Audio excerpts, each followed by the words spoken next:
LAIC last year, and interestingly enough, got top 64 at Worlds last year in the TCG.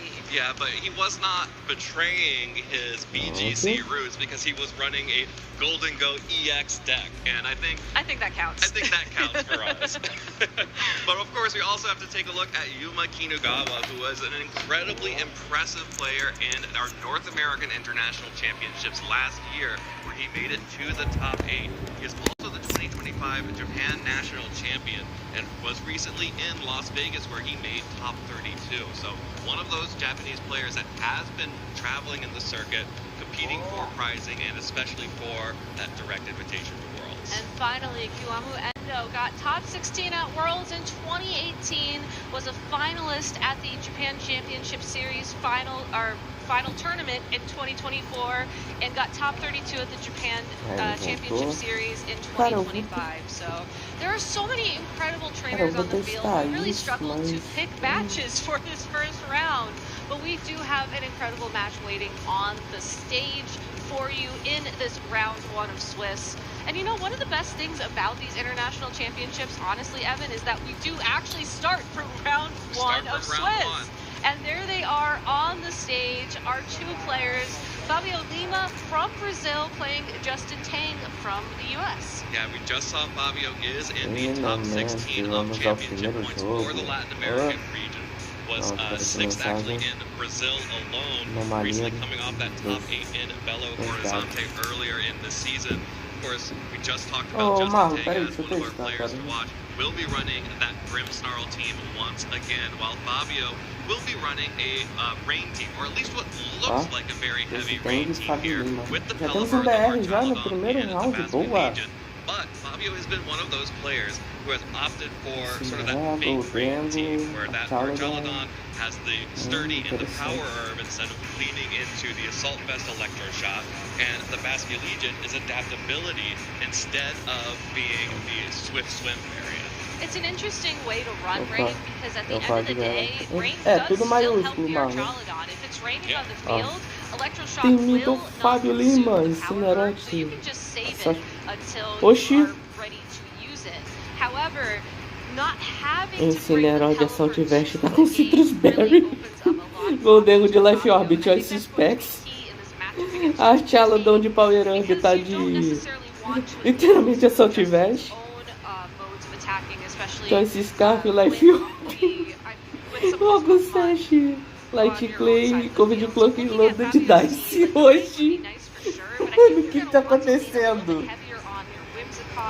Maybe on your own Archaladon and your own Golden Go to try and power through some of the heavier hitters. O que tá acontecendo, gente? The number 1 target for Fabio has to be that Ursaluna, and I think aligning your Basque Legion against Começamos bem já, meu Deus do céu. Yeah, and I also want to call out something here. The Golden Go is actually the Terra fighting. Yes. So that's actually another way that Fabio has to threaten Pokemon like that Ursaluna Blood Moon. Mano, cara, sensacional isso aqui, vamos lá. Mano, Choice Specs, ok. Assault Vest, Tron Spray. Citrus Berry, Clear Amulet, Light Clay, Fox Session. Mano, o que tá acontecendo com essa transmissão, gente? Pelo amor de Deus.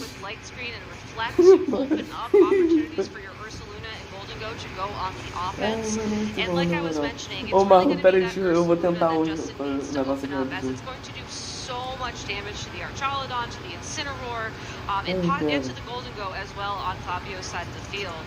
If you're worried about Terra fighting on the Golden Go, then I think you can find ways around that with your Volcarona, for example. It can just provide a nice redirection with Rage Powder to protect your Ursaluna. You could also consider bringing your Dragonites and just use Scale Shot to find ways around it. I think Justin's main strategy here has to be trying to bait the Terastallization out of Fabio early to either, 1, be able to adapt to the Golden Go early on, or two, ensure that it can't necessarily terrestrialize later on. Yeah, and I think one of the cool things about Justin's team that also gives them some additional options is having that more supportive Volcarona as well. So it has the ability to struggle bug and keep Pokemon like that Golden Go in check, especially since it is not the nasty block area. Exactly. You do have to worry about fake tears on Whimsicott stacking up a little bit too much, but you know, Grimmsnarl is a dark type Pokemon, so Prankster won't be effective against it. And at the end of the day, I think this Volcarona is pretty comfortable getting at least one Heat Wave in onto the opposing Archaludon before it has to start worrying about these fake tears adding up. So in the end, I think this is a great lead for Fabio here with the Whimsicott and the Archaludon on the field, because you have one turn to start setting things up before Justin's engine will really start adding up on his side of the field. Yeah, absolutely. Justin, will be able to set up a screen here if he wants it.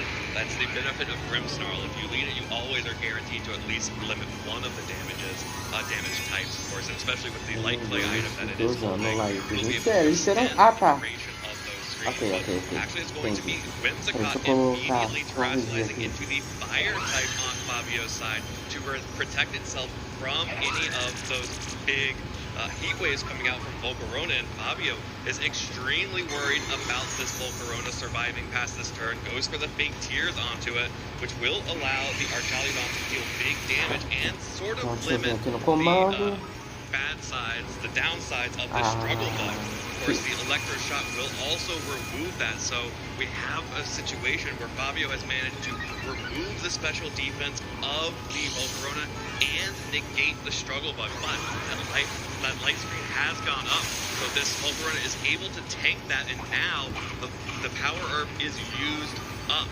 Volcarona is going to be able to keep that Pokemon in check with struggle bug. It's an interesting terrestrialization on Whimsicott. This is a Pokemon that doesn't typically terrestrialize for trainers, but given that Fabio has already invested so much in this Pokemon, I think fake tears is going to be his #1 strategy moving forwards. There's not much stopping him from going for it again onto that Volcarona and then using another special attack. Yeah, and here comes the disruption of Grimmsnarl. This is what makes this Pokemon so scary. As you can see, Grimmsnarl tanking meu Deus do céu, the light screen up despite the super effective damage. Tailwind will go up, so Justin will be able to start outspeeding after this, but Grimmsnarl actually hangs on after the light screen and the struggle bug onto the Archaludon, which means that Justin actually doesn't get the free switch that maybe Marlon, tenta agora o comando. Agora é pra tá certo. Pelo menos eu consegui arrebatar. He certainly can set up another Thunder Wave. It can try and go for a second screen if he's worried about a physical attacker. But ultimately, you want your Pokemon to get in on that first turn of Tailwind, so you have the ability to take advantage of all of those speed turns. The nice thing about Thunder Wave is that at least it will lower the speed of that Archaludon as well, so you do have a more permanent mode of speed control on the field. But you do wish that you had, all those turns to be faster than the Whimsicott at least. Okay, well, cara, Brasil é uma piada mesmo, né, cara? Justin brings his own Archaludon onto the field. Fabio will switch into the Pelipper, which will reactivate the ability of Fabio's Archaludon to start firing off those electro shots, but will take a Thunder Wave to reach trouble, and that is big for the Pelipper because it is the Choice Scarf Pelipper. So the benefit of that item is negated, and you only have the downside. Simon, tu consegue assistir a transmissão?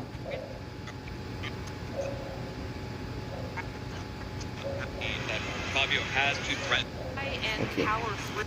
Okay. Tu consegue assistir minha transmissão rapidinho?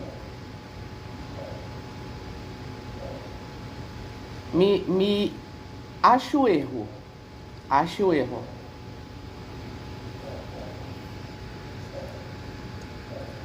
Na transmissão. Eu pausei só pra você olhar. Acho o erro. Sim, tá. Olha os ataques e olha os itens.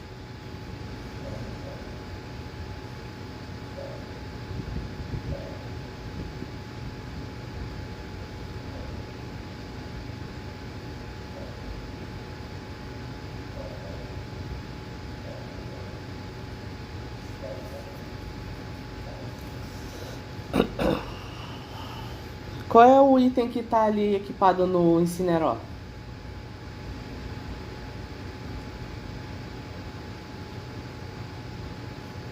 Não tá errado isso aí, não?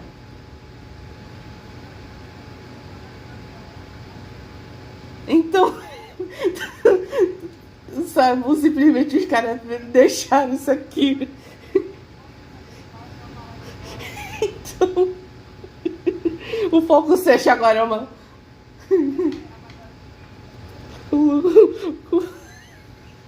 Mano, isso aqui tá incrível, cara, sério. Olha isso, mano. Ai, cara. Peraí. Still, that Grimstar Peraí, deixa eu will abrir also aqui. have the opportunity to lock in another screen or possibly a Thunderwave into that slot. But instead, looks like we're just matching tailwinds. Yeah, Fabio is able to now match the tailwind. Of Bom, course, cara, it is sério. wildly Meu Deus staggered do céu. now because the Volcarona was able to set that up a while ago, and the Grimsnarl, Ai, mano, by staying on the maravilhoso, field, sério. meant that Justin did not get a lot Ai, of cara. momentum out of it. Yeah. On the other hand, É Fabio's incrível. Whimsicott has just Depois gone down quem now, se and quiser Grimsnarl tem will finally o paint on stickzinho Justin's do side, LAIC but pra I believe pegar Tailwind is about to no expire for Unite. Justin, and now Fabio is going to have, yep, there it is, and now Fabio has the entire Tanto speed advantage. But is it really a speed advantage if both your Pokemon are paralyzed under Tailwind? That's fair. And then you also have the chance of not attacking as well. I mean, you've mitigated, I'd argue, 70% of the threat of the paralysis, but there is still that threat of not attacking. And the nice thing about Justin's Archaludon, and I Então. wish we had a chance to touch on this in team preview, it Vamos ver, isn't né? actually running an Falar electric nisso, attack. deixa eu dar uma So the olhada only no... way it's going to be able to hit the Basket Legion would be either a Eu Draco estou Meteor, a entrando. Flash Cannon, or a Snarl. Snarl being the only super effective option. So you do have like that benefit there, but you are going to need multiple hits to take Onde down that pode ficar os Pokemon. amiguinhos? So sending in the Archaludon here, I think you're setting yourself up for a nice Draco Meteor into the opposing Dragonite Onde eu once tô? Ah, tá. skill's broken, or maybe even trying to land that directly into the opposing Archaludon. Eu But falei, eu speed tô is ouvindo still uma música do Pokémon, mas cara, não tem ninguém jogando, é só transmissão aqui. Esqueci que eu abri o negócio. You are locked in, but you do get the confusion on Dragonite. Okay. So there is a little bit of variance added into here as well. The Archaludon is also able to break through the paralysis, will not be fully paralyzed this turn, so gets off another electric shot. It is going to be able to deal big damage back to the Dragonite. Not quite enough to pick up the KO, even after a multi-scale, because it has not gotten super rolling. And the Dragonite, though, hits itself in its own confusion. But Body Press will deal good damage back to Fabio's Archaludon, but that Dragonite, oh man, it feels bad to miss a turn. It feels worse when you actually damage yourself on that turn. I know, and that wasn't even a skill shot miss, unfortunately. But I do think that Archaludon on Justin's side of the field is going to be winning at this point in time. You saw just how much that Body Press did to the opposing Archaludon already. We know that the Pelipper is locked into a move. It's once Rain goes, Hurricane's not going to be 100% accurate, and it's not going to do any damage to the opposing Archaludon. So that is why you have to switch it out here. My big question, though, is will Basket Legion be able to hang on throughout this turn? Absolutely. Basket Legion is going to be the one thing that could potentially start breaking through some of these.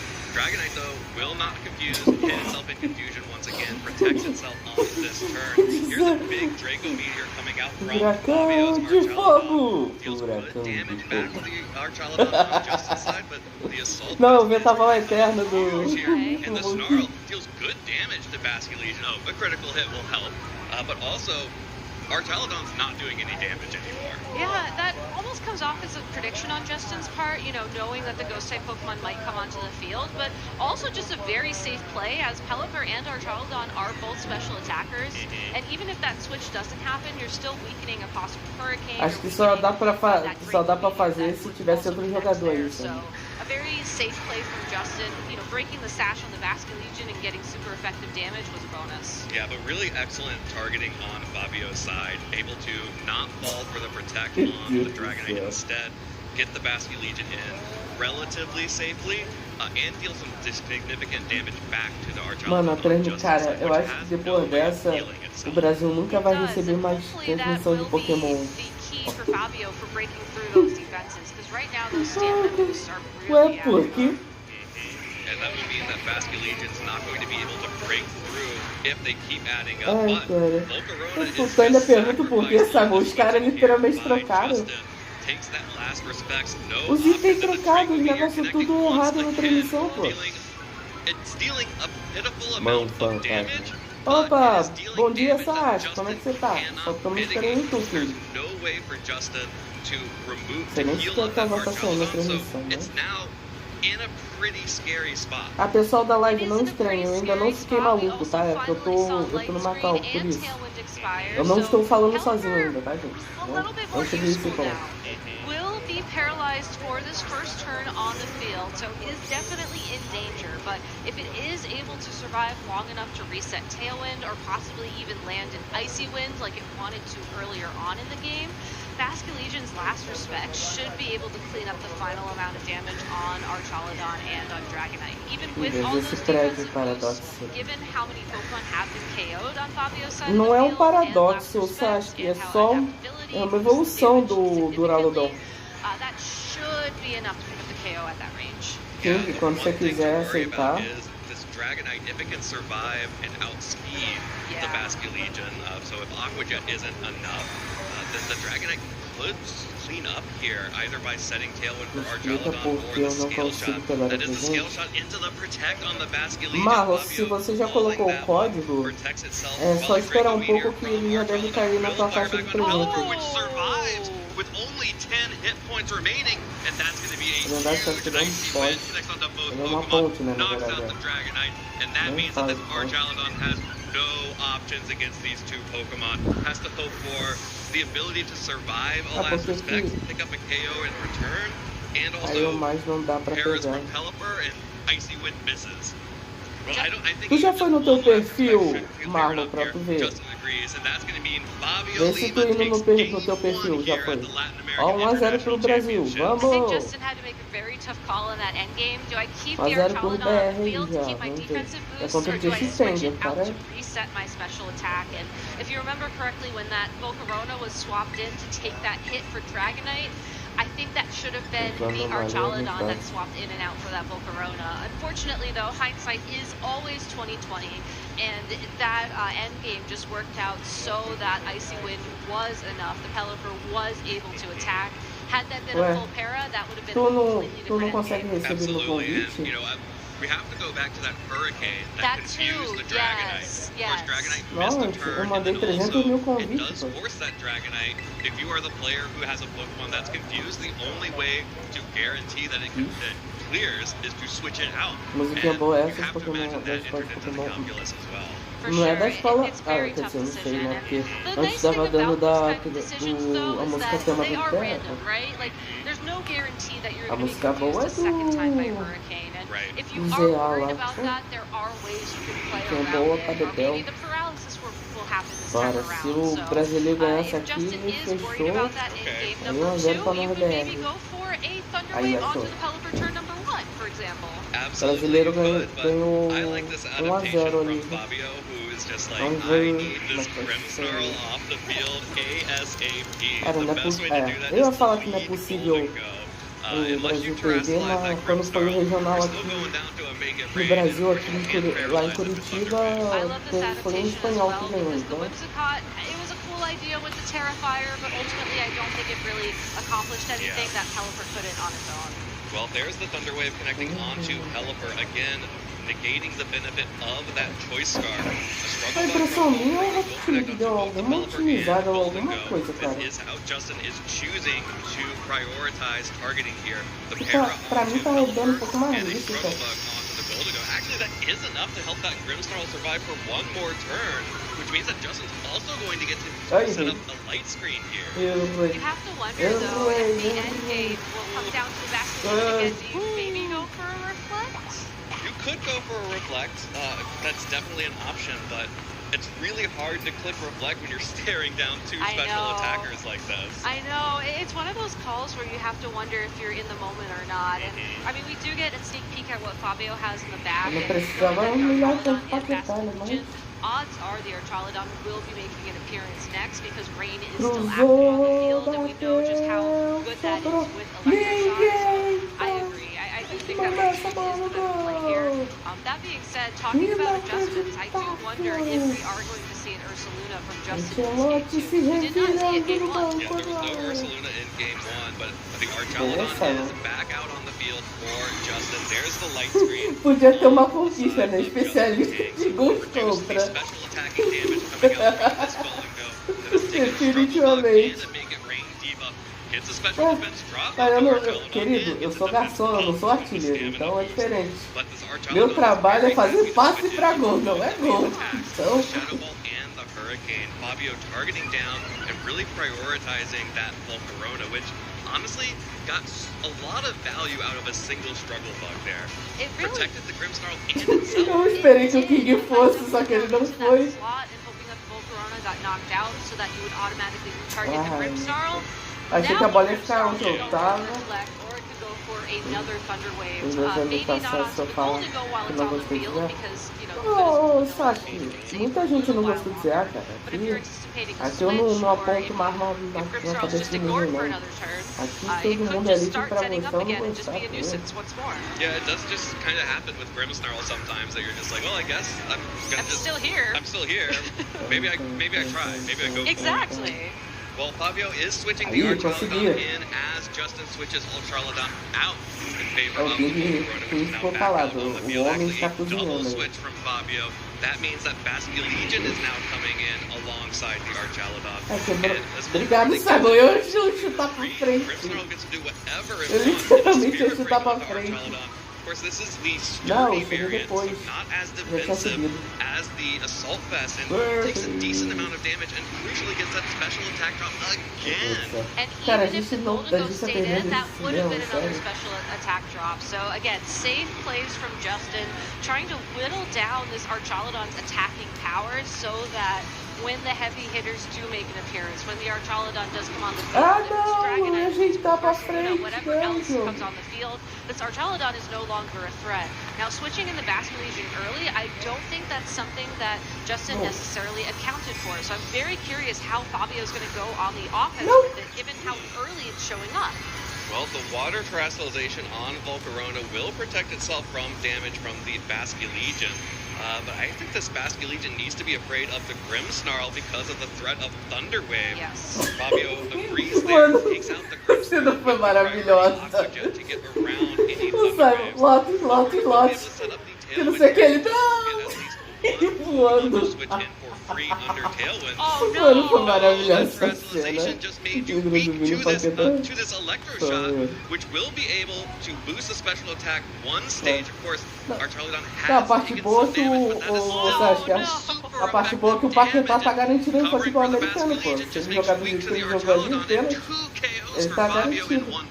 That is a huge knockout for Fabio. Not just because you took the Volcarona down, but you took down Terrestrialization. So you know that this Dragonite is going to stay Dragon type. And you also know that this Archaludon is going to be stuck on the field in these forms. And you still have all 4 Pokemon on your side of the field. So Fabio suddenly has so many more options to play out this endgame.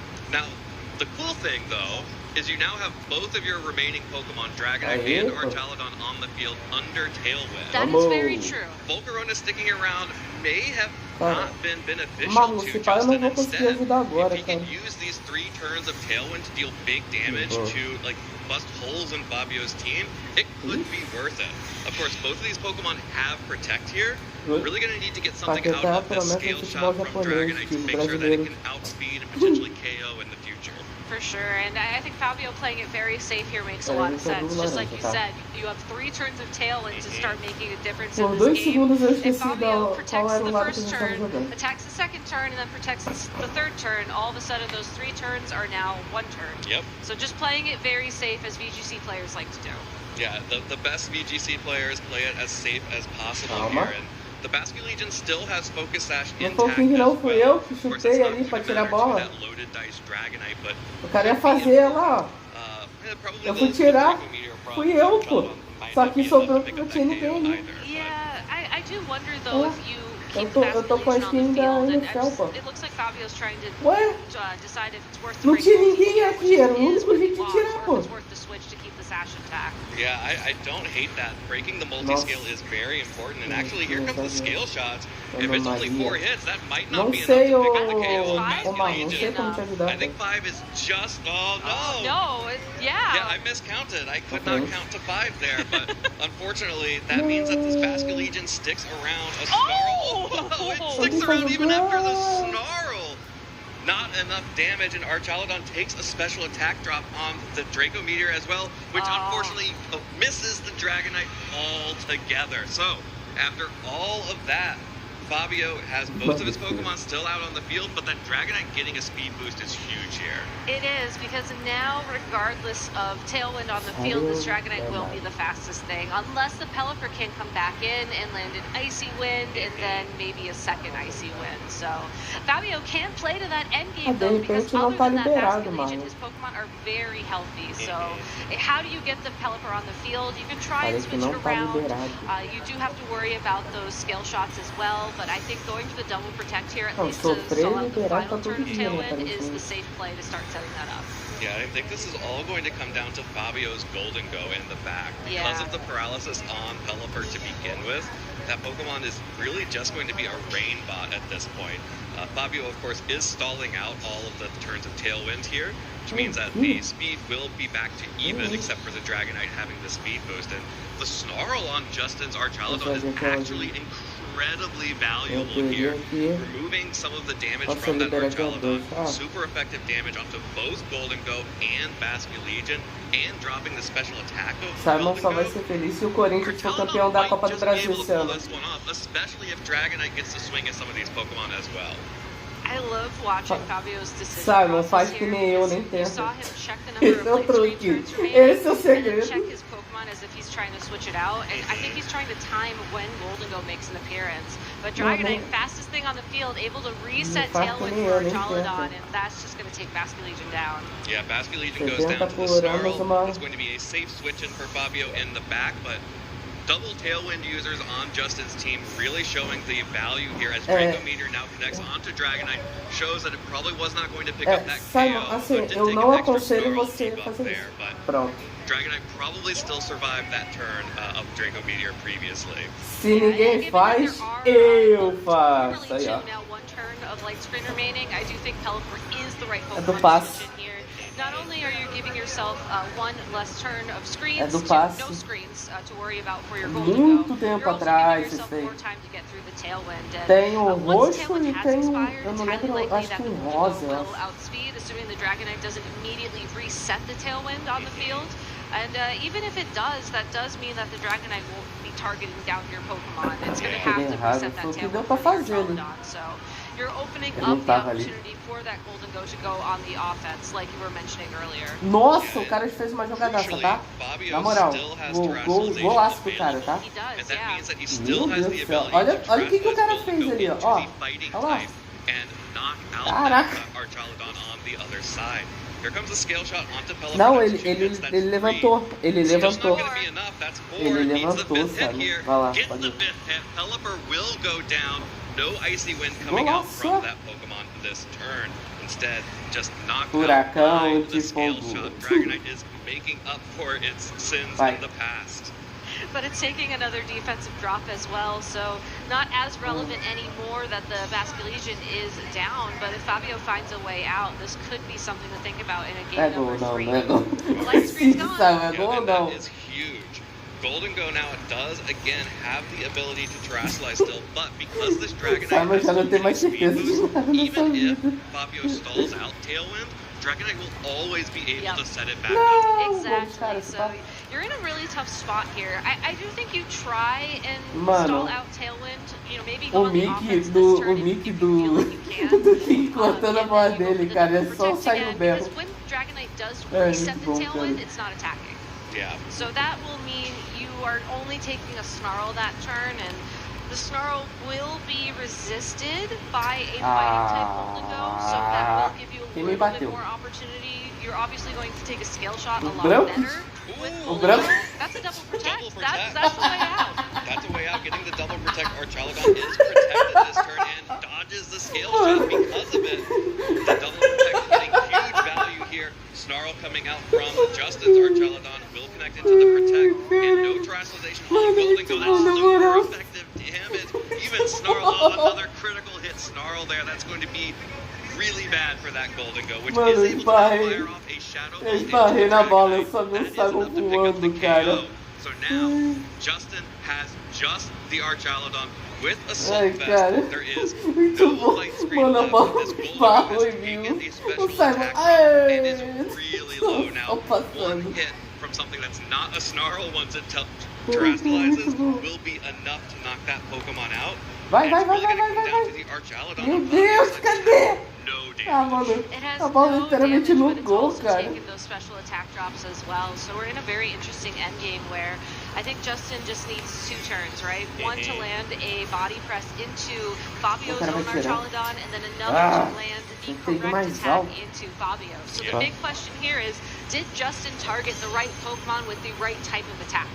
Well, there's the Draco Meteor connects onto the Golden Go. The safest play, I think, there for Justin. Yes. Gets around all of those guessing games, so long as it hits the 90% of the time. But that will pick up the KO onto Golden Go, not able to get fire back with the Terra fighting. And the Draco Meteor connects, but look at all of the, like, it barely moved there with the Assault Vest and all of the special attack drops onto the Archaludon. Alguém bateu de cara na parede ali, Will be gente. able to push us into a Game 3 in our very first match of the day. It's so exciting too that it came this Ai. close, and I know A gente these tomou- a gente tomou gol, tá? No critical hit on that Yeah. Draco Meteor.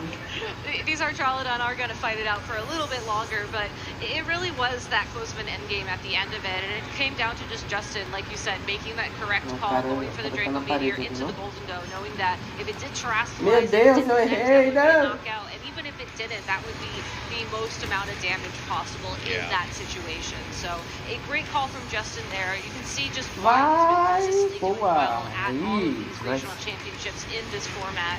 Going into game number 3, I would love to see Nem Justin ferrando from him, que so o maybe he Justin doesn't have to fez lean as V4. heavily on, É. some of these, you know, reads or Realmente não dá pra cantar a vitória antes da hora. Grimmsnarl being able to just kind of be ignored for a few turns to find these opportunities for him, as it does feel like the Grimmsnarl getting Light Screen and then getting Thunder Wave and then landing that Spirit Break for the first special attack drop into that Archaludon was key in that game. I do also O have to ask, where is copyright that vai Ursaluna? cantar. The Ursaluna has not come out here. Yeah. Would be able to deal good, big damage to the Archaludon and to the Basculegion as well. Yeah. Basically everything that Fabio showed, but Vai, it's also meio, really threatened olha by o gol. everything. It is. But But just he Aí, hasn't boa, brought it Simon, And parabéns. Justin showed a really good ability to control speed. Parabéns, Exactly. Simon. Especially in that second game where Justin was able to make sure that Dragonite was always able to set Tailwind. Exactly. No, There is não definitely dava. an opportunity there. Yeah, like I don't think you necessarily have to bring it, but if you No, are thinking but about it- adjustments into a game 3, I do think it's worth calling out. But instead, it looks like we're just Vai, getting vai, the vai, same vai, vai, leads vai, as vai. game number 1. Não! Yeah, game number 1 all over again. That's going to be Whimsicott and Archaludon against Não, na the verdade foi os Volcarona caras. and O Grimmsnarl. cara foi I'm really tentar excited to see how pular this pra plays out fazer. because Boa. turn 1, game 1, Fabio went for that Terra Fire on the boa. Whimsicott that actually did absolutely nothing. Didn't even help resist any damage. Não, não But diz. here we go again. That's going to be another terrestrialization. This time it's going to be on the Você encostou, Archaludon. tanto que o gol Getting foi that teu. extra damage for that electro Agora, shot, se os caras using foram the power incompetentes de and fazer the gol fake contra, tears to try to break já é through com the eles. struggle bug and for the light screen, but actually not even the fake tears, just going for speed control immediately. And Light Screen will weaken the amount of damage this terrestrialized Electroshock can do, but now it's faster than the Volcarona, so no struggle bug in play, it's just Aí, going to be the boa. Light Screen. Yeah, just the light screen and now also the boost from the terrestrialization as well. That means that this electroshock is going to deal big damage to the Volcarona. Even through the light screen, it will proc the citrus berry, so Volcarona will Aí, heal ó. back up just a little bit. But that is a huge moment for Fabio to get that damage onto the Volcarona. Pra mim tá Struggle estável, bug, pô. like you mentioned, O coming meu, after o the meu que electroshock tá... this time instead of before. That means that Fabio can stay ahead of the Volcarona here. There's also another bonus to Ah, this eu acho que isso terrestrialization. It's the ele fact that now mostra Archaludon individual, cannot porque be pra mim, paralyzed. você e o Simon So estão it's estáveis, só pra mim que tá guaranteed to mexendo. outspeed this Volcarona for one more turn. And I don't know, if you have an ability to set up brains, you can just go for a second electroshock here. maybe you can just knock out the Volcarona before it can set up its own Aí, tail. uma win. Absolutely. Vamos em busca do doblete aí, ó. And that's what's really cool about this like fake rain Doblete. team is that you have the opportunity to go for those big plays out of rain and then switch in the Pelipper, give yourself the rain buff here, turn Electroshock back into a one-turn move, and pick up the KO on this Volcarona because of it. Or not! Deus Or do céu, not! You can Simon. just hold on with a single it's a HP! tailwind! Oh, that is a devastating 1 HP survival there on the Volcarona. And a Spirit Break connects onto Pelipper on the switch, which means that Pokemon will not be very threatening in terms of damage. But, you know, a stiff breeze will knock over this Volcarona at this point. But, frankly, it got a tailwind up when it had no business getting a tailwind. I was going to say, like, that is such a key survival in this game because now the speeds are tied again. Pelipper can be paralyzed by a Thunder Wave, so it's not... It will probably land an Icy Wind here, assuming it doesn't get fully paralyzed, so there will be some speed control. Obrigado que tava na frente, que não deixou eu dar o passe na frente. Muito obrigado. Be very comfortable with that speed control, and our Chaladon is also going to start taking these special attack drops. Yeah, these special attack drops are going to be able to start keeping that Archaladon in check.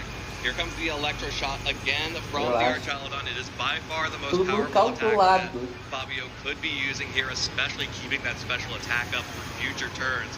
This time going to be targeting down onto the Grimmsnarl, just trying to get damage onto that Pokemon right now. As Pelipper connects with the Muddy Water onto both those Pokemon. Pronto. Aqui? Ah, nem ferrando. I did. It's paralyzed too. I mean, I understand when you're in a situation like this, you gotta take the risks. But when you're paralyzed and you're using muddy water, that is a choice, and I respect Fabio very much for it. Well, our Chaladon comes out for Justin. That kind of makes that muddy water feel pretty bad here. Pelipper, if it wants to do anything, it's taken multiple struggle bugs now. Is paralyzed. And at this point, it really is mostly just useful for resetting the rain once it runs out. Whimsicott is still in the back of Fabio's party, so you can't switch that in. It's going to be grass type, so it will... Isso sim, é o mais fácil da história, sabe? Olha isso aqui. Olha isso. Not going to pick up a sneaky KO on it this time around. Ninguém foi na bola. Reset the attack Pelipper's using here, but you do have to ask yourself what's next, because if you can't really threaten the opposing Archaladon, Justin's going to just end up in the same situation as we saw in Game 2, where it's going to have all those defensive boosts and just all the time in the world to snarl. And Archaladon is just going to protect itself for Fabio while Grimmsnarl sets up the Reflect, our first Reflect of the game so far, or of the set. Yeah. But the Flash Cannon connects onto Whimsicott on the switch, and Justin calling that one out. May have actually been able to pick up the Pelipper given how low it was to begin with, but that also is going to be the end of Tailwind for Fabio. Trying to get that Whimsicott in to reset Tailwind, and Justin's like, nah, I know that's coming. I got the Flash Cannon ready for you, Whimsicott. And Basculegion now out on the field with a Reflect up on the field. That feels really bad. Yeah, that was a great Eu ia falar que é impossível o Corinthians te deixar triste esse ano até a final da Copa do Brasil. Você fala, eu não quis falar, você que quis que eu falasse. He does still have options. Last Respects is going to be very powerful right now, even with that Reflect on the field, but he's going to have to attack as he didn't go for the Aqua Jet to ensure the KO on the Grimmsnarl. Yeah, double screens up and paralysis on the Basculegion, which is not able to move because of the paralysis. And that means that our Chaladon is able to start firing off these snarls. Fabio does dodge the first one on his own Archaladon, which is big, but Basculegion will lose its Focus Sash here, and that Draco Meteor is just not doing enough damage with the light screen up, and with Fabio not being able to get enough boost on the Electroshock because that Volcarona was able to hang on. So Fabio's options here, he could certainly just keep trying to falei o gol, criatura. You really just have to hope you have time to break through that paralysis and land Last Respects on the Archaladon.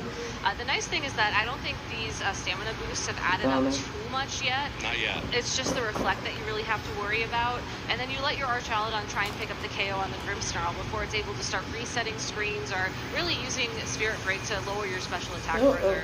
Pra mim é até normal. Eu tô literalmente aquele meme do bicho. Eita, o Kim caiu.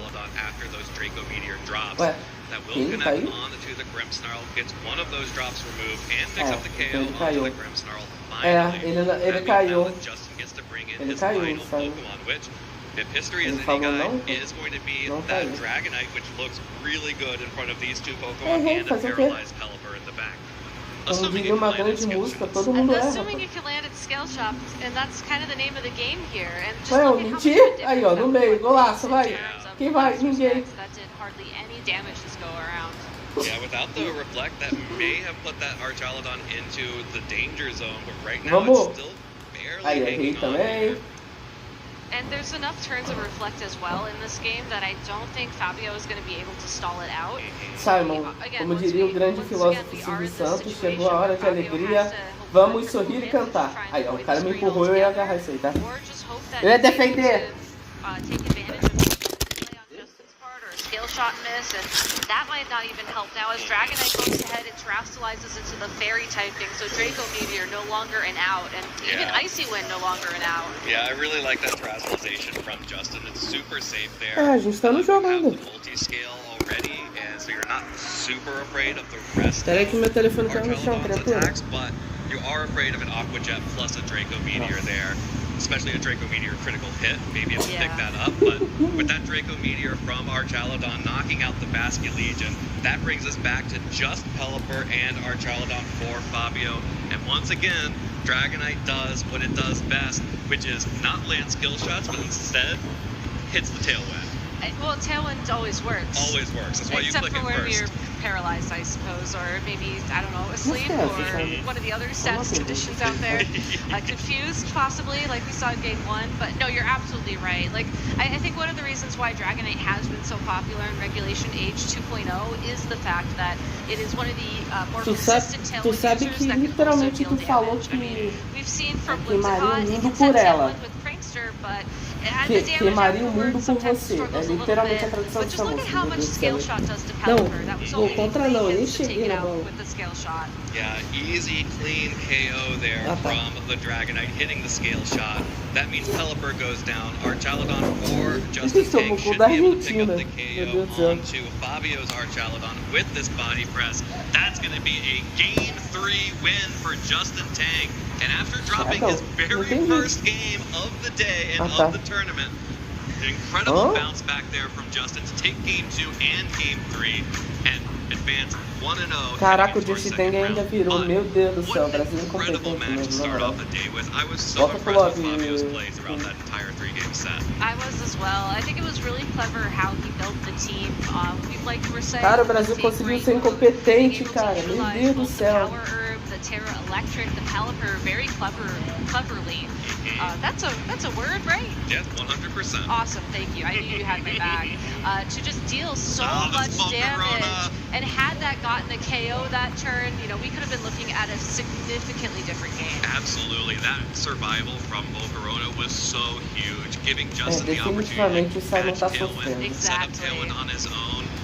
Incredible survival there from the Volcarona. May have been a roll there, but just incredible survival, incredible play there from Justin to then capitalize on that moment. It's one of those things where you're just like, oh, I hope I survive, and Na hora, Tailwind gives durante me a the best partida, opportunity inclusive. here, but then Por isso que eu falei, o que saiu do grupo, ele falou não, eu falei, ué. maximize the most you get out of that, especially when you know your opponent has just been planning for that KO to happen, is a really high-level skill to have. I was going to say, I know that sometimes when you're playing a game like Pokemon where anything can happen, it's very easy to just get into this mental trap of, oh, well, this is going to KO, it's over. But being able to play to your outs on the off chance that the random thing does happen, you are able to take the hit, you are able to set up the Tailwind, is the sign of an accomplished trainer. So I think that Fabio played that game excellently. You know, I think that was such an aggressive start to Game 3 that really set him off on the right foot, and I hope that he's able to bounce back from this, because it's a really cool team, and I think he played it incredibly well. Yeah, I would not be surprised to see Fabio later on in the tournament, especially heading into Phase 2 after the way we saw him playing. And of course, as we saw, top 15 in Latin America with at the 15th place, and top 6 in Brazil, 6th in Brazil overall championship point standing, and really showing why that is. But you have to shout out Justin Tang. Really well controlled, really patient play there in both of those in-games, in games 2 and 3, and honestly in game 1 as well. Yeah. And that takes a lot of practice, honestly. Like, I feel like that's something I always admire Justin for, like his ability to play these slower teams and play them well throughout phase 1, throughout phase 2, throughout top cut, throughout finals. Like, that takes us so much mental stamina coming into a day like today. You know, it's only round 1, and here we are, you know, 3 games in.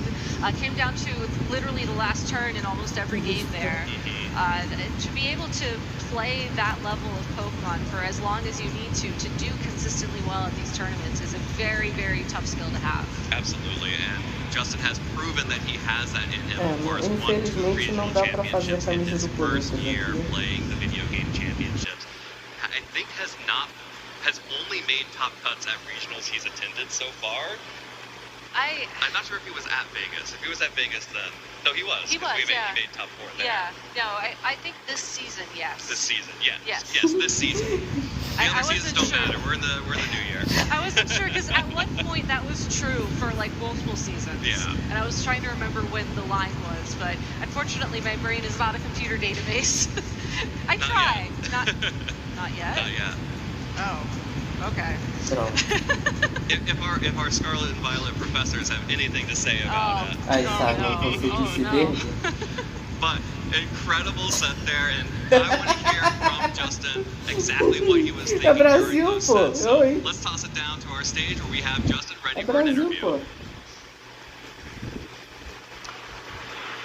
Thank you very much, everybody. We are here with Swiss round #1 winner at the LAIC 2026, Mr. Justin Tang, in what was such an emphatic first set. Justin, please tell us your initial thoughts after that set. Só porque eu tô usando a camisa da seleção goleiro, cara. I think the game 1 I had locked up without the Hurricane Confused. Being a match tailwind was really good after I basically spread para throughout this team. I just needed them to move slower to me. And like the speed control, and if I don't get hit, I think I can always be faster in Arch. And Arch, as we saw the game 1, and even the best collision, just being faster in both Mons is really important in this matchup. That's why the game 3, the crucial, like getting the tailwind up, limiting the E-shot, that allowed me to come back in the game. It's really important to take that hit, otherwise his team is just going to go fast and overwhelm me. If I can't keep up with it, I just lose. So I have to do stall turns with screens, match tailwinds eventually, and then hopefully I don't get crit, I don't get a little unlucky. There's definitely a lot of weird RNG on both sides. Like I dodged Draco game 2, I missed Snouting, I don't know much matter as much, but game 1 was mostly Hurricane Confused, and in game 3, a lot of back and forth, and thankfully I was able to win. A frase tudo lembra ela, nunca fez tanto You recognize sentido. the win conditions, right? And you needed to play to them. The Dragonite seemed to be such a key player in that set, especially with the early stage of what I noticed was the Volcarona Grimmsnarl. They're sort of like the pieces to start setting the board up for your Dragonite and our Chaladon in the back. So is that sort of a common quartet of a mode? Ai, eu ia fazer uma piada, mas deixa quieto. Yeah, Grimmsnarl, I never got to actually use it in Vegas stream, but gotta show off here, it's really good at stalling his turns with his tailwind. He's really aggressive, especially on the teams. Like, I believe he only had 2 physical attackers, and he only got Basket Legion. So Light Screen plus Struggle Bug, that lead overall was really good versus everything he had as a lead overall. He led Goldango Pella for game 2, led Whimsicott Cut and Arch. They don't appreciate Struggle Bug or Light Screen, so I usually can do screens when I can see like what they know to stop it, and if I can see the hits better, then Grimmsnarl is pretty good as a lead for that regard. But overall, the team's very flexible. I got to highlight a lot of Vegas as well, the different modes I had, and glad I got to show off the other key pieces here. Yeah, and clearly it's working for you. You know, like we did see at Vegas, you take it to a really good case of, I believe, top 8. Eu queria feito mortal, mas não deu certo. Feeling good, round 1 win on stage. You know, you're not a stranger when it comes to the stage, of course. But talk to me a bit about the sort of travel from your side of the field. Have you come with others as well? How'd you find it from your side of things? Yeah, travel has been nice. It was kind of weird to back from Vegas, so I flew from Vegas to Brazil, been rooming with my good friend Kieran, and this time around, Fish House was nice. I really like Brazil. Was here last year. Never got to really explore all of it, but great food, great place, and first time also being in LAC stream. Last year I wasn't streamed, and they expect to be round 1, but yeah, Brazil I can say is training quite well. Definitely is. But you're doing well, and that's the important thing. Of course, commiserations to Fabio. Não tem ninguém! That said, they played to their Mano, tinha ninguém no meio. like we said, it was sort of a battle of oppressive versus disruption and slowing down that pace. So, with that being said, I believe if I'm not mistaken, you are first in NA in terms of championship points, something along the lines of 1,040 somewhat. Yeah, something like that, right? So I guess, are you still going for it? Is it sort of like, have you roadmapped the rest of your season, or are you just taking it one event at a time? I'm taking it one event at a time. I already had these plans, I guess before I was ranked 1. It just kind of happened that my last 3 tours I was in, I did top cut. So it does come up quite a bit. It does take like a while to like bulking up TA. Probably look like Worlds invite at this point. But obviously I want more. I'm shooting for more. Hopefully I can take my first trophy for this weekend. Might be a little too cocky, but that has always been my goal. Been close. Last LAIC, my first top cut for an IC was top 16 last year. So hopefully I can one up this one for this weekend. I mean, you got to dream big in order to accomplish big and work towards your goals as always. So, Justin, it's been an absolute pleasure. I want to go ahead and give you the opportunity to give any shout-outs that you may have to anybody in the venue or at home or globally. Yeah. Shout out to all my family back at home supporting me, my aunt, my mom, my dad, friends per usual, Shayling for the team. Everyone else, they know who they are. Everyone has spent so much prep on his team. There's like, Está escalonando, não. Bateu na parede, não consegui. Não. In practice, and I can't thank them enough. I felt like I was kind of behind for a while, not knowing what to do before Vegas, and I'm really glad to be able to give his team justice and just do well with it. So yeah.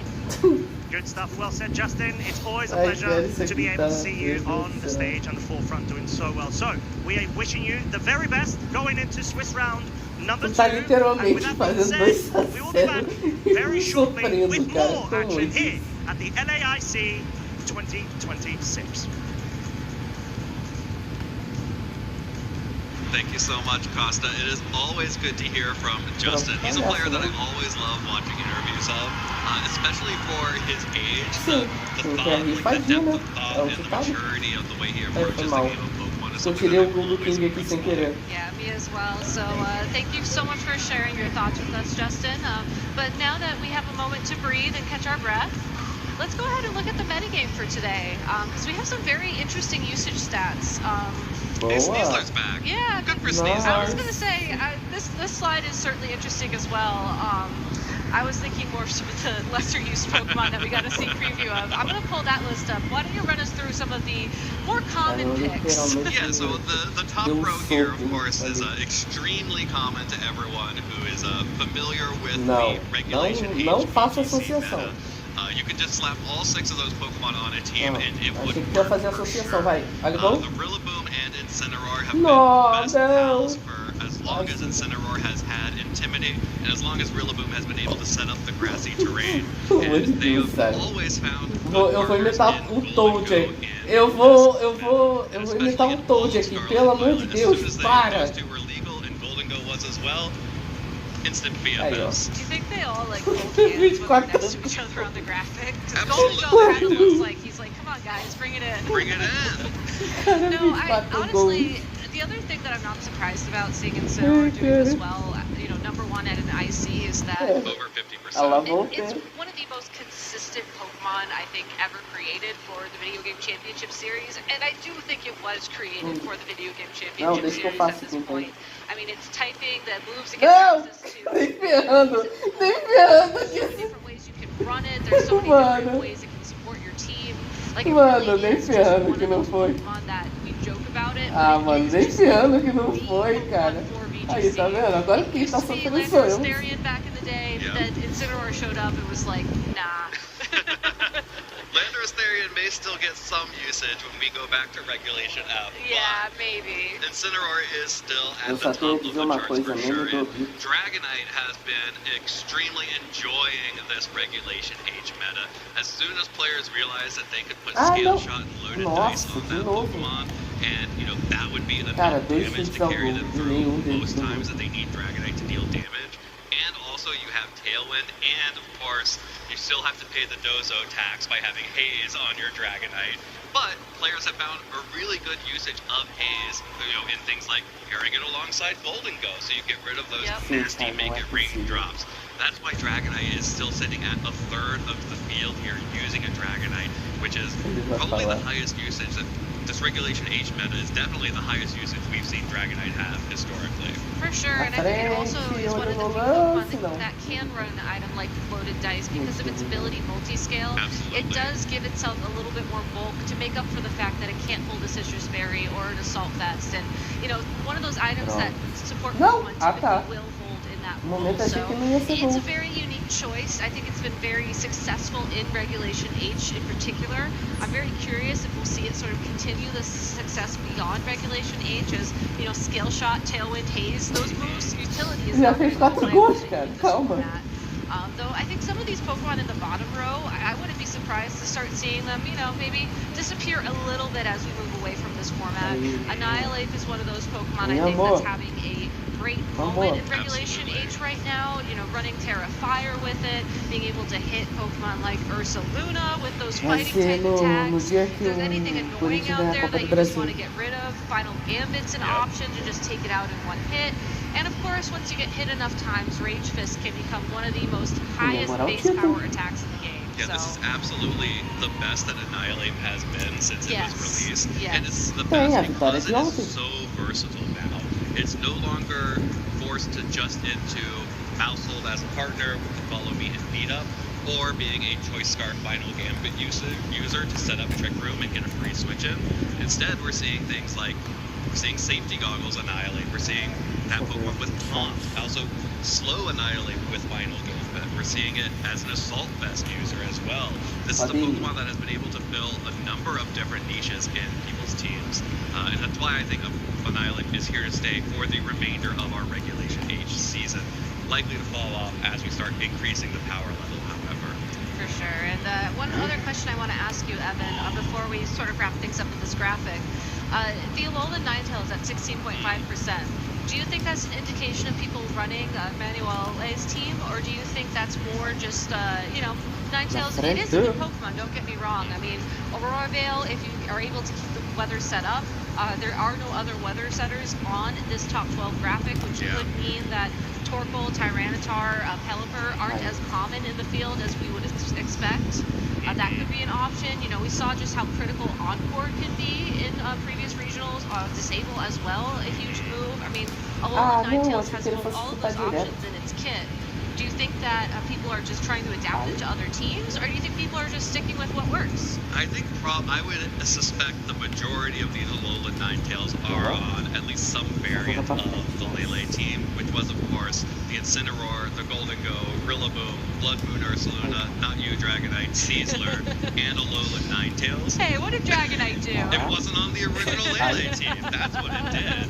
But I think what's actually really interesting about this is you see Sneasler dropping down to 23.5 usage, Alolan Ninetales at 16.5, but that's also paired with the Volcarona at 19.6 and the Basculegion at 18.9. The Volcarona and the Basculegion in favor of, I believe it was the Sneasler and Ninetales for the original Lele team. Esse show de horrores aí na frente eu vi, tá? Simone Sanvito his regional championship, so this is an you can see the two variants of Lele here. There's Sneasler and Alolan Ninetales, and there's Volcarona and Basculegion, and then there's everything else. No ar, cara, Right. que Well, foi when we isso? have a bit more time, I want to play a game with you called Guess What Pokemon is Out in the Field, where we guess what Pokemon is out in the field, as there are some of y'all out there who have chosen some very unique Pokemon to build on your teams. But for now, we are going to be taking a quick break, so please stay tuned, everybody. We'll be right back. Vai. Boa.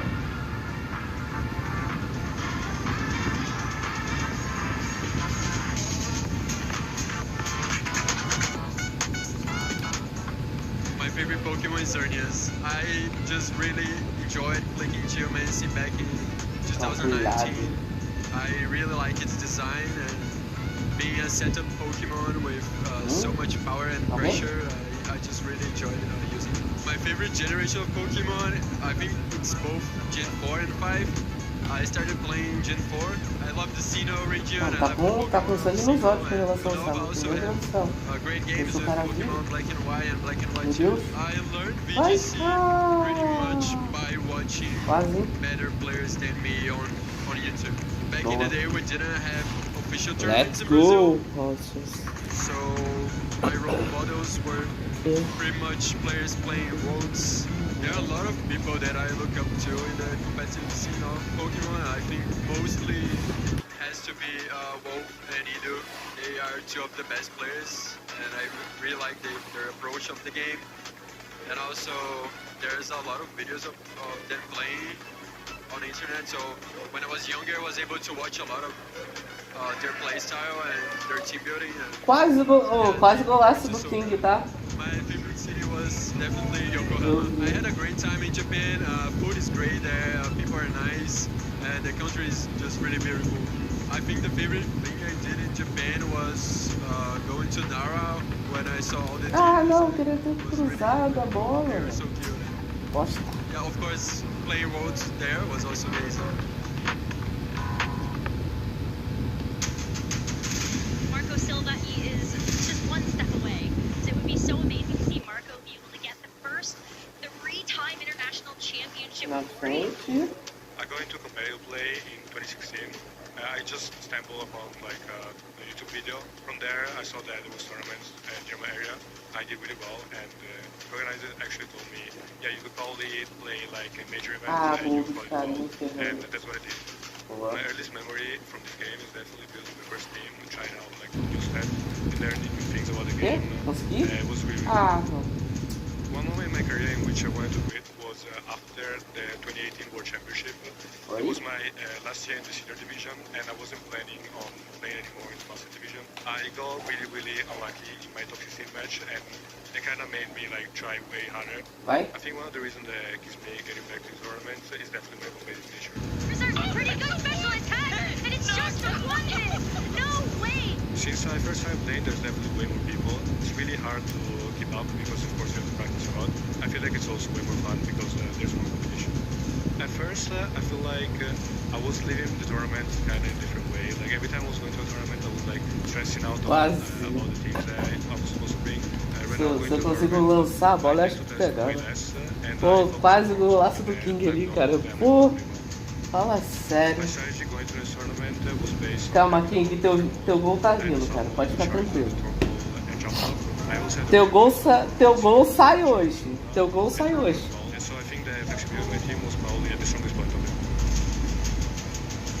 Teu gol sai hoje, cara.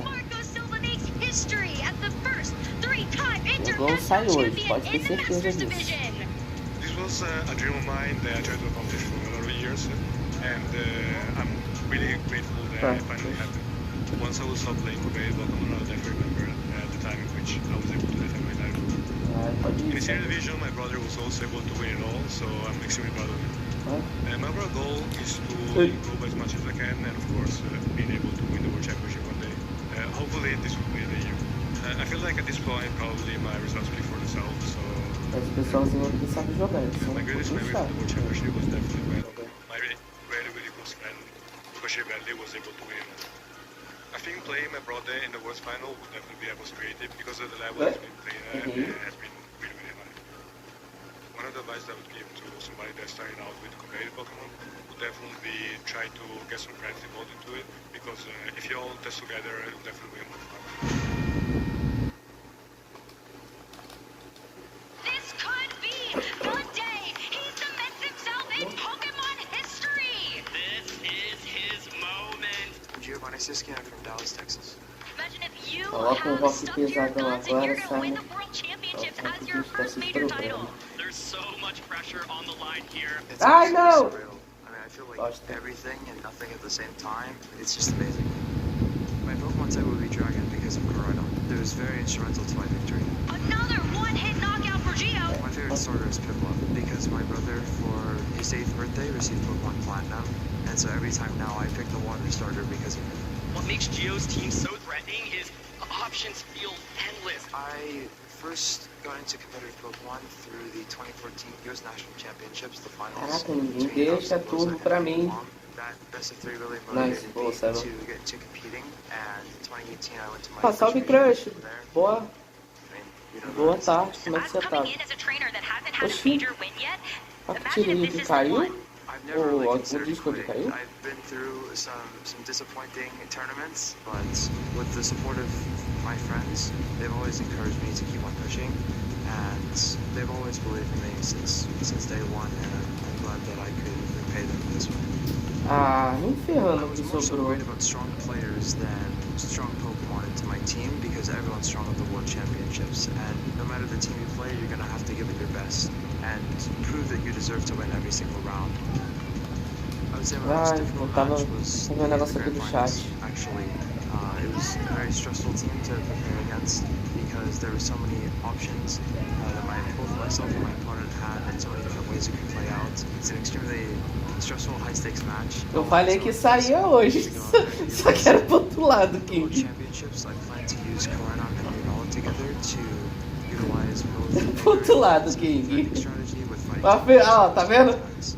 Desencantou, pô. Cara, assim.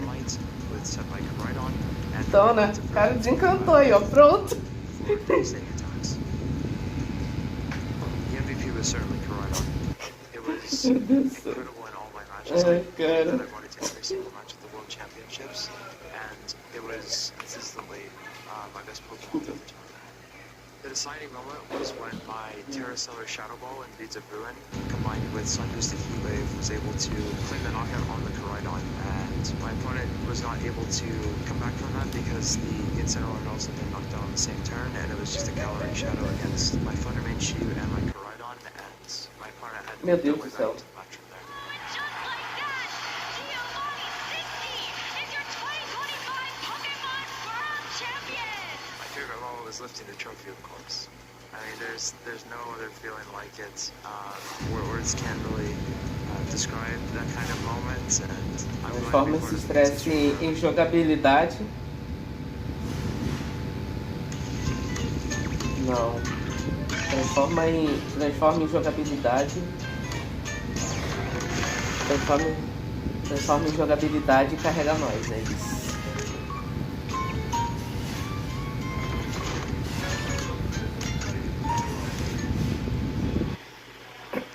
Welcome back to Sao Paulo for our Latin America International Já falei, quem quer Championship. sorrir faz It has sorrir. already been an incredibly exciting day of Pokemon, and we've just done one round of Swiss so far, Gabby. Can não you sorry. believe how Não awesome that first sorry. matchup was? It was incredible. But to be fair, we also had that incredible É, opening quem não quer sorrir ceremony. faz So sorrir, realmente. it's been absolutely amazing down here in Brazil.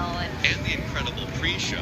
Oh, I don't want to, brag, but no, it's been a great day so far, and we have only incredible matches to come with the remaining 7 rounds of Swiss. Yeah. We Cara, do have to o wait a 5 a little 1 a bit gente já longer tem, to vamos figure em out busca who our do next 7 match a will be, 1. but I think it's time to talk about some caster predictions. Yeah, I do believe that the round has concluded, so we are going to be in our next match as soon as possible. But like you mentioned, let's take a look at our caster predictions. And Gabby, you and I, we get it. We know that Tyranitar is the answer to these weather I was teams. going to say, as much as I would love to talk about some of the picks that David and Costa have, I think you and I need to have a discussion about Tyranitar, because on the one hand, I think that the rest of our picks are a little bit different, but surely you're running, the best version of Tyranitar, right? Which one's that? Well, obviously it has Rock Slide. I mean, come on. Yeah, okay. Why are you running Tyranitar? Well, yeah, exactly. And knockoff, that's Well, let's go. of course. And low kick. I mean, it's such a great move with all the Ursaluna running around. Cadê o reset? and Cadê o Pokemon reset heavy, mindset, Simon? Cadê, and then, cadê? Yeah, because you want to be able to hit any grass type Pokemon super effectively. You mean water type Pokemon? No, grass. And water Terra type No, Pokemon? grass and fighting. Or water, what? What? Terra flying! No. You need to be Terra Grass so you can avoid Amoonguss, which is also one of the best Pokemon out there. Well, that's why you have Kilowattrel and Golden Go. Fair. But what if you don't have them? What if they've been knocked out or you did not bring them? Well, that sounds like a skill issue, trainer. It does sound like a skill too. Tô assim, mano. No, Eu tô I jogando mean, aqui this com is os meninos. personal preference here, right? And I é. think this is all also just something really unique about team building for A gente tem Pokemon. minuto. Personally, I like Terra Flying because it does Mano, ia give ser you muito outs engraçado se a against gente papasse Amoonguss isso that aqui, are tá? more damage oriented, let's say. Isso é It also muito allows you to hit engraçado. any fighting type Pokemon such as Annihilate. It allows you to avoid earthquakes from your own Garchomp on occasion. Would not recommend relying on that consistently, Eu tinha mind you. escutado do passe. But Cara, it o does bicho não tem happen nenhuma to disso. work really well. well. Yeah, so, you know... So, tell me about this whole Terra Grass thing. Pareceu H, Terra Grass is not as good as it used to be because Among Us has somehow fallen off our list of the top 12 Yeah, I don't Pokemon. understand that, honestly. Like, I feel like that's a miss on our part. It's, you know, it's not a miss on our part, it's a miss on our players' part. But, you know, I still think, you know, maybe this is because I came up through the harsh reality of 2011 when Among Us was one of the best Pokemon in the format, and every generation since. But I will never disrespect Among Us, and I will never not have at least one grass Terra type. Já que a gente vai tomar 10 a 1, vamos fazer pelo That menos is um, fair. né? I will agree with you because I do remember multiple finals from multiple tournaments No where melhor. the win condition has been I have Among Us, you don't have an Among Us answer, I press the score button. Yeah, you lose. Yeah, which admittedly can be very frustrating, especially when you are at these bigger tournaments like an international championship when there is so much in the metagame you have to cover, and you look at the top 12 Pokemon from our previous tournaments and it's like, well, I don't see Among Us, and then you just sit down across from the Among Us. And, Aê! no, that's fair, that's fair. Yeah, Vai, you've actually built out a whole que mané travar a bola aí no canto, ó. I have, and honestly, this is just a personal preference for when I do caster picks. Like, I know some people, like I'm assuming David, just like to pick 4 Pokemon that don't really synergize and are just interesting Pokemon to talk about and think about. But for me, I think it's more interesting to talk about archetypes because when I'm thinking about team building, I think about the archetype first and then I kind of fit the Pokemon to that. And in my opinion, I think that the Sand archetype right now is just in a very unique position. I don't think it's necessarily guaranteed to win because if you run into Discurso motivacional esse. played by very skilled people, it's not going to be the best time, especially with Garchomp. But if you are hitting teams like the Sun teams that we've been seeing do very well right now, if you are hitting more teams that are, you know, a bit further field from Lele consistently, then you do have a better chance to win. And at least in my personal experience recently, I've been hitting more of those teams that are trying to break Lele, which is where this team shines. Yeah, absolutely. If you can get into a moment where you're not having to dodge some of those things, like you don't have to worry about a powerful ice type attacker. Exactly, yeah. You can actually do really well with these Pokemon. And Kilowattrel in particular is a Pokemon that's really having a moment at this end of Regulation H2.0, both on sort of sand teams like this, but also, of course, on that Porygon 2 Ursa Luna team that has now won 2 regional championships. So, sort of flying under the radar, it has been as successful as the Lele team. And it's fascinating because it's, you know, it certainly gets really great typing, you know, flying type Pokemon have always been advantageous. I think a lot of people, if you're familiar with the history of VGC, would argue that Talonflame is probably one of the best flying Pokemon in VGC history. Getting access to Gale Wings for Talonflame gives you priority Tailwind, but for Kilowattrel's sake, you have competitive, which means that anything that drops your stats will give you a +2 special attack boost. And let me tell you, when your opponent is forced to switch in their Incineroar so they can take an Earthquake from, let's say, a Garchomp, or maybe even an Earthquake from a Ursa Luna that's already activated, that's with a Claymore, and then you get to +2 special attack at no consequence to your Kilowattrel, those Thunderbolts really start to hurt. Yeah, and the Air Slashes, which give you that good flying type coverage that you're always talking about. Ele já tá jogando, meu Deus do céu. Sabe, nossa, tá fazendo isso toda hora. Sneaky good. Like, historically, flying and electric has been a really dominant typing in the VGC metas. You know, of course you have Thundurus and Carnage, of course, when pre-nerf, pre-rebalancing, Thunderwave and Swagger ability attacks. Thank goodness, by the way. That, if we want to talk about flashbacks, that's another one. Eu falei que eu tinha puxado a criatura. Yeah. The original partner to get Garchomp with using Discharge and Earthquake next to each other. Yeah.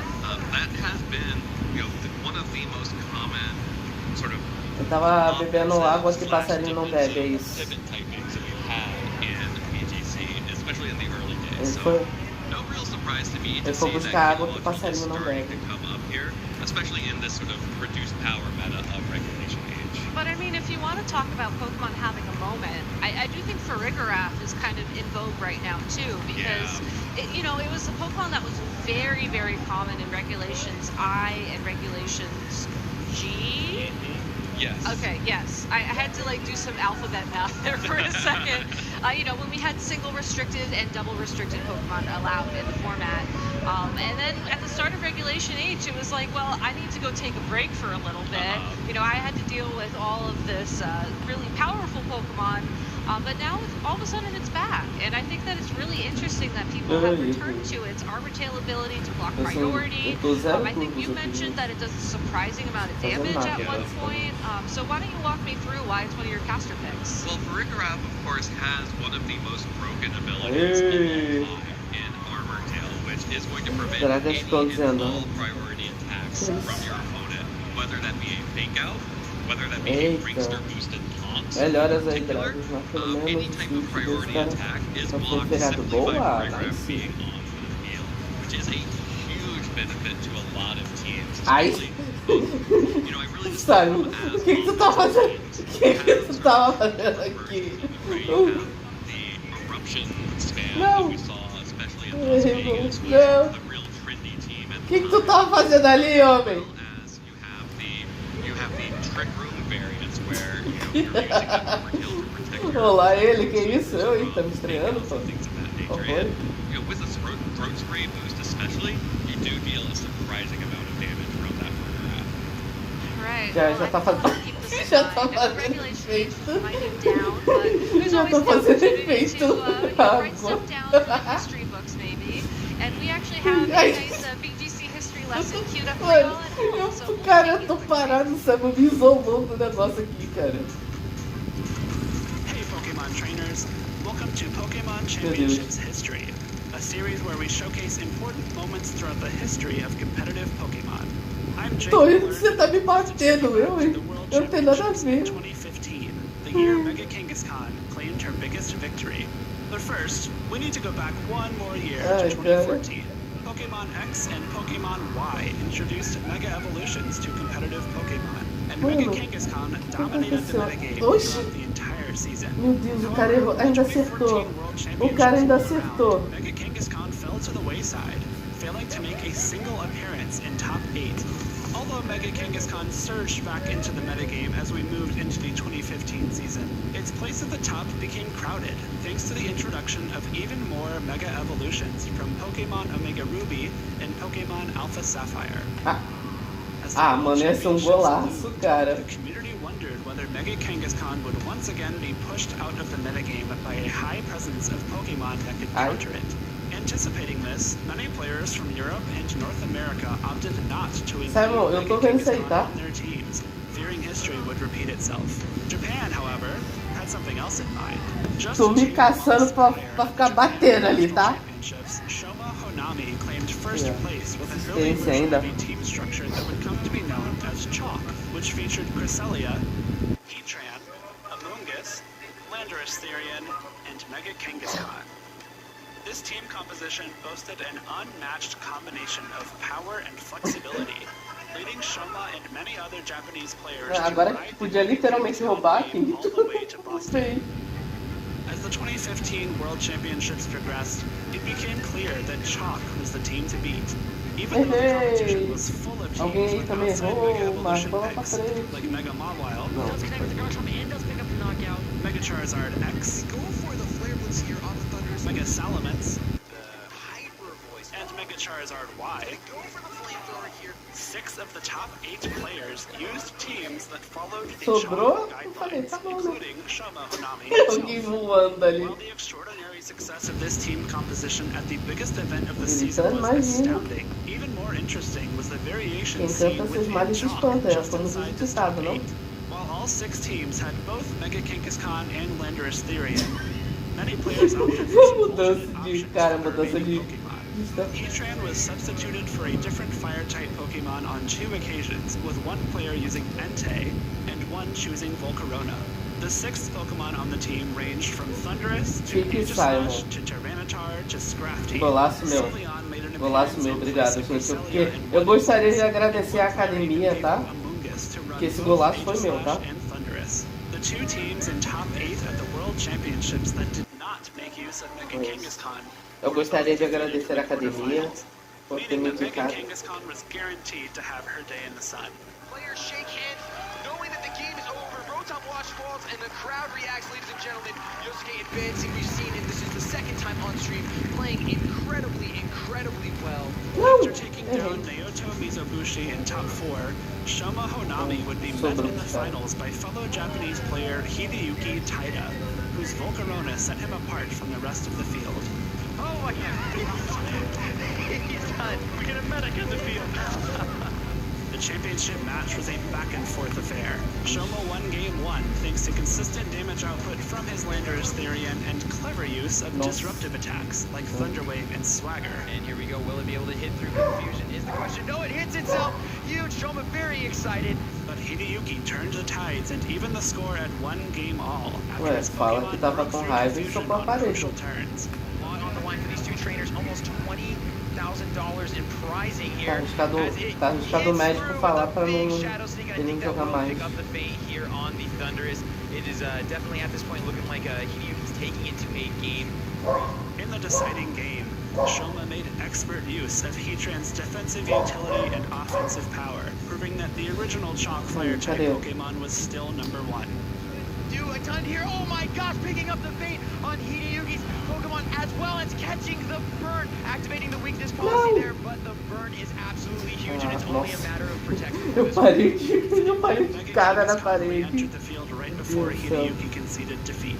Shoma's decision to stay true to his run to the Japan Nationals title with the original components of the Chalk team composition paid off as he became the 2015 Pokemon World Champion. Ué, quem saiu?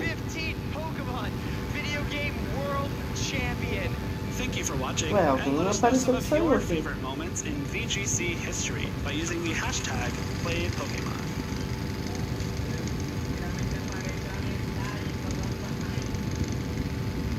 É só eu que vim? Não. Ué.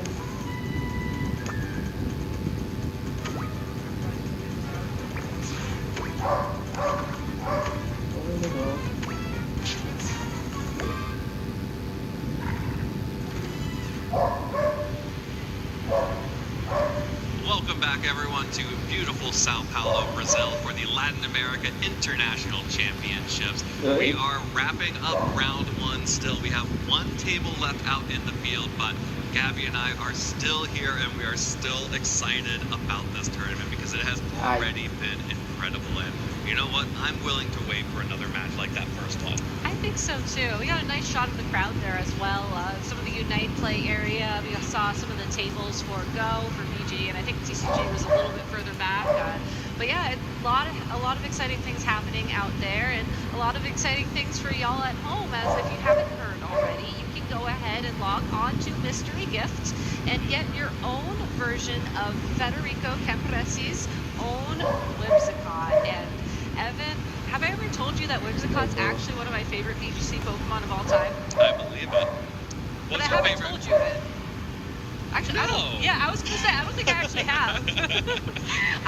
So when I was getting ready for the last chance qualifier tournament for Worlds in 2011, I was working a part-time job that summer that required me to sit at a desk for many hours doing nothing, and I actually shiny hunt a Whimsicott for that tournament. Yeah. What type of Whimsicott were you using? I was using a Tailwind Whimsicott on a Tailwind Trick Room team. Ah, yeah. Turbo Fast Grow. Yeah, and if this is exactly why if I had more time, I would have learned the Kilowattrel Trick Room team that's out in the field right now. But if you want to save time and get your own Whimsicott, already trained, ready to go, battle ready even, LAIC 26 Tailwind, and you'll never guess what the eyes are, Evan. What are they? They're ones. They're ones? Yeah. Beautiful. I love it. You should definitely go download this and make sure you redeem your Whimsicott, because this is a Pokemon that is evergreen in the video game championships. Because of that break ability and because of its moveset, like its move pool that it gets, there are so many different things Whimsicott can do. we saw in our first match that Whimsicott was a key component of Fabio's ability to keep up with Justin Tang's speed control because of that priority prankster ability. As well, the ability to use fake tears to boost the damage output was one of the key ways that he was able to keep up with the damage reduction that Justin was able to put off from that Grimmsnarl and the Volcarona together. And of course the Archaludon as well. So there's a lot of things that Whimsicott can do. Would you believe it can even be an offensive Pokemon? Yes, but I'm sure, honestly, if you haven't been watching VGC for that long, you might find that a little bit surprising because, you know, when you think about Whimsicott as a supportive Pokemon, you know, a lot of people will just train it in its HP and its speed as, you know, when you're only using Tailwind, O cara tá vendo que eu tô ali Fake Tears, atrás? those are really the only moves that matter, but given that it is a Fairy-type Pokemon and it gets Moonblast, those attacks can really add up, especially against some of the more frailer Dragon-type Pokemon out in the field. Yeah, and especially in our restricted metas, having so many different Dragon types that are very powerful, having Fairy-type coverage is huge. And of course, we can't forget, real ones remember, Life Orb Whimsicott. Oh, those are the days. I really... Big KOs with Energy Ball. I honestly miss those days, if only because it was really fun to see this cute little cotton ball Pokemon dealing the big damage and getting the KO. I love a Whimsicott KO. Deus do céu. Good times, good times. Well, if you would like to try out some other of those strategies, and I think someone should bring Life Orb Whimsicott to one of their locals, you need to find your local game store in your local leagues because it's so exciting to play and meet the people in your community who are also as passionate about VGC as you are. And Gabby, I know this is something that is so close to your heart. Make sure that people are scanning that QR code so they can find the event near you because, why, Gabby? Well, I mean, I want to actually give a moment to shout out my husband, Chalky, because, you know, we run a league together. We call it the Cheese League. Shout out to any Cheese League gamers out there. But it's really sort of a center of community for us, and it's given us a home, really, to kind of meet other Pokemon people in our area. You know, it's a very safe space for people to feel like they can be themselves, you know, be able to just kind of meet other people who are into the thing that they are into, to, you know, practice Pokemon in a very safe environment. You know, you don't have to worry as much about the championship points. You know, we do run, you know, cups and challenges, which do award points, but it's not these big events like the international championships or the regional championships. You know, you can try things like Life Orb Whimsicott, see how it does, and run things that are a little bit more offbeat or fun. We had somebody the other day who just decided to compete on a whim. Like, he normally shows up to our leagues just to play barbecues to get points for, you know, his sandwiches and sandwich ingredients. And then he just was like, you know what, I decided to play today. And he actually ended up cutting our most recent That's awesome. double header, which is when you run a challenge and a cup in the same day.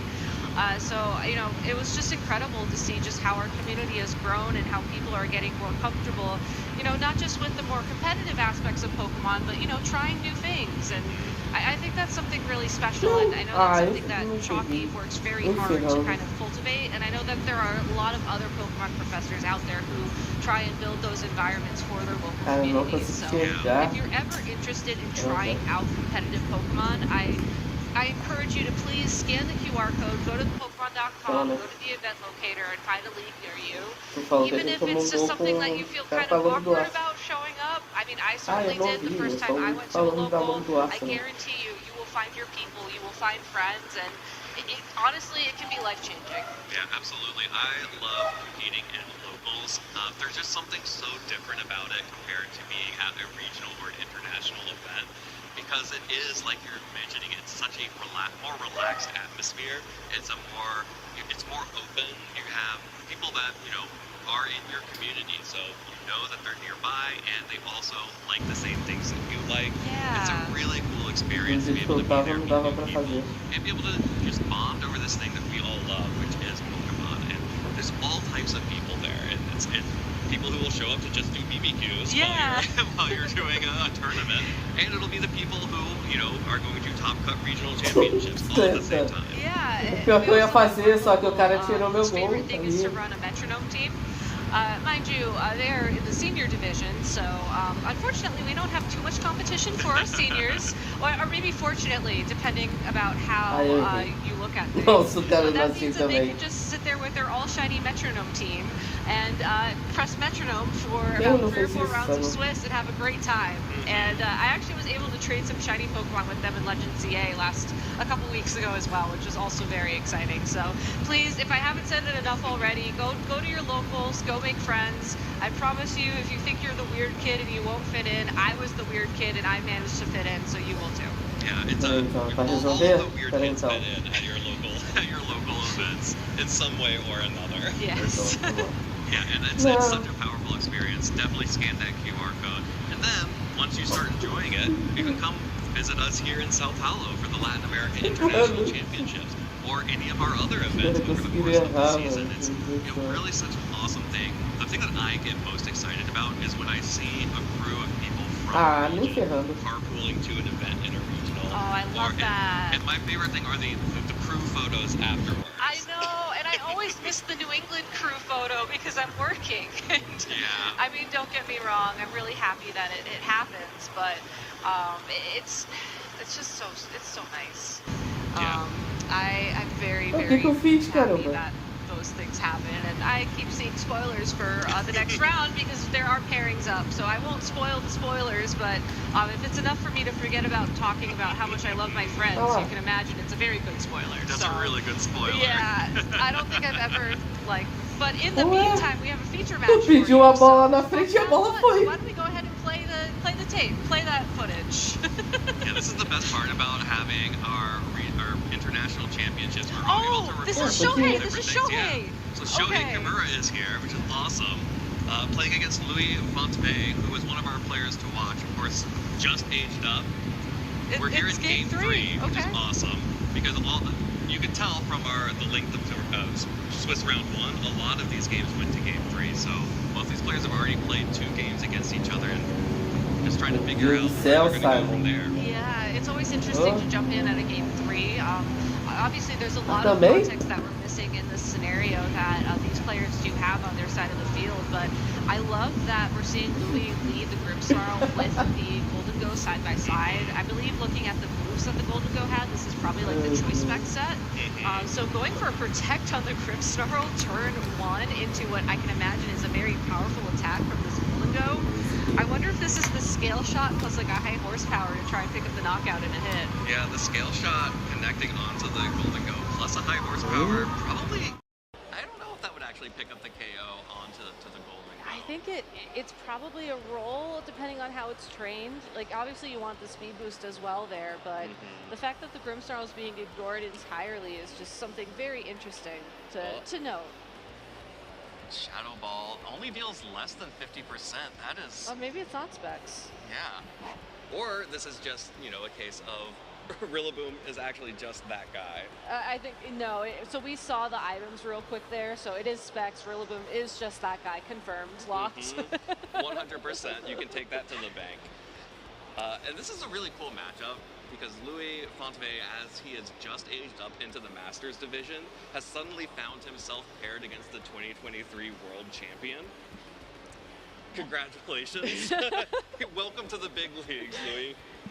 And to be able to take him to a game 3 as well is honestly an incredible accomplishment. Making a great read there to switch into your Chaladon. You will take some super effective damage, but you get the boost as well. And a Spirit Break into the Ursaluna.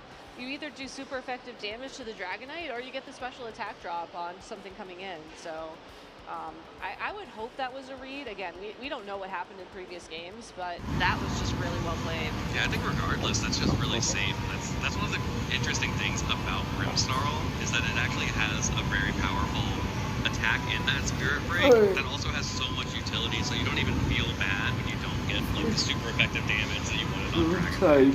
I wonder how many Grimmsnarls are in the field this weekend. I mean, we're 2 for 2 as far as we've seen. It's round 1, 2 for 2. Entendi, eu saí and com 2 o meu for 2 controle for descarregou, tá? too.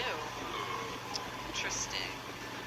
Seeing some trends emerge. I would Já love volto, to chat, do like rapidinho. observational versus like the field. I don't know if you'd actually get any significant data from that, but it would be interesting. What would also be interesting is if we see the flame body activate right now, because that would have been a great thing for Louis, but still, great defensive switches all around once again. Yeah, Louis is playing a really good defensive game here, and that Snarl actually connecting onto the Blood Moon is really big. -2 Blood Moon. Oh. Yeah. That did Volcarona nothing. tanked that so well. You're not used to seeing Blood Moons just like be shrugged off like this. Volcarona's almost back up to full health. I will say that is the leftovers Blood Moon Ursaluna, and typically after about one special attack drop, they're not as intimidating as their Life Orb counterparts. But it is, it still is a Blood Moon Ursaluna using Blood Moon, so that's still scary. Yeah, absolutely. It can, but the good news is it can only use it once every 2 turns, so you have at least a little bit of a reprieve from the only damaging option that Shohei has remaining on that Pokemon. True, but Shohei does have more switching as well. Okay.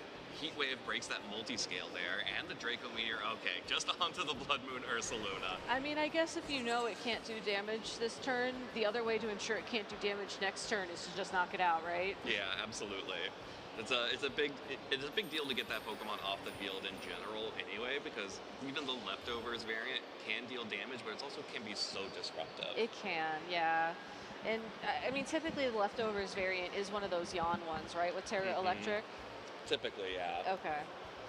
It's been a while since, and I say it's been a while, it's only been like a week since I've looked at usage for Ursaluna Blood Moons. So sometimes I just need like the gut check, Definitely seen some that have switched to like a Calm Mind variant. Yeah, well, that's why I was asking, because I mean, if you're sure that you can just sit on the field for a long period of time and get those Calm Minds in, not as scary, but at the same time, you just knock them out. So yeah. Well, I am really enjoying this team that Louis and Justin Tang were both running. Having the ability to really control a Pokemon like Golden Go with Struggle Bug and with Snarl. Ooh, there's the Draco Meteor, the Volcarona dodging the Scale Shot, but even after all of that, the Dragonite is still standing, gets another shot at it. I can't help but wonder, given this Grimmsnarl Volcarona team, it does feel very well suited for the metagame right now. I feel like it's gonna go far this weekend. I know that I put sand on my caster predictions, but realistically speaking, this just feels good, Yeah. Well, it feels good to get a knockout onto Dragonite and over 50% damage to Golden Go in one turn. And Golden Go, unless it's running Power Gem, won't be able to do much back, and seeing Nasty Plot means it probably does not have room for Power Gem. Yeah, that's definitely just going to be Make It Rain and this Shadow Ball, and you can Nasty Plot as much as you want, but this Archaludon is very happy to sit in front of you and just snarl away. In this grassy terrain, it's good for the Golden Go, but it's better for the Volcarona. I was going to say, Louis is just miles ahead of Shohei right now, and it really is the Volcarona that's allowing him to be. I am very curious what Shohei has in the back, because based off of what we've seen, it's been Dragonite, Rillaboom, Golden Go, and the Ursaluna that got knocked thank out. you. I was like, I know it's the team. It's the team that we're going to see all weekend, and it's very interesting to me that we are in a Game 3 situation here, and yet Louis is so far ahead. Yeah. This really feels like Shohei has no opportunities here. The fake out is good to get the Golden Go a second Nasty Plot to start removing some of those drops, but I just don't see how Shohei is going to be able to capitalize on this, especially with Grimmsnarl back out on the field. Very easily can just set up a light screen and then what? I think that's exactly what we saw him lock into, honestly. Lumiere. It does sound kind of nice in French. Yeah, it has to go in for the Shadow Ball because it's the only thing that's dealing damage to that Archaludon. And good damage, but really need that Pokemon off the field because Golden Go is in Snarl range. Oh, okay. Outspeed. Oh, okay. Nope. That needed to crit, I suppose. Archaludon will shrug that off every time. Oh, but Golden Go hanging on is kind of big. Shohei needed that. Yeah, no, 100%. So that was +2, -1, -1. +2. +2. So it should be at +2 still. Yeah, like Voltei, 3 is. Yeah. chat, voltei. So that puts it at about. I mean, it'll be able to knock out the Archaludon no matter what at this Mais point. pouquinho de Yeah, so café. there's the Thunder Wave. So Louis has to get a little bit more control here. Of course, the Golden Go is also within potentially light or recoil. Ooh, gets the KO on both of them. I think it holds on Oh, right, because of the barely. grassy terrain. Yeah, if there wasn't grassy terrain recovery the previous turn, Life Orb would take it out, but it like almost negates it every turn, right? Like I think you take 1 or 2 HP net after recovery. Yeah. So Shohei switching in the Rillaboom to get that fake out onto Archaludon to create the space for Golden Go to get that second nasty block. Has really gotten him back into this, but there is still that Volcarona in the back and a choice specs. Oh, whoa! Wait, what's happening here? All right, well, I think... Let's do it again. I was going to say, I think there's a bit of some twisted dimensions. The dimensions have been twisted. Well, okay. I mean, it was so good the first time. Why not watch it a second time? Well, this is actually an interesting moment in the game. It was very interesting, yeah. I'm a little bit lost.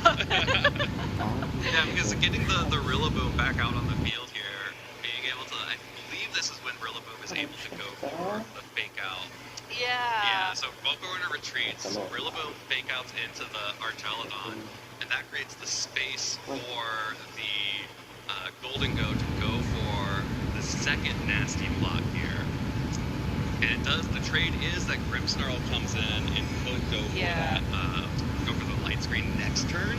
Yeah. But getting this additional +2 is going to be really big for Shohei to actually get some damage onto the Archaludon. Do you trust me? I trust you. I'm gonna press the button and see what happens. Okay, we jumped, right? We time traveled? I'm gonna press it again. Yes. Do we time travel again? Yes. Okay. So it turns out I can control time. You control time, Gabby. Wait. There's the light screen. Maybe I don't control time. I can control time once. You control time to a limited degree. You know what? I'll take it. That's more than I ever expected to get in my lifetime. You know, I'm really happy to see that moment in particular again, though, because I missed that special defense drop, which is what allowed the Golden Go to then pick up the KO onto the Archaludon. Perfect. So there was a reason for our twisty turn dimensions. But Louis did actually end up winning this game, so it's currently up 1-0 in the tournament. Shohei, honestly, will probably be able to come back, but what a close set. And speaking of close, we are so close to starting round 2 of Swiss here with Victor Mendina versus Yuma Kinugawa. This is an incredibly hyped matchup for the second round of Swiss of the day. I can't believe that we are already getting matchups of this caliber heading into round 2. Of course, Yuma Kinugawa is coming off of his time in Las Vegas, where he was running a different variant of this Eruption team, which lacks a critical piece of that team that you might be surprised by. But here we have Victor Medina going back to what was working for him in LAIC last year, which of course was also in Regulation H. Few different pieces here, but does have the Sinistra coming back and the Terra Fighting Archaludon back, this time with having the Choice Band Vasculegion for a lot more offensive pressure. And I really like that adjustment. You know, I think Sinistra is one of those Pokemon that always gets undersold a bit in Regulation H, especially when paired with the Terra Fighting Stamina Archaludon. That Pokemon, I think you said it a couple times with the Justin Tank match in the previous round, doesn't have access to recovery. Sinistra's Hospitality ability is a way to get it some of that health. And when you look at Yuma Kinugawa's team, when you look at how much firepower is on the field, if you are able to terrestrialize away that fire type weakness, rely on your Assault Vest for some special bulk, and then maybe get some health back a couple of times with your Sinistra, that's a great way to sort of keep that Pokemon on the field and keep it as a threat.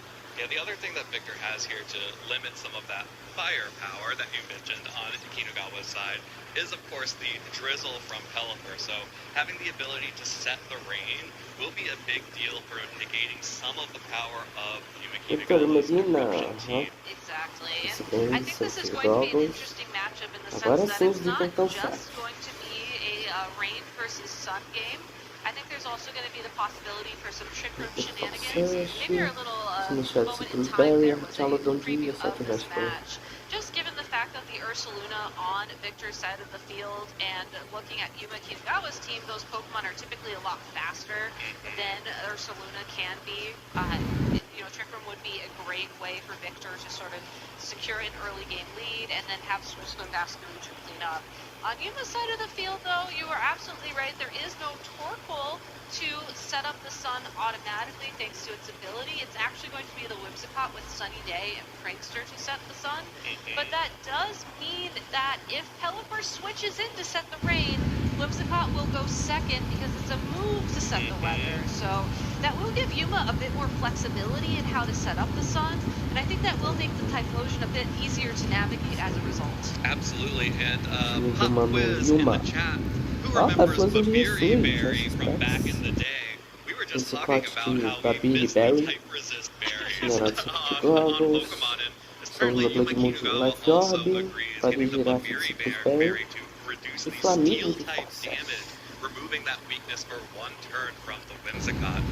Does free the Whimsicott up to have a Terra Ghost to avoid the fakeouts, and also does have that Sunny Day ability, and that could come into play because this is the Archaludon on the other side, which would typically want to match into that Whimsicott. It is, though, an interesting question because other than like the Whimsicott and the Typhlosion, looking at Yuma's team, I do wonder what the other pieces that he brings are going to be. I think the Blood Moon Ursaluna is going to be critical just because it does so much damage, especially when holding that Life Orb. Incineroar would be a nice pivot if there wasn't so much rain and Ursaluna on Victor's side of the field. So maybe you look to the Farigiraf or the Flamigo even to deal some more damage. Yeah, we haven't talked about Flamigo I know. yet. I really hope we get to talk about Flamigo, but it's not going to be a lead, at least for Yuma. All right, Yuma will be leading the Incineroar and the Blood Moon Ursaluna, while Victor goes straight for the Rain mode. So no Whimsicott on the leads for Kinugawa, and no Torkoal in the back because it's not on the team. Means that Victor does have control of the weather here. That is the downside of not having the Torkoal here.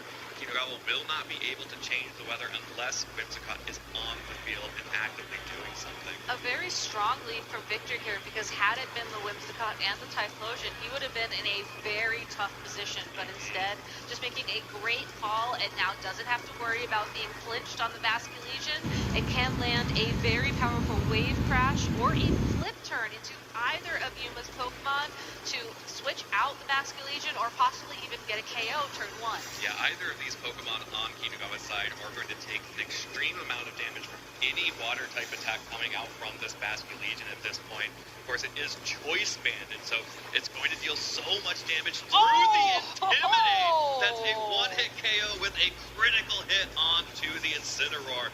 So Kinugawa loses a critical piece of the strategy here. That is going to remove the Incineroar from the field, and that means that Basculegion gets to switch out, and Victor has all of the momentum. And gets the opportunity to send in one of his two Pokemon in the back, and I don't know if you saw this, but when he got that KO, Victor just kind of nodded like, yeah, I expected that. Yeah, I get those. But sending in the Archaludon here is nice because, again, no Whimsicott in play means that Rain is around for now. A música de Jojo sem tomar copo? That would be a great time to send it in to remove that weather. Archaludon on Victor's side of the field is running Electroshock, so if the Pokemon, like the Whimsicott, could take that electric type damage, you can try and build up special attacks. But instead, I think this is the time for the Archaludon to think about maybe Rascalizing and to try and target down that Ursaluna Blood Moon, as it did just protect, so it should be vulnerable this turn. Yeah, and so here is the benefit of having the Whimsicott instead of the Torkoal, is now Kinugawa is threatening to turn off the weather at any moment. So Victor could try to go for an Electroshock, like you mentioned, start boosting the special attack, but at any point, Whimsicott could use Sunny Day and then it's gone. at any time, the Pelipper could go for a super effective weather ball into the Ursaluna and have it turned off and turned into a fire type weather ball. Of course, now that the terrestrialization has come out from the Ursaluna, that will not matter one bit, as it would deal the same amount of damage. And so Kinugawa is opting to go straight for the tailwind here, get the speed advantage, and start firing off some big attacks like this Hyper Voice. With the terrestrialization boost and the life orb boost, Pelipper is brought down to its focus sash, but look at how little damage it did to the Archaludon, and I think more critically gets that defensive boost ahead of what could be a body press, but instead, just a Draco Meteor. Yeah, just going for the Draco Meteor on the offensive there, not enough to pick up the KO, but the Weather Ball will clean it up. Still with the rain up, that is still a water type Weather Ball, so Yuma is going to have to get a lot out of the final Pokemon in the back. And the way these teams work with Eruption and Typhlosion is you're just trying to get just enough damage for Eruption to start picking up KOs. And now Kinugawa has the ability to set the sun, boost the Eruptions, and maybe have enough damage to take this one home. I mean, the tough part is that Victor can very easily switch in the Incineroar, take one Eruption. Maybe, can it take two? I don't know if you have to, because as soon as you take one, you can send in the Pelipper and reset the weather. Maybe you try to get rid of the Whimsicott in that point in time. You have options here. It's not necessarily comfortable, but you do have the opportunity to try and reset the weather once and buy time to try and KO the Whimsicott during that time. Yeah, I mean, I think at this point, Kinugawa just click Sunny Day on Whimsicott for the rest of the game. You absolutely just click Sunny Day and Eruption here on out. And you also maybe consider, what else is there? I guess you could Encore as well if you're a little bit worried. You could Encore the Duraludon or the Archaludon to something if you really wanted to. But yeah, Sunny Day, Eruption. Yeah, Sunny Day, Eruption. The Archaludon now is locked into Electroshot that doesn't matter, and Incineroar took over 50% damage from that, which means that it's not going to be able to take another Eruption, but the terrestrialization was used on Ursaluna, so the fake out pressure should be enough for this Basket Legion to be able to maybe take this one home. Maybe. It's still going to be a little bit close here. The Aqua Jet is big too. Yeah, I do want to commend Yuma on the fact that he's kind of run this team in reverse. I think a lot of times people will lead their Sunny Day, their Torkoal alongside of their Typhlosion to get the terrestrialization of the sun like immediately out on the field. But Yuma's reversed that. He's kept this in the back for when hopefully the counters were gone. Yeah. And we'll see how that works out. Absolutely. So Pelipper will come in here. That means that the terrestrialization from that Basket Legion now is going to have rain plus terrestrialization plus its natural power to potentially even just knock out the Typhlosion with Aqua Jet straight up. Of course, regardless, even if Sunny Day comes out again here, it's still going to deal a lot of damage to that Typhlosion and potentially bring it down to a range where Eruption, it's not going to deal enough damage, and that's a two-hit KO right away. That is, and exactly. The nice thing now is that even if the Basket Legion gets onboard into Aqua Jet, that will be enough to pick up the KO onto the Hisuian Typhlosion, and even if the Whimsicott can land the KO against the Basket Legion before Aqua Jet would, Incineroar is going to love to take advantage of, I guess actually it doesn't have... it only has knockoff. It only has knockoff, so Whimsicott might be in an interesting spot here where Moonblast can do significant... The return of offensive Whimsicott. I was going to say, like, my first thought that I was building up to was, well, you know, you probably wish you had one of those more offensive variants here, but this Whimsicott might be able to do some surprising things right now. Well, it really matters how much damage it can get down onto this Basket Legion. Because even Whimsicott resisting in the sun is not going to want to take too many of these attacks from Basket Legion, even though it is just Aqua Jet. So, you know, with the sun, with the resistance, it might be because it's a swift swim instead of an adaptability. You just have the terrestrialization and choice major. This damage roll is going to be really important. I think... Okay, hold on. We have to see how much Moonblast does. Okay, well, that's to Incineroar. That's fine. Okay. Yeah, okay. So that's maybe 5 or so Aqua Jets? Yeah. Just trying to napkin math this. So I'm assuming the next Moonblast would probably knock out Incineroar? It would knock out the Incineroar. I would assume you try to target the Basculegion first, just because knockoff is just going to get weaker and weaker. But yeah, but seeing that damage and maybe worrying about parting shots coming out from the Incineroar. Oh, probably that, yeah. That's going to pick up the KO on Incineroar, and this Basculegion is staring down a raid boss in this Whimsicott in the sun. Aquajet is just not doing a lot of damage. It won't hit KO'd on a flip turn into the Incineroar, but it cannot break this Whimsicott that is going to need 2 more, and Sun has faded here. So we are in a position where I think a critical hit could open up the opportunity for this Basculegion to take the game, but still, what an incredibly close game for Victor and Yuma. Coming down to the wire here, Whimsicott showcasing just why it is our distribution Pokemon for the weekend. LAIC 26 Tailwind. The eyes are ones. Alright, here we go. Let's see how much damage this is going to do. Oh no! Oh, that's okay. The sun just rearing out. Moonblast not able to pick him up. Victor Medina by the narrowest of margins. One final Aquajet should be enough here. And then Whimsicott, you tried your best. I really wanted to believe in you, but the final Aquajet, you needed one more turn of sun. But still, the fact that it came that close to the wire. You can see the stress of that match on Victor's face right there. Victor, that you always want to try and lock in your win conditions earlier on in the game, and I think that he did a really good job there, just recognizing that even though the end game was going to be very stressful, prioritizing the Aquajet onto the Hisuian Typhlosion was the correct call, because that eruption would have been able to just tear through his team, even with the resistance, even with the rain had it stayed on the field. So a great call there. I also really loved how he led the rain on the offense that we did see the Typhlosion, because hypothetically speaking, let's say we saw the lead into the Whimsicott Typhlosion and we saw the sunny day, we now know that Aquajet would have been enough to make a significant difference in that position. So I think game number 2, Yuma really has to find a way to break through this Basculegion, and as it is the #1 threat for his team. Yeah, and I think Yuma did a really good job in that game 1 of finding an opportunity. Was still able to get off a full-powered eruption into the Archaludon and the Incineroar. And realistically, when you fire off a full-powered eruption, if the Basculegion is still in the back, Basculegion is coming in because you got to start Aquajetting.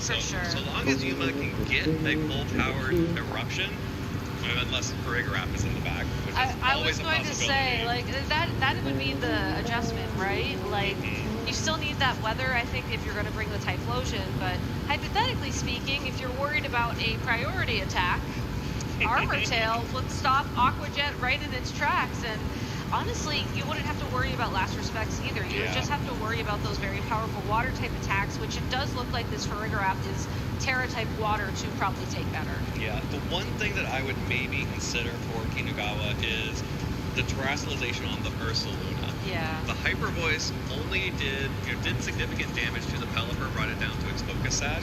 It did a good amount of chip to the Archaludon, but I'm not sure that you didn't get the same effect by having a Terra Fire Typhlosion, which would have done more damage to the Incineroar on that switch-in, which would have then potentially allowed you to get a little bit more out of that. But here it is, the Ursaluna Blood Moon and the Incineroar lead once again from Yuma Kinugawa. Of course, both of these Pokemon once again immediately threatened by even just a flip turn from this Basculegion in the rain. But we do see an adjustment made by Victor hanging out there in the back, so I can't wait to see how that is going to change things up, as that does give his Pokemon a bit more vitality overall in this matchup. Kinugawa, though, sticking with the same lead, so it's going to be a playstyle adjustment most likely, and I think you nailed it, Evan. The terrestrialization just was not valuable for this Ursaluna. Typically, the Life Orb and the Terra Normal can make such a huge difference, but Pelipper has Focus Sash, Basculegion is still a Ghost type right now. They're just not going to get value out of that. Well, speaking of no value, any attacks into that Blood Moon Ursaluna will not have any value. Here's that flip turn. We are going to see that the critical hit did matter in Game 1. The Incineroar just barely hanging on there after the damage from the flip turn. Sinistra, though, like you mentioned, the adjustment from the Victor, giving him an opportunity to heal the Pokemon back up. But we'll need to save the terrestrialization for that Pokemon if it ever wants to hope to survive an eruption. Pelipper's Weather Ball connects onto the Protect once again, which means that Kinugawa finally gets to use this Incineroar for something, and that is just going to be a parting shot into the Archaludon. of course, that will lower the special attack and allow Kinugawa to pivot. So in a dramatic reversal of Game 1, Kinugawa is now the player who gets to choose which Pokemon comes out here and has the Incineroar still in the back to threaten fake out pressure and additional Intimidates. Yeah, that additional Intimidate would have made a huge difference in that endgame against the Basculegion. So it's great that the Incineroar can stick around. I think it's also great that Kinugawa now has the opportunity to get the Whimsicott essentially in the same position it was in game number 1 without that Pokemon loss. So can go straight for a Tailwind here or can try and set up the Sun.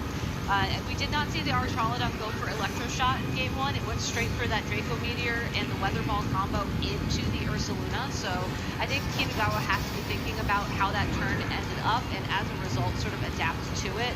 I think that Ursaluna would be bulky enough to take a Draco Meteor and maybe the Fire-type Weather Ball if it doesn't Terrasilize like you were hinting at this time around, but that's still going to be a roll. That's a lot of damage. All right, that's just going to be the Tailwind setup from the Whimsicott, just like in Game 1, but this time no Terrasalization on the Blood Moon Ursaluna, dealing basically the same damage. I was going to say, that looks exactly the same, except it's you got not 5 more damage on Pelipper. Yeah.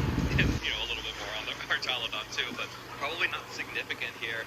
The Draco Meteor connecting once again on to the Blood Moon Ursaluna, and the Weather Ball again is starting to be enough to pick up that KO regardless. So Kinugawa is just like, well, you know what? I shouldn't have Terrasalized so early, and was really kind of unlucky that my Incineroar got knocked out immediately. Let me just try again. It almost feels like, though, the way he's playing this team is that the Ursaluna's job is just to give Whimsicott time. Yeah, and break Focus Sash. And break Focus Sash, because Victor had to focus down on that Pokemon.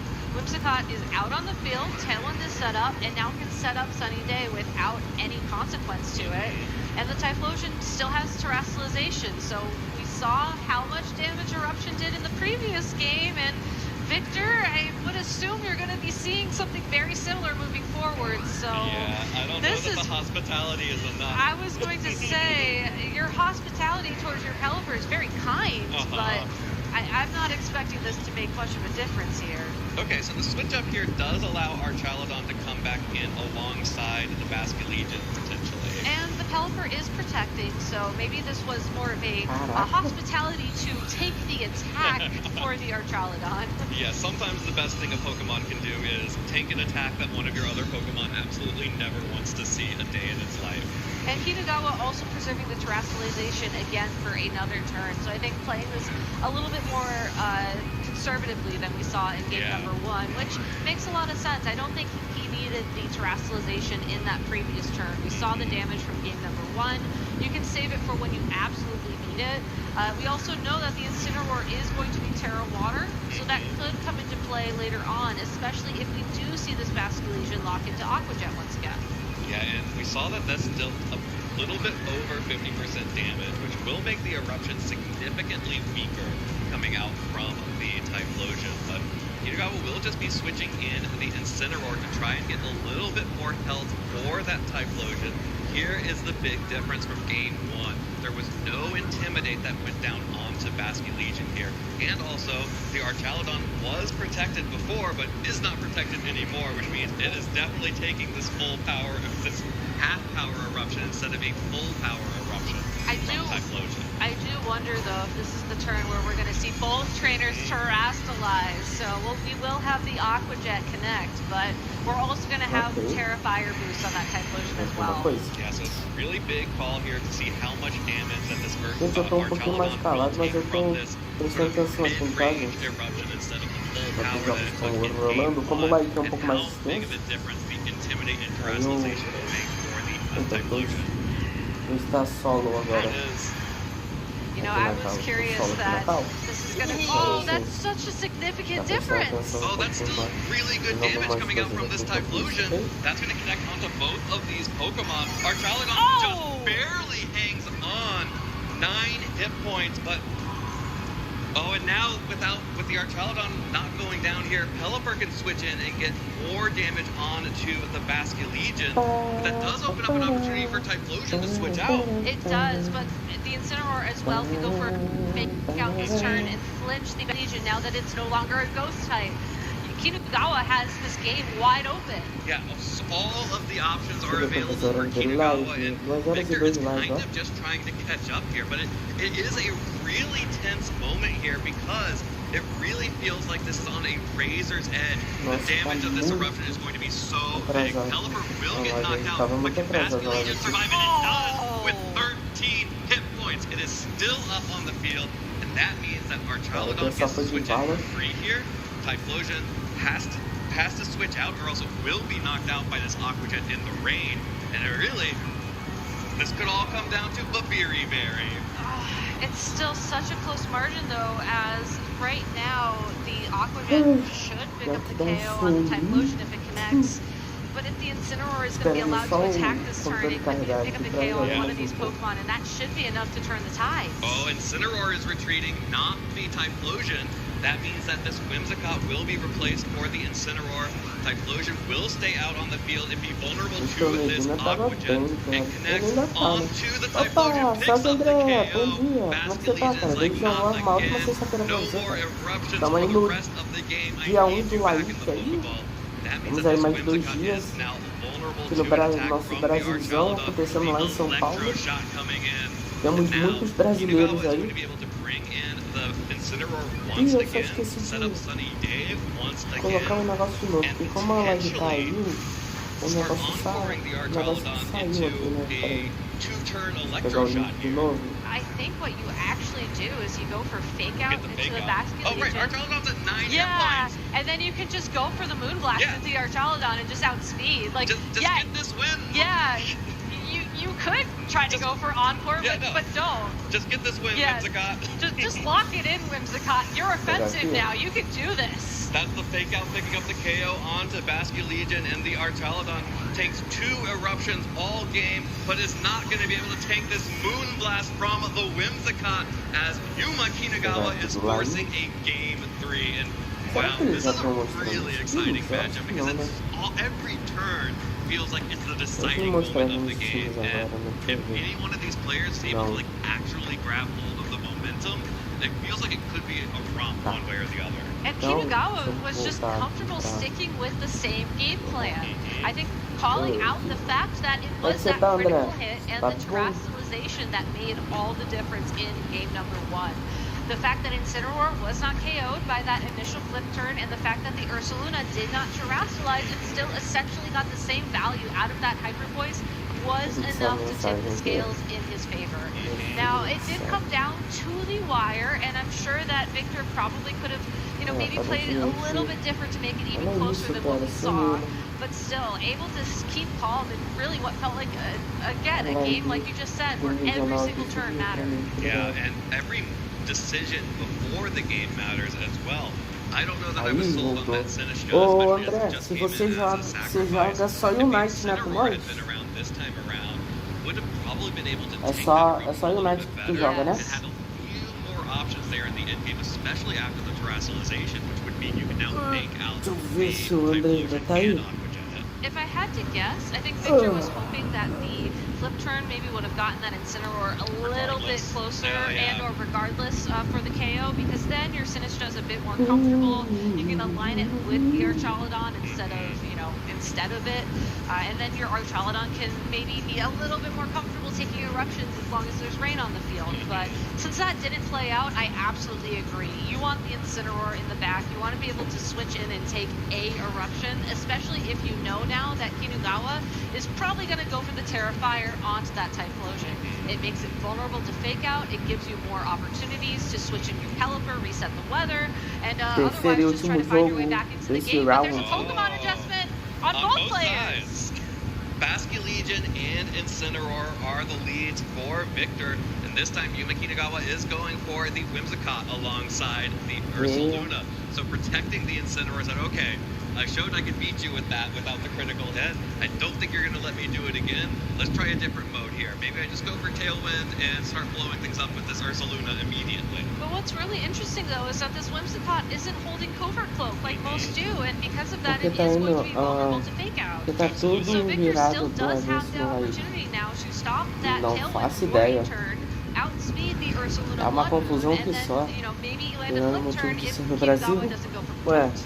Não, assim, a única parte boa é que eu não sei se isso acontece só nos internacionais. Mas se vocês forem. Se vocês forem no canal oficial da Pokémon, na Play Pokémon, vocês vão ver que o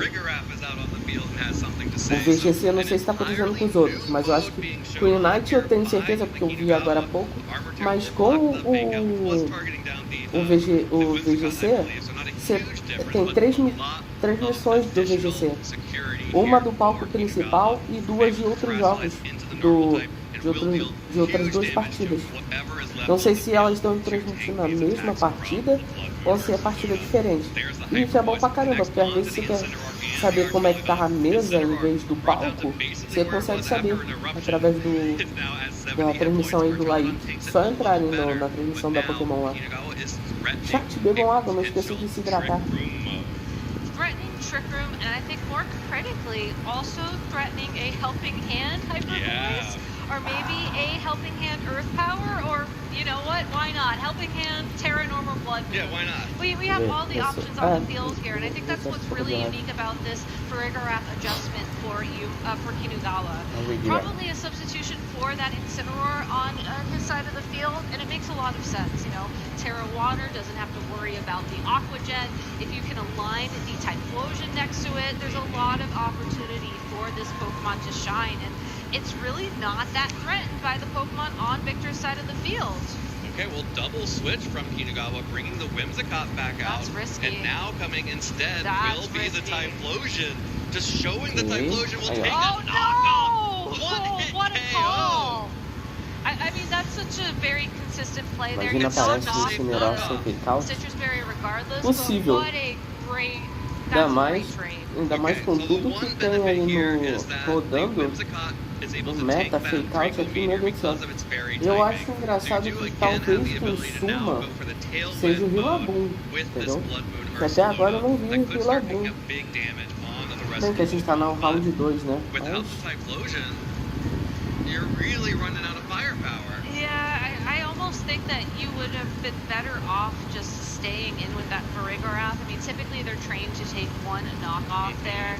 That was just a very unfortunate switch there for Kinugawa. Like you said, you can try and make up some momentum with Tailwind plus an attack. Como é que tá isso aí? O Typhlosion, pelo menos, eu imaginei que seria o Pokémon aí, o pessoal colocaria, né? Quero o Agathe na mesa agora? Cara, eu não sei nem como é que tá o score do Agathe. Okay, there's the Tailwind. The Earth Power connects onto Archaludon. Oh, never mind. That's enough to pick up the KO through the Assault Vest. And now, with the Tailwind up, Kinugawa may be able to make something happen. But remember, this is a Life Form Ursaluna. Well, it was. So that would mean that it was on a timer, but the knockoff just dealing some decent damage here. Puts it into Bastion Legion range regardless. The knockoff mainly just getting us there faster. Yeah. Tá, o Agathe tá em 11º, 2-0, o Marlon. Só que infelizmente não mostra os Pokémon dele. Então, assim, se a gente quisesse ver, não dá pra ver. Eu acho que ele já jogou. Se pai, ele já jogou. Entendeu? I do think it's a very easy switch though for Kinugawa to maybe switch out the Whimsicott for the Farigiraf right now in hopes of catching the Aqua. Yeah, but you can see that Victor is afraid of exactly that, opting not to lock into an Aqua Jet. Because of course with the choice bound O pior que a gente tinha um brasileiro agora há pouco, cara. A primeira rodada foi um brasileiro contra o Just Stand, pô. O cara tava na vantagem. O cara podia ter feito 2-0 tranquilo. Ele fez 1-0, no segundo jogo tava 4-v1 e o Verstappen conseguiu fazer 4-v1 e empatar o jogo e depois virar pra 2-1.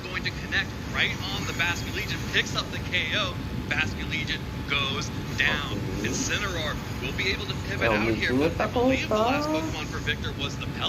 aqui agora pra ele. É esse ranking que ele trouxe esse Michá? It's fully healthy, but Whimsicott has a Moonblast and a way to break that Focus Sash. so that the Ursa Luna can follow up for the knockout. Não trouxe o Pelican. Nossa, ele counterou real o time dele aqui, você tá não? It was just enough to keep Victor from Nossa, ele muito counterou o time dele aqui. which would have at least gotten him through that turn. And honestly, most likely would have gotten him through the end game, given that he did still Cara, o have Incineroar leva a Ursa Luna com o dano de fogo nerfado aqui, maluco. Unfortunately, though, you Sabe me do dizer? have to play through a couple of turns carefully. Ele pode dar no coffre, né, as pra Fake tirar Out o is now item. in play once again, and you will have to be very careful to ensure that you're not caught off guard by it. But I don't think there's a way that Kinugawa can, you know, I don't want to say mess this up, but you can certainly not worry about Fake Out and get the knockout out of Incineroar this turn. But if no Fake Out, just gonna KO. Yeah, Victor recognizing again, I can't risk the Fake Out, just not 2-1 pro giving japonês. Kinugawa an entirely free turn. Let's go. Weather Ball will connect onto Ursa Luna and pick up that KO, but this Perigraph, again, it's fully healthy. The Whimsicott's going to be able to come back out here and, you know, potentially reduce the damage of that Weather Ball by using Sunny Day just a little bit onto the Perigraph at least, but there's still a Citrus Berry on Perigraph. It has Psychic, Nightshade, and Helping Hand. This Pelipper does not have the defenses to withstand all of these attacks. Whimsicott alone would get this, and the special attack drop to boot, following up with a Psychic from Perigraph. Pelipper goes down. Yuma Kinugawa takes game 3, showing an entirely different mode of that team, sacrificing the Typhlosion, removing the option for Eruption, and just going for the sheer power of that Terra Normal Blood Moon Ursa Luna. Incredibly well played. And not only that, showcasing that your support Pokemon can also be really the offensive backbones, the offensive endgame of your team as well, as we saw in those last two games there. You know, Whimsicott and Perigraph were the closers. You know, that Psychic, that did so much damage to the Pelipper at the end of the day. And I think it's really neat that you can recognize those opportunities for those Pokemon to really shine outside of their typical roles. And I do want to say as well, I think that Kinugawa made some incredible calls there in those final 2 turns, you know, not switching in the Perigraph and then deciding to switch in the Perigraph. I think that was fantastic mind games on his part. And Victor just, unfortunately, you know, made the 50-50 wrong each Cara, o time. fato dele ter demorado pra usar esse Pelican custou ele potencializar o Archaladon e o Basculégio, cara. Se pá, mostrar o Incineroar talvez não seja a melhor das condições no momento. That does also mean you're weak to the Earth power from that Blood Moon Ursa Luna. We just saw how much damage that can do, and really awesome to see that team sort of the different ways that it can perform and sort of get around some of these different options. And I love seeing that Sunny Day on Whimsicott and the no Torkoal Eruption team. Beautiful. I know, it's a very clever way to run weather in this format, because all the other weather setters in the format right now, the Pelipers, the Alolan Ninetales, even the Tyrannotars, unfortunately, do all have that weather setting ability, whereas Whimsicott can use it as a move with Prankster, so it's guaranteed to go first, as Whimsicott is currently the fastest Prankster in the format, and yeah, you don't have to worry about any weather wars when you can just guarantee that you're just going to win all the time. And the best part of it is it combines Tailwind with the ability to change weather. It was one of the things that we saw be really effective about Marco's Sun team last year, was the Jump Club had the ability to both set Tailwind and set the Sunny Day to set the sun for itself. So really cool to see that version here in Whimsicott this time around. All right, well, I would love to hear from Kinugawa himself about not only his run here, but, you know, how his season's been going in general. So let's go ahead and take him to the stage for an interview.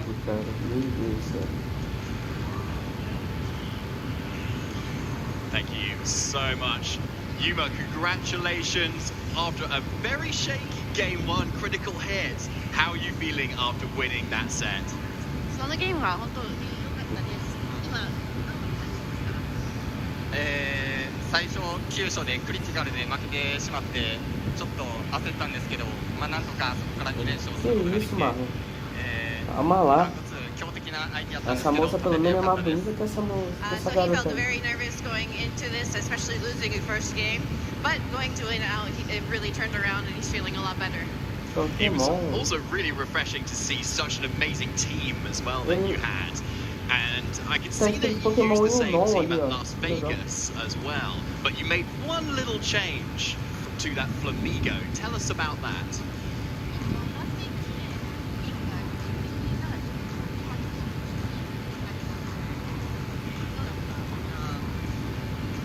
ラスベガスではアーチャルドンを使っていたんですけど、チームがそのスペシャルアタッカーが5匹いて、突撃直帰持ちとかのポケモンがきつかったので、物理アタッカーであるフィジカルアタッカーのフラミンゴを採用して今回挑みました。Tu é moderador, mano. Ele não vai te taxar não. Se você entrasse em qualquer outra conta e usasse o Caps Lock, eu acho que aí sim ele te daria pior. Because we've seen it on a lot of other competitions, but not on something anything like yours either. So, Yuma, going forward now to the rest of the competition, what is your goal this weekend? Peraí, já volto.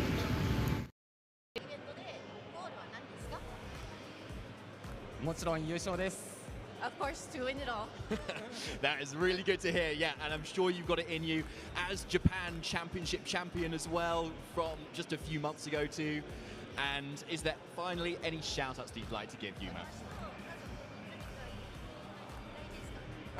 頑張ってます。応援よろしくお願いします。 I will continue doing my best. Thank you for taking care of me. Fantastic. Yuma, hopefully we'll see more of you later this weekend. I'm going to be back with round 3 very shortly.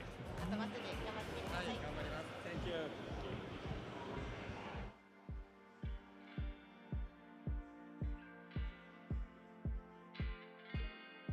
This is going to be a no-holds-barred match between Shiliang Tang and Justin Tang, two friends meeting each other in the finals of the San Antonio Regional Championships. My name is Justin Tang, and I'm born in Maryland. If I was a Pokemon, I would probably be a Dark type. Wait, I messed it up. Wait, can we reset that? A rising star who cannot be stopped, the 3-time regional champion, Justin Tang. If I was a Pokemon, I'd probably be a fighting type, just because of Pancham, my favorite Pokemon, so. I mean, you must be on top of the world right now. I don't know, it feels better the first time, but the second time, I guess. I don't know, man. My first partner Pokemon was Mudkip. Had a copy of Emerald. Like, I didn't really know the game worked at the time, so I just gave it all the HM moves, and it was kind of circling around the sea for like hours and hours, and I don't think I ever beat the game, so yeah, I guess that's my favorite. I mean, like, I've only been playing for like a year and a half in VGC, and I'm playing against guys who've been going for 10 plus years, and it's really insane. It's really cool to not just be winning, but to meet all these people, and it's just been great. That's awesome. I got to competitive Pokemon through a lot of YouTube creators. You know, I mean, Wolf was like, you know, everyone's example, right? Cybertron, like watching them ladder and like trying to pick my own teams and then try to play the game, even though I was very good back then. This should be enough. Take the lean it up. Justin Tang, your Knoxville Regional Champion. The first team I used at Knoxville was a variant of the, you know, Wolfie Orlando team. It shows that, you guys are somewhere. Watch out for Justin Tang winning his second regional championship here in Fort Wayne. So impressive. It's in the red, and with a third surging strikes, Ice Spider Calyrex goes down, and Justin Tang, 3-time regional champion, winning the San Antonio Regional Championships. Winning an event again, this feels unreal. This is what I've been chasing for a long time. Winning 2 your first season is really a hard goal to achieve, and to try to come back at that peak, it's tough. You're kind of like falling short when you're so close, because I topped in countless tournaments last year. I top 16 almost every tournament this year. A long time coming after Justin had such an explosive start to his competitive career. And finally back. Compared from this finals to my other 2 I've had so far, honestly, it's been so long, I feel like it feels similar. It's just that adrenaline that hits. Just because I've been shooting for this, like before, it was unexpected. I kind of went in blind. I didn't have those standards at the time, and having another win after chasing it for another year now feels really good.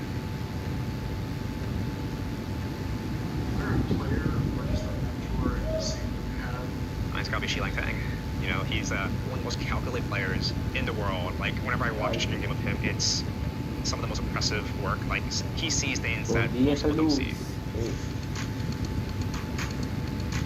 Like, we're both grinders. Like, we both put in the work because we love this game and we want to do well. Xiliang Tang, one Pokemon knockout away from moving on to the top 4 and closer to another regional championship title. We'll forfeit the match, and Xiliang Tang is our first Tang in the finals. And I feel that I'm learning something new from him every day. It's been great working with them just because I, find someone that just fits me best. So, yeah. And Justin, one Evaporam ou o stick do LAIC? Que ele mostrou pra mim que era o stick do So, LAIC. first, my gameplay I want to try to get better in is kind of just thinking more in turns. I feel that I can be calculated when I'm thinking right, but sometimes I just overthink. I try to cover things that I can't always cover, and I end up losing for it or trying to make overread. During my top 8 set, I almost lost because I scored to a sleeping Calyx already because I misclicked. If I just gave more thought, I can just put out a slot. I've also had experience like that at Toronto, like trying to cover Wolf's every move, which wasn't possible. I was thinking things that he wouldn't do realistically, and he didn't, of course. Who do you predict to win the San Antonio Regional Championship? In my heart, he's been feeling the energy. He's been getting really into it. Será que muita gente conectada? I knew I was going to win finals after I saw the last turn trick room. His only way of winning was if he high horsepower crit me. Não, é porque tipo and assim. he didn't. It was Cali Ice versus Land of Urge. É porque tipo assim, tá tendo um internacional, então são 300 mil pessoas no mínimo entrando no jogo agora.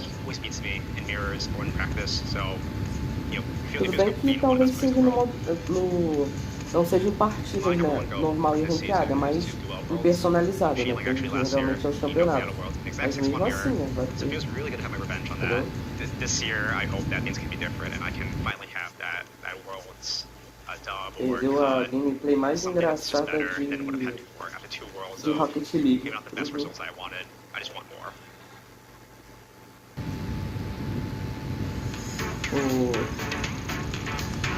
I would call my partner Rosemary.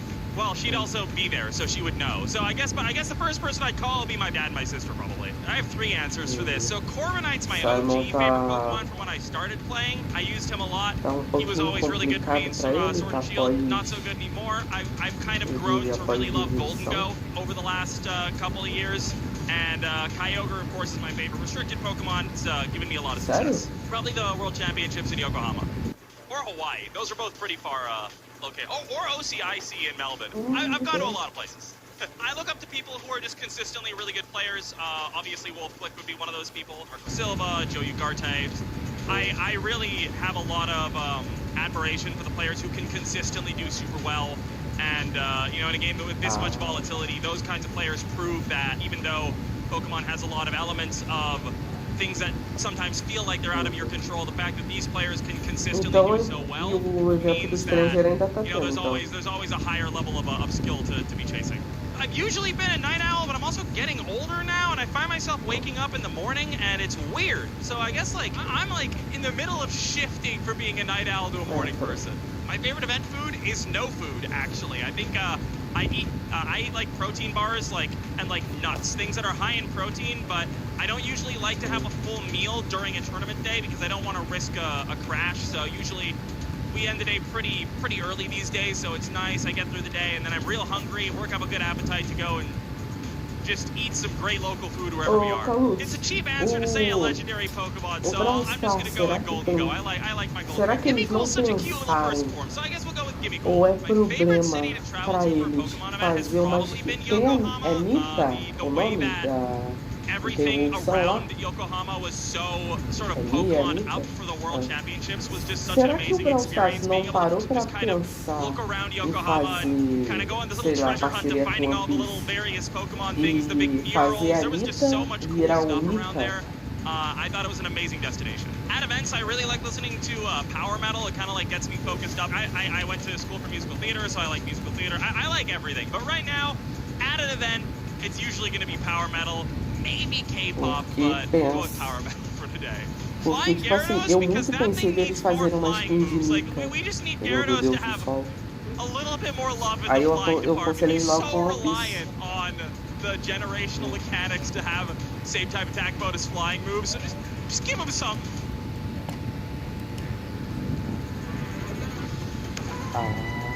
Por isso.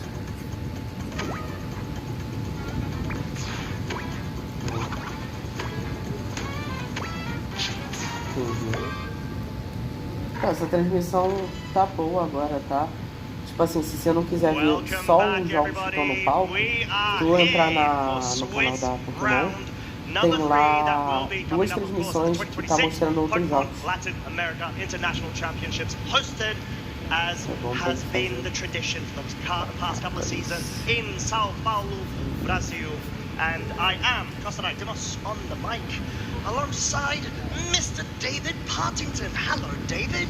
Os caras conseguem falar São Paulo, Brasil melhor que os próprios brasileiros. Have we? No, that's a complete lie. What are you talking about? I'm fine. You know I'm fine. I just woke up. Like, what?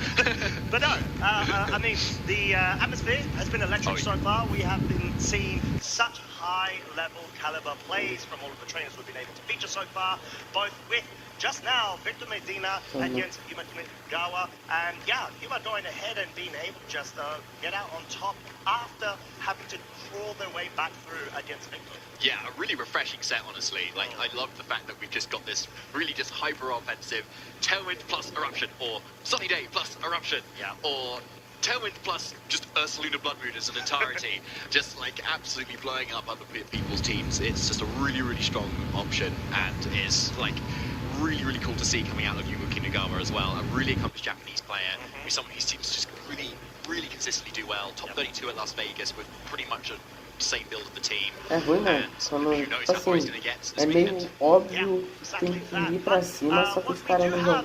At least for right now, is this a fancy little feature match preview that we get to, we have introduced this current season. We will be reviewing a match which has already completed, but we do not know the info about, between Ashton Cox, previous two-time LAIC champion, versus Tomar Mafui, the multi-regional champion as well. NA versus EU, and we're straight in it.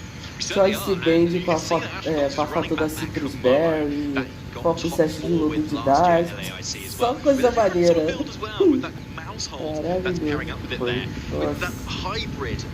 Moveset that it's got with the population bomb wide lens, but also with Taunt and Follow Me, that it can also kind of help set up, say, the Komodo that it wants to use with that Clangorous Soul and that throat spray item that it does have. Yeah, exactly. It's such a great way to be able to essentially mesh multi-role compression when it comes to an individual piece, and that's the great thing about the mouse hold utility. But at least when it comes to the leads, over on Tomar's side, it seems like there's a bit of a não me entra na cabeça, cara, os caras não sabem básico de composição, sabe? Assim, tudo bem que não é obrigado a saber, mas pô, não é possível que a pessoa não saiba básico de composição, cara. É bizarro isso. Especially when you're going up against a Dragon Knight, it always loves going for the scale shots, and it is indeed the loaded dice set. Now also contributing to fancy animations of terrestrialization. We certainly do. So there's that Dragon Knight really keeping himself safe from any clanging scale threats that could come out Pô, vai com... o cara, bom, deixa eu pegar um aqui que vai de longe, ou pegar um suporte, alguma coisa, mas não, os caras que... Tudo bem, você pode jogar do que você quiser, mas básico de composição, básico de noção ali, de estratégia, a pessoa tinha que ter, né?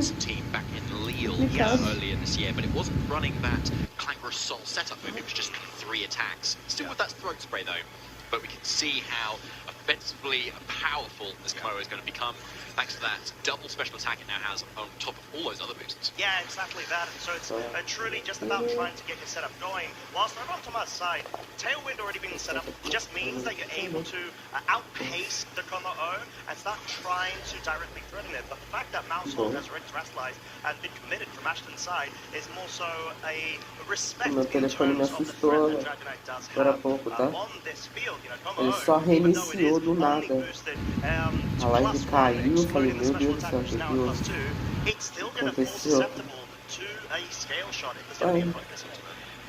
And there's a Super Fang into that Komodo, doing a decent chunk of damage, and the haze. Yeah, so this is why this Dragonite is just generally a really good Pokemon and to fit onto any team. It's just anti-shenanigans, anti-sort of scary setup, and we can see why it's been so good there, because that Paulo, volta naquilo que eu te falei, básico de composição. O pessoal não tem noção disso, entendeu? Dá pra ver nitidamente que o pessoal não sabe disso. É aquele negócio, né? Jogar do que quiser, às vezes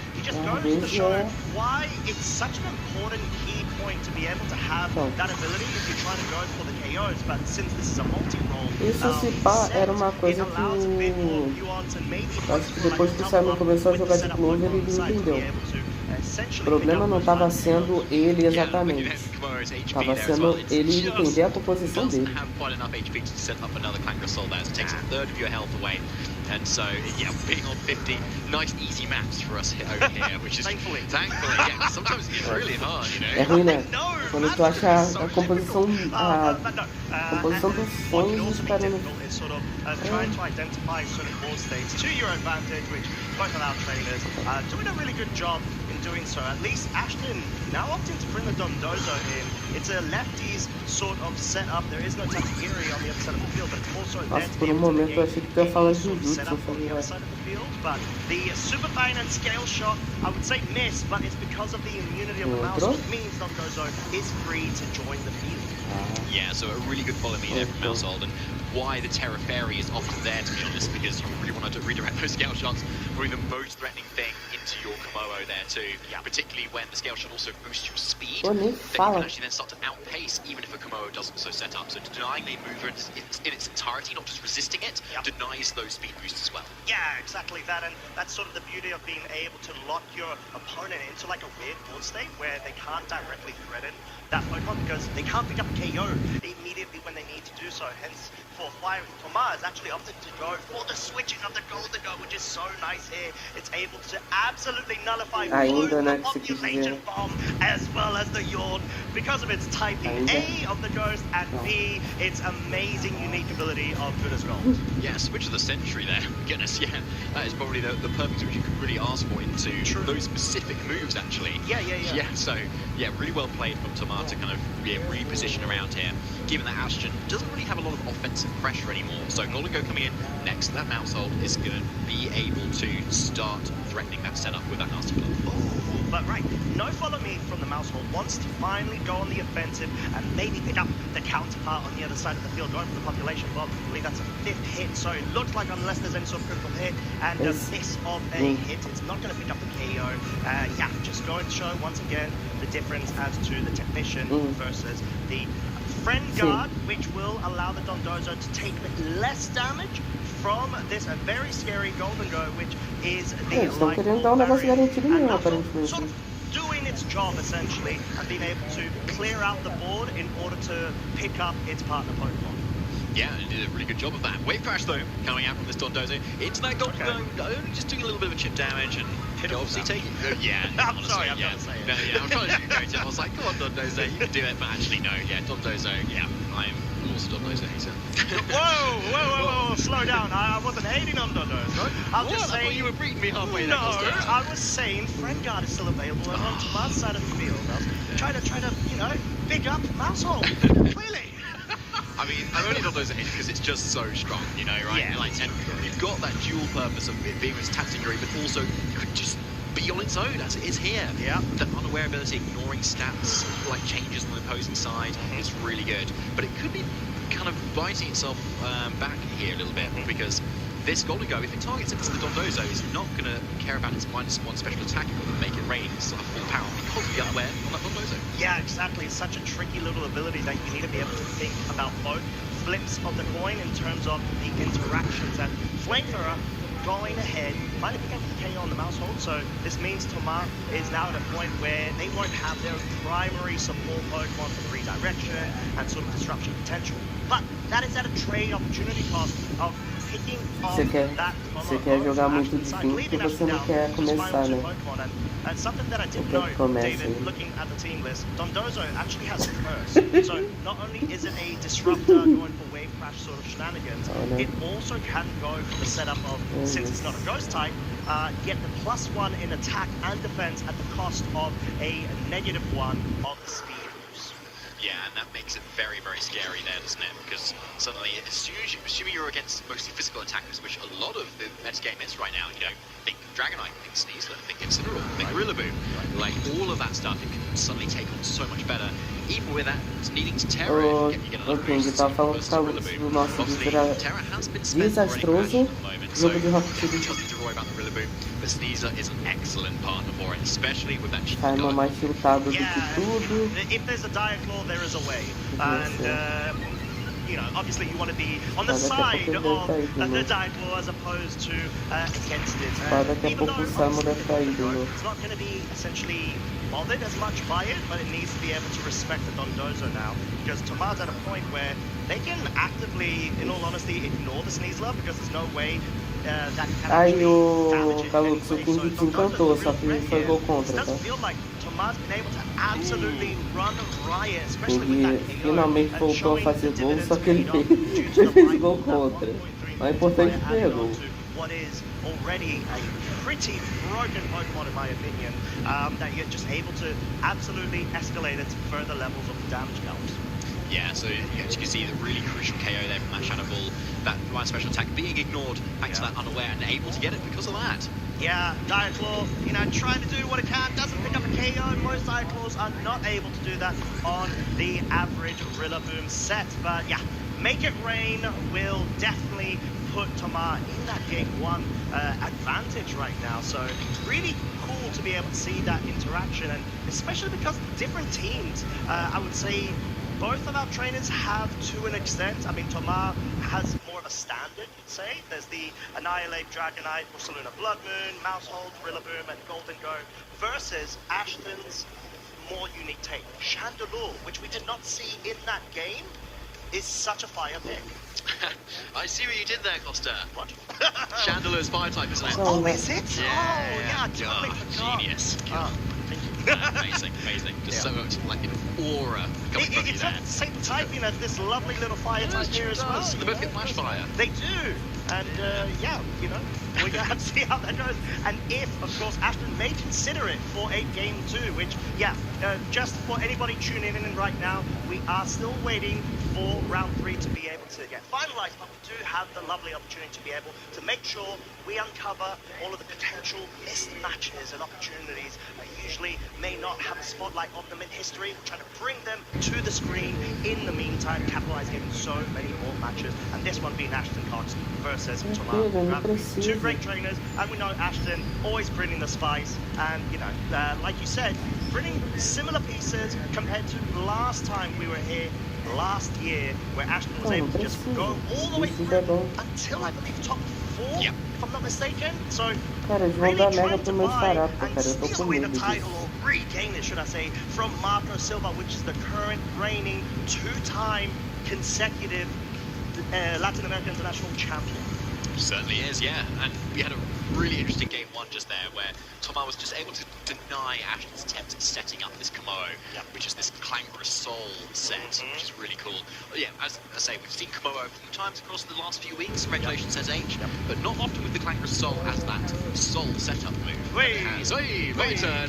My turn, thank you. No, but that's exactly it, and sort of tough to be able to get that Kamo O setup going in the current format, where there's so much oppressiveness in terms of the Dragonites that are available that force a Terra naturally when it comes to the Kamo O, or even the fairy types, or pseudo-fairy types, the Terra fairy types, that really make it hard both on a defensive scale as well as an offensive for the o bom de todo mundo jogar com ela é isso. Se tiver problema, pelo menos já descobre. Maybe running flash cannon if you really want to respect opposing fairies on your Kamo O, but sometimes you would think, okay, you want to be able to capitalize both defensively as well as offensively on your Terra option, and that's why we see Ashton bringing the Flamethrower and then committing to the Terra Fire as well in order to capitalize and get advantage of the same time.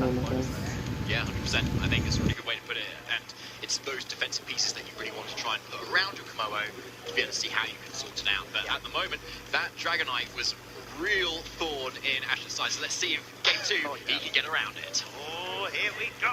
We're going to get the leads. And it is definitely going to be an interesting one. I would say, if it weren't for the double mouse holds, you're going to see the same exact interaction between both of our trainers. Both clearly trying to have identified that they want to be able to create issues in terms of, at least if you're at Ashton, go for the commit of the Terra Fairy to mouse hold, make sure Scale Shot does nothing, and the Dragonite sort of has a couple of petered out turns here, maybe goes for a setup tailwind, etc. But then also, Ashton really needs to be able to capitalize off that below. E eu acho engraçado que The question is, do eles you não want to go for fazem that isso setup também really early on, com and so you've got more damage, but then you're at risk of then just getting the haze É next possível que o away. Felipe Do you want to seja deal with the Dragonite usado. first, and then get out of the way, and then try and set up? But then is it too late if you're taking too much damage? That is the big question here, and as you can see, Ashton kind of flicking through the options there. Maybe he hasn't quite decided what to do yet either, but either way, Thomas has led the same as in game 1, and it was really good at shutting down Ashton's strategy. Yeah, exactly, and I do really like your take there on trying to go on the offensive. Brings questions of whether you're going to have to try to commit on going for Population Bomb directly into the Dragonite from the get-go in order to be able to put it within range of perhaps trying to get more damage dealt, or at least add a bit of utility when it comes to his presence on the field. Or if you just want to ignore it, but yeah, there's no follow me, actually completely targeting down the mouse hold in order to be able to get it down to a point where maybe, just maybe, it's going to be able to get rid of it on the side of the field. But Population Bomb, essentially, really two-shotting it. Komoho hasn't moved just yet. It's gone for the raw Kendra Soul.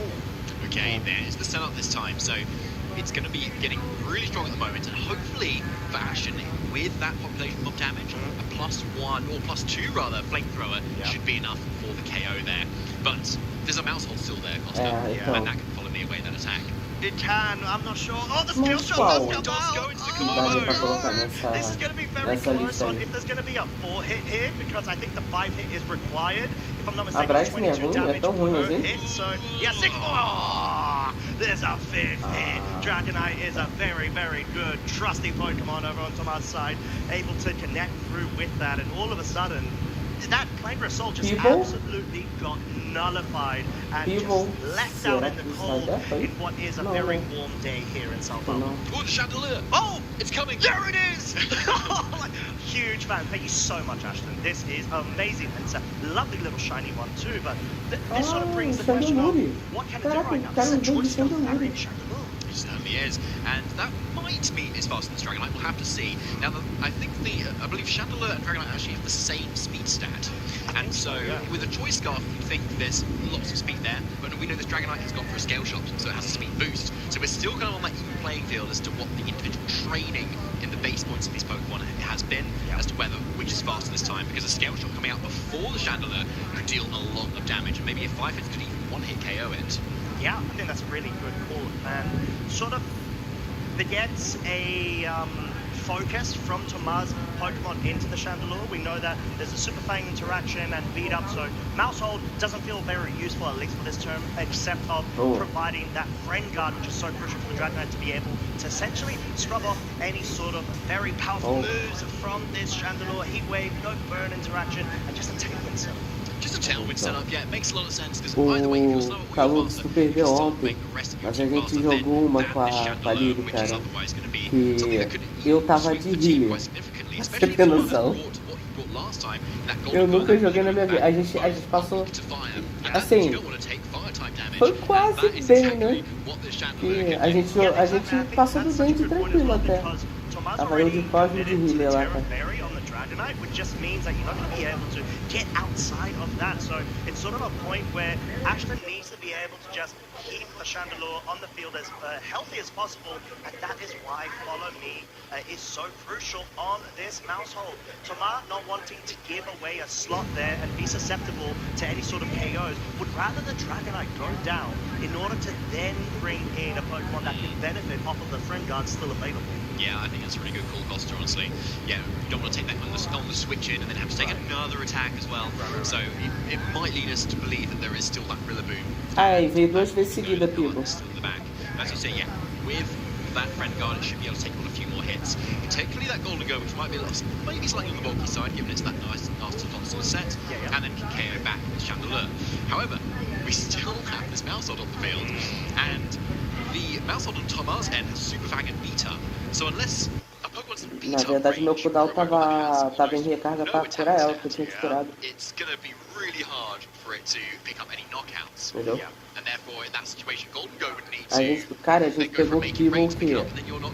A gente pegou 3 vezes Bibble, mas foi 2 seguidas, né? It sounds like a really tough turn at that point. Yeah, it would have been, and it's awkward, right? Because at that point, it would have been sort of trying to get rid of the Mousehold first, if you are Thomas, in order to be able to open up the Chandelure, because it still doesn't follow the redirection available, right? And that's sort of the part that you need to be able to get outside of in order to be able to open up the field and just wrap up that game too, which at the moment, you know, unfortunately we weren't able to preview how it ended, but yeah, at that point, that's sort of what we're talking about in terms of why board states are so important, or board positioning, should I say. The fact that both Thomas and Ashton were very stubborn in keeping the same Pokemon, not only in the lead, but also on the field in order to essentially break down Calux, part pra of the dificultar ainda mais. Eu falei, qual trick que tinha que é pra ir, né? Só que eu tava de, eu acho que eu tava de ódio. Aí eu, pô, vou pegar Cosmo porque a gente não tem healer. Cara, eu tava com o laço da Pop, até tudo bem.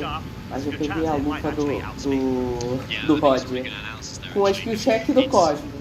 Imagina. Eu mais errei máquina do que tudo, né? With something like the Emmanuel Briganti team, you're obviously trying to get a setup on that Golden Go or that Sneasler, and using those or Rillaboom pieces that you're obviously really helpful on Ninetales as well. Quase não apareceu skill check de tão minúscula que era. But here, yeah, Mousehold is obviously a very common Pokemon that we see a lot of. Most usually with an Annihilate by its side, which is the case with Thomas' team. But yeah, Ashton has again gone out the box and instead put it next to a Komodo, which makes a lot of sense.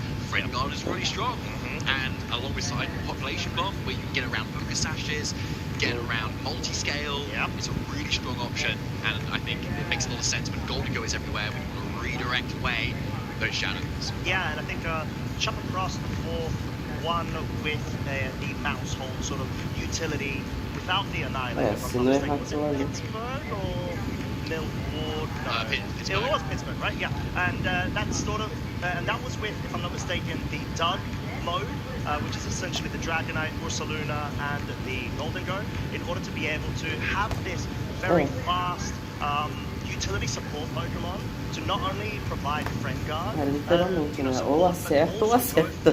Dessa aí não tem como. Maybe you can even, you know, mix things up with a Romper or a Taunt or something like that. There's great ways to be able to enable the big heavy hitters on your team.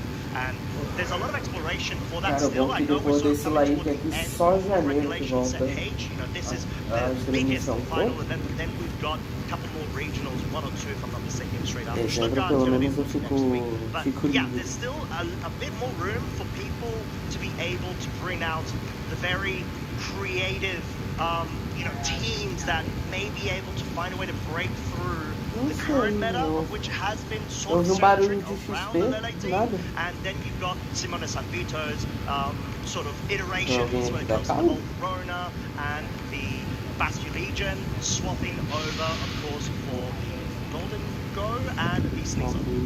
Fantastic, I yeah. think. Exactly, yeah. I really Don't love quote me. I love development over time. That's the what I meta mean. game, exactly. And yeah, we've got development over time over the next kind of week or so on the Twitch schedule as well. So we can let you know what is coming up on the Pokemon account here. And so on Tuesday is Pokemon Advance from 2 to 5 p.m. there. And actually on the Wednesday is the Atlanta Regional Championships BGC rerun there, which will be really exciting. Yeah, really will be. Estamos a 2 horas e 51 de live. E já uma ótima sexta toda. Let's go, vamos para mais 40 horas aí. Nem sei se vai chegar perto disso aí, tá? Stream, great fan of it as well, so please tune in. And then of course, like we said, Stuttgart is going to be ready and live from 12 7:15 a.m. I believe this may be Pacific time on the Saturday, going throughout to the Sunday. We are going to be able to find out which final team will be crowned the champion as we are going to be exiting the regulation set H and moving onwards. Yeah, we certainly are. It's going to be a really exciting one. The pinnacle of regulation set H, which I really love as well. Yeah, Atlanta particularly will be quite interesting because it's a bit of a throwback to regulation set G, where we had those more single restricted formats, and when Daniel Ryu was able to take it with that ride-on team, with an Iron Crown, which is a really good one. We don't see a lot of either, which we might potentially see more of in regulation set F once it comes back around in just a few weeks' time. Yes, exactly that. But of course, we have got regulations set H still, and we've got fantastic next couple of days as well as today to be able to feature the culmination of what has been multi-season regulation set H. We had 1.0 last season, we've got 2.0, and we've been able to see quite a bit of iteration going through it. And then again, I've seen quite a few people, including Marco himself, run the Marco Sun team and still get some really good results. 1 year later, who would have thought? Well, I think maybe not a lot of people, honestly, because I think if the team has so much in the spotlight, right, from having like one LAIC last year, and the team we're talking about here is that the Marco Sun team, if you're unfamiliar, is you've got a Torkoal, you've got Paragon 2, you've got a Saluna, Hisui in form, sort of slow mode. But then you also got a Charizard, which goes super fast. You've got a Jumpluff as well, which also is really scary, and that's Cindercore too. So it's this kind of really scary like team where you can throw any two Pokemon together and they've got such great synergy. Torkoal, Jumpluff, really great synergy. The sun is up, Jumpluff can do what it wants, it gets around sleep powders. What else is scary? Torkoal, Charizard. Charizard can just set up so much damage. Yeah. But then after Marco won that, we didn't actually see it at many tournaments. No.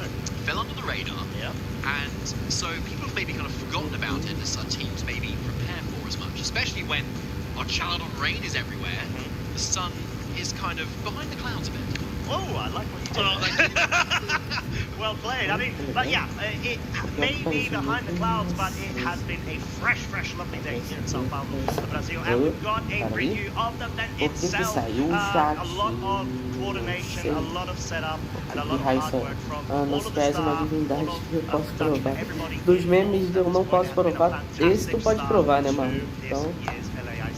And honestly, I'm just really happy to be able to see so many happy faces when we're going around. I was out on stage before watching through Swiss round number 1. There was just a lot of people that were so excited. Had a couple of chats as well with people. And, you know, just generally speaking, at every single region when it comes to Pokemon community, people are just all absolutely lovely, very accommodating. But I do have to give a shout out to my LATAM peeps here. So much passion. We see them across the previous seasons, the different games. They're just so inflamed in terms of, you know, the passionate sort of drive on going for it, getting the results, having the representatives. We saw last year, of course, some really strong ones come to the fore, and hopefully that will definitely be the case this season too. Oh, I'm sure it is. The region gets stronger and stronger every single time, honestly. It's really strong. So whilst we get ready for our round 3, we're going to throw to a little bit quick break, but we will be back really shortly with more hype LAIC action here. Hey Pokemon trainers, welcome to Pokemon Championships History, a series where we showcase important matches throughout the history of competitive Pokemon.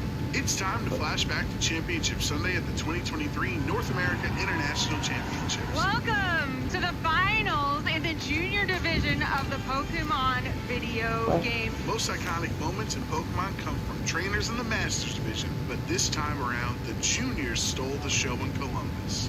The trainers in the juniors division often show the purest form of passion for the game of Pokemon.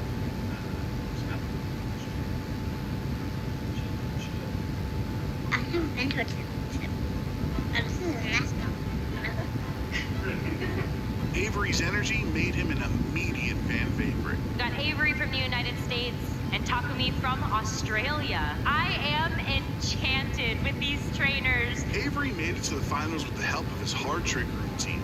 Trick Room can be a difficult strategy to implement, especially when relying on an unconventional Pokemon like Oranguru. Reagindo is my favorite of all time. I mean, he supports other Pokemon.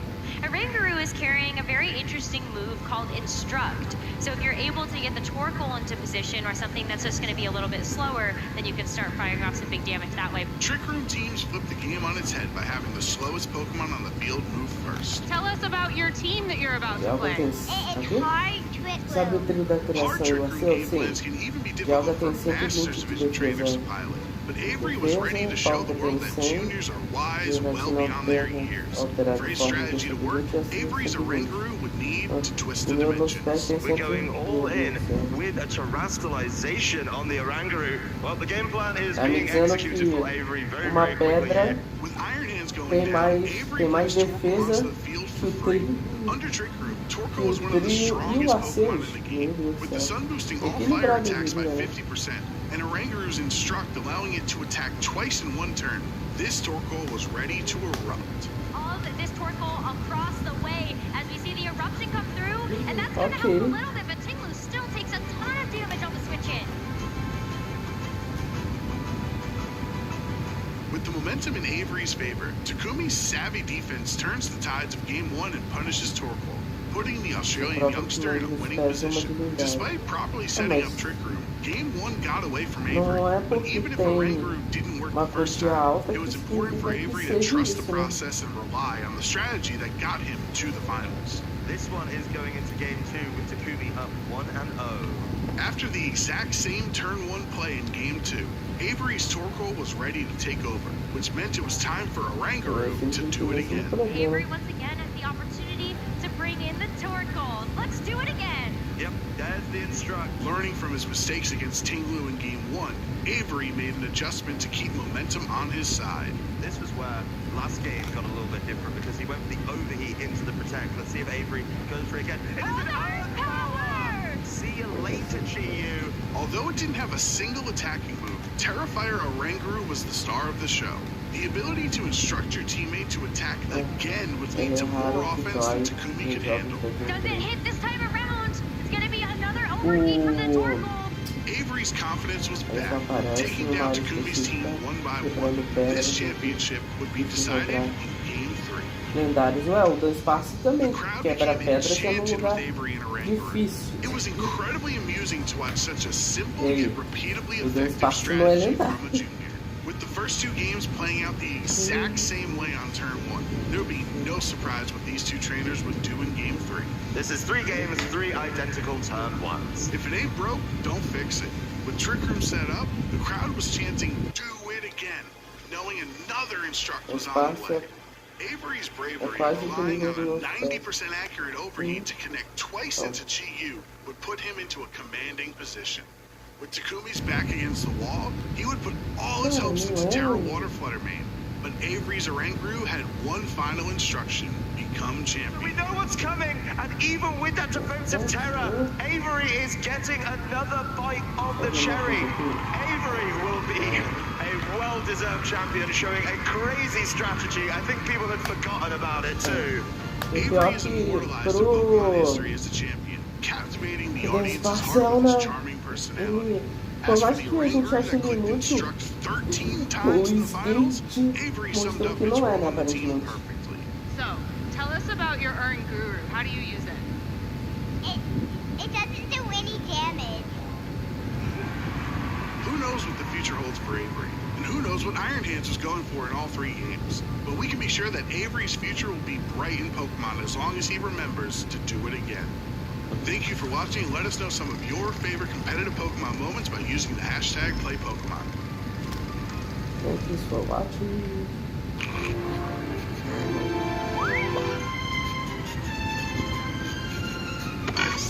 Ai.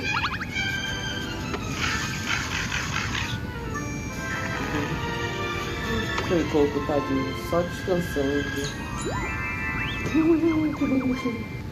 Que bonitinho. I love the stories of our juniors, especially at a high level, right? Like, it's incredible to see what they kind of come up with, how they play the game, how they see it as well, right? You know, like just they're bringing their favorite Pokemon, bringing their favorite strategy, and I think you were telling me, Costa, you know something a little bit about Hard Trick Room as well. Yeah, I know a thing or two, and I know that Avery is a master of Hard Trick Room, a fellow connoisseur, some would say.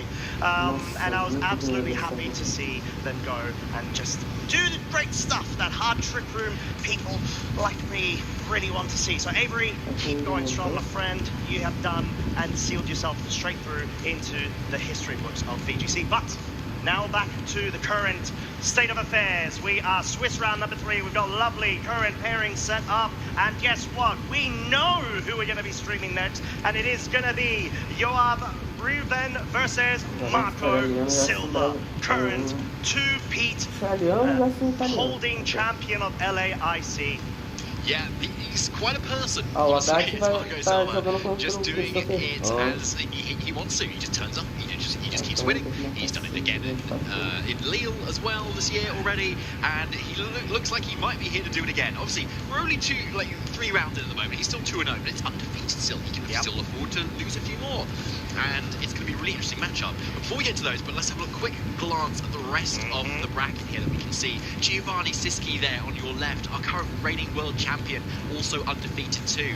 Not yet have attended a regional, I don't think, this season either, so it's really exciting to see how he does. Yeah, exactly. Sort of the point where you think, okay, Gio doesn't have to compete, since obviously he's the current reigning world champ. He's already ensured his invitation to the next Worlds, of course, later down this season, but trying to go more maybe potential stipends, travel awards, and just keeping up to scratch when it comes to the metagame is so crucial in order to be able to pick yourself up to the bigger stage yet again.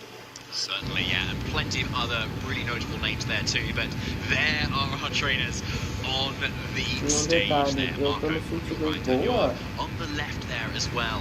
So keyed in, getting ready to fight each other with their really interesting teams as well. Looks like Yoav has actually been running the same team. In fact, he got top 4 with at Brisbane only a few weeks ago as well. And Marco also with a similar team as well that he used back in Lille, it looks like. Just a bit. And coincidentally, of course, the one that he was able to utilize and win Lille regional champions. Of course, a team built with Adil as well, Jonan. And yeah, it's going to be a fascinating sort of matchup. Not only obviously when it comes to the team compositions, but the trainers themselves. Johan has been doing a really good job in just being consistent throughout this entire season. Has also participated in Worlds the previous season too, but just really building up their potential to greater heights. Number 2, if I'm not mistaken, in the Oceania regional CP leaderboards. That's pretty good as well. Yep. And also got top 8 at the Grand Challenge number 3 that we had this season as well. So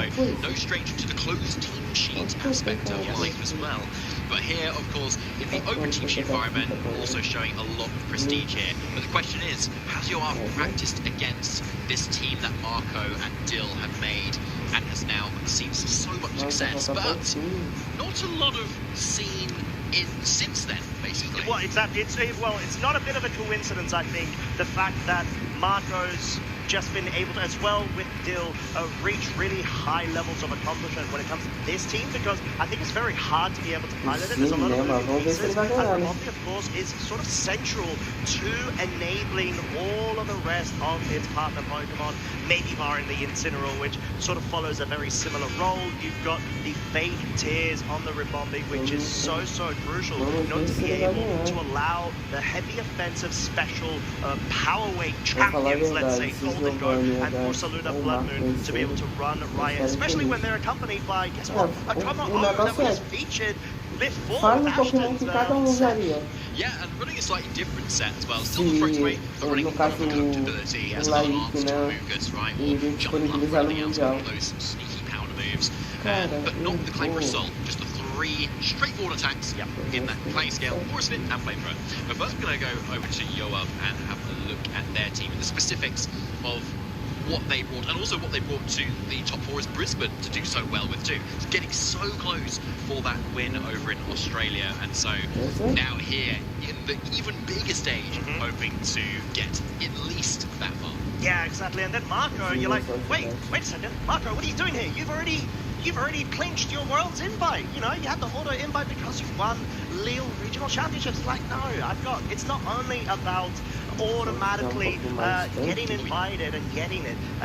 You want to be able to play for bragging rights. You've got so much momentum and wind under your sails. You want to be able to capitalize off of it. And Marco, at the end of the day, is a purebred, competitive, world caliber player. Vamos ver se ele vai eliminar os milhões de brasileiros que tem ele. Very well, and has actually proved he is of the top, if not top 3 of the greatest trainers to have ever touched this game in my personal opinion. Well, maybe he's just here because he really likes a restaurant in Sao Paulo. Well, that, to be fair, that is a consideration. Yeah, you could just we should ask him about. Yeah, just like, that's possible coffee as well. Oh, definitely going to be asking him that. I'll be sending him a message after this. But no, I mean, it's great to be able to see that even though in the examples of like Giovanni Sische and Marco Silva, even though you've already gone ahead and accomplished a lot in the past seasons and whatnot, when it comes to certain events or titles and such, you still keep the game going because you are a true competitor at heart. So going to this match, then Yoav, as we mentioned, has been running the exact same team, I'd say, in the past couple of events, also with some grassroots tournaments as well. I've got the pleasure of going up against it. He is a savage player in terms of knowing board states and trying to force pins in order to be able to unlock the board state to their advantage. So that's something that Marco is going to be quite interesting to see because the playstyle of Marco tends to be a bit more aggressive but situational when it comes to the board state. So you really need to push all of that aggro onto him in the right sort of pins. Yeah, 100% there, Costa. Now look at this team that Yoav has brought, and similarly had brought to the top 4 of the Brisbane Regional Championships here too. Using that calm mind Ursaluna is really interesting here, that I think we saw Eduardo Cunha also use recently, I think, but probably the Gdańsk Regional, using that calm mind set as well, which is really interesting too. So being able to set that behind an Aurora Veil with that fake out support is really threatening. So suddenly you can't safely protect in front of this Ursaluna as you can with maybe other sets, because you could just get a calm mind, boost up its really kind of not so great special defense, match it up with its amazing defense, and just go super offensive with that big special attack. Yeah, it's the beauty of being able to say, hey, you know what, Assault Vest has been upticking in terms of meta usage. Why not try to increase my special attack as well? You know, all I need to do is have the right tools alongside it. You've got super fake out bros there, Incineroar and Rillaboom, just being able to have so much great synergy when it comes to the sort of presence on the field and allowing sort of holes for your setup Pokemon to be able to capitalize off of. And here is Marco's team. So the Lille Regional Champion winning team here, built by himself and Dylan Yeomans as well. So really interestingly, there's that Incineroar with the Cobra Cloak, but also still has Protect on it as well. And it's got that Terra Fire. So yeah, not an unusual Pokemon, but the set itself is really innovative and I really love it there. Yeah, truly, and I think there's just a lot going for it. You're going to be able to essentially take advantage of different pivots in terms of, okay, Marco's got more of a, I'm just going to set up immediately and just go on the offensive and utilize the enabling factor of Ribombi with the Fake Tears, like I said, also with the Moonblast, allowing itself to be able to pick up cheeky KOs with double ups, because you wouldn't think, but Ribombi with this Focus Sash set actually has a lot of its investment added to both its speed and special attack, and you know, Little Pixie can actually pack a punch. It definitely can, yeah. Like there's a lot of fairy types going around, and when you've got that same type of bonus as you're saying, Costa, it is really strong there. So wouldn't be surprised to see it used here either. Shield Dust to kind of get around those fake outs, yeah, really strong option, really cool. As long as you're not facing any other Pokemon that like naturally outspeed it, like a I don't know, like a Weavile or something. True. Then, I know.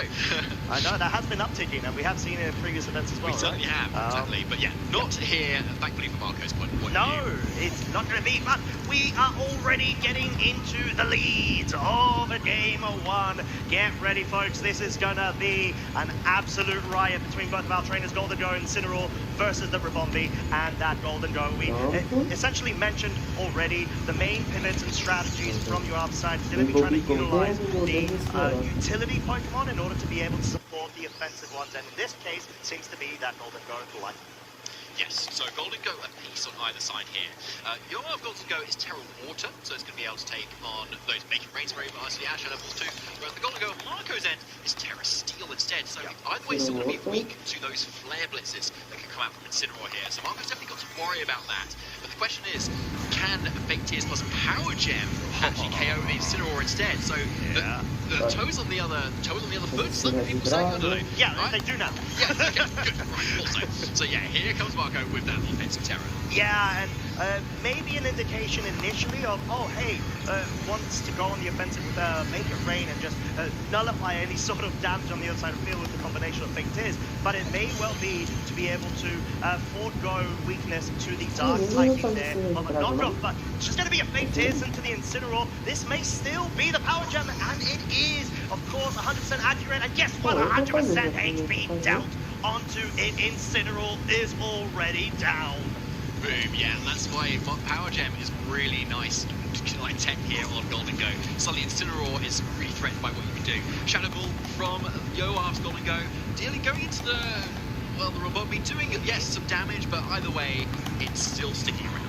Yeah, even though Rillaboom's introduction to the field does mean that just a simple grassy glide, even though it's bug type, is going to be able to resist the grass types, is enough to pick up the KO. So Marco may feel like he wants to either position himself to the point where he can not allow the Robotmi to get susceptible, but it's just going to be a raw fake out into the Golden Go. Of course, it no longer has the ghost type.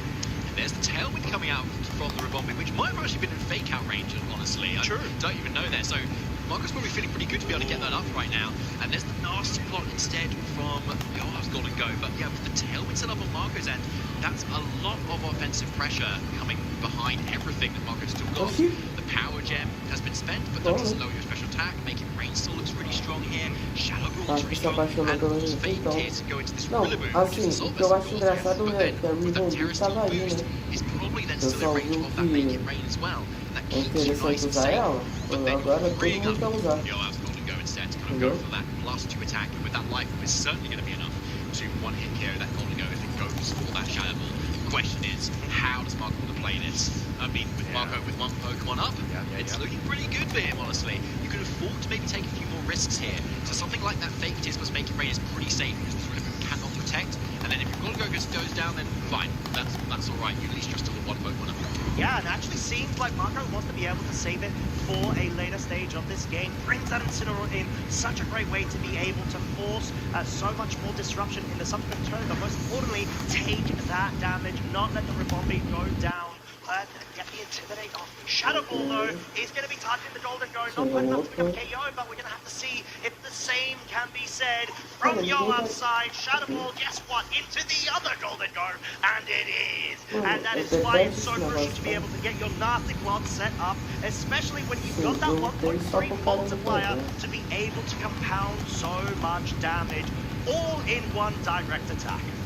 And so the Incineroar comes in, yes, it can just intimidate down, but yeah, it's in a nice position to start threatening over those fake outs basically, and it's going to get a little bit of momentum here for this Dragonite that Marco has now switched in here. So again, Dragonite, a really just reliable Pokemon here. It is that loaded dice scale shots, nothing too unusual either. Yeah. Extreme speed is also really strong here too, in or out of Tailwind as well.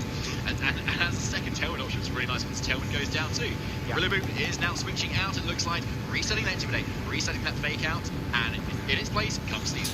Yeah, and I think it makes a lot of sense to be able to position yourself before the Dragonite starts getting some setups. It's a bit of a risky switch in that you need to be able to consider whether the focus is going to be in the Golden Go. I think that's what Yoav's trying to hedge their bets towards, and they're able to get that read. So being able to bring the Sneasler in right now will make sure that you can outspeed the Dragonite as long as you can survive this Flare Blitz, which we know it can. It's got the grassy seed. It's able to position itself to the point where you've got a rock, and you've got an Incineroar stuck on the field.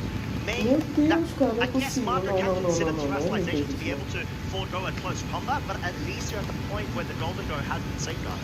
Yes, exactly. Yeah, that's one of the main things here. You've still got that offensive pressure going forward into the rest of these turns.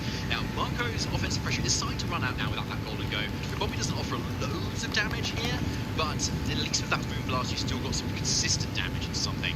Golden Go's also tearing out of that fairy weakness, so either way, Marco still has a few pieces here that he can kind of pivot around with and start targeting to different slots. Yeah, that's the beauty of being able to burn off Marco's Terrestrialization earlier on with that Golden Go.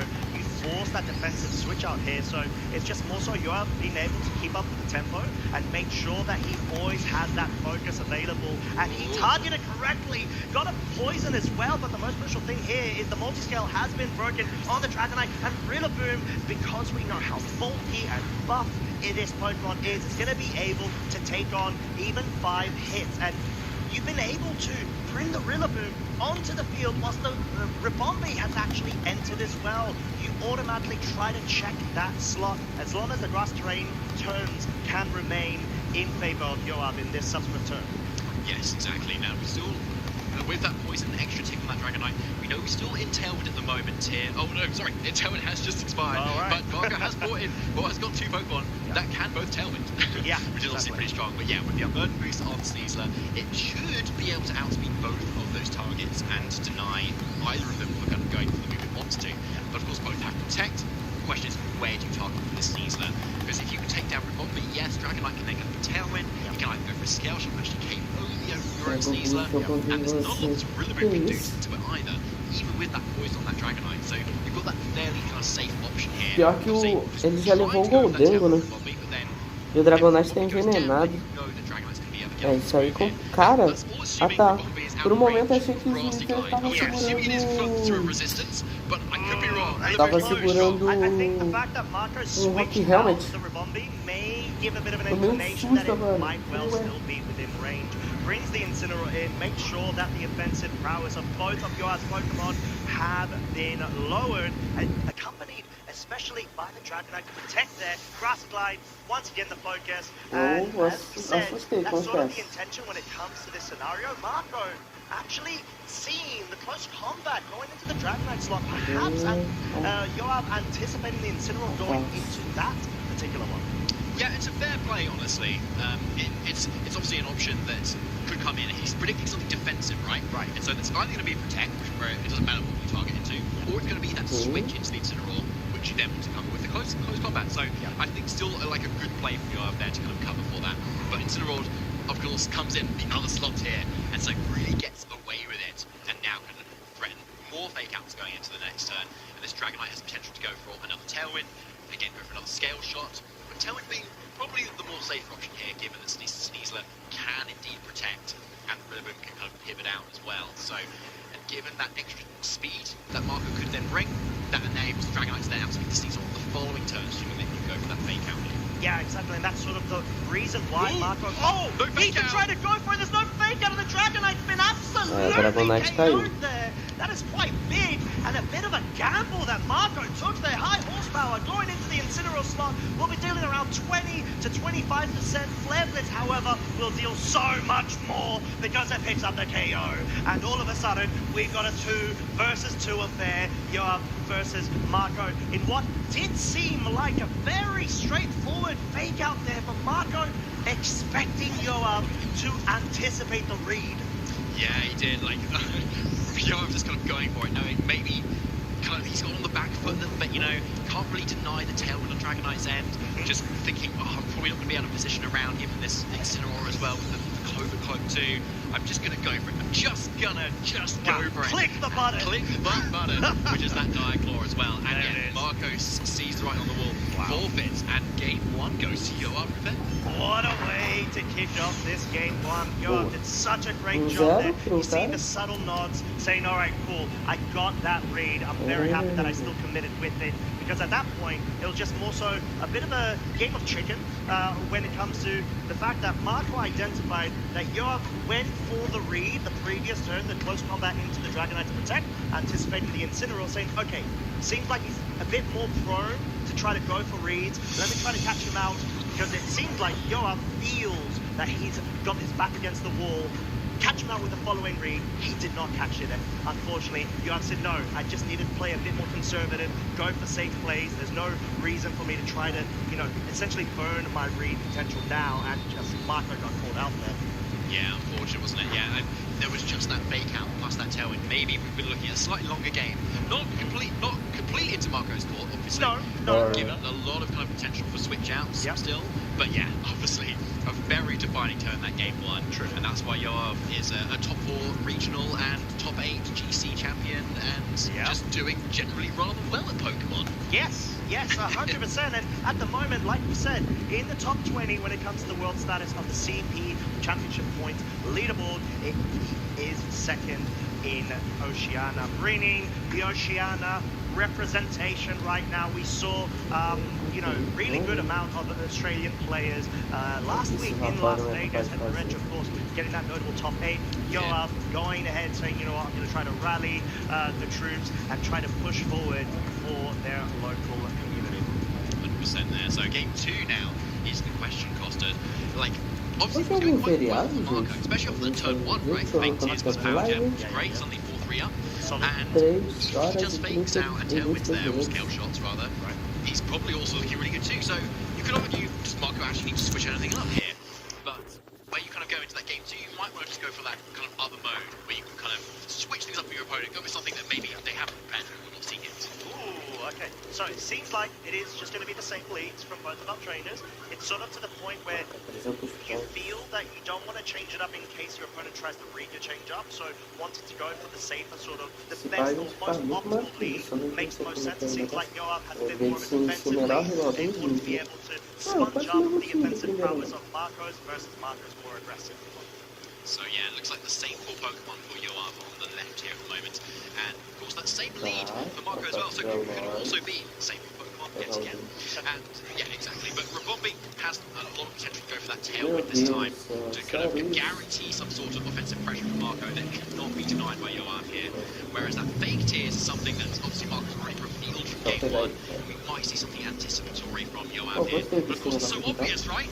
That's the trap, right? Exactly, so you don't go for it. So you don't actually use the move you want to do. I know. Don't click the button, or do click the button. Well, we now found what we can find out from it, but there is the commit of the Terra Water. Over on Yoav's side, no commit from Marco's side, actually opted to go for the Tailwind instead, wanting to ensure he can try to catch out Yoav with a non-Terra commit there. Unfortunately, not able to do so.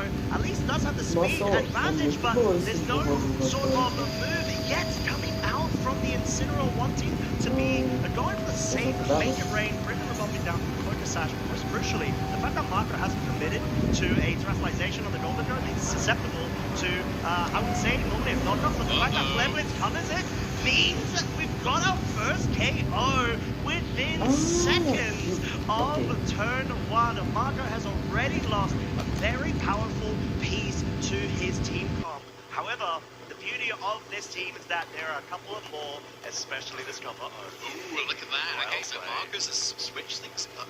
Marco has switched things up a little bit here. Yeah, bring this Komodo is really nice right now, particularly as that Goligo is now just terrestrialized out of its dragon resistance. And so that clanging scales may just be enough to pick up the KO there and do a lot of damage to this Incineroar, which can't do much back to it, honestly. Yeah, it can maybe parting shot here, but that's the best it can do.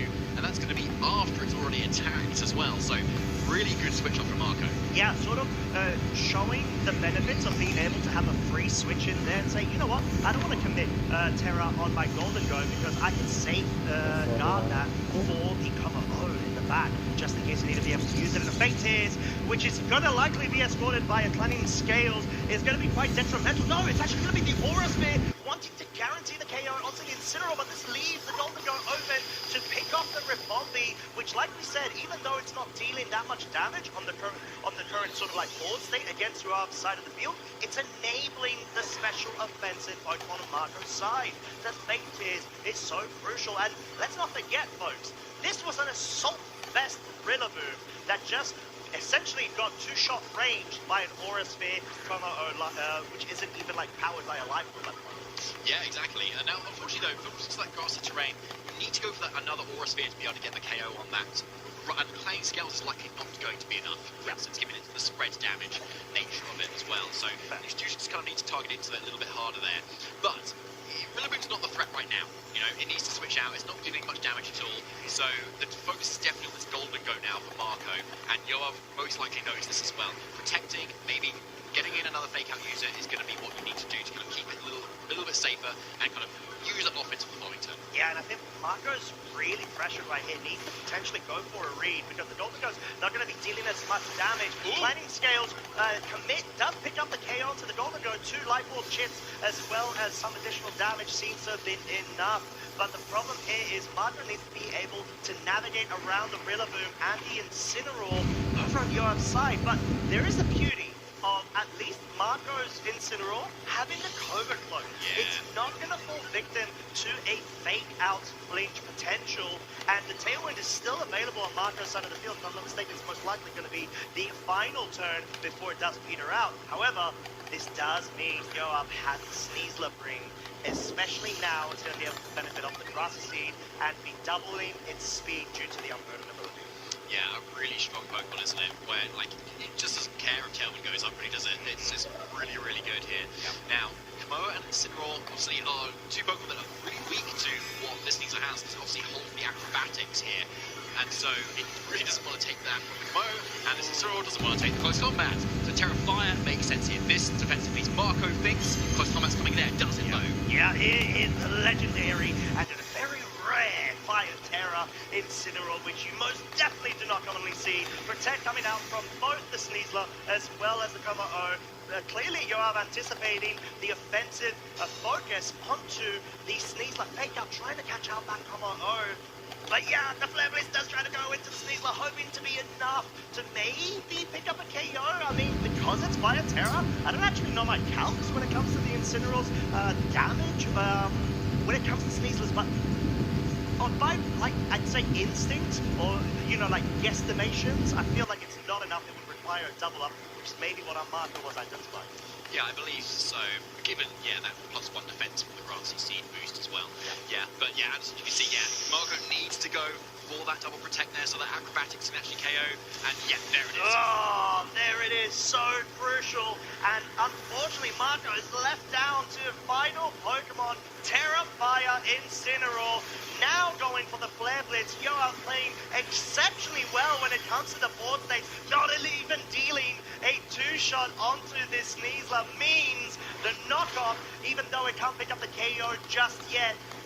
Yoav has so much resource available to themselves, and Marco, unfortunately, just hasn't been able to meet the amount of aggressive offensive plays versus Yoav's very strategic board state sort of like, I would say, shift arounds of their pieces. Yeah, 100% Costa. Sneasler has been so good here with the Super Fake Out Rose, as you call them, Costa, as well. Hey. Marco locks in the forfeit, and Yoav would then take Swiss round 3. Wow, so impressive from Yoav. This is, I would say, probably the final boss that Yoav would have been anticipating to go up against. But this is still Swiss round number 3, and getting such a crucial win when you were both 2-0, now catapulting yourself to 3-0 versus the current reigning 2-peat champion, must be such a huge confidence boost. Yeah, a massive confidence boost, and just making those really good reads where it counted too, right? Yeah, we obviously saw that game 1 where he just went for the offense, you know, just in the face of fake out and tailwind, just absolutely punished Marco's kind of over-aggressive play, rather. And then we saw in game 2 as well, just ignoring the fact that there could be another fake tears power gem at turn 1, just going for the attack. Go instantly goes down. Yeah. There it is. There it is. It's just the mind games. It's like 50-50 flips. You need to be able to like pick up the reads at the appropriate turns. Yoav just feels like was, I'd say, out of like the 5 interactions, was able to call 3 to 4 of them, and that was just enough to be able to essentially go ahead and push all of that offensive pressure that Marco's team had straight back at it. Like, okay, well, now you've got limited switches. Now you don't have any more sort of, I'd say, leeway in terms of being able to break down that Rilla, Incin, and the Golden Go sort of like trio in that case. Like we said, super fake up rows. But the fact of the matter is, Terra commit with the Golden Go always makes sense in that scenario, because you don't really need the Sneasler hard to commit to a Terra flying acrobatics as long as you position to the point where it's always going to be outspeeding Marco's team as long as there's no tailwind currently available, and you just need to pick off the certain sort of annoying Pokemon that Golden Goat needs assistance with. Yeah, I think that's a really good point. Like, Komodo is one of those Pokemon that I put in my cast predictions as well. It's one of those kind of core breaker Pokemon. It's a great Pokemon. Yeah, because obviously it resists grass, it resists fire, it resists dark, it resists water, and with its offensive capabilities as well, it's really good at just dishing damage out to the Rillaboos, and obviously it was those typicals too, so it was really well put here in that game too. I just think there were some missed opportunities there to kind of maybe get a Clanging Scales off a bit earlier, so the Throat Spray activates, so the Golden Go actually goes down a bit earlier because there was an opportunity for that as well. But yeah, obviously Marco trying to do a little bit of what Yoav was doing there, a little bit of reading. Surely you'll protect here, surely you'll switch here, and we had so much of that back and forth there, but Yoav came out on top because of that. Yeah, very impressive display as well. You know, like you said, this is Marco Silva. It's not just an average trainer, and the fact that you're able to grind your team in terms of how much hard work you put into it, how consistent Yoav has been in bringing these 6 when it comes to previous events that they've been able to attend. You know, like you mentioned earlier, David, Brisbane top 4, the regional championships, definitely way over on the other side of the pond, past the lake, you know, way. But still, like, just going to show that if you grind with your team to a point where you know all of the ins and outs, the flow charts, the damage counts, the board states, and sort of what to bring in certain scenarios, just goes to show, and definitely showed with your sort of aptitude when it came to handling all of the pressure coming from Marco's side.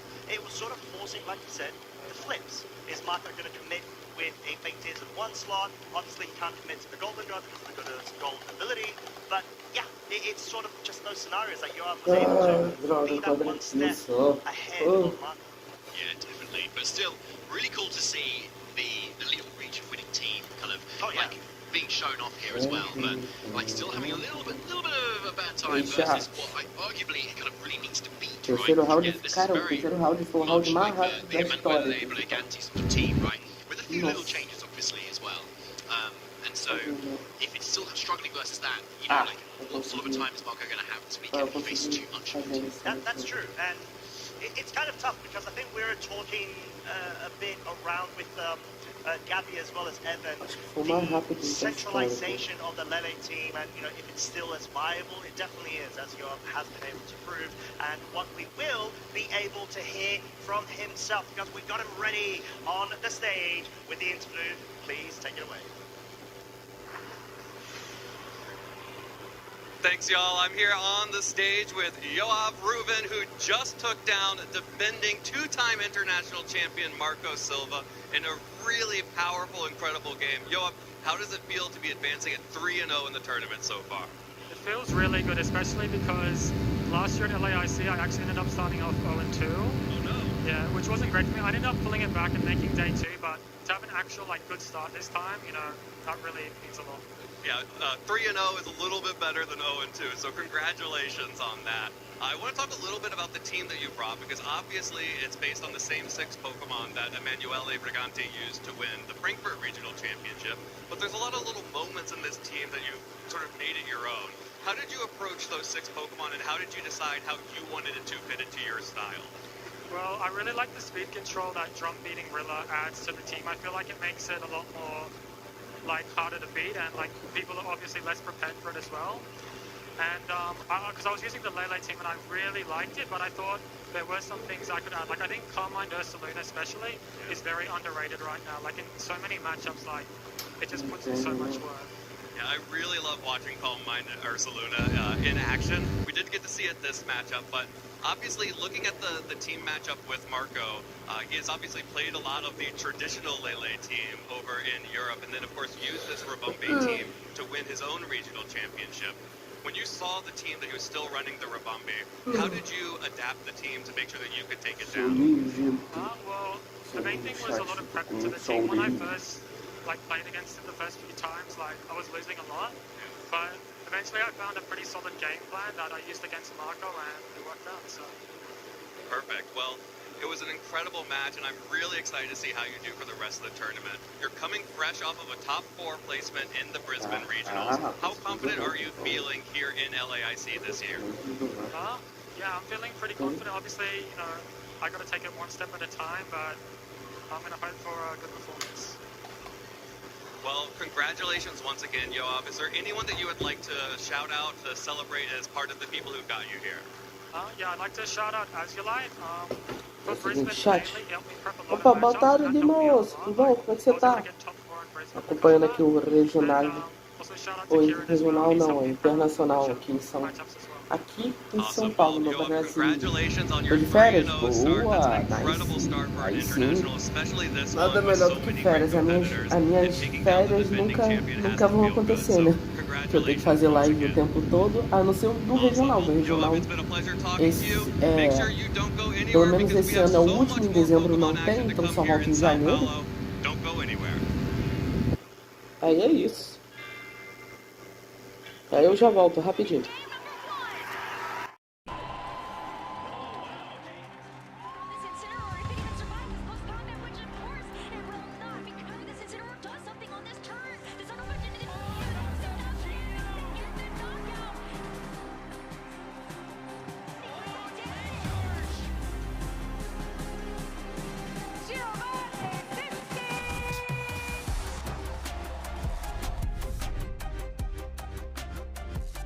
This year in Anaheim saw us crown a new world champion, Giovanni Sischi.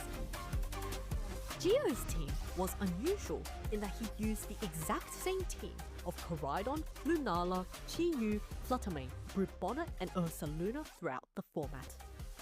The extended practice with the team gave him consistent results, with a top 32 in Milwaukee and NAIC, a top 8 in Portland, and of course, the world champion. So, let's take a deep dive into Gio's team. There were 2 modes, Sun and Trick Room. Koraidon, Fluttermane and Chiyu formed the backbone of Gio's hyper-offensive Sun mode.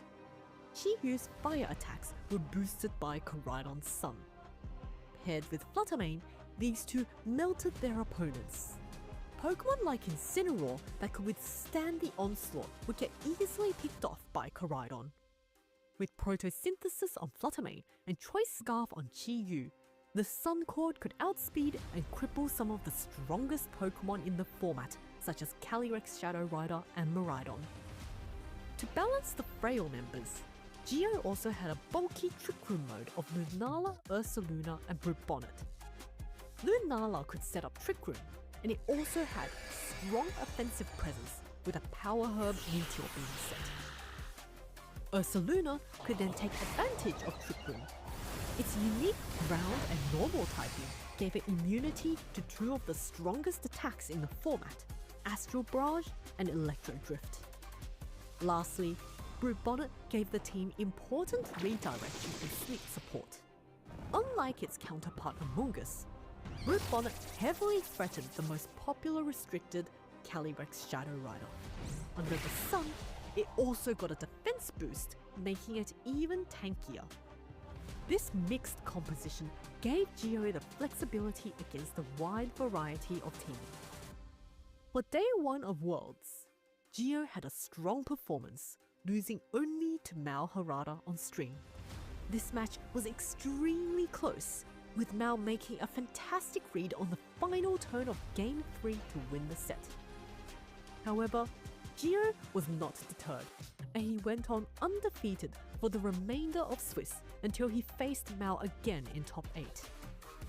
This time, Gio was ready.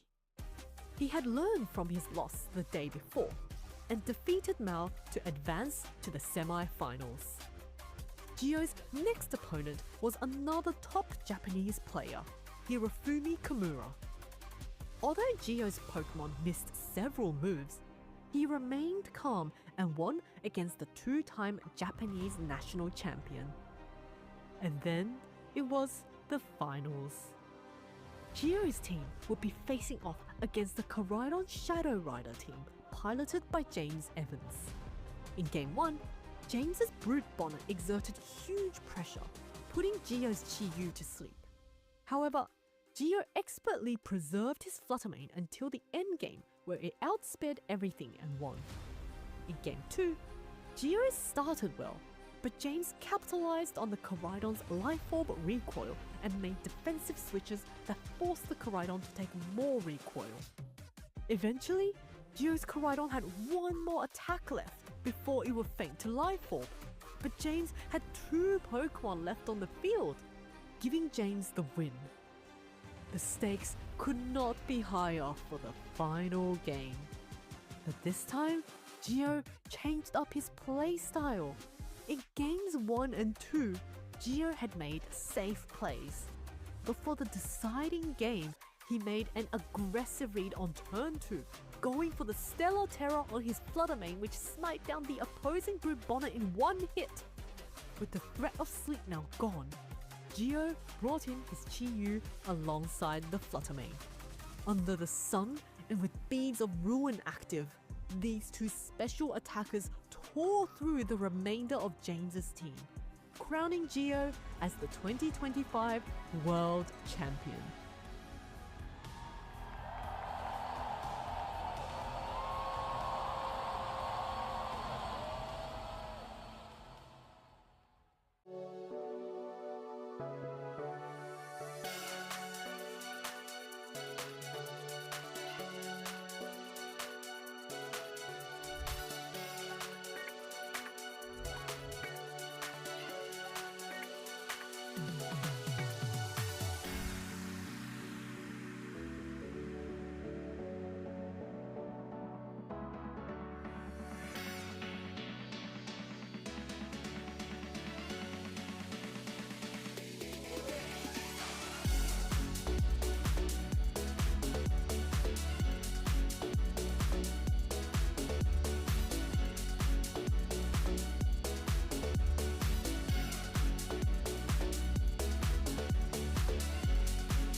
Beautiful Sao Paulo, Brazil.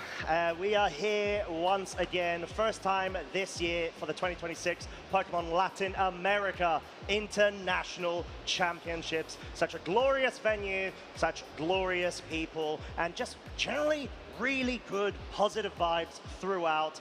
And let's not forget, David, amazing sets for all to watch, including us as well. We just featured the current reigning Latin America International Champion, Marco Silva, versus Yoav Ruben, of which we saw a bit of an upset there. I'm not going to lie, like that's not a detriment to Yoav, it's more so a compliment because of how ridiculously consistent Marco Silva is. Oh, 100%, yeah. Yoav Ruben played so well, with arguably a fairly standard composition. It was interesting hearing from that interview with Evan there as well, that he kind of really considered using the Emanuele Briganti kind of Frankfurt regional winning team that's kind of been just kind of taking the scene by storm this season and taking his own kind of twist on it as well, and really paying off there versus Marco with some really nice reads as well, showing why he's such an incredible trainer. Yeah, the Calm Mind Ursaluna Blood Moon, not something that you commonly see as much, but it sort of makes a lot of sense when you've got the Rillaboom and the Incineroar sort of a duo in order to be able to allow so much more room of not only the fake out disruption, the parting shots, whatever.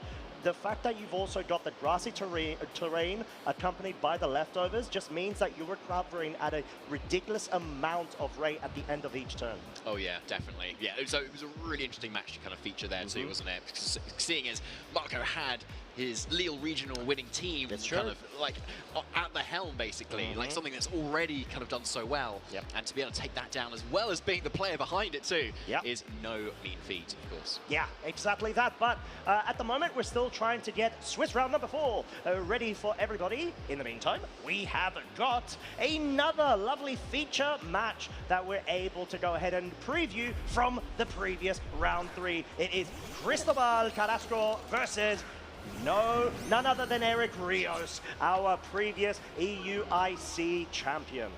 Yes, so we've already jumping straight into this game 1 here, where we've got this Dragonite and Incineroar, given very much this kind of standard sets that you would usually find from Cristobal here. And on Eric's end, it's that mouse hold on that Golden Go. So something that we were seeing a little bit earlier on, we had the replays, but when we had Thomas Garvui versus Ashton Cox as well. So this mouse hold is that Friend Guard set with the Super Fang to kind of go with it as well. Where Golden Go, especially with that life orb, often 2-hit KO is everything, and so if Super Fang can do the other 50% beforehand, you've got a very powerful combination here. Yeah, exactly, and that's sort of what you need to be able to find a way to be able to break through when it comes to, relatively speaking, many bulky combos, especially the Golden Go mouse hold. There's just so many ways to be able to go on the offensive or the defensive. Seems like it is definitely going to be the offensive from Eric's side.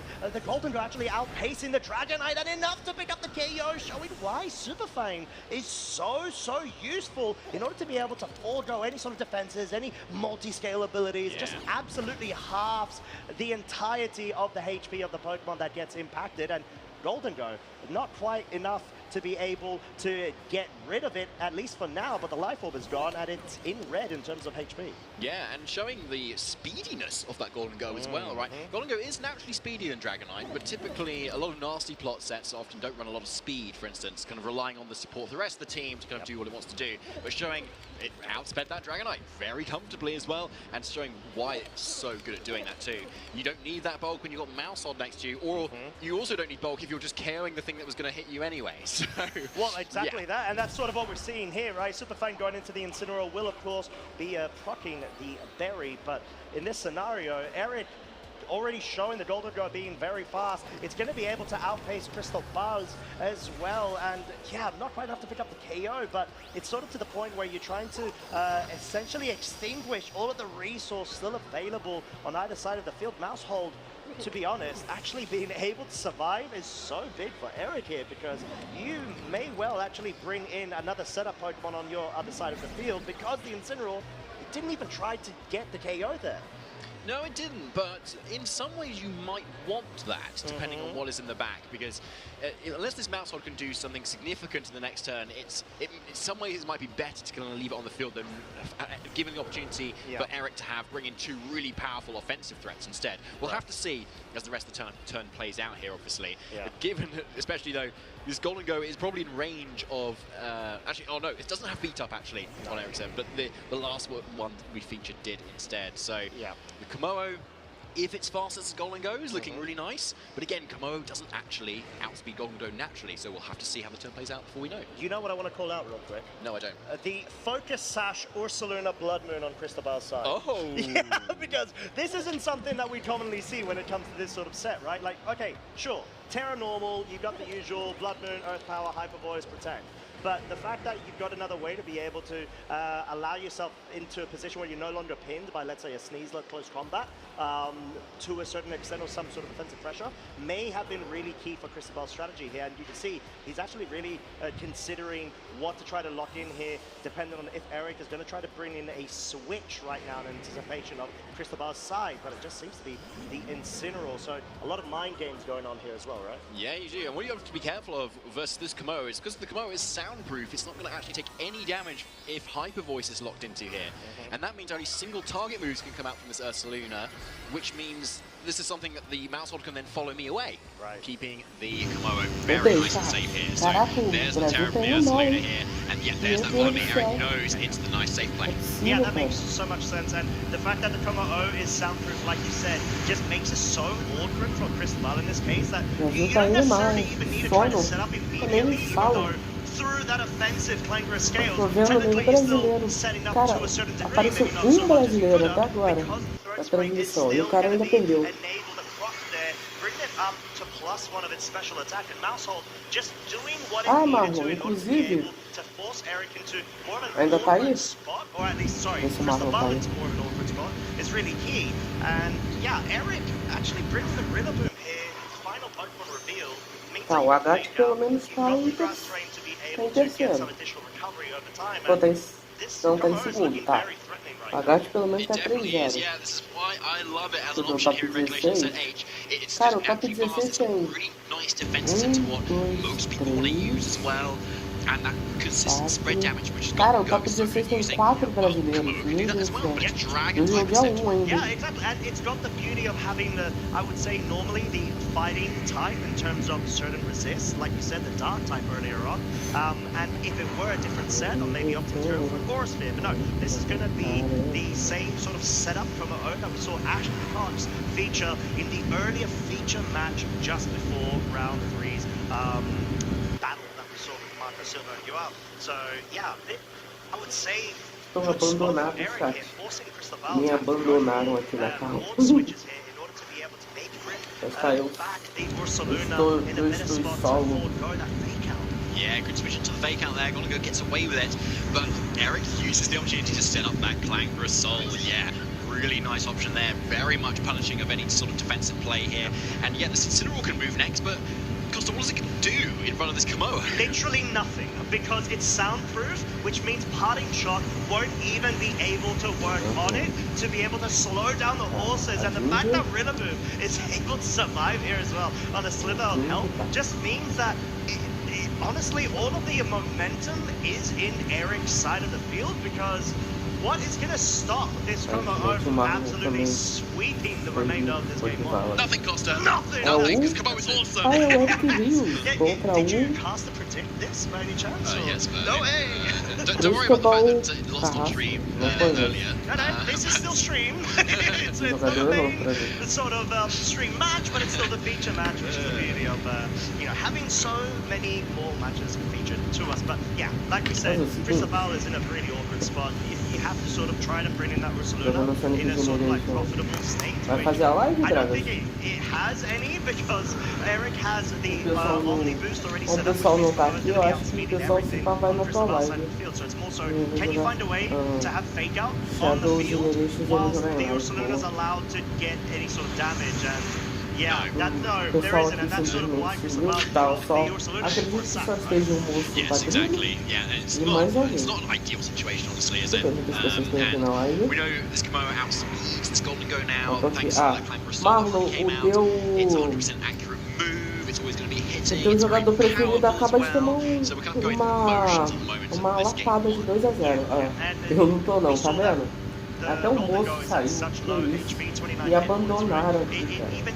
When the scales does come out, which normally it can resist, the fact that we've got a +2 special attack from on the other side of the field just means you're always going to be able to pick up the KO. I guess Cristobal's hope here was to try to go for the fake out to at least force that piece to not move, but you could easily just go for the protect, right? I don't think there's anything stopping you. Or you don't even need to go for the protect, because you've got a +1 in special defense as well. O que acabou de jogar era o Marco Silva, né?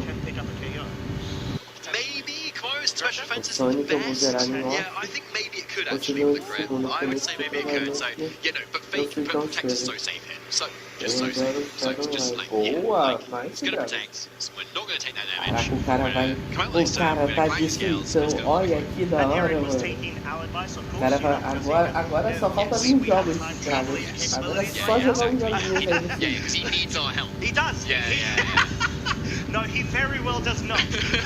Em falar nisso, But no, yeah, Eric, Dragas, como você vai ter o Switch, depois tem que me lembrar. Dragas e Marlon, vocês têm que me passar o usuário de vocês, o link de vocês, para eu adicionar, para adicionar vocês aqui no meu Switch também. Entendeu? Because there's such a disadvantage on a Pokemon that's forced to terrestrialize when its times fall weak to fairy types in the current format where dragons are actually quite prevalent too. Yes, exactly. Yeah, but we're going straight though into game 2 with what looks like the same leads as well, except Eric has swapped the Mousehold and the Golden Go positions to kind of mess with Cristobal's head a little bit, to go, oh, have I got the same thing? Maybe error, or maybe this is a different thing I've done. But no, so same leads as last time, and obviously Dragonite just went down instantly to that super fang shadow play there that Eric did, and paid off so well too. Particularly as Cristobal's Incineroar didn't end up getting any KOs either, just went for that knockoff, so the Golden Go was still sticking around.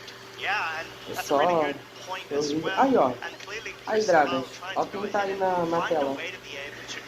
Get around it, circumvent it, but Eric sort of just going for the very safe play of opting to go for the protect on both Pokemon. You just want to be able to scout out right now, and obviously, like we said, burn the fake out potential, which will of course be going into that Mousehold, as the ghost typing of Golden Go will completely nullify that. However, Dragonite going for the scale shot, not committing with the tailwind. Yeah, interestingly, no tailwind there. Obviously, Eric kind of calling that potential because if the tailwind goes up there, you've got the same core status as turn 1, except, yeah, Cristobal's team is just double speed, which is obviously a really big advantage. So, yeah, no, Eric making the correct play, though, there, predicting that scale shot instead. Really, really well done there, and obviously then denying the speed boost the scale shot could give, which otherwise, if it had come off, then it would still be outspeeding Paulo. So Golden Go to Mousehold, it can then set up the tailwind, and it would still be in a nice position. But yeah, the double protect, really, really key there. Now Eric has a lot more resources to kind of freely go for whatever he wants. Yeah, exactly that. And this isn't a Mousehold that has Terra Fairy, as Terra Ghost, there's an option here, so no way to be able to completely immunify the scale shot going to the slot, but maybe no need when you've got the Nasty Plug already being set up over the Golden Go side, and not even 5 hits, I don't think, barring any sort of crits, will be enough to pick up this Mousehold and let the final crit hit. No, there is not. Apologies, Eric. That is not us trying to summon something right now. No, but regardless, the fact that Incineroar's attack has been forced to be redirected into the Mousehold, allowing the Golden Go that room to get the Mousehold set up, no longer have its life orb knocked off and just have all of its HP. It's so key, because this is sort of what we're talking about. The Rillaboom is there to assist with its big banjo available and its drumsticks. Sure, it doesn't have the drum beating that we saw Yoav bring just in the previous round, but it's just got so much going for itself. Fake out, of course, being the #1 priority. Do you know what a banjo is, Costa? I do not. That's not a banjo. Is it not a banjo? No, banjo has like a string instrument. It's got like... Have you seen the inside of that instrument to confirm? But there you go. It could be. It's sort of like Schrodinger's hat. It's just a drum. It's both a banjo and a drum and not at the same time. Did you not know this? What are you talking about right now? I'm talking about the prowess of this Rillaboom to bring all of the noise in different forms. And Dragonite just saying, yeah, you know what? I don't want to find out. I want to go for the protect right now. Playing a bit more safe and conservative. Critical hit for the fake out into the Incineroar. And make it rain. And now, sure, the Incineroar does resist it, but that was a +2, so it's going to be able to deal a bit of damage. Pretty much a 2-shot at that range, but of course at the cost of that. Yes, of course, yeah, no, a good play from Eric there to kind of safely target into what is into the book that can't protect, right?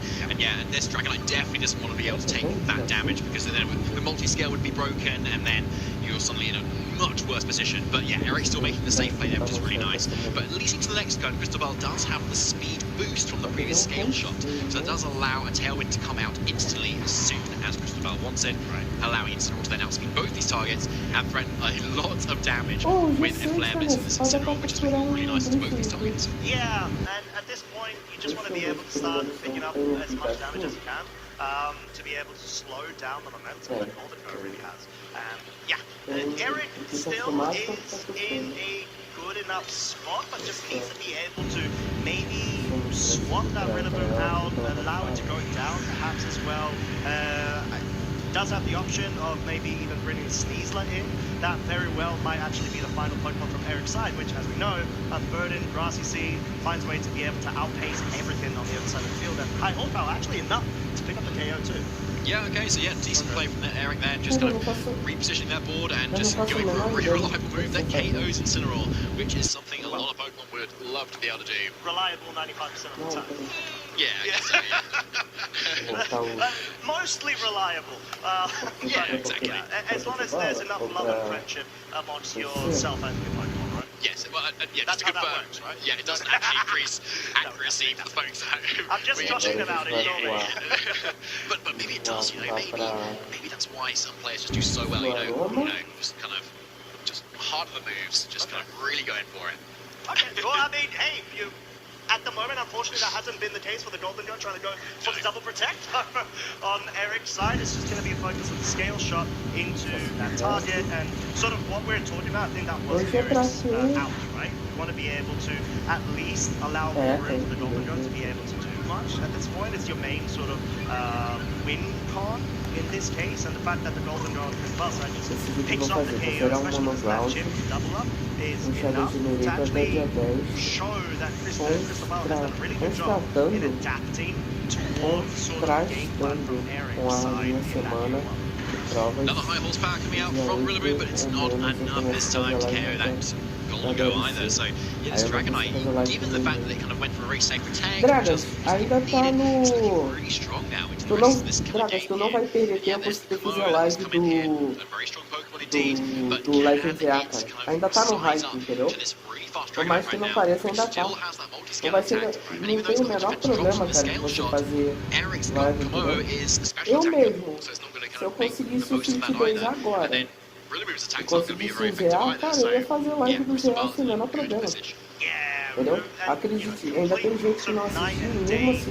Se a pessoa assistiu ou não, ela vai ficar com você. Alguém sabe qual é a cor do Shiny do Grifo?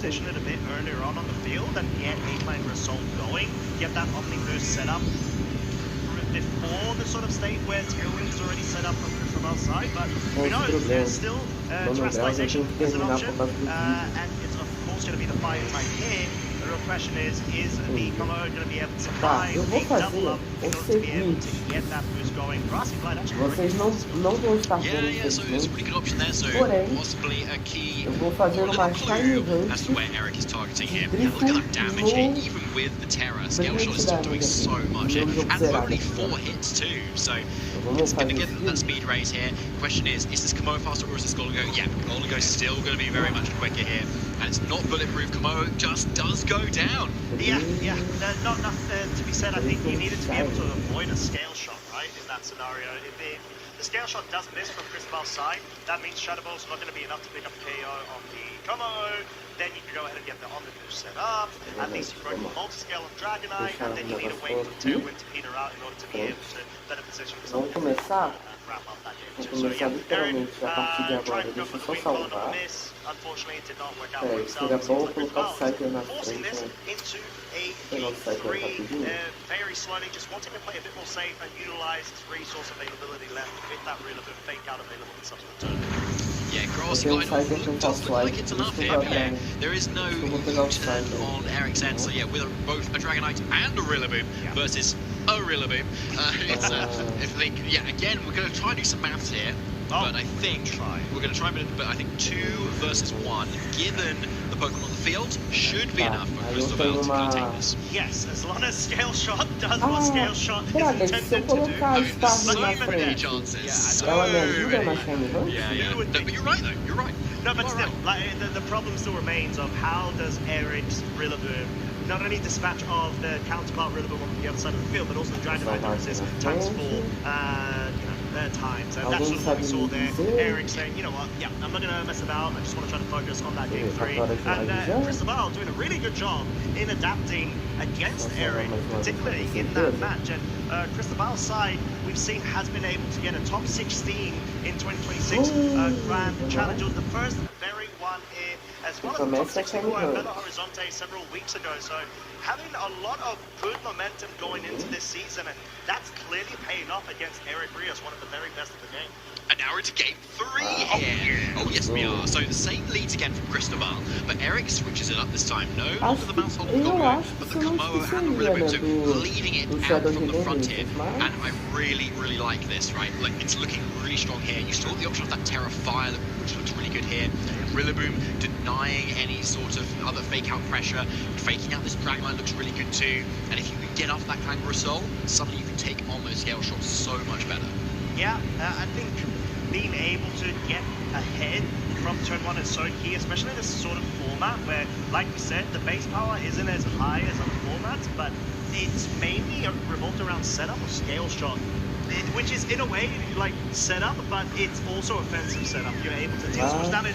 Oh, Eric has actually brought the Primarina in. Oh my lordy, he's going for the double switch here, and this is going to be so cool. He's going to be able to actually pick up the slot that was targeted for the scale shot. And the Sneasler, David, is so cool here because you're able to get that immediate unburden going, as well as position yourself where you got Diaclaw priority to an extent against the Dragonite, right? Yeah, you do, exactly. So that is a really, really nice pivot from Eric there. That is like absolutely perfect what you would want here. Yeah, so because now Sneasler comes in, but unintimidated, which is really key. So now the shoe is on the other foot. It wasn't toe was on the other foot. Shoe is on the other foot. That's what It's a toe as well. Yeah. Toes by the foot, right? It sounds a bit odd if it's toes. Like, why are you switching your toes? You know, like you can switch your shoes. I love how we absolutely taking down the quality. Talking about toes and shoes and foot and feet, but you know, like yes, because the shoe is on the other foot. They're so important. It is. Yeah. Right. Anyway, Sneasler is unintimidated. That's the main thing, and so we can really threaten those close combats into that Incineroar slot. And this Primarina is exactly what you want here too, right? You've got Fairy into the Dragonite. You've got Water into Incineroar. So either way, Cristobal is really forced to Terra or Protect on either one of these Pokemon. And either way, Eric is in a really strong spot. Yeah, and I do like this Primarina set. It's Mystic Water, Hyper Voice, Moonblast, Haze, Diaclaw doing Diaclaw shenanigans. Does pick up a poison status on this Incineroar, and of course, as we've confirmed before, it is unburdened. It is not poison, touch or point. Sorry, Sneasler. And because the grass is a defensive boost, é muito difícil eu não reparar se esse bicho é Shine ou não. I had to take a pause there because I may have absolutely cursed Eric Sneasler there, but no, seems like it's able to survive is what I was trying to say at the end of that sentence. And parting shot into Primarina is a good way to be able to get the lowering of its special offensive prowess in order to be able to bring in your Pokemon fresh from the start. Probably going to be the Rillaboom. Yeah, so Rillaboom seemed really nice there. Sneasler is now in range, most likely of a Grassy Glide, potentially after a Grassy Terrain recovery turn as well. Moonblast just to chip the multi-scale on this Terra Steel Dragonite, so either way pretty good, but actually with the Grassy Terrain, it's one turn away from actually regenerating back up multi-scale, which could be a really nice option, especially versus Sneasler that can potentially still go for a close combat here. But yeah, given the board state right now, Grassy Terrain is still up, Rillaboom is very much in a really the driving position, right? You can just very safely fake out Sneasler, or if you think Grassy Glide's enough, just Grassy Glide it as well. And Primo can't do a whole lot to either of these Pokemon, given the freedom from this Dragonite to either go for the Tailwind, or just kind of snipe off into something into the Sneasler that might be trying to switch out. And it's quite interesting because we were saying we're going crazy around the double switch there from Eric earlier on in like turn 1 to 2, and the fact that Cristobal has been able to better position himself to the point where he's just getting the correct sort of attacking being dealt, especially by the Dragonite of the Terra Steel, means that Eric's in a weird situation where he needs to be able to nullify any sort of weird pins when it comes to fake out pressure, and B, also not allow a Tailwind to get set up, because then all of a sudden the Dragonite, which has already got off one scale shot, now will be able to outspeed Sneasler.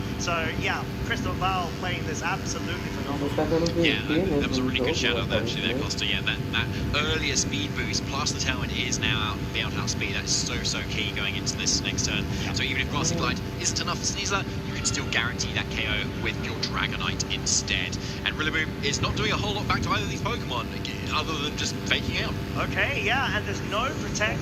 for no reason. Of course, because the grassy glide is enough to pick up the KO on the Sneasler. And that, you know, goes to show that Cristobal is very confident and comfortable with his sort of damage calcs when it comes to knowing that even though the Sneasler is at +1 defense, that grassy glide was enough. Because like we said, this isn't a Miracle Seed Rillaboom, it's an Assault Vest on Cristobal's side. So it can get a bit tedious whether you want to commit to thinking grassy glide's enough or not. Yes, exactly. Yeah, I wasn't really sure there. I think obviously Cristobal was like very confident, so fair enough. Yeah, fair enough. But yeah, so Eric does now bring in the Komodo. So down to only the last few Pokemon on Eric's end.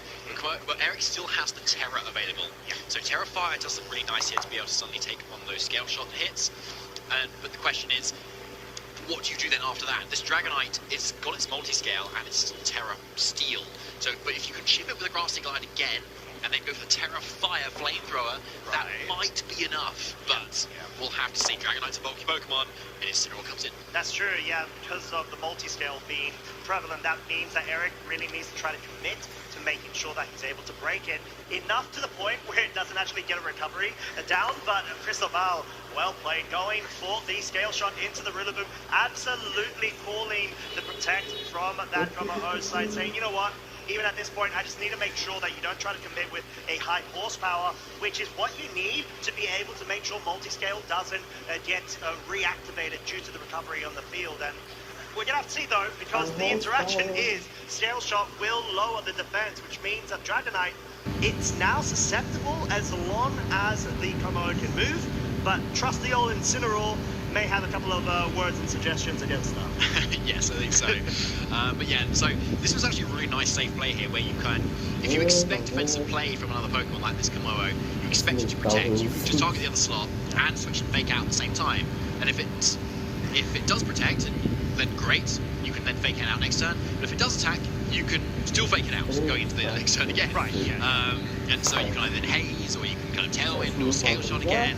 So yeah, a really nice safe play from Cristobal there, and kind of really punishes Eric, especially because he went for that protect now. It's just it's a sitting duck in front of a fake out, and so fake out plus Scale Shot into the Dragonite, into the Rillaboom rather, is incredibly safe. Yeah, and I'm wondering if Cristobal's going to try to make the read of Eric's sort of forced defensive play, which we do see being the switch out to the Primarina. You want to make sure that the Scale Shot is sort of caught out. So this is really a gambit from Eric's side. Seems like the slot does confirm he was able to work out for himself, and the Flare Blitz will take out the Rillaboom. So Eric is in a spot where he's got Komodo in the back, right? He's going to be bringing it in right now. Scale Shot from Cristobal's side seems pretty strong against, obviously, the Komodo, but he needs to wait for the Rillaboom to come back onto the field. So may well just be a sack from the Incineroar in the subsequent turn, right? What do you think? Yeah, I think that's pretty likely, honestly. But like the Tailwind's just gone down, and so Dragonite can just get up another Tailwind yet again, which is kind of pretty safe to do. Because it kind of, if the Komodo goes for Protect or not, and then you've got Incineroar that can kind of go for a parting shot into Primarina, or you can knock off the Komodo to get rid of the Throat Spray. It's fairly safe to do, but does that free up the Komodo too much here? If you're not kind of targeting it, because if suddenly Eric is just kind of feeling really bold, go to that Clanker Soul instead. Suddenly he's got the defense behind him. You need to hit a Scale Shot into it. You probably need 5 hits maybe to even get a KO, and it's still Komodo can still actually go for a Terror as well. It could look quite scary. Yeah, I think that's a really good call, and Cristobal just needs to make sure that even though he's got the resource advantage right now, he can see it through in terms of, like you said, not leaving the Komodo any sort of a ground to be able to not only get a setup going, but most crucially, even a KO, which is definitely needed on this Dragonite, committing to the Terra Fire here. Most likely going to be the, I would say you've got options of going on the offensive, but this could just be a defensive change up here, because the Incineroar, like we said, there's not really much it can do. Maybe try to commit to a knockoff KO if it can, but the Komodo, as we know, is going to move first, and the Tailwind hasn't been set. It has not, exactly. So Komodo, if it goes first, could get off a Clanker Soul and be able to take the knockoff, but it might not this time, so it's just the Flamethrower instead, and it does go down. Okay, all right, well, I mean, this seems to have been a really sort of tantalizing set between both of these trainers, but we have got confirmation that Swiss round number 4 has been prepared. Do have to call out that hyper voice there, forcing Cristobal down to his final 2 Pokemon, but we are going to have to proceed on to the next step. However, we can reveal the results. Cristobal was able to win that set and move on undefeated. So huge congrats, of course, to Cristobal there. Commiserations to Eric, but we're going into Swiss round number 4. There's a lot more action remaining of this phase 1 section of LAIC 2026. Yeah, there certainly is. I'm loving what we're seeing so far, Costa. It's so good. It's so good. Yeah. I love having the feature matches as well. Yeah, exactly. We've been able to show so many good matches and Pokemon action that would otherwise be missed as well. And you can see on your screen these Swiss round 4 matches as well. At the top is who we will be featuring for our round 4. TO Team Nasu versus Dorian Quinones. I'm gonna... Quinones? Quinones. Okay. Yeah, I think that's it. Okay. I've met Dorian in the past. Lovely, lovely gen, as well as ferocious trainer. So I'm really excited to see this match between both of them. So am I as well. But of course, we've got so many other matches as well going on at the same time too. Looking further down our list, Justin Tang will be featured for round 1 versus Gabriel Agacho as well, which is amazing to see. A little bit further down, Alex Gomez-Bernard as well, another previous international championship champion versus Vinicius too.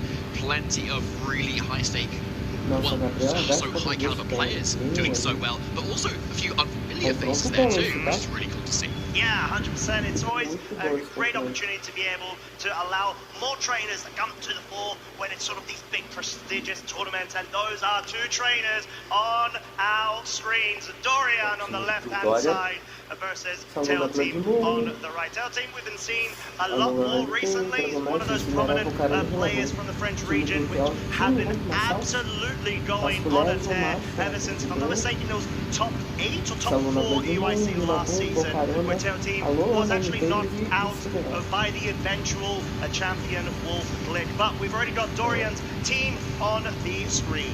We do. So should be fairly familiar a lot of these Pokemon, as these were our top 12 usage graphic. We've pretty much got all of those Pokemon there into some capacity, but we've got more of a focus on the Volcarona on this team versus something like the Sneasler that you might see in this composition. But still with that setup, still with that Grassy Seed as well. But yeah, Volcarona a really nice pick at the moment. Bug and Fire, really good defensive typing. Quiver Dance and that Terra Blast being that Fairy type as well. Fire and Fairy, really strong offensively. Yeah, we saw it do a really good job as well, that Volcarona set in particular, last season too in Regulation Set H 1.0. But I do want to call out the Terra option on Blood Moon Ursaluna is that of the Ghost type variant. Yeah, and that's sort of a way to be able to avoid that close combat or fighting type weakness pin that we've mentioned in the past, but also the Alola Ninetales Poison Terra, so wanting to make sure it doesn't get felt by any sort of like Dire Claw focuses, and it gets rid of its general sort of weaknesses when it comes to its Ice and Fairy typing. But yeah, generally speaking, a really well team composition, which I'm actually very excited to see how this really works, and Dorian's sort of capability of being able to navigate it, especially in a tumultuous set, or meta should I say, against Tail Team. Yeah, 100%. I'm really interested to see too. There's a lot of interesting techs that can kind of break the fake out, kind of pivoting, right? With that Terra Ghost and that Covert Cloak. And TO Team's team here is really cool too. So TO Team used pretty much this exact team to get second at the Gdansk Regional Championships just a few weeks ago, only just losing out to Simone Sanvito with was a mirror match, I believe, as well. Yeah, I'd say the 6, there were some differences in terms of the training and the speeds, but yeah, pretty much. Yeah, exactly. So obviously TO Team feeling very confident having come away with a second place at Regional, running it back at LAIC makes a lot of sense. And again, with that Grassy Seed, Volcarona, Terra Blast with the Fairy type, which is another mirror. So TO Team very much practiced in this matchup here as to how his Volcarona might match up with his opponents. But now we've got a few other interesting adaptations too. That main one being that Choice Scarf Basculegion male. Often seen on rain compositions, but here, with the adaptability, it's just really strong, doesn't need the rain, it's very quick as well, and if you're in a bit of a pinch, all your Pokemon are KO'd, you're just going to send it in, and you start using Last Respects, and you take a load of KOs. Yeah, it's sort of another way to be able to utilize the physical offensive prowess of a slot like Dragonite, where you got scale shot spam and then haze and tailwind setup and such. But this is more of an aggressive way to be able to utilize that 6th slot, which is sort of the difference between these two teams as well. And like you said, the end game potential of Basket Legion on sweeping up games because of its adaptability ability is so crucial, and a great way to be able to break around the sort of matchups and stall scenarios that you would normally see against a competition like this. But we are in game 1. Dorian on the left-hand side with the Rillaboom and the Volcarona, and Tail Team on the right-hand side with the Incineroar and Volcarona on their own.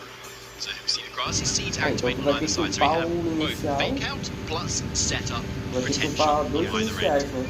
And interesting to see as well the order in which the Grassy Seeds have been activated here too.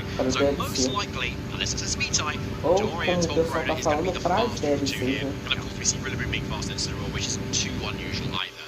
Now the question is how the rest of this game, like matchup starts to play out here. Do you start going instantly on the offense to start kind of breaking down the health of the opponent, so you get to a position where it can't set up too much? Or do you take that opportunity with your not too threatened to start setting up yourself here? So I wouldn't be basically surprised to see a couple of quiver dances, and maybe it's the potential sort of trading of some fake outs here, particularly as neither of these targets can kind of be immune to it through a Terra Ghost or say a Code Cloak.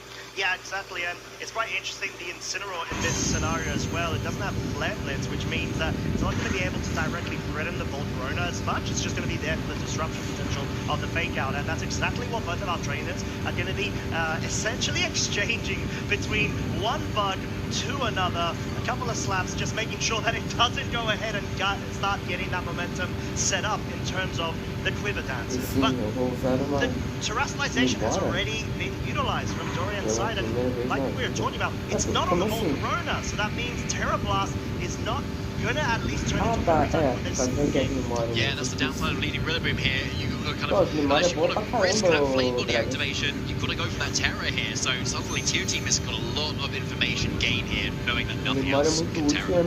Yeah, and it's so crucial, right? And that's sort of why we're seeing Dorian want to play the game of, okay, well, if I bring Fake Out every other turn, then at least I'm going to be able to win the Quiver Dance setup battle or race in this scenario. And another confirmation of Dorian's Volcarona moving faster yet again may be an indication that it is indeed the faster of the two. Yes, exactly. Most likely is at this point now. So Partridge Shot coming out from Tier Team to kind of actually lower the offensive stats, at least on Dorian's end here, is really nice. So suddenly Tier Team's Volcarona is up by 1 at the moment. Yeah. And going into that mirror as well, that's important too.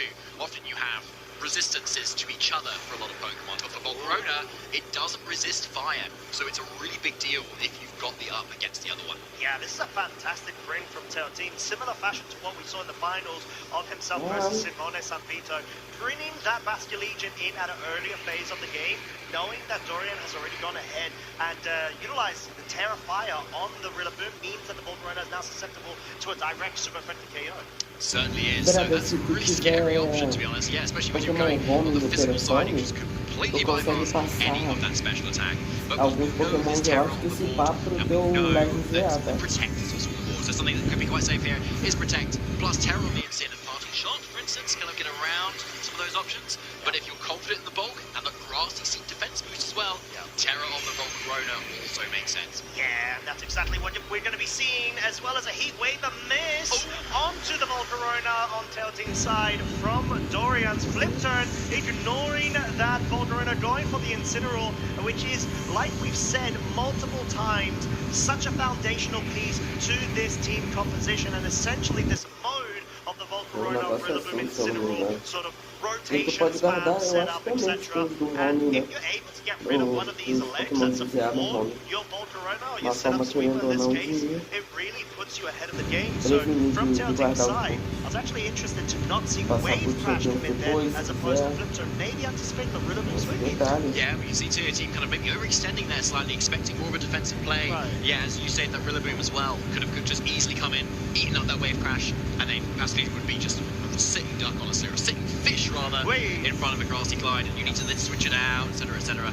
But instead, yeah, Dorian kind of calls that more kind of, like, more passive play, rather, and kind of gets a lot out of it. But actually, Terra Blast following up here. Okay, yeah, and we're going to be able to pick up the KO. It's got +1 of special attack, and at 59 hit points, Incineroar doesn't have a lot of health to be able to take on that amount of damage. And, you know, now hitting for same type attack bonus just means it puts Incineroar in such an awkward spot, since, yeah, the Rillaboom is now on the field, but Tail Team has at least been able to get a KO early on.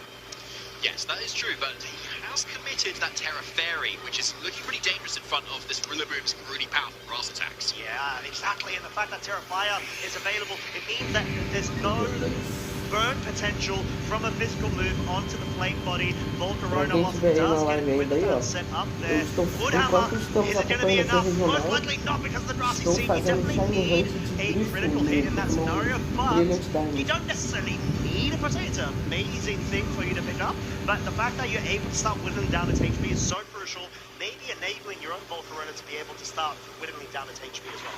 Yeah, that's very true. Like, and it could be something that you can kind of whittle into now, especially since it will spend its fake out turn. But yeah, there's no Giga Drain either of these Volcaronas, which is something we often see on Tribunon's kind of setup. So once that health is gone, you've only got grassy terrain to rely on to kind of heal up a little bit more. So going into the rest of this turn, it's going to be how Tier Team manages that, given now it's just very susceptible to these grasping attacks from this Rillaboom. Yeah, exactly. Tail Team knowing that wants to make sure that he doesn't sort of like overextend, but at the same point, this is allowing Dorian to get another Quiver Dance going, and like we said, the Incineroar doesn't have a real way to be able to properly stop this Volcarona, but it can slow it down with a parting shot. But actually opting to go for the Rillaboom there, quite smart play, I think, from Tail Team's side, in order to be able to allow the Grassy Glide combo with the Heat Wave to maybe not pick up a KO, but then again, Dorian has been able to maybe meet the speed boost in terms of the Volcarona Quiver Dance war between them, and we've seen Dorian's Volcarona has, on multiple occasions, outsped Tail Teams. It has, exactly, but at the point as well where there's a match in the speed of both of these Volcaronas still at the moment, so we know Dorian's still going to outspeed, but crucially, as we saw there, the grassy terrain has now expired.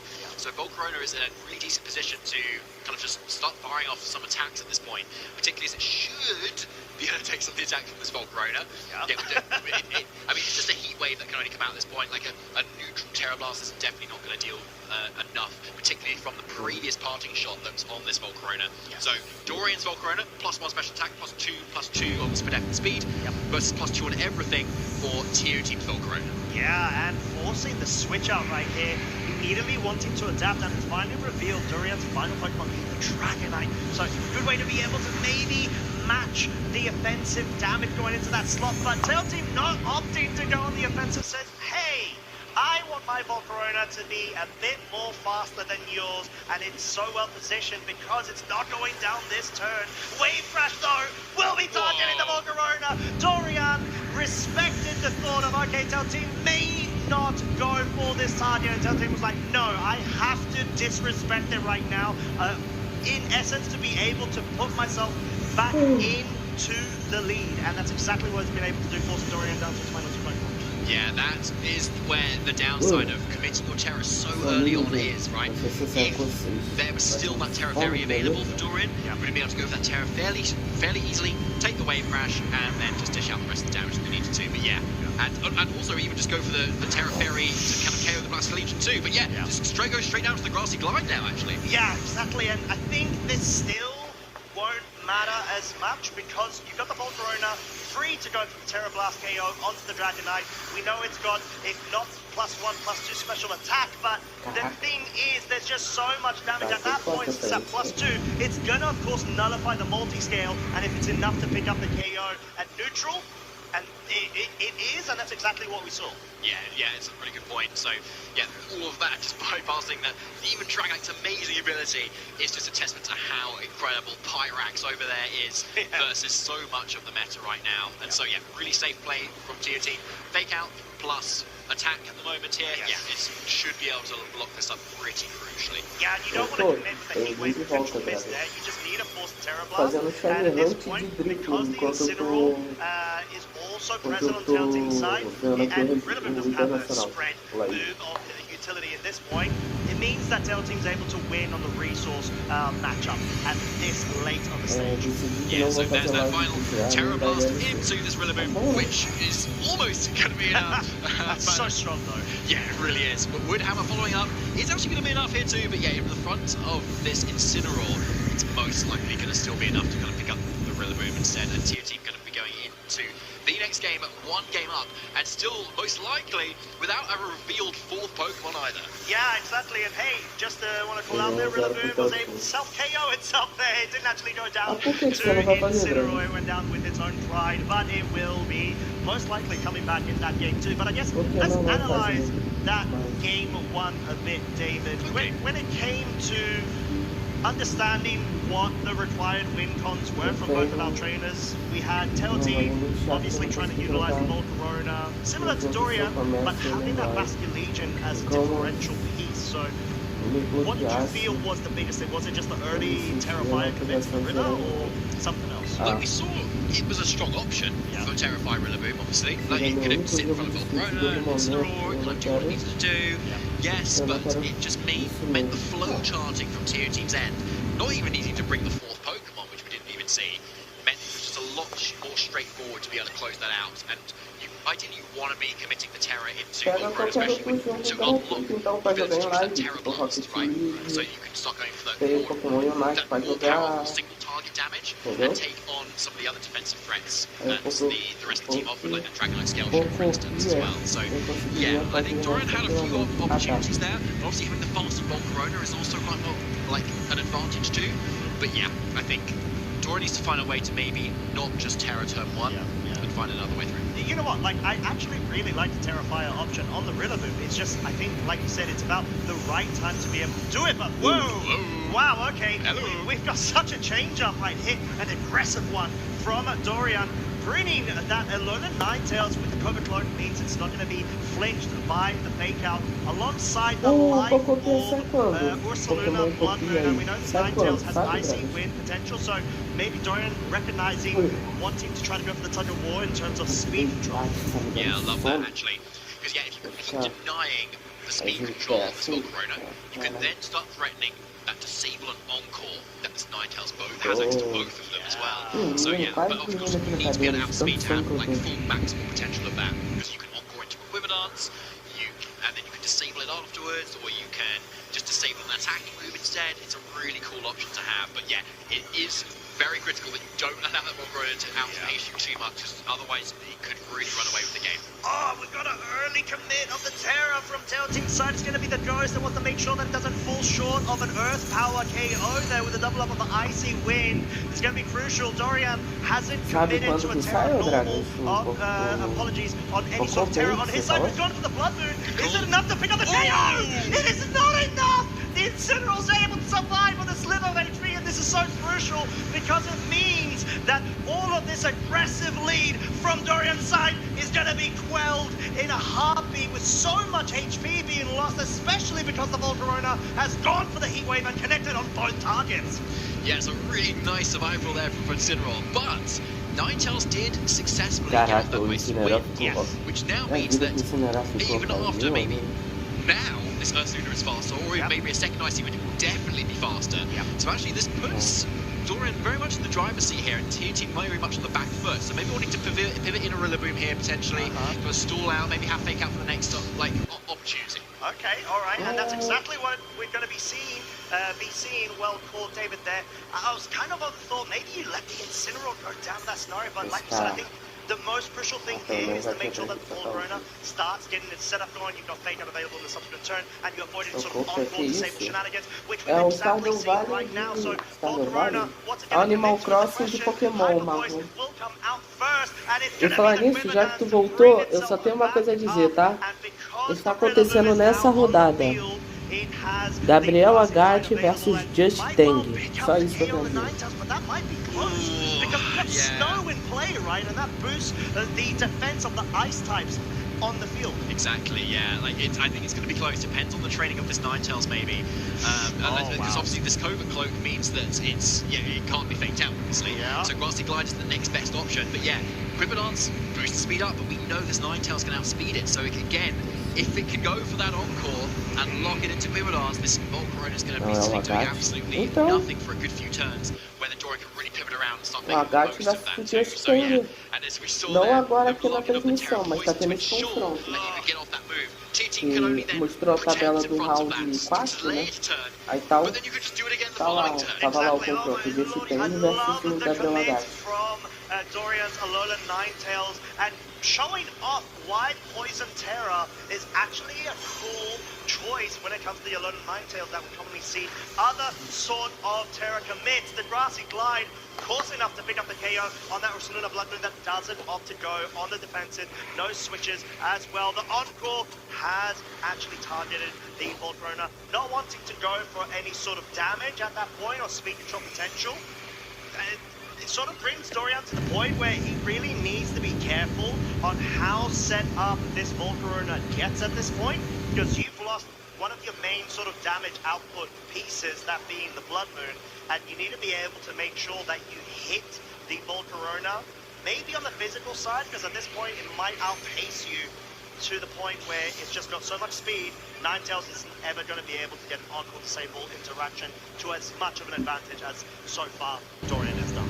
Yeah, that's a really good point. So, yeah, a nice refresh for us for Dorian's end. You can see there the stat boosts that are now on this Volcarona. But of course, Dorian. Yeah, exactly. Thank you very much. Yeah, but still locked in with that encore. So we've got another 2 turns for, like, Dorian to really make the most of it, right? Quiver Dance can still come out here, and that means this Volcarona on Dorian's end can also set up, but then you're then still not actually getting a KO at that point. So you need to think about what you're going to do in the meantime. Icy Wind, I think, is still a nice option to be able to start lowering that speed a little bit more, right? But you need some sort of physical, offensive prowess to kind of bring in here. And Tier Team's really making the most of the fact that Volcarona is just a really nice typing into everything Dorian's brought so far. Yeah, that is a good point, and you need to sort of get your own Volcarona set up if you are on Dorian's side. Maybe outpace it, get that disable interaction going the subsequent turn, but no, actually opting to go for the encore onto the Rillaboom, and at this point, making sure that your Volcarona has a bit more breathing room in terms of trying to rival the Quiver Dances on the other side of the field. The Grassy Glide is so good in anticipation of the high horsepower, and that's what happened 30% of the time, 100% of the time. This turn, in this situation, Dorian got the burn on the Rillaboom. That is a huge hit to the damage output that this Rillaboom has available on Telltale side.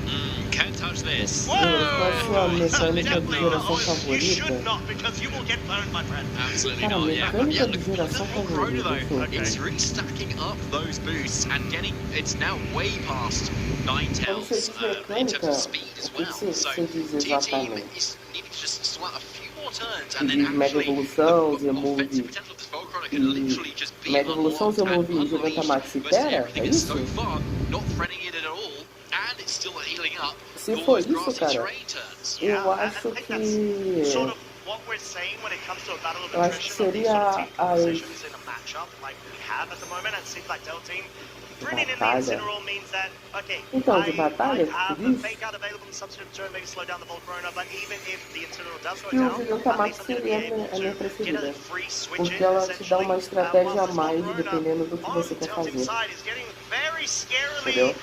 more buff to the point where Heatwave from Por Dorian's exemplo, side just dealt very os little ataques não damage, like a são só ataques, 10-15% from, dependendo de qual ataque você usa. Heatwave from Dorian's side was +1, wasn't it? a But that's minha... still so much. Blizzard Ah, actually been locked in here, so a no minha são as icing gemas. yet again. Ah, tu Yeah, disse no, I item. think Dorian probably knows that it's past the point of where Item Icy de Wind is being batalha? effective enough here because it's just been so quick. And yet, there's the encore finally A gema ending tá and the justo. disable at the same time. This Volcarona is ready to go. And Terra Cara, is still on the Sofia. board as well, so it can unlock those Terra blasts with the Economic fairy batalha. type on top of it too. And Dorian hasn't really done a lot to be able to prevent it from doing what it wants now. and its perfect partner, this big old fish on the as well, is going to be able to deal with any of the special defensive Pokemon Dorian's Volcarona. Da Battle Tower maybe trying to da opt Gen in 5 for the também, scenario. que lá é If triple, né? Heatwave either picks up the KO or misses, the Ninetales is going to be able to at least get some sort of support going for himself. And even if it doesn't, you've got that free switching whilst not allowing Bastion Legion to be able to A, pick up a KO, but also maybe get a pivot going with a flip turn, because you're able to scout out what it locks itself into, because obviously it's got the choice Scar. It's such a great utility item, but at this point it's susceptible to repositions of the board, especially with how well Dorian did it. The grass terrain expiring and now being reactivated with Rillaboom's Foi uma mecânica que eu acho que não funcionou, mas a intenção foi boa.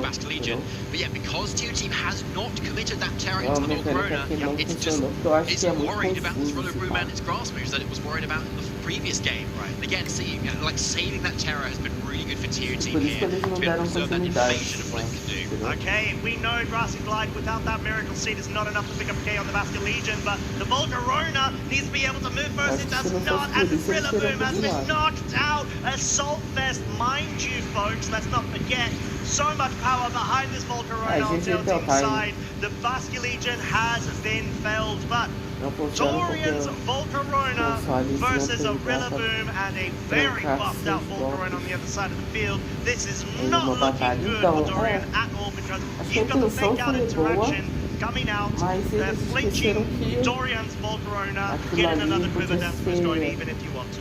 Yeah, so really nice safe fake out plus Quiver Dance here, just in case the Volcarona does protect here. You can get even more of a boost so that you can kind of guarantee this, maybe with like the Terra Blast being 100% accurate, instead of having to rely on the Heat Wave as well, and then you leave yourself susceptible, say, to a critical hit from the Volcarona that's a little bit boosted on Dorian's end instead. Yeah, I think that's a really good point, because surely that must be the win con Dorian's trying to go towards, anticipating or hoping that Tail Team goes and plays a bit more safe, looking for a Terra Blast that's not enough to pick up a KO, and this is going to be a Terra Blast, perhaps see if it does connect, and it does! And Tail Team Muscle is able to keep their undefeated streak still alive. Absolutely huge win from TO Team there. Going 4-0 now at LAIC with a really strong team and a really strong showing of what Volcarona could really do. In the face of Disable on Encore, Ninetales trying to say, no, you can't do that. Volcarona was like, well, I'm going to just keep dancing, and by the end of this dance, I will show you what I can do, and it's so good. Yeah, I mean, it made me feel like I was quivering in my boots because of how many moves were able to get set up, and that's sort of the awkward interaction of, okay, well, I can encore you to a point where you're not able to deal damage for a set amount of turns, where maybe I can get a cheeky little there and completely nullify any sort of move from your side of the field, but you need to not let the beast get out of hand, too out of control, and that unfortunately is what we saw Tail Team's Volcarona essentially become. And I'm not sure if there could have been a play, David, of the icy wind focus there, because I'm not. There's sort of a way that you need to be able to control and pick up an immediate KO, and Dorian wasn't able to deliver that.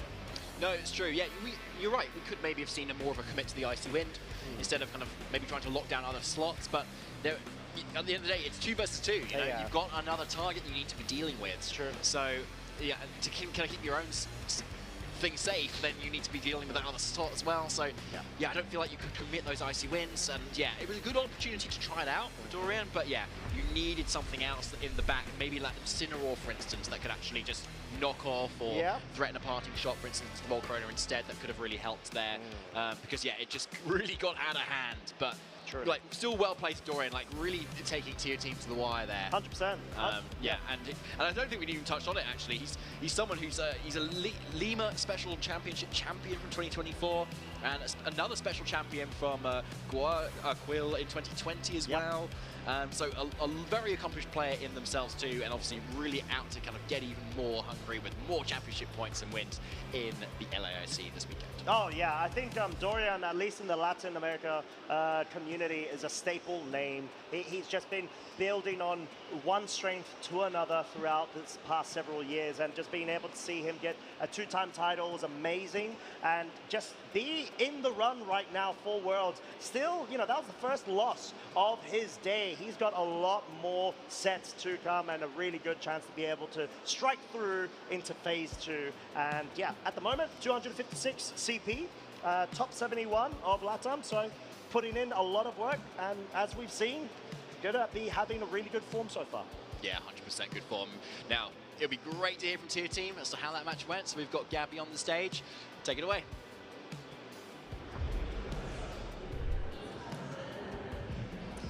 Thank you so much. I'm here with Team Massau, who's currently undefeated at the Latin America International Championships. Congratulations.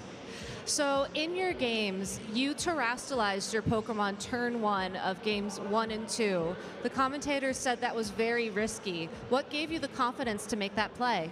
Donc, au premier tour, tu as décidé de cristalliser ton Pokémon. Donc, les commentateurs ont dit que c'était particulièrement... tu as eu beaucoup de, on va dire, de courage de le faire et c'était unexpected, on va dire. Qu'est-ce qui t'a poussé à le faire? Alors, pour la game 1, je me suis dit que j'allais de toute façon terra-cristalliser mon Volcarona qui allait être mon Pokémon principal et j'ai besoin de ses dégâts sur notamment Incineroar. Et game 2, j'ai essayé d'anticiper une terra de mon adversaire et aussi de toute façon survivre à Tellurip Force ou alors à Lune Rouge, c'est ce qu'il a fait. Donc au niveau du tour 1, j'avais envie de prendre de l'avance en fait et de marquer plus de points possible. Stratégiser en français. Sorry. In the first round, sorry. I decided to terra-crystallize my Pokemon in order to earn the most possible points and to make the most possible damages. And in turn 2, it was to surprise also my competitor and to advance as much as possible.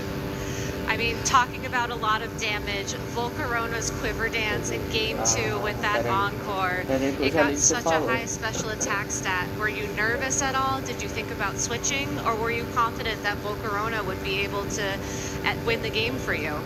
Donc dans le Game 2, tu as utilisé l'attaque spéciale en fait de ton Pokémon. Et donc c'était vraiment quelque chose de particulier. Est-ce que c'était quelque chose d'anticipé? Qu'est-ce qui a fait que tu as voulu utiliser en particulier cette attaque? Et comment ça pouvait jouer sur ta partie? Alors, quand je me suis pris encore pour la première fois, je me suis dit que j'allais switch out. Et puis, quand j'ai réalisé que mon adversaire il n'avait pas Dracolos, je me suis dit que je pouvais continuer à me placer encore et encore. Et une fois que je n'ai plus été bloqué, j'ai pu faire Heatwave qui a eu les dégâts pour tuer toute l'équipe adverse.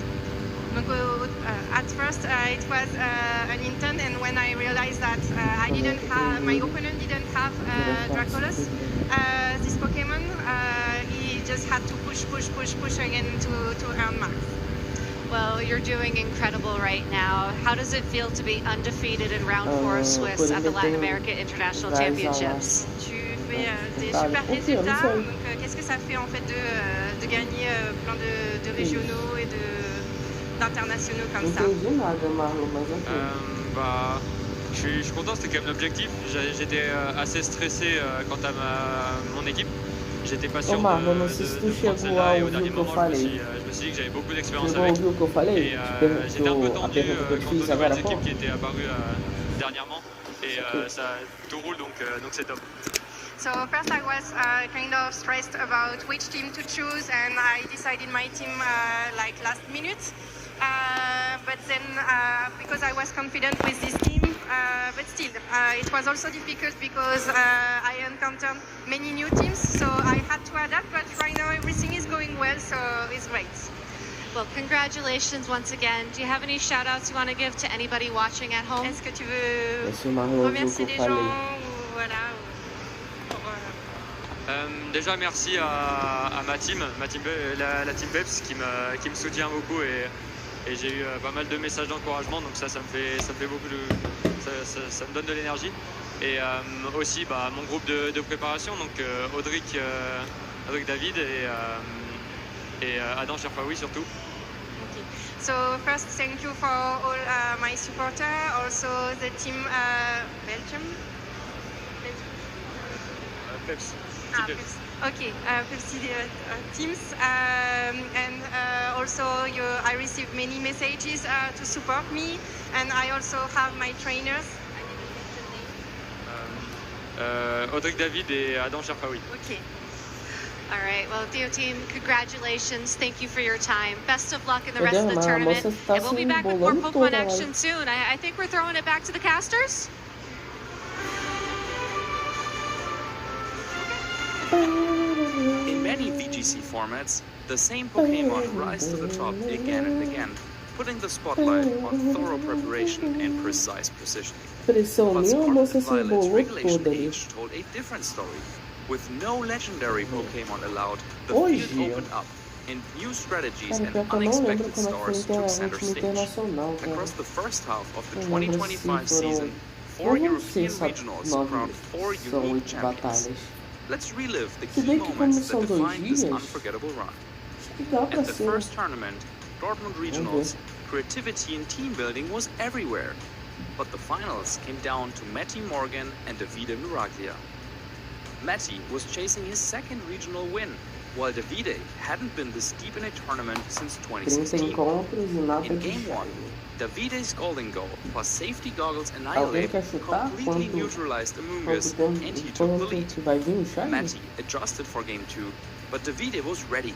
Clefable gave clutch support, Annihilate set up with Bulk Up, and without answers on Matty's side, Davide secured the victory. A huge win for him, and the first major title ever for Clefable. Lille brought even more creativity, and in the finals, it was Nils Dunlop versus Victor Medina. Nils, a former EOIC champ, brought a unique sand team, while Victor was hunting for his first ever major win with a balanced team that included Ninetales. Game 1, ChoiceBack's Ninetales froze Nils' Corviknight and carried Victor to victory. But in Game 2, Nils turned the tables. He stacked boosts with Corviknight until it was unbreakable, forcing a Game 3. Once again, Ninetales pulled off an incredible freeze and even survived on 1 hit point. It looked like Victor's moment. But Nils wasn't done. He unleashed a lethal combo of Terra Psychic Indeedee and Sneasler, completing the comeback and taking the title. In Gdansk, 2 Italian legends clashed. Federico Camporese's Rain Team versus Marco Silva's Sunspot. Marco already had multiple international titles at the time, while Federico was chasing his first. Game 1, Marco made some great calls and forced out Pelipper early. With this, he managed to get weather control and cruise to victory. Game 2 started rough. Federico gambled on a Terra Dark Sucker Punch read that failed. But with his back against the wall, Pelipper connected a desperate Hurricane in the sun, confusing Porygon 2 and swinging momentum. That miracle led to a wild endgame where King Gambit and Pelipper actually won under the sun, tying the set. Game 3, Federico revealed Basculegion for the first time. It instantly knocked out Charizard on turn 1. With Rain locked in, thanks to an unfortunate Trick Room timing, Basculegion dominated the field and delivered Federico's long-awaited first major trophy. Federico's victory added 6 brand new champions to the list, meaning that every winning team so far, Davide's, Nils's, and now Federico's, featured completely unique Pokemon. No repeats at all. Even if Marco had taken the title, this streak would have helped, showing just how wide open and creative this format truly was. But with 1 European regional left, the big question was, would we crown a 4th team of unique champions, or would a proven strategy finally rise again? For the last European regional of Regulation H, the circuit returned to Germany. Joe Ugarte's Sun team fell in top 8, leaving Eden Bachelor against Francesco Piopero in the finals. Both veterans, but both chasing their first major offline title. The set was incredibly positional. In Game 1, Eden made a great call, pivoting Ursaluna Blood Moon into Arcalodon's Electroshot and riding that momentum to a win. Francesco adapted in Game 2, targeting Incineroar early and navigating a difficult endgame beautifully, tying the series. In the decider, Francesco revealed Vasco Legion, but Eden defused the threat with Intimidate, traded Incineroar for it, and returned to their strongest position, Golden Go plus Dragon Knight. A timely Nasty Plot gave Eden the edge, and they closed out the set to become the final European regional champion of the regulation. 4 tournaments, 4 epic finals, and 4 incredible champions, each with their own unique team. In total, 22 different Pokemon claimed the spotlight as European regional winners in Regulation H. This format gave us unforgettable battles throughout the 2025 season, and it's back for the first half of 2026, with even more stories waiting to be written.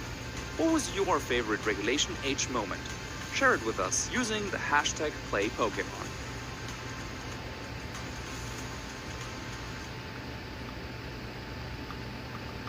My name is Emanuele Briganti, and it feels amazing to be the winner of the event.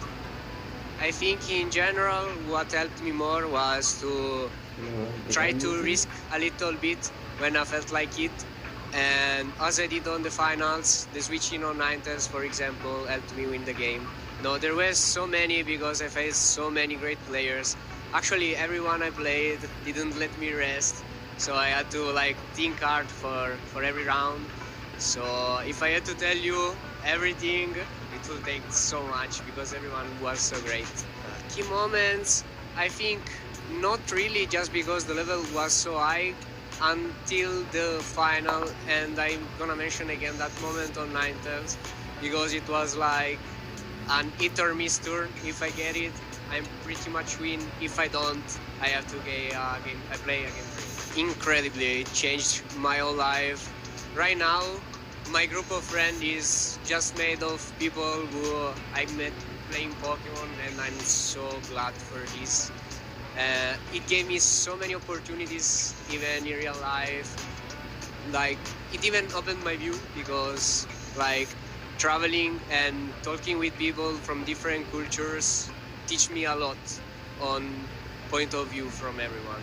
It just will help me remember that I have what it takes to achieve what I want, and I think it's the first step to start my journey into learning and hopefully become better and better. So I don't have a plan for the whole season, so I'll just be playing other tournaments based on my feelings. I'm pretty sure it's not gonna be my last one, also because like I said, it's the first step to always get better and better. So if I just stop there, it's not gonna be a beginning or it's gonna be an end. So like I said, since I want it to be a beginning, I will play. One thing that helped me a lot is changing the approach on how we see the event. For example, I didn't have the expectation to win, I had the goal to win.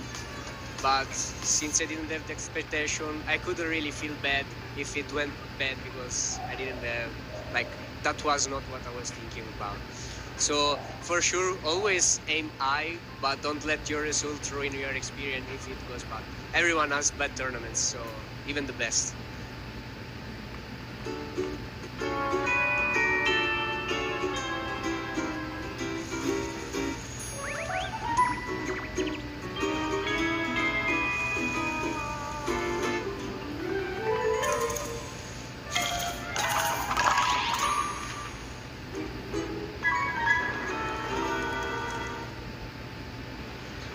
Welcome back, everyone, to beautiful Sao Paulo, Brazil. We have had 4 incredible rounds of Pokemon from the Latin American International Championships so far, and we are only halfway through our first phase of the tournament. There is still so much more Pokemon to go. You can see everyone still on the floor, spectating, watching, as well as competing in each of the various games across all of the 4 titles that are represented here.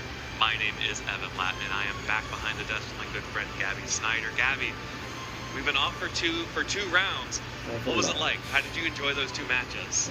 Well, I spent the last round watching the match because I had to interview afterwards, and it was really lovely to get to talk to Guillotine in person. But the round before that, I actually got to go play some carnival games. I don't think they've aired that footage yet, but I gotta say, one of my favorite things to do at these events is when they let me go and actually like see the event and like play games and just have fun, because at the end of the day, like that was what got me into Pokemon events overall, was just the carnival games and playing freeze dance with Pikachu. So always getting to experience that part of the event is really special. So what's also special is being able to feature some of these side matches, and woo, we had a couple of amazing side matches last round, and let me tell you about Gabriel Agati, you know, that trainer we said to keep an eye out for? Yeah, I was told I should watch out for Gabriel Agati. Yeah, well, this was why. I mean, we actually had him on the side stream the last round, and he's running a really interesting team, and, you know, we've seen a lot of Alolan Ninetales, but what if I told you you could have 2 weather setters? Right, you could also bring Pelipper, right?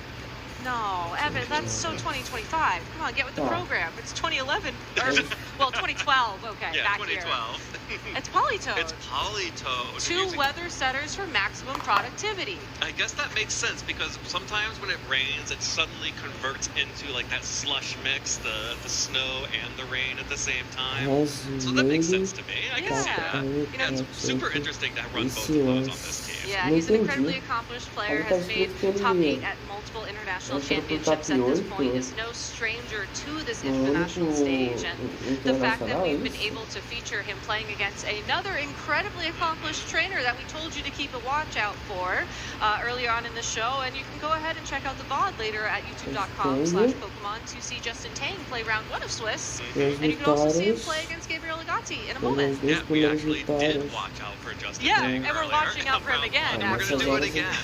Of course, that's because Justin Tang has emerged as one of the breakout stars in North America for the Scarlet and Violet era of competitive Pokemon, winning his very first regional, winning 2 in his inaugural season, and of course having an incredible season already this year with 3 top cut appearances across 3 regional championships. So really excited to watch this. Let's go ahead and jump into game. I have not seen the results of this just yet because I was too busy focused on our match that we were watching on the main stream here, but let's hop into game 1 here. This is going to be Justin Tang on the top of your screen and then Gabriel Agati on the bottom. So Politoed actually makes an appearance immediately. This is the Drizzle Politoed. It is grass Terra type, and it has Weather Ball, Whirlpool, and of course, Perish Song. Yeah, but there's no Gothitelle in sight on his team. You know, we didn't get to do the whole team preview thing, so just a real quick rundown. Gabriel is running Fascalegion, Volcarona at the Incineroar and Politoed that you see, alongside of a Rillaboom and Alolan Ninetales. So even though this Politoed does have Perish Song, I think this is more going to be a Politoed that relies on its own attacks to trap Pokemon on the field, or possibly even just 2 Pokemon remaining. I click Perish Song, I win. Oh, and here we're actually going to see a really interesting potential interaction here, because that Politoed for Gabriel is actually holding the Chilan Berry, which is a really unique berry that actually reduces the power of normal type attacks into Politoed. So that means that Blood Moon Ursaluna's Hyper Voices and Blood Moon, the first one, will be cut in half. Of course, it doesn't matter if you just fake that Pokemon out. Yeah, because there's really no super effective normal type attacks, that's kind of the whole point. The Chilan Berry is the, like, you know, super effective berry equivalent for that. So it works on any Pokemon. Having it on Politoed is really unique because it also opens up the opportunity for the Citrus Berry to be somewhere else on the team. Not something that Gabriel is taking advantage of, but overall, just Politoed, a very bulky Pokemon, very happy to sit out on the field. I do wonder why it's so content to be on the field in this position, but I want to see how much damage it's going to be able to do to this Ursaluna, or if it's just going to Perish Song. Well, that's the Blood Moon. It's actually just targeting down the Incineroar, so double up on the Incineroar, leaving Politoed quite well enough alone for this turn. Does mean that the Politoed will be able to get a free attack off here. Whirlpool into the Ursaluna. That actually deals a lot of damage into that Pokemon, and is now going to deal damage over time until it's released from the Whirlpool. As well, that means that this Blood Moon Ursaluna cannot switch out anymore. And in addition, that just means it's trapped in with this Chilan Berry Politoed, and potentially at risk of getting perished or just knocked out by something here. You know, it's taken so much damage already from the Whirlpool. I can't help but wonder if a Weather Ball plus another turn of 2 of Whirlpool would be enough to KO it. Yeah, or this Basque Legion that just switched in. Choice Scarf, adaptability in the rain. I think it might be able to get that knockout too. I think so, and you know, you do have to worry about the threat of a Snarl from Justin's own Archaludon, but that Archaludon is not running Electro Shot like we saw in round 1 of Swiss, so really, there's not too much it can do in this position, especially since it's already used Draco Meteor and dropped its special attack. And there's going to be the KO on to the Blood Moon Ursaluna. Basque Legion just going to go ahead and get that damage off and then go ahead and return back, as I believe that was the flip turn. That is correct. So switching back to Gabriel, who will be able to switch in a new Pokemon. So Politoed getting some value out of that Whirlpool meant that the Ursaluna could not switch out to protect itself. It was definitely going down that turn. And the damage being done with the rain, that means that Ninetales can come out here and set the snow up. And the Snarl is going to do decent damage to the Politoed, and of course the special attack drops are a big deal, but Politoed is just happy to get this Archaludon trapped on the field with this Ninetales. Now that the Ninetales is on the field, though, it is a little bit threatened by the Archaludon. Again, it's at -2 special attack, but does still know Flash Cannon and can still threaten some damage with that.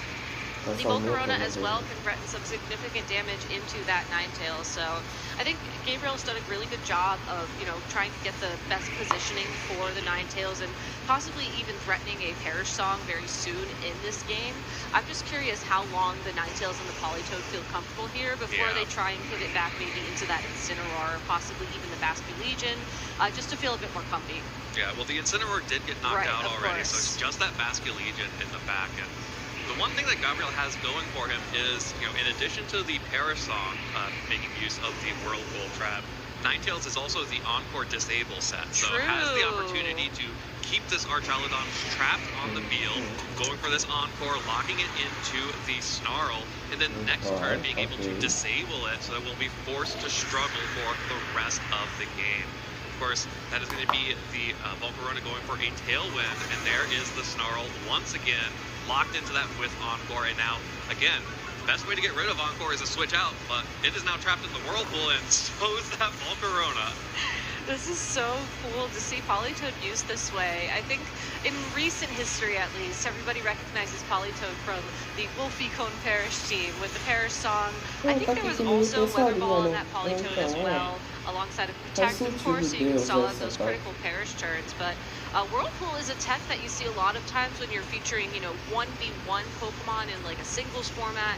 Very rarely, if at all, seen in doubles. And you really need a Pokemon with Politoed's bulk for it to be successful, because you do need it to take a lot of hits. And looking at Justin Tang's team, there's not a lot of Pokemon on it that can hit the pure water type super effectively, and that's exactly what Gabriel's taking advantage of right here. Yeah, absolutely. Has both of those Pokemon in the back, the Basque Legion, which is also a pure water type after terrestrialization. So both Politoed and the Basque Legion could potentially make use of that pure typing. Ninetales will go ahead and switch out to try and get the Basque Legion back out on the field.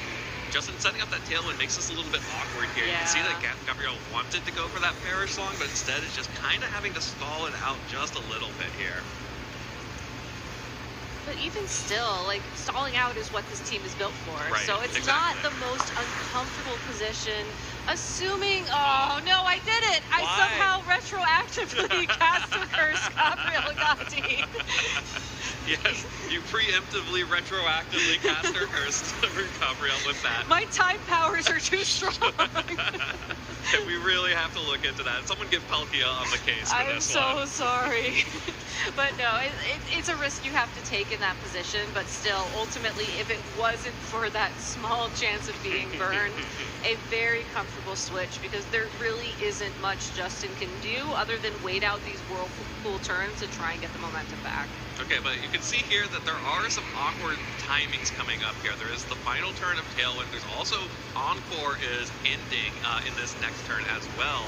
That means that Archaludon will then be able to start selecting other moves that are a little bit more useful than the Snarl in this case. So Gabriel's really he's done a lot to control Justin's options, but so far Justin's been able to withstand those pretty well, and Gabriel's going to need to make something happen. Terror Song is probably the best way to get something started here. For sure, and I just want to say the name in Italian is Ultimo Canto. Like Ultimo the last Canto. song, that is intense. That is a perfect name for Terror Song. It really is, and even though Struggle Bug will drop the special attack of this Politoad, you don't need your special attack when you're just going to be dealing 100% of the damage, assuming these Pokemon are going to be sticking around for the next 3 turns. Yeah, this pure water typing is doing so much work for Politoad here. Able to survive both of those hits, actually even with the burn, because of the critical hit. And of course, the adaptability and terastallization, Basculegion, super effective damage, picks up that KO. And of course, will actually mean that Basculegion will retreat again. So Ninetales comes back out, and I believe this will just be the Archaludon that gets hit by this Whirlpool once again. And it will be once again stuck on the field. And if it wasn't for the fact that Ninetales returned, I was wondering if Justin would have like one opportunity to get a body press lock, and then at that point in time, the Ninetales would have only been able to encore the body press, which would have been a way better move than a potential Snarl. Now that the Dragonite is on the field, if it can sneak a Scale Shot in and then get Tailwind, then the Archaludon could be faster, and then you don't have to worry about being trapped in that, ineffective move anymore. But you will have to find that opportunity, and that seems like it's going to be really difficult for Justin, given just how much momentum Gabriel has. So yeah, well, Gabriel has kind of set up the end game here. Yeah. Dragonite can't touch Ninetales at all. Yep. So if Archaludon gets locked into Encore and Disable, that's it for Justin. There's just no way out of that. But Gabriel's just going to go ahead and protect Ninetales this turn, try to see what's going to happen. Oh, protecting interesting. with both Pokemon here. You also might have considered that Blizzard also just does a lot of damage to all of these Pokemon. And there it is. Oh, he's Scale Justin's Shotting. doing the side Scale Shot, trying to boost the defense of that Archaludon to get super powered body presses ready to go. I love it when players think about attacking the Pokemon on the side. You know, there's so many unique opportunities where there's synergies like this, and honestly, the Archaludon Dragonite with the Scale Shot, loaded dice, the stamina fighting, like this is kind of the OG one from the regulation age, and it feels really good to see it here. I'm just worried it's too little too late. No, this is actually super smart here, because Gabriel potentially has to worry about, if it was just Flash Cannon that Gabriel had to worry about, Disable would win the game right here. But now that Justin has boosted the defense of Archaludon, there is a chance that maybe forces Ninetales to go for a Blizzard out of snow now to try and pick up the extra damage that you need there before Archaludon knocks out the Ninetales. Of course, you could also still have the Basculegion in the back to switch into, and the Whirlpool has been dealing good damage over time, so may just have enough damage on that Archaludon with those 4 hits of the Scale Shot, especially, for Gabriel to get this one in the back. Não sei, deve I was ser gonna a say, so versão then que at tá that lá o point it comes Swift. down to whether or Já not que you're não tem comfortable taking português. the risk of Blizzard missing, or do you want to potentially guarantee you lose your Basculegion in exchange for a more accurate Blizzard in the Já que eu future. não tenho I think português, o mais making the perto switch que here ele is the right call, if teve only because the ali foi Basculegion espanhol. is burned. Yeah. You know, you're going to get more damage out of that Ninetales regardless at that point. Yeah, and with the switch in there, Politoad will be able to come back, or sorry, Ninetales rather, will be able to come back in. Even though Justin picked up both of these KOs, he's still going to be taking Whirlpool damage, and then Ninetales can come in and potentially just stall this out with the Protect, and then Dragonite having no opportunities to attack Ninetales may be a problem. But if Dragonite goes for Tailwind here, it could. It could. It got the Scale Shot speed boost. It's got 2 of them even. So it's going to come down to, I guess, how these Pokemon are trained. Yep, there is the Tailwind, so Dragonite getting the speed boost for the Archaludon on the side. There it Flash is, Cannon. all right. That's a KO. Oh, no, okay, it's not. okay. 5 hit points on the Ninetales. Archaludon goes down, and Justin set up a perfect opportunity to clean this one up, but just didn't have the damage. Dragonite, no opportunity to deal any damage here because it only has Scale Shot, and that Ninetales is still a Fairy type. I really love that end game. It literally came down to how these Pokemon are trained, because that was most likely a damage roll on that Alolan Ninetales, and any speed investment on that Archaludon certainly came in handy, being able to outspeed the Alolan Ninetales for that one last shot at damage. But as we jump straight into game number 2 here, it looks like Justin Tane is going to mix things up significantly now with the Golden Go on the field as a lead. And with the Choice Specs item, that certainly is going to threaten more damage immediately. And I think more critically, you could also potentially trick your Choice Specs onto the Politoed and really limit what it can do. Like, you could just walk into Whirlpool and maybe be okay with that for the rest of the game, but at least then you know it's not going to Perish Song, it's not going to protect, and you can sort of have more opportunities to at least knock it out. Yeah, and the Golden Go is Steel Terra, so this Pasky Legion being out on the field actually has the opportunity to just go for a one-hit KO with that Wave Crash, with the Rain, with the Adaptability boost, potentially also with the Water Terra type.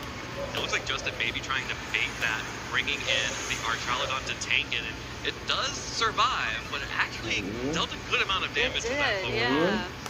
I wonder how much Wave Crash would have done in those similar scenarios. Or was that a Wave Crash? That was a Wave Crash, All right. Yeah. I was like, that animation doesn't look like Flip Turn, and it's not switching, so I should probably just stop talking and assume it's Wave Crash.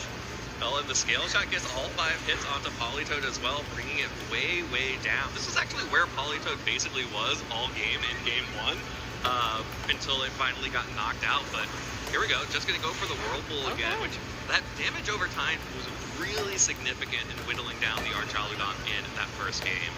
I wonder, though, if Justin's going to avoid going for an early Draco Meteor, though, to at least ensure that the special attack doesn't get locked on the field at -2. I think you can easily go for an early Scale Shot onto your own Archaludon to boost up the defenses and go for a Body Press into the Politoed slot and pick up a KO on something. Maybe if something switches in, if you're lucky, it could be the Incineroar, perhaps. Or if the Politoed stays on the field, you could also get a KO there as well.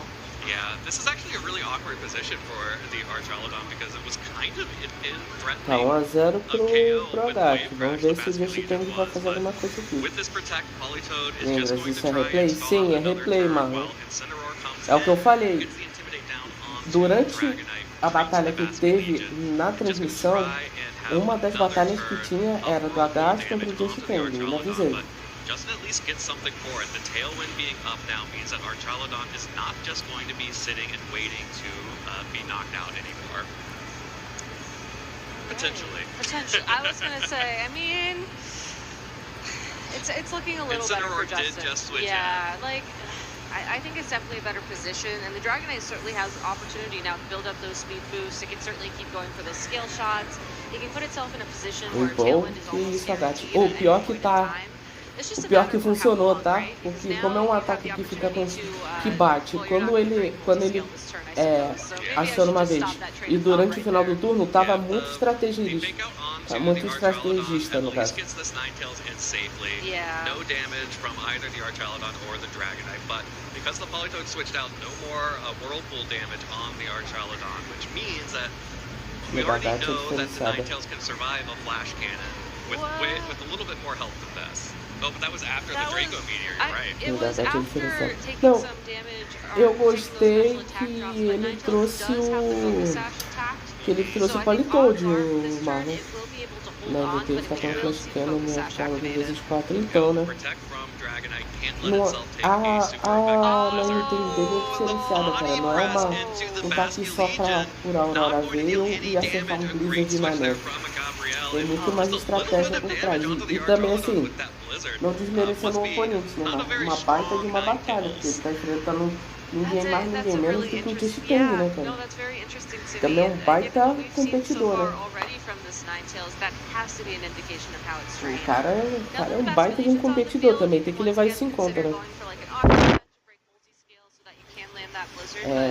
É dos meus inspiradores de Shark do Dragapult. Yeah, absolutely. I don't know if that's even É que possible, but ninguém it seems like espera, né? it's plausible É right aquilo. now. Yeah, maybe not O pessoal possible, acha que vai se, todo mundo vai seguir o just gonna have to mesmo. see what happens with this O Dragonite. Obviously, Justin has been mesmo. protecting it as you do all Dragonite Oh, yeah. from any Vai seguir o any mesmo ice type attacks. meta, aquela mesma linha que ninguém vai cogitar em pensar em nada. Aí quando o Wolf faz, o Agat faz, o pessoal fica, nossa, caraca, isso aqui é inovador, que não sei o que, que não sei o que, quando na verdade já tava ali. E o pessoal só pensou depois. Será que o Dragapult na verdade é o Agat explorando nós? Acho meio difícil, porque pelo tempo que ele tá jogando, eu acho que não faz muito sentido, mas... Enquanto eu tô vendo o regional aqui, Marlon, eu tô numa Shiny Hunt de um Griffin. Tô fazendo uma Shiny Hunt aqui em off no Switch de Griffin. Já que hoje é sexta, né? Ele aparece, então... Mas como eu tô quase dormindo aqui na live,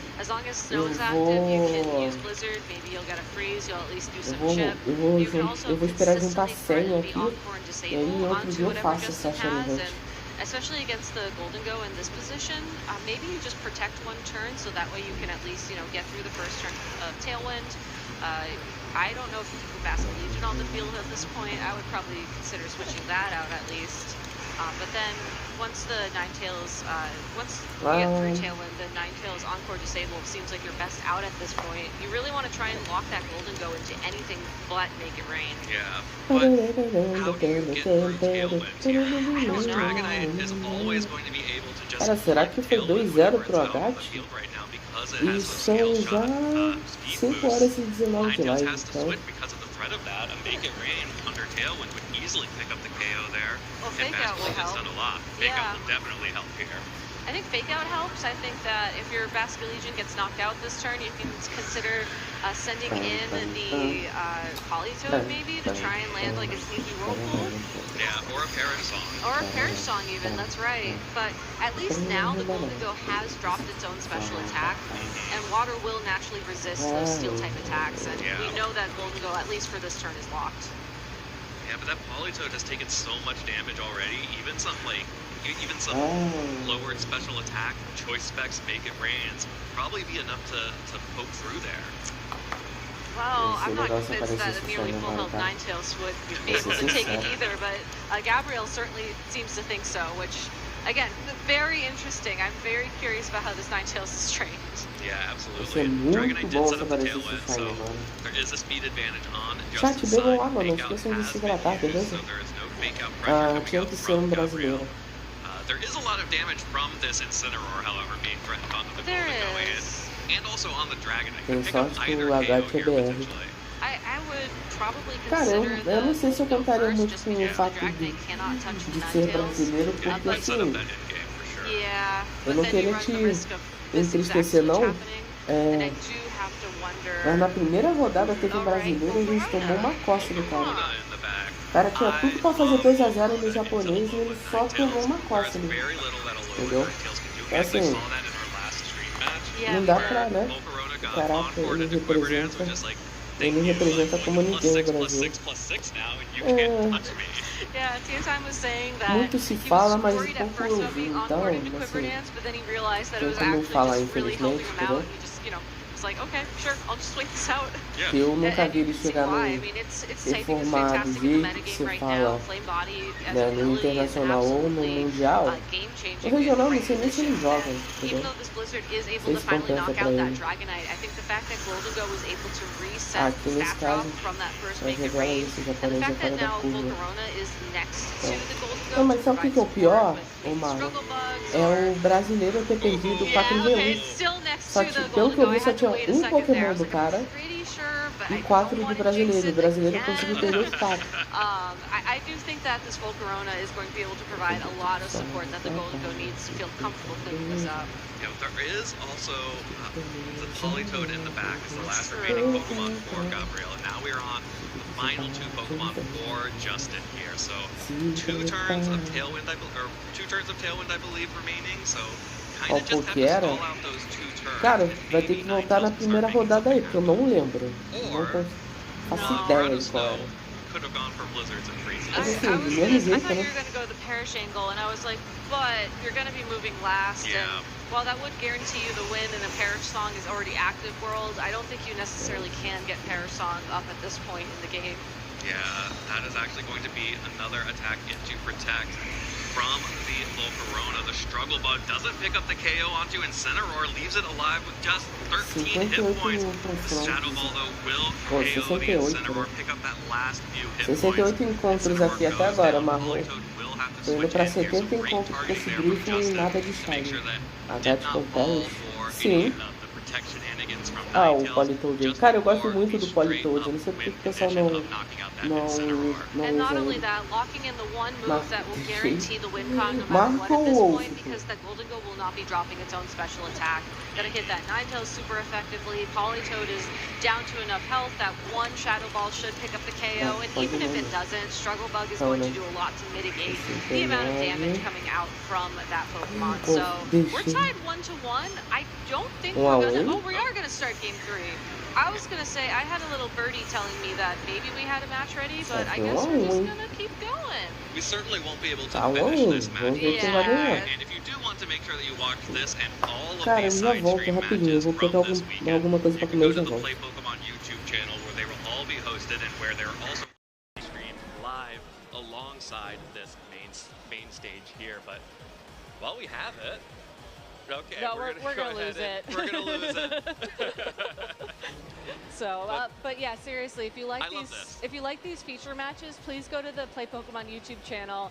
Please make sure to like. I don't know if you can comment, but definitely subscribe. Yeah. Because it's been incredible that we've been able to feature so much more Pokemon. And I am not going to tell you who won this set. So if you want to see who wins Game 3, you're gonna have to go watch the VOD. Do you know?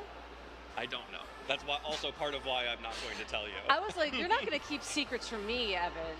No, I won't. I would never. Well, I mean, if you don't know, then it's not really a secret. Yeah, I would never reveal to our audience any secrets that I have not already shared. All right, fair enough. So if you want to figure out how that match ended, again, youtube.com/playpokemon.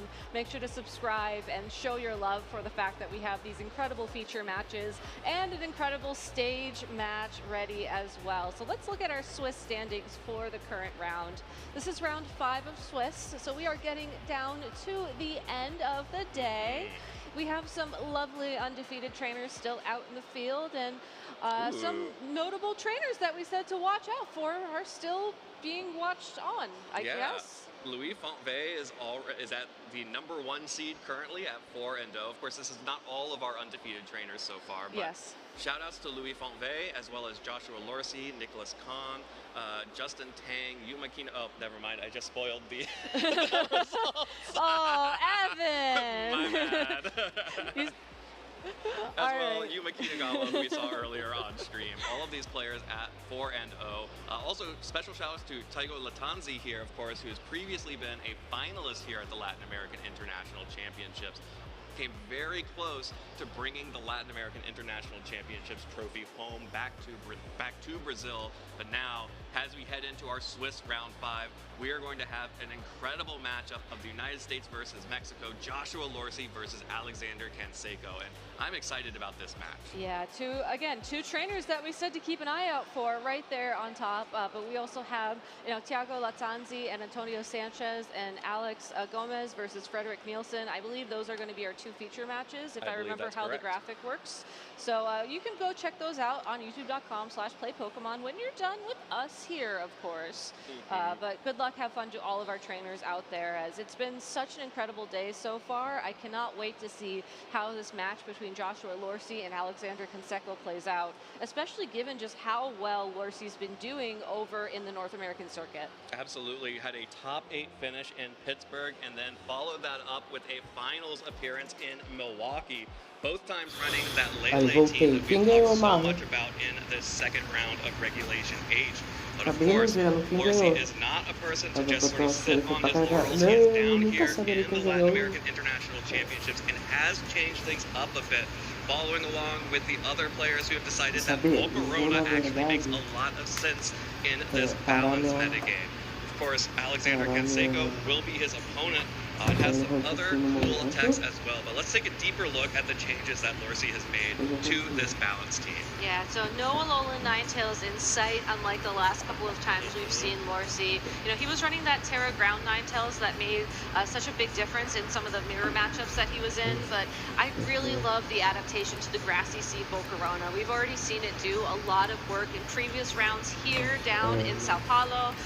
Running Flamethrower over Heat Wave, I think that's a thing that Lorsi likes to run for more consistency's sake, which is something that he's Volcarona de Grass City, Incineroar Safety Goggles, Goldengo de Life Orb, Salona Blade Mundi, Assault Vest, Rillaboom de Miracle City e Dragonite de Loaded Dice. As that typing, the Quiver Dance, the Flamethrower is going to be really useful for him overall. Yeah, a couple other interesting changes here. Rillaboom is holding the Miracle Seed item, not the Assault Vest. That has now moved over to the Blood Moon Ursaluna, so no longer running the Leftovers variant. That's going to be Assault Vest.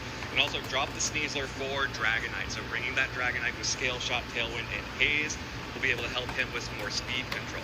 Alexander Canseco, however, close up on the Electabuzz, star of this team, de Assault Vest, King Gambit de Black Glasses, Electabuzz de was last seen in Top Vegas, Volcarona in Las de Vegas, where he got Cloak, top 16 Dragonite de Loaded with Dice e that's Top Vegas Vegas for sure, with a very similar team, that Black Glasses, King Gambit, the Electabuzz, the Volcarona. I think really some of the current heroes of the metagame. And again, looking at Lorsi's team and looking at what Alexander has to match up against it, I really love the fact that he has the Electabuzz to provide support here. Being able to redirect, let's say, a single target fire type attack will certainly open up the opportunity for King Gambit to be played in a situation where you couldn't even consider bringing it before. Absolutely, and that's a Pokemon that I think a lot of people have forgotten just how much damage Black Glasses, Terra Dark, King Gambit can do, even before a Swords Dance. It can pick up KOs with Sucker Punch that you would not have expected it to pick up KOs. And it could potentially KO through Multiscale if it gets a Swords Dance. Or it could just get a little bit of coaching from its friend Sneasler. This isn't going to be the Grassy Seed version that will also run the ability that helps it speed up. Unburden, thank you. It will be running Poison Touch instead, so it's going to be struggling a little bit more to just be, you know, the fastest Pokemon on the field. But, you know, holding Focus Sash, being able to ensure that you get one opportunity to use coaching into your King Gambit, maybe into your Rillaboom, or possibly even your own Dragonite, I think really does give Alexander multiple different ways to approach this game. And seeing the lead of Sneasler and Dragonite side by side, this is a great opportunity to just get that engine going. Yeah, I really love these two leads from both of these players. Dragonite Sneasler for Alexander and Dragonite Ursaluna for Lorsi. Both of these Dragonites are actually pretty different. Alexander does not have Tailwind, instead opted for Extreme Speed, while Lorsi does have the option to go for that speed control with Tailwind. And of course, the Sneasler immediately pressuring with poaching, which could deal some significant damage to either of these Pokemon. The Terra types are very important here. Lorsi has Fairy, and Alexander has Steel, which means that Alexander can't deal damage to the Dragonite with Dragon type moves, but Lorsi could. But that also may force Lorsi to lock into a Terrestrialization turn 1, which we've seen backfire time and time again in this tournament. So I like the switch here, keeping that Dragonite safe, and maybe trying to feel out how Alexander is going to approach this game 1. Super high value Intimidate here. Dragonite switching out for the Incineroar. Also tanks a Fake Out, so extremely valuable switch there for Lorsi. The Scale Shot after the Intimidate is dealing pretty negligible damage. That's at least a 3-hit KO if it gets 5 hits, and only 4 hits right there. Dragonite will lose some of its defense, but gain some speed, and this Ursaluna now gets to fire off an Earth Power into Sneasler and bring it down to Sash. And the Sneasler does not know Protect, so if Lorsi wants to, Fake Out into that Sneasler will secure a KO. You could also potentially even just use Vacuum Wave, as this is the Assault Vest Ursaluna, which does tend to carry a priority move. So Lorsi could take a very early on Pokemon advantage if Alexander decides he doesn't want to switch out that Sneasler, at which point you can sort of breathe a little bit easier. Coaching would be off the table, and maybe if there is a King Gambit in the back of Alexander's party, it's going to struggle a bit more to find its footing. Yeah, coaching is actually a little bit awkward here because Dragonite got that speed boost.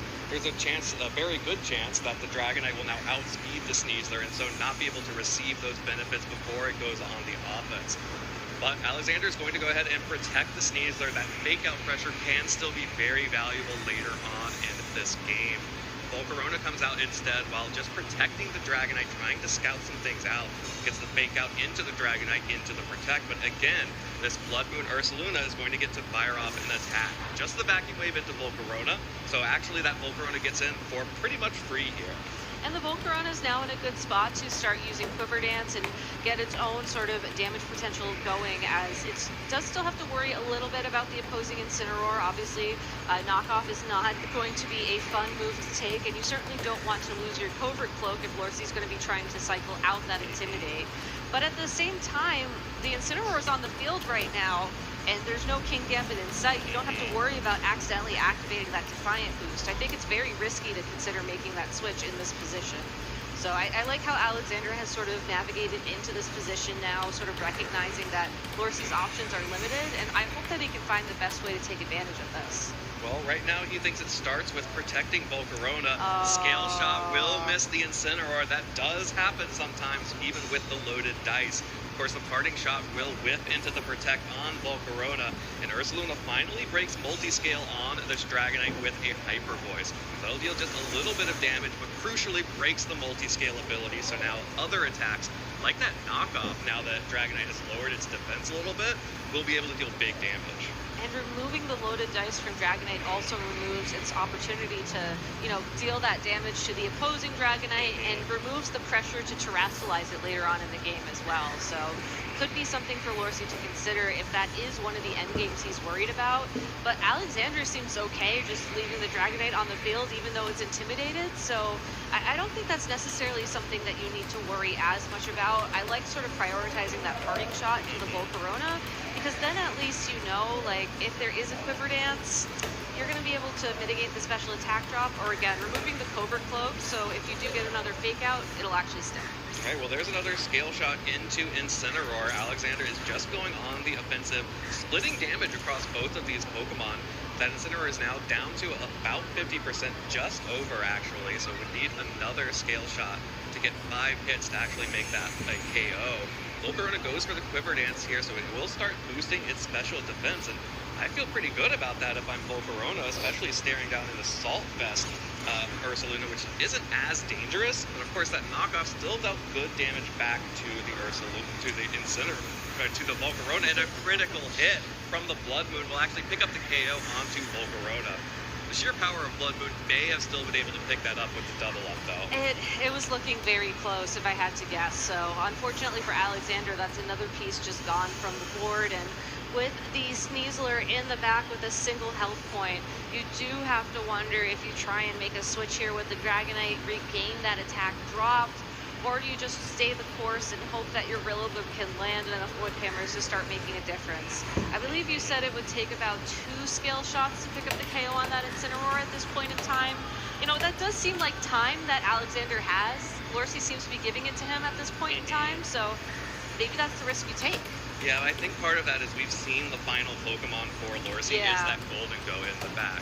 And with that Dragonite only having Scale Shot and Extreme Speed, with Sneasler only having Dire Claw in close combat, the only Pokemon that Lorsi should be worried about right now is the Rillaboom. Yeah, exactly. And I do think that given Lorsi's endgame, like you just mentioned, the best play here would be to preserve the Intimidate, maybe try to avoid a fake out attack with the Scale Shot combo.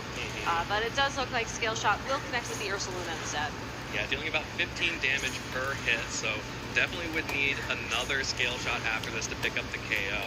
Rillaboom did not go for a Grassy Glide on that attack, so if it is targeting down the Ursaluna, it will be a Wood Hammer, but it's actually a high horsepower catching it on the switch in, and that actually now makes things more dangerous. Now Lorsi has to worry about the other Pokemon on the team, because a Scale Shot into that Golden Go plus a Grassy Glide could be enough to pick up that KO now. It could, but Golden Go does have access to Protect, and it does seem like Lorsi's going to wait a turn, and I like that, because we saw how much the Hyper Voice did. It's possible that a Blood Moon could pick up the KO on Dragonite, it's possible that 2 Hyper Voices, I think, would definitely get there at this point. And really, once you get it down to, like, I don't know, maybe a 3 or 4v1 at this point, I do think that Lorsi will win at that point, pretty much guaranteed. So it's really just finding the most comfortable way to pick up the knockout on the Dragonite. And I think protecting the Golden Go and just kind of leaving it there as a target for Alexander is a good way to start. Yeah, but that does also leave your Ursaluna open for an attack. That is true. It's really hard. This is one of those moments where you have to correctly pick your targets here. And that's going to be the Terra Steel for Dragonite on Alexander's side, hoping to resist a Hyper Voice and potentially get another turn of that Dragonite. Golden Go does go for the Protect here, like you called out, to protect itself from any attacks from the Dragonite or the Rillaboom. Splitting damage, at least for the start here, going for the Scale Shot into Golden Go. That Dragonite will deal no damage, and the Wood Hammer now connects onto Ursaluna. Right. So by splitting the damage there, Alexander covers for most options, and Incineroar does get to come in here, will put an Intimidate down onto both of these Pokemon, and does have Fake Out pressure to potentially sneak something in here, but... Oh, and there's still Dragonite in the back. Yeah, I mean, that was the piece that was missing a little bit. We do still have to worry about the Dragonite on Lorxi's side of the field, and I mean, it does only know Scale Shot, so, you know, that is something to consider as well, but I do think that overall, Alexander's best way into the game at this point to regain the momentum lost was to make that call correctly. Yeah. It's to now drop the Intimidate, probably on the Rillaboom. I think that the Rillaboom's high horsepower is probably your best bet at dealing damage at this point, especially given that 5 Scale Shots is going to have a really high chance of critting at that point, and the health is really starting to trickle down on the other Pokemon. And then when Rillaboom comes back in, you just hope that you can land your high horsepowers fast enough. Well, we're going to have to see what Lorsi is going to target here and how Alexander is going to try and claw his way back into this endgame, because there is still that full health Dragonite in the back. It was there from the start, retreated, and then I totally forgot about it. But here comes the Fake Out from Incineroar. Lorsi making the call correctly, targeting down the Rillaboom. But of course, again, also splitting damage there. Dragonite protecting itself from the Shadow Ball on Golden Go, and instead just sort of a wasted turn here. Nothing really gets advanced here except that a little bit of grassy terrain recovery, which is going to be very important for that Golden Go. I know. Well, also on the Dragonite too, I think. I really like how the Steel-type Terastallization made it so that it finally touches the ground with that grassy terrain. I know it still looks like it's flying, but it's not. It's going to get grassy terrain recovery. And I think that's going to start adding up a little bit over time. Whether or not it'll add up enough to make a difference, it's tough to say. But, you know, with that Protect there especially, and if we see Alexander start going for, you know, attack, protect, I do think that's an indication that he is hoping that those grassy terrain heals are going to add up to something significant. So I'm really excited to see just where this end game goes, as once again, it does seem like resetting the stats is the key here. Yeah, making sure that all stat changes are eliminated. That does include the speed boost on Dragonite, but also the defense drop. Shadow Ball does not pick up the KO. Dragonite just barely hangs on there, but the knockoff will clean that up there. So Dragonite does now go down to that double target. Rillaboom will be able to make an attack here, but with just the 1 HP Sneasler in the back and with 3 Pokemon remaining for Joshua Lorsi. Oh, too loud because Incineroar did go down, but that Dragonite should still be more than enough to make something happen. Yeah, that haze... With one exception, yes. Sneasler does have Dire Claw. Oh, you've put it into the universe, Evan. Oh no. All right, well, I'm going to let you consider that for a moment. That haze was such a high-risk play. You really wanted to keep your speed boost, and I think you really had to prioritize the damage there and just accept that even though haze would clear off your defense boost on the Dragonite and theoretically give you a chance to maybe keep your Dragonite in the game longer, I do think that the outcome of that turn was the likely, you know, consequence of using that haze. You're just going to take damage and ultimately be knocked out. And Sneasler, you know, yes, you're going to get one guaranteed turn here as there are no priority moves on the field anymore. I do have to worry that it's not going to be able to find value in that single turn that Dragonite could have found over maybe a turn of 2 more of Scale Shots. Yeah, I still think that even if Dire Claw does Dire Claw things, Lorsi is in a very good position here. Was that a double protect on Lorsi's side? Just both Pokemon protecting. I don't believe that other Pokemon protected the previous turn, but just trying to dodge Fake Out from the Fake Out pressure of the Sneasler. But Alexander just used coaching instead of Fake Out. Alexander just used coaching, so snuck that one in, but Sneasler's still going to need to get a good roll on that Dragonite. Otherwise, a Make It Rain will definitely knock it out and deal good damage to the Rillaboom. And that coaching just puts Rillaboom back to neutral, and it only has grass-type attacks to attack the Dragonite, which can resist that very handily. But Hayes already put it back to neutral. So that's right, so now it's at at +1. +1. So, I mean, yes, this Dire Claw still matters, and that is a big paralysis right there. Lock in Dragonite. And that Make It Rain still matters, and that Rillaboom is still in danger. But +1 attack does change things significantly, assuming we enter the 1v1 real soon. Yeah. Okay, here we go. It definitely picks up the KO onto Golden Go. Dragonite now will need to move through this paralysis and survive a few turns of the Woodhammer. Scale Shot connects. 1, 2. Needs all 5 here. That's going to be 3. Needs 4. 4 is coming up. Needs a crit or the 5th hit. Dragonite gets the 5th hit. It locks in and knocks out the Rillaboom. And Joshua Lorsey is going to take game 1.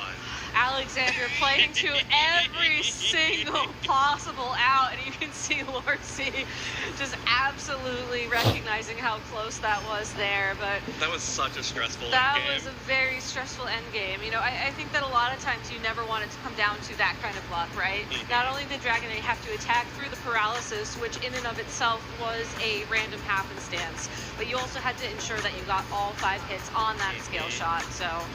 But did manage to pull it off and was able to lock in the win. And honestly, I think that if Lorsey, you know, approaches this game maybe a little bit more aggressively in game number 2, I think he can pull ahead enough where you don't have to have such a slim margin. It felt like he had the right pieces.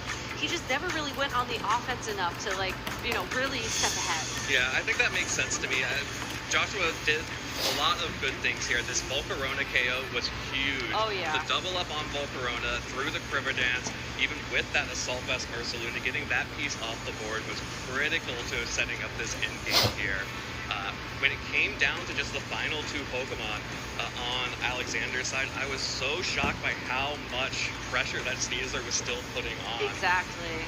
And just the risk of Dire Claw, it's always scary to be facing down a Sneasler in like a make or break moment. Exactly, and you just don't want to put yourself in that position if you can avoid it, because, you know, maybe 8 times out of 10 you're going to be okay, but the 2 times out of 10 you're going to regret it. And when you are undefeated at an international championship, knowing that you are 1 win away from being 1 win away from locking in phase 2, you just don't take those risks. Absolutely, but Lorsey was able to clutch it out there. The Dragonite hit through the paralysis, and here is a bit of a switch up here. Going to be Rillaboom and Volcarona staring down Sneasler and the King Gambit. So Alexander trying to catch an Incineroar lead from Lorsey and get an attack boost on the King Gambit, but it's also just happy to receive one from Sneasler. I was going to say, could potentially receive a coaching boost here from the Sneasler, but that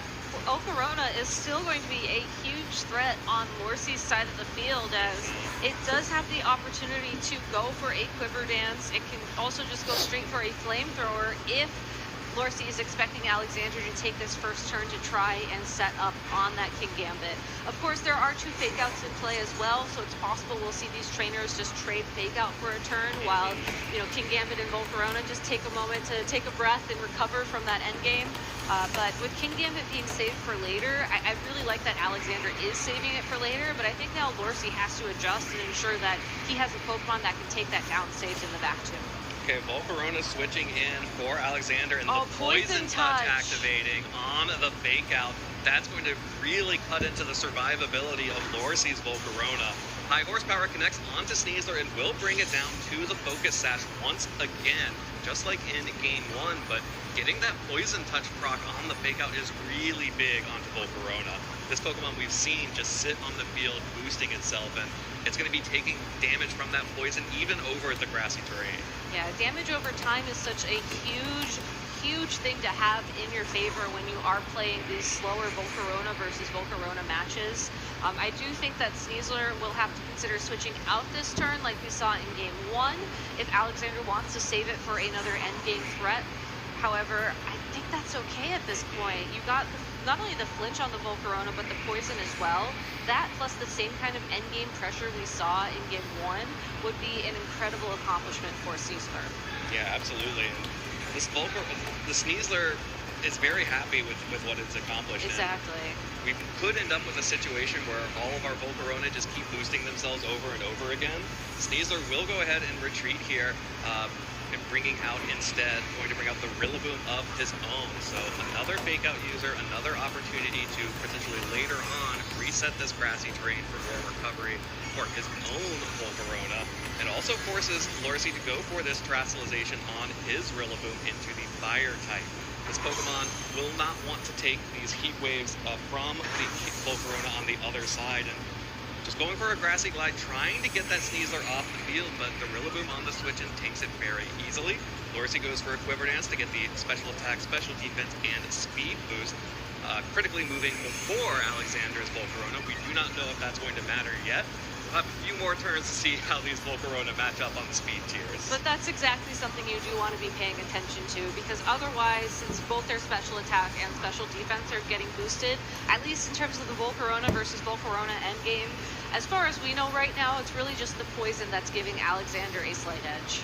Yeah, and that is a pretty good edge. Yeah, and it's more than slight, and it's going to be getting more than slight as every turn passes. Yeah, and actually, by having Rillaboom come in, there is also an opportunity for Alexander to start getting ahead of the Quiver Dances on his Volcarona with that fake out pressure, but we'll be risking Flame Body procs as well. I wasn't going to say it. Look. You said it. You said it.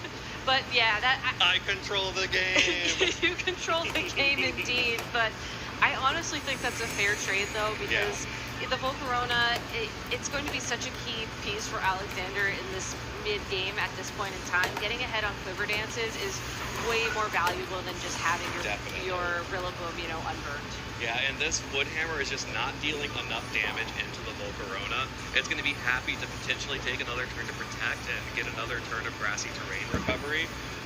We'll need to switch out one of these Rillaboons soon to reset the grassy terrain, but Alexander is so far ahead with that Volcarona right now that I think he's happy to let, I'm good with what we've got here. If the grassy terrain goes away, you're going to start taking double damage from that poison. So exactly, and this is how you want to play these Volcarona teams at the end of the day. You want to get ahead of the Quiver Dance trade if there is a trade in play, and then you play my opponent doesn't know how to deal damage to my Volcarona game, which is very easy. Your opponent does not know how to deal damage. and that's what can make these teams so frustrating as well. I think we've had the benefit of seeing the back of Lorcy's party, and I do think that he has a couple of options here to hit this Volcarona physically, which is what you have to do in this situation, and the Terra Fire on that Rillaboom helps as well, but if it protects, you can't do that damage either. Yeah, you can see the pressure that this Volcarona getting ahead in Quiver Dances is really putting on Lorcy. Yeah. Double targeting into that Pokemon makes it very easy for Alexander to go for a Protect here,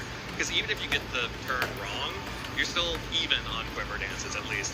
And unfortunately does also miss the high horsepower into the Terra Fire Rillaboom, which would have gotten him even further ahead, but not as damaging because of that burn on the Rillaboom. Exactly. The key thing, again, to keep an eye out for here is, one, how much poison damage is on Lorcy's Volcarona, and two, how much damage is Lorcy able to connect to the opposing Volcarona. And I think the other thing to keep an eye out for as well is, given that Alexander does have the King Gambit in the back of his party, start keeping an eye out for when these Pokemon hit that critical 50%-ish mark in terms of their health. With Terastallization still in play for Alexander, that's approximately how much Sucker Punch will do. Absolutely. Dragonite switching in for Rillaboom here. Alexander has forced the Rillaboom out. Lorcy needs to be able to reset the grassy terrain if he's going to be able to protect Volcarona, but actually with that Heat Wave damage, that's going to be good damage onto the Volcarona. Will be able to, I believe, if the grassy terrain expires here, I don't remember which order it goes in, but may be able to pick up the KO with, the grassy terrain will be able to pick up the heal onto Volcarona, but I think that's still enough damage with the poison to knock it out. There it goes. Yeah, so Volcarona, I really think it did its best there with that final flamethrower. It got damage down. It got damage down, and you can also see, I think, the critical difference between running flamethrower and heat wave in terms of just the damage potential of those two attacks. You know, it's only a small difference in base power, but it really did feel significant in terms of getting Lorcy back into the damage trade game with that Pokemon. Now with two physical attackers on the field, at least the special defense of that Pokemon doesn't matter as much, but the speed and the special attack boost very much do. Yeah, and the terrestrialization still being available for Alexander, which is going to be on the Volcarona, the fairy typing. So Dragonite, if Volcarona terrestrializes, will not be able to deal any damage to it. Yeah. The saving grace here is that Alexander doesn't have a way to reduce the damage of this Incineroar, so a Flare Blitz should still be able, at this point, to deal enough damage to that Volcarona. If it doesn't terrestrialize... Oh, sorry, it's only knockoff. So yeah, actually, and also Lorcy's in trouble. Yeah, also that. I think Alexander has to terrestrialize the Volcarona this turn, partially to ensure that Dragonite can't deal any damage to it, but also to ensure that that knockoff is also, you know, really, really weakened.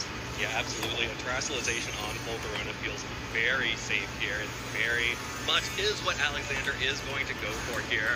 Volcarona terrestrializing into the fairy typing means that it will no longer be able to have any damage taken by the Dragonite and will resist the knockoff from Incineroar. And with just the Rillaboom in the back, Lorcy's going to need to use that Pokemon with that Miracle Seed to get some damage down onto the Volcarona. But that could be difficult unless he's going to be able to pivot this Incineroar out and get the Rillaboom back in, which is exactly what he goes for. And that's sort of what Alexander wants with that King Gambit returning to the field. You know, yes, the Rillaboom will be on the field for now, but if Lorcy doesn't find a way to knock out or otherwise force that King Gambit off the field before the Incineroar makes a return, that King Gambit is going to get the Defiance boost. You know, its attack will drop and then be immediately boosted 2 stages, so it'll get a net gain of 1 stage of attack. And that Sucker Punch will be going fast, will be going first, and will be doing a lot of damage. Yeah, but I think it actually might be kind of difficult for King Gambit to start getting those opportunities. Dragonite has the ability to set up a Tailwind, still has the multi-scale intact, and Rillaboom, you know, being able to threaten with high horsepower damage or Wood Hammers into the Volcarona, that makes it a little bit trickier here. There is the Tailwind coming up from Dragonite. Will it mean that Joshua Lorcy gets a 2-stage speed boost to both Pokemon, goes for the Woodhammer again into the Volcarona, which means that that Pokemon is going to be safe for another turn, and King Gambit gets to do whatever. Isn't going for a boost, just goes for a Cow-Top Cleavin'. That's the damage that it does with the black glasses. You don't need a boost if you're going to be doing about, what was that, 70% to the Rillaboom as is. That is such an incredibly powerful attack, and this is why I think King Gambit is starting to make a bit of a resurgence in the metagame right now. But, you know, the Tailwind on the field does give Lorcy the opportunity to move first, again, assuming there is no Sucker Punch in play. And given how much that Cow-Top Cleave did to that Rillaboom, I want to say it's a roll to whether or not it'll take the Sucker Punch at this point. So if it's able to hang on, it's not. It's not able to hang on. Rillaboom goes down to the Sucker Punch, and that means that this Dragonite is unable to damage the Volcarona. And the Incineroar, just with a knockoff in the back, not going to be able to break that Pokemon either. This Terra Blast, though, into the Dragonite with multi-scale is not able to pick up the KO, which is good to know. We'll be able to get the Haze off here, which could have been really important if the Dragonite had been able to get that in a little bit earlier, but... At this point, getting the boost over onto King Gambit, really difficult to see how Lorcy gets out of this one. Yeah. I'm wondering if what would have happened if the Haze would have, you know, been prioritized over the Tailwind initially on that Dragonite, so that Volcarona's initial Terra Blast would have done a little bit less damage to that Dragonite. But in the end, I think locking in that Fairy-type Terrestrialization was the turn that won the game for Alexander, so probably not as big of a deal as it seemed of in that moment. Now, had Lorcy gotten that Dragonite on the field a lot earlier, maybe, and then gone for the Haze earlier on in the game, maybe back when we were in the middle of those Quiver Dance trades, I think that would have been way more significant. And that, if there is no Pokemon adjustment from Lorcy, that could be the playstyle adjustment he needs to get back in the game for Game 3. Totally. Very important information on playstyle with regards to the Volcarona in both the for both players in that game. I have to wonder if Lorsi's going to want to go back to the Volcarona or go back to the Golden Go that worked out in game 1 for him. But also, very cool to see from Alexander just how he was able to stagger those fake-outs, starting from the very beginning with the Sneasler, and of course getting the Poison Touch proc, being able to put so much of a timer on Lorsi's own Volcarona, really put the pressure down and made it really difficult for Lorsi to keep up with the quiver dances coming out from Alex's. I don't know if you can go back to Golden Go, given that your opponent just brought the King Gambit and the Volcarona to game number 2. As tempting as it would be, given how well it did for you in game number 1, that is a huge risk. Yeah. Like, if we see Golden Go in game number 3, that is Lorsi making a very difficult call in this team preview stage, where he's saying, I know that King Gambit Volcarona did amazing for you in this previous game, but I think you're going to mix things up and try to catch me off guard. I don't think Alexander necessarily needs to take that big of a risk, given how that game 2 went. I think he just has to keep, playing like he did previously, making sure that the Volcarona and the King Gambit are staggered appropriately. Maybe getting a little bit more out of the Sneasler, fake out into the Poison Touch was great, but being able to land a coaching might be even better. Yeah, absolutely. But here we go into game 3. Rillaboom, King Gambit up against Ursaluna and Dragonite. Couple things I like about this. The Ursaluna is one of the only Pokemon that can hit that King Gambit for super effective damage. Does have to risk being on the field alongside the Rillaboom, but definitely gives Lorsi a lot more offensive pressure than before. Also, doesn't have to risk that for long, given what Lorsi's considering for this first turn. Given that Alexander has always led Sneasler as the fake-out user, I cannot help but wonder if there is a Pokemon adjustment here, or if this is just a playstyle adjustment.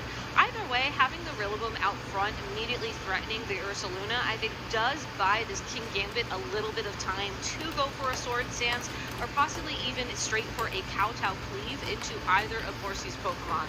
We saw how much damage it did to the previous Pokemon with that Black Glasses, and it's going to do a lot of damage to whatever Lorsi sends in. Yeah, I think with Dragonite on the field, raw damage is probably the more likely option from the King Gambit than trying to set up. But we'll have to see. Dragonite did go for the Tailwind here, in addition to switching the Ursaluna out to the Volcarona. Into the Volcarona on the switch, and then another Flame Body proc on the Rillaboom. That Pokemon just loves getting burned by that Volcarona, as Lorsi sets up the Tailwind, gives himself a major speed advantage. King Gambit firing back with the Kowtow Cleave onto Volcarona. Good damage, does not get the burn. No Flame Body proc onto the King Gambit as well. I was really scared there for a second, I'm not going to lie. It's great that King Gambit was able to do so much initial damage to that Volcarona, as now it's not as comfortable for Lorsi to use Quiver Dance as many times as we saw before.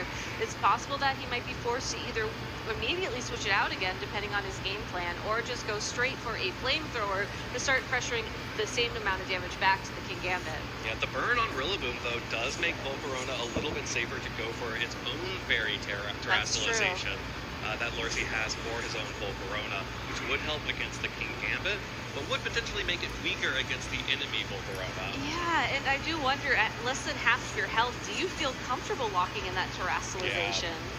It's a really good question. It would be a very difficult position to be in, because if you then just get it wrong, you're out of luck. And the Sucker Punch misses out on the KO by 3 hit points. Volcarona fires back with a Flamethrower, does not pick up the KO either, but the Scale Shot will clean it up. And that is a big threat off the board for Alex. That also means that there will be a permanent speed boost on Dragonite until it switches out, even regardless of... That could be a big deal. Just barely missing out on that KO on the Volcarona means that that Pokemon is now off the field. That was probably even the turn of Grassy Terrain recovery, and even though Woodhammer will be able to pick up the knockout onto that Pokemon, I think trading the Volcarona for the King Gambit, especially knowing that Lorsi still has that Ursaluna Blood Moon available to him in the back, is a very good trade for Lorsi. Yeah, I think you take that trade at any time there. Yeah. Now, you do have the Rillaboom in the back of your own as well to potentially threaten if you are worried about the Volcarona, but it's a 2-step process, right? Yeah. You have to force the Terra and then hit it with a Woodhammer. Exactly, and I think sending in the Rillaboom here is just a good acknowledgement that, you know, I do have this Rillaboom, I do have access to fake out this turn. You know, yes, I do have Dragonite on the field as well. I do have to wonder if Alexander is going to take the bait and maybe initially just go straight for the Terrestrialization to avoid those scale shots, or if we will see, you know, a couple of those quiver dances like we saw in game 2, and if we do, will Dragonite actually haze this time around? Yeah, and what we really saw in that game too was Alexander being so good at recognizing when Lorsi needed to go on the offensive against the Volcarona. Exactly. If he can get another game where he's getting those double ups called right, and Lorsi is whipping turns into Volcarona, he should be sitting pretty for the rest of this game. But that's a big if. That is a big if, and it will start out with a Terrestrialization, but this is going to once again be from Lorsi into that Fire type on the Rillaboom, which is a very safe Terrestrialization, also guarantees that you won't suffer the same fate of being burned by Flame Body. Yeah, well, there's another Protect coming out from Volcarona on Alexander's side. Will take no damage this turn. That's a Scale Shot into the Protect. Is that also a Wood Hammer into the Protect as well? I believe it is. That is another turn that Alexander gets completely correct, dodging all of the damage while Lorsi is just trying to go on the offensive, and even more, called out the Terrestrialization with that high horsepower. Recognize that, yep, you're probably going to want to Terrestrialize into the Fire type to resist everything that this Volcarona can do, but I have some coverage for that. And if it hadn't gotten burned, this would have been a much different story. Oh, for sure. That would have been potentially within knockout range of a Heat Wave after a Quiver Dance or two at that point. But then you have to ask, what's the final Pokemon in the back? Like, what is Alexander trying to open up the opportunity for knockouts for? If it is going to be that Sneasler once again, you really you have to start worrying about the speed control options on the field, because you need Sneasler to be the fastest thing to land close combat to pick up the KOs, which is just something we haven't seen it do yet. Oh, calls out the lack of Terrestrialization again. That's a Scale Shot into the Volcarona. 3 hits, 4 hits, doesn't get a 5th hit. It's still not going to be enough to pick up the KO regardless, but that is big damage onto Volcarona. Alexander just lets Volcarona tank that Scale Shot. Here's the Wood Hammer with a 5th hit. It would have picked up the KO, but unable to secure the KO this turn. And the Heat Wave from Volcarona will deal a decent amount of damage to Rillaboom and gets the burn onto Dragonite in addition to breaking the multi-scale. That poor Dragonite, that's not the Pokemon you want to see a burn on, but at the same time, Scale Shot was not doing the most amount of damage relative to the Wood Hammer. So all things considered, Dragonite's best options for Lorsi at this point in time is going to be ensuring Tailwind is on the field for when the Blood Moon Ursaluna makes a return, and honestly maybe ensuring that grassy terrain is just gone when that happens as well, knowing that a grassy glide into that Blood Moon Ursaluna is really a strong win condition for Alexander at this point. Yeah, and getting a Scale Shot off into the Volcarona, it's worth it every time. You'll trade a burn for that, even if it was a burn from a Heat Wave. Yeah, and now that you are burned, I feel like you can just keep throwing Scale Shot into the Volcarona spot. You've already had the worst case scenario happen, and given how little health it has, might as well. Well, and the Volcarona has to switch out now because it is no longer safe. It went from being the most dominant Pokemon in this matchup to now having to run in fear away from both of these Pokemon on Lorsi's side. The high horsepower connects onto Sneasler. No fake outs coming out from that Pokemon. Instead, going to just activate the Focus Sash. Close combat comes through and will pick up the KO onto Rillaboom. But like you mentioned, Lorsi just set up the Tailwind, and now Ursaluna gets to come in for free. But there is now a fake out active from the opposing Rillaboom, and Ursaluna is the Assault Vest. There is no Protect. So if Alexander wants to, the fake out plus another close combat into the Ursaluna Blood Moon is a very comfortable play for Alexander. There is no grassy terrain in play, at least, so if Lorsi can find his way through this turn, I think that Ursaluna Blood Moon is in a fantastic position to just start attacking and going immediately on the offense, but it's this turn that is the immediate problem.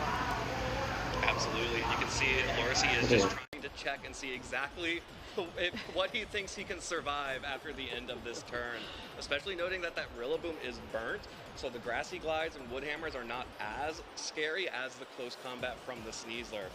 Have to wonder if, you could double up with the vacuum wave into the Sneasler and a scale shot, because there is no protect on that Pokemon either. So you could at least just guarantee that Pokemon is off the field. Yeah, and I do think that in terms of the threats, a close combat from a Sneasler is way scarier than a no grassy terrain Woodhammer. Yeah, after a burn especially. Oh yeah, so I love the prioritization here, and with no fake out, that just picks up the KO. That's a KO onto Sneasler. That means that Dragonite also gets to make an attack this turn into the Rillaboom. That's the scale shot. It connects. It's not going to be able to pick up a one-hit KO. Any kind of KO. At any rate, but may be able to get it into range for a Blood Moon or a Hyper Voice, and a double up would certainly be enough. For sure, and I think the other piece of information we need now is just what was the targeting here and how much Woodhammer does to the Ursaluna. Oh, not even close. It's just shy of a 3-hit knockout, I think, and with that recoil damage as well starting to add up onto the Rillaboom, that looks like it's certainly in Blood Moon range. Yeah, the recoil damage, the burn damage that's been adding up over time, and the fact that there can never be grassy terrain in this game again. Volcarona is at such low health. Dragonite is still very healthy here, and Ursaluna could just be able to clean this up for Lorsi. Rillaboom cannot protect this turn, which means whatever attack it's going to be fired towards it will connect. So the big question here is, will Blood Moon be enough to knock out, and what will this Volcarona do? Yeah, I don't think you even need to worry about that. I think Hyper Voice is just so safe here to pick up the KO on Volcarona, even if it does not go for protect for some reason. And you just keep chipping away with those scale shots, and that burnt Rillaboom just doesn't have the damage to get through here. What an incredible endgame here. It's really down to the wire. These have been 3 incredibly close games. There's the protect from Volcarona. That means that Pokemon will take no damage. And actually, Lorsi was targeting into the Volcarona with the scale shot. So no damage taken there, but the Blood Moon connects onto Rillaboom, and that is enough damage to pick up the KO. And with that, Volcarona is not going to be able to break through both of these Pokemon. And Joshua Lorsi is looking really good heading into the 6th round of Swiss. He's had such an incredible season so far, doing well at a couple of regional championships over in North America, and now finding his way to 5-0 eventually over here at the Latin America International Championships. And honestly, it couldn't happen to a nicer person. Like, he gave such an incredible interview in Milwaukee a few weeks ago. It's great to see him finally find success on the stage. Of course, Alexander playing to his outs here, stalling out the tailwind to ensure that this Volcarona maybe has one opportunity to attack ahead of this Ursaluna, but tailwind will ensure that that's not going to happen. Yeah, there is no stopping the tailwind here, so Ursaluna just gets to finish this one off in style with a Blood Moon into that Volcarona. Joshua Lorsi wins our 5th round of Swiss today, and will be 5-0 heading into round 6.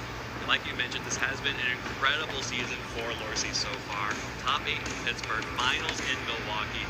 He is still looking for his championship win. And if he plays like he played in this stream set, by the way, this is a man who has been very vocal about how he always loses on stream. We broke that curse in Milwaukee, and now we're breaking it again at the international level here in Sao Paulo. And very, very well played from both of these players. I can't believe the quality of games we've gotten so far. I know, and Alexander was just on top of every potential win condition there. I think the stalling out the tailwind and then hoping that Lorsi would lock in the scale shot, and that scale shot would miss, and then Volcarona would have the opportunity to go for an attack there. Ultimately, it did not work out in that game 3, but even in games 1 and 2, just kept everything down to the last possible moment. And that's exactly why, he was a trainer that we mentioned that we should keep an eye on this weekend, because he did very well in Las Vegas. He's doing incredibly well here, and even though he's down a game, he's only down a match. He's still very much in contention for phase 2, and I wish him the best of luck with the rest of his tournament. Absolutely. It has been a pleasure to watch these matches play out. Both of these players clearly playing at the top of their game, and You know, you mentioned Alexander playing all of his outs. That is true. I also want to shout out Lorsi for not falling into the trap of thinking, I have this one. Yep. I'm just going to click scale shot here. Oh, Why yeah. not? Because, of course, there's a 10% chance that misses. Going for the 100% win condition, setting up the tailwind again, and getting the Blood Moon off onto Volcarona. That's the kind of thing that, you know, sometimes some players, myself very much included, get a little ahead of ourselves, and it's really important, even when you're that you don't start celebrating before you've actually seen the victory screen. Yes, it's a lesson hard learned, Evan. It's a lesson hard learned. So hard learned.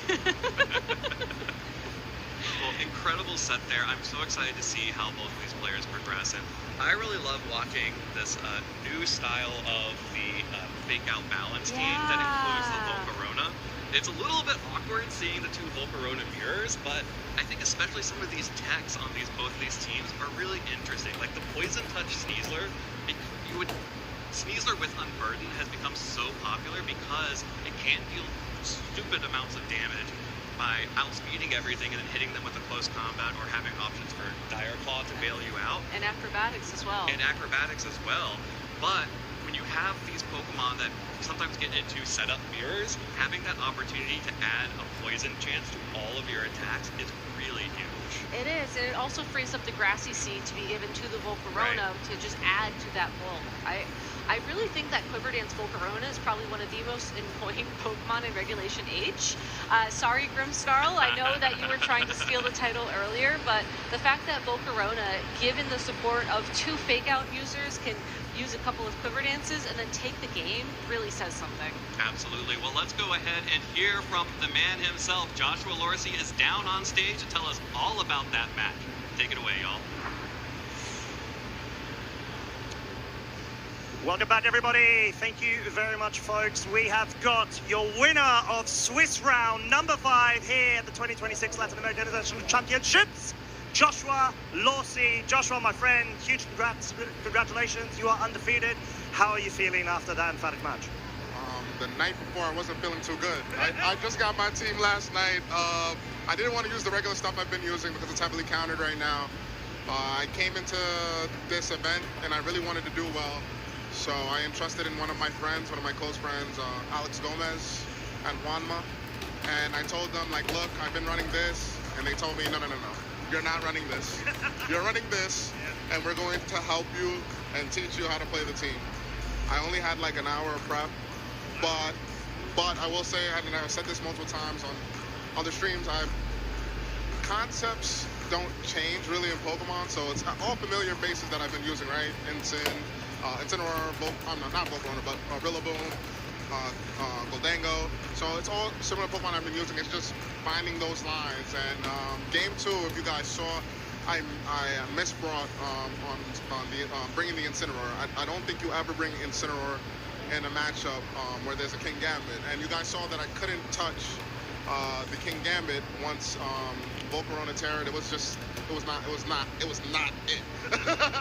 So I remembered and channeled in, listening to Alex yelling at me last night, and the game 3 I brought what I needed to bring. A lot of misses in time to set, but I did feel good with the 4 that I brought. My Dragonite did end up getting burned at the end, but I don't think it mattered too much. But yeah, no, I'm just happy to be here, man. I don't know how I'm doing this. I don't know what's going on.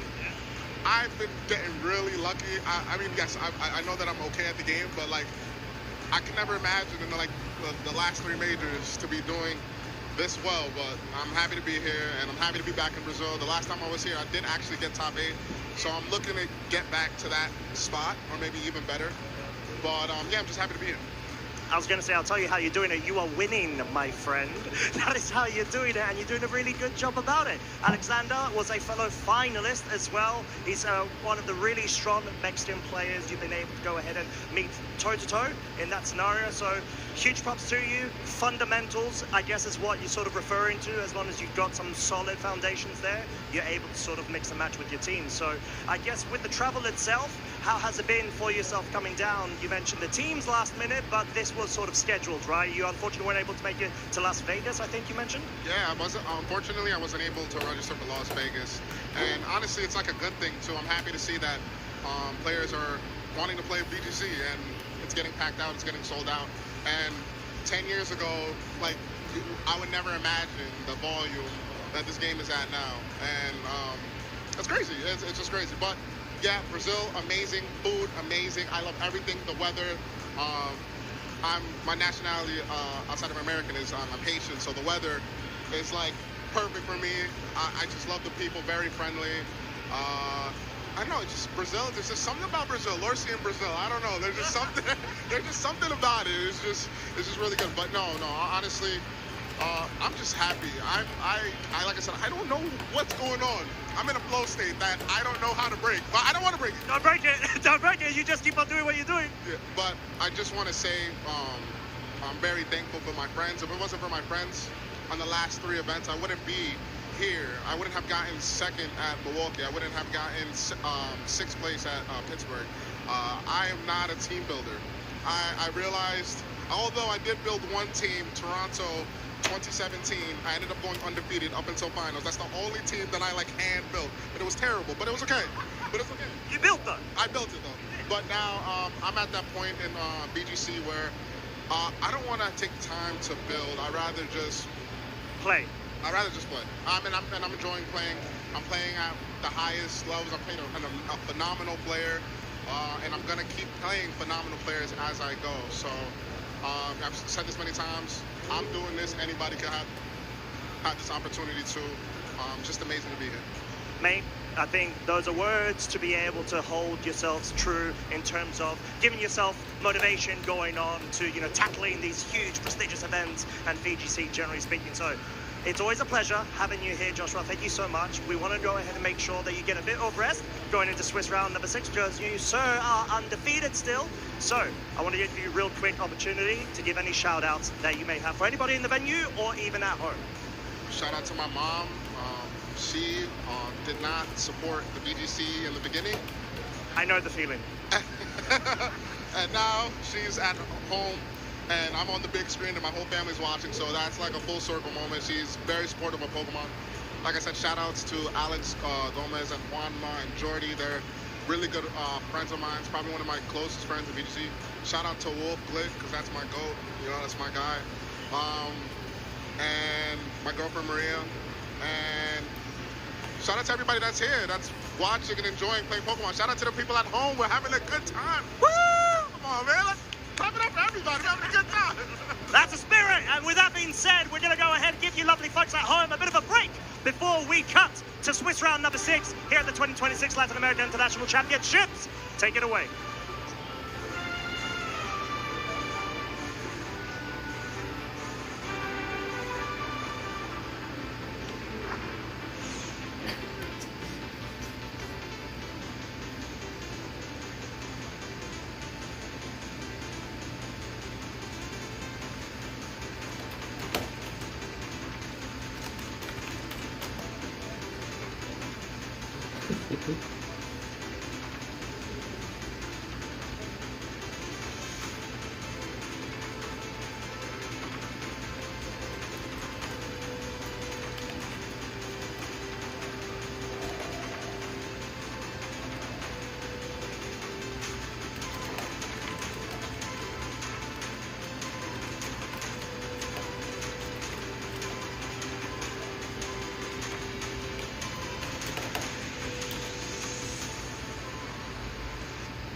for Yuya as Jose will disrupt. It's lightning energy!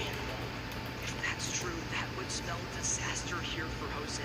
Not done with the turn yet. He's going to do everything he can here in this second game. Here we go. Yeah, Banner Die is being used. This Raging Bolt is being knocked out in the active spot. And if Yuya has an energy card, this game is all over. Raging Bolt charges him. There it is! Lightning energy in the hand. Yuya Okita takes the game and becomes your Juniors Division 2025 World Champion! Huge congratulations! Question really is there a superior energy retrieval in hand? If there is, one will be making history here. And it looks to be a jolting charge. No access to the knockout on this occasion, is going to have to take a step back and prep for a future turn. No other attacker on Figuan's board. Disruption. Oh, is it orders? What's his orders in hand? And that's it. Figuan now topples the Titan to become your world champion. Oh my gosh, genome hacking, not just having its own move, it's hacking the system, copying the Dragon Pulse EX and able to use its powerful move against it here and then apply with that fairy zone on the Lily. Oh, he's ready to just give up the game. It's over. It's history made in the 2025 season here at the Masters Final. Riley McKay is taking things down with Gardevoir EX. Cadê? Ó. 6 horas e 23 de live, gente. É muito tempo. Quer ver? Continuando aqui. E o Pix, nada ainda. Não, né, Braga? Nada ainda.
It's absolutely surreal. It's gonna take a while to settle in, of course. Me siento muy emocionado y alegre. The feeling is yet to sink in. I'm still a bit in shock. It feels so surreal to me. It's my first year seniors and I won the World Championships undefeated. I feel very excited. Feeling amazing. I'm feeling on top of the world. Absolutely unreal.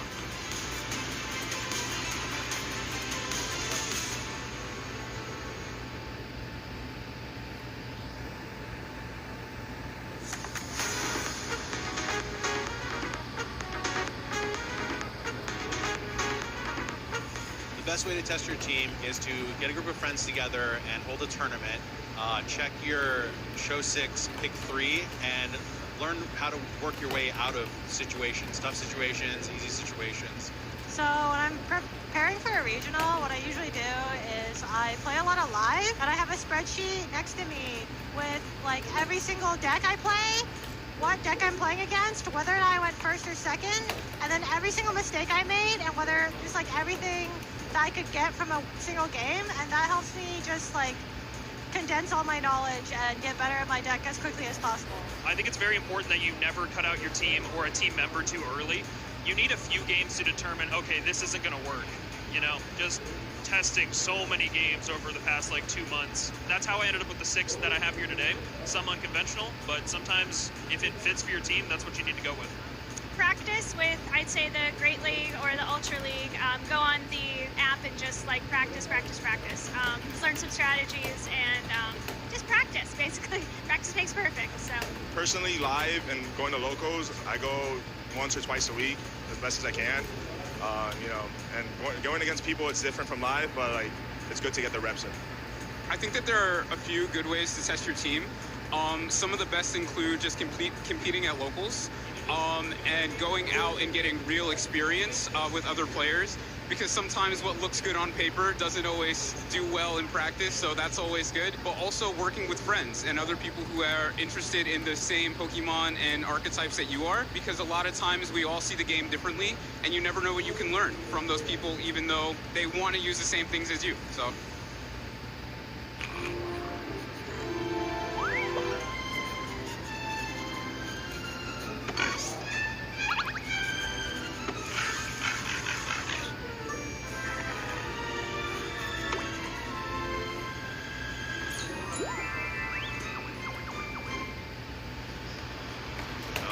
Sao Paulo is so beautiful, and I am so glad that I got an opportunity to walk around and experience some of these places in person.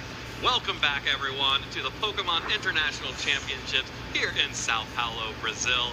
Gabby, I did have to take a little bit of a breather after that last set because it was just so intense, and I love when you get these like really high-level balance matchups that's just all about who's getting the momentum in any one place, who's set up their in-game better.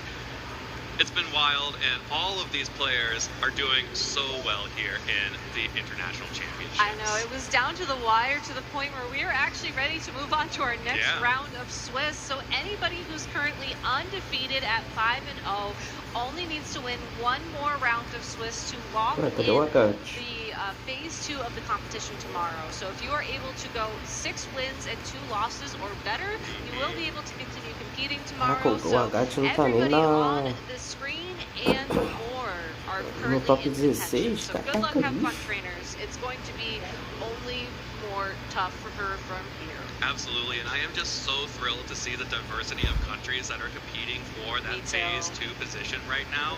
We have players from Japan, we have players from Canada, we have players from Denmark, and of course, the United States, we have Brazil, a host country that still has players in competition for phase 2. And let's take a look at some of our notable pairings of the players who are going to be competing for those places in phase 2. Now, of course, we are going to be watching Juan Salerno versus Julio Tarlau, but also we have the other 2 matches for our side stream.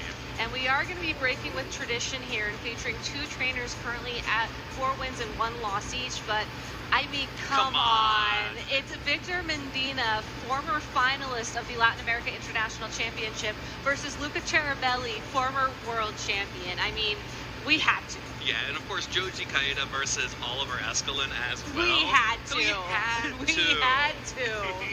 But of course, there are a number of other incredible trainers here that are going to be competing for their spot in phase 2. No one is going to be on your screen here will be eliminated if they lose this next round, but getting to 6 wins guarantees your spot. So if you're a fan of any one of these players at 5-0, now is the time to start cheering for them. Send them your energy. Send them your energy. Use that hashtag #PlayPokemon on your social media of choice, and maybe just maybe they'll feel it through the airwaves. Oh, I know they would. Okay. I'm glad that it works that way. Absolutely. You see the little bits of energy start leaving the body as the hands raise. Of course you feel it.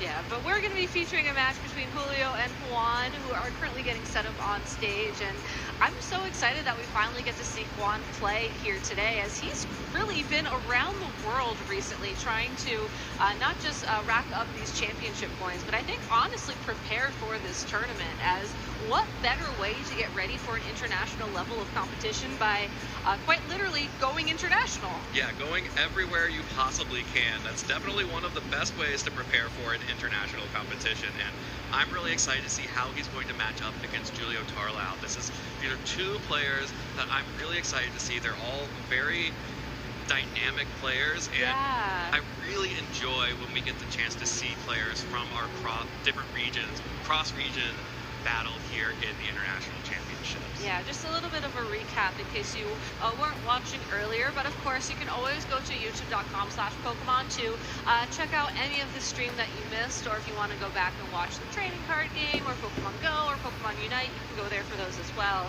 Juan Salerno was one of our players to watch from Latin America, and he was last seen getting top 4 in Gdansk, running the Emanuele team that has done so well throughout Regulation H.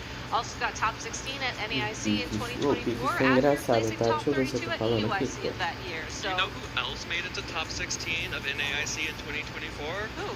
Julio Tarlau. No way. Who also made top 16 at the EU International Championships last year. No way. This man makes top 16s. All right, well, we'll have to see if Julio will make yet another top 16. He'll have to get to phase 2 to get there. So let's go ahead to the stage and let's kick off this match. Here we go. Our players are on the stage and getting ready for this, the match that will decide which one of them clocks their ticket into phase 2 first. Julio Tarlau on the left hand of your screen and Juan Salerno on the right. As these players get into battle and get into team preview, I'm so excited to see how these teams are going to match up because we have our first Tyranitar of the day. And our third Whimsicott of the day, and there's been a bit of a theme with our Whimsicotts, and I swear we did not plan this, as our Whimsicotts have been going a bit more on the offense this weekend. And while you certainly can use the code LAIC26 Tailwind in-game to get your own Whimsicott to play around with, the Whimsicott on Julio's team is actually going to be running Moonblast and better support the Annihilate on his team. So a lot of fun interactions can happen there. It's not just the Mousehold that can support that Pokemon, but I think most importantly, when you look at Juan's team on the opposing side of the field, it does give Annihilate a lot of play into a lot of those Pokemon, especially when you consider that it's bringing the Fairy Terra type. Yeah, it's not just the Mousehold that offers the beat up for the Annihilate, the Beat Ape, but of course it is also the Mousehold, and having the two options I think is going to make this team preview really difficult for Juan. And also we have to shout out on the Whimsicott, it is a Focus Sash and Endeavor Pokemon. That's a throwback. And also there is a Tyranitar on the team as well. So you can definitely bring a Pokemon down to 1 hit point, switch in your Tyranitar, and hopefully you also switch out the Whimsicott. Corte de Fox Sash, Mazul, que precisa de barros e incinerar synergy there, being able to guarantee that you bring the Pokemon down to the amount of HP that Whimsicott has, following it up with Sandstorm, which is guaranteed to do damage in between turns, or possibly a Make It Rain, which might just knock out, given if Whimsicott has a naturally low HP number, given how it's trained. There's a lot of opportunities here for Julio to deal damage that's not necessarily based on damage rolls. It's not necessarily based on how these Pokemon are trained. And given that Juan is running some of the more traditional Pokemon that we see used time and time again in the format, I think it's that creativity that gives him a leg up in this matchup. Absolutely, and again, the way that beat up Whimsicott and beat up Mousehold are going to play are so different. And a lot of players, when they're faced with the Annihilate and the Mousehold combination, want to lean into a Tailwind mode, but Whimsicott could go for its own Tailwind and match that speed while still buffing the Annihilate. So let's take a look at Juan Salerno's team and see what options that he has here. And of course, this is very similar to the Lele team, but with some major differences. Pela Bondinha Saltiveste, Dragonite de Golden de Dice e Golden de Lifeorb. And the Alola Ninetales has been dropped. The Icy Wind Speed Control has been dropped for the Tailwind Scale Shot Dragonite that is just so dominant in Reg H right now. It's so dominant in Reg H, but in order to be a dominant tool in this matchup, we'll have to rely on that terrestrialization to get away from the Moonblast, and honestly would then be in risk of the Annihilate. So I don't think it's the best tool necessarily for Juan to consider in a Game 1 situation. There's the synergy between the Sneasler, the Grassy Seed, the Unburden, and the Rillaboom that I think would be a much more consistent start.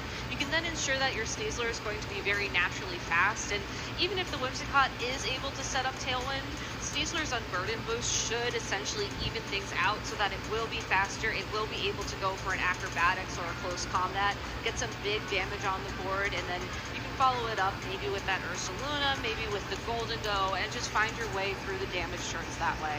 Yeah, I really love the call out that you made saying that the Endeavor on Whimsicott can just be used to chip away at some of these Pokemon. So I'm looking at some big hit point pools other side for Juan Salerno, but instead it's going to be the traditional Mousehold and Annihilate combination here to lead up against the Ursaluna Blood Moon and the Dragonite.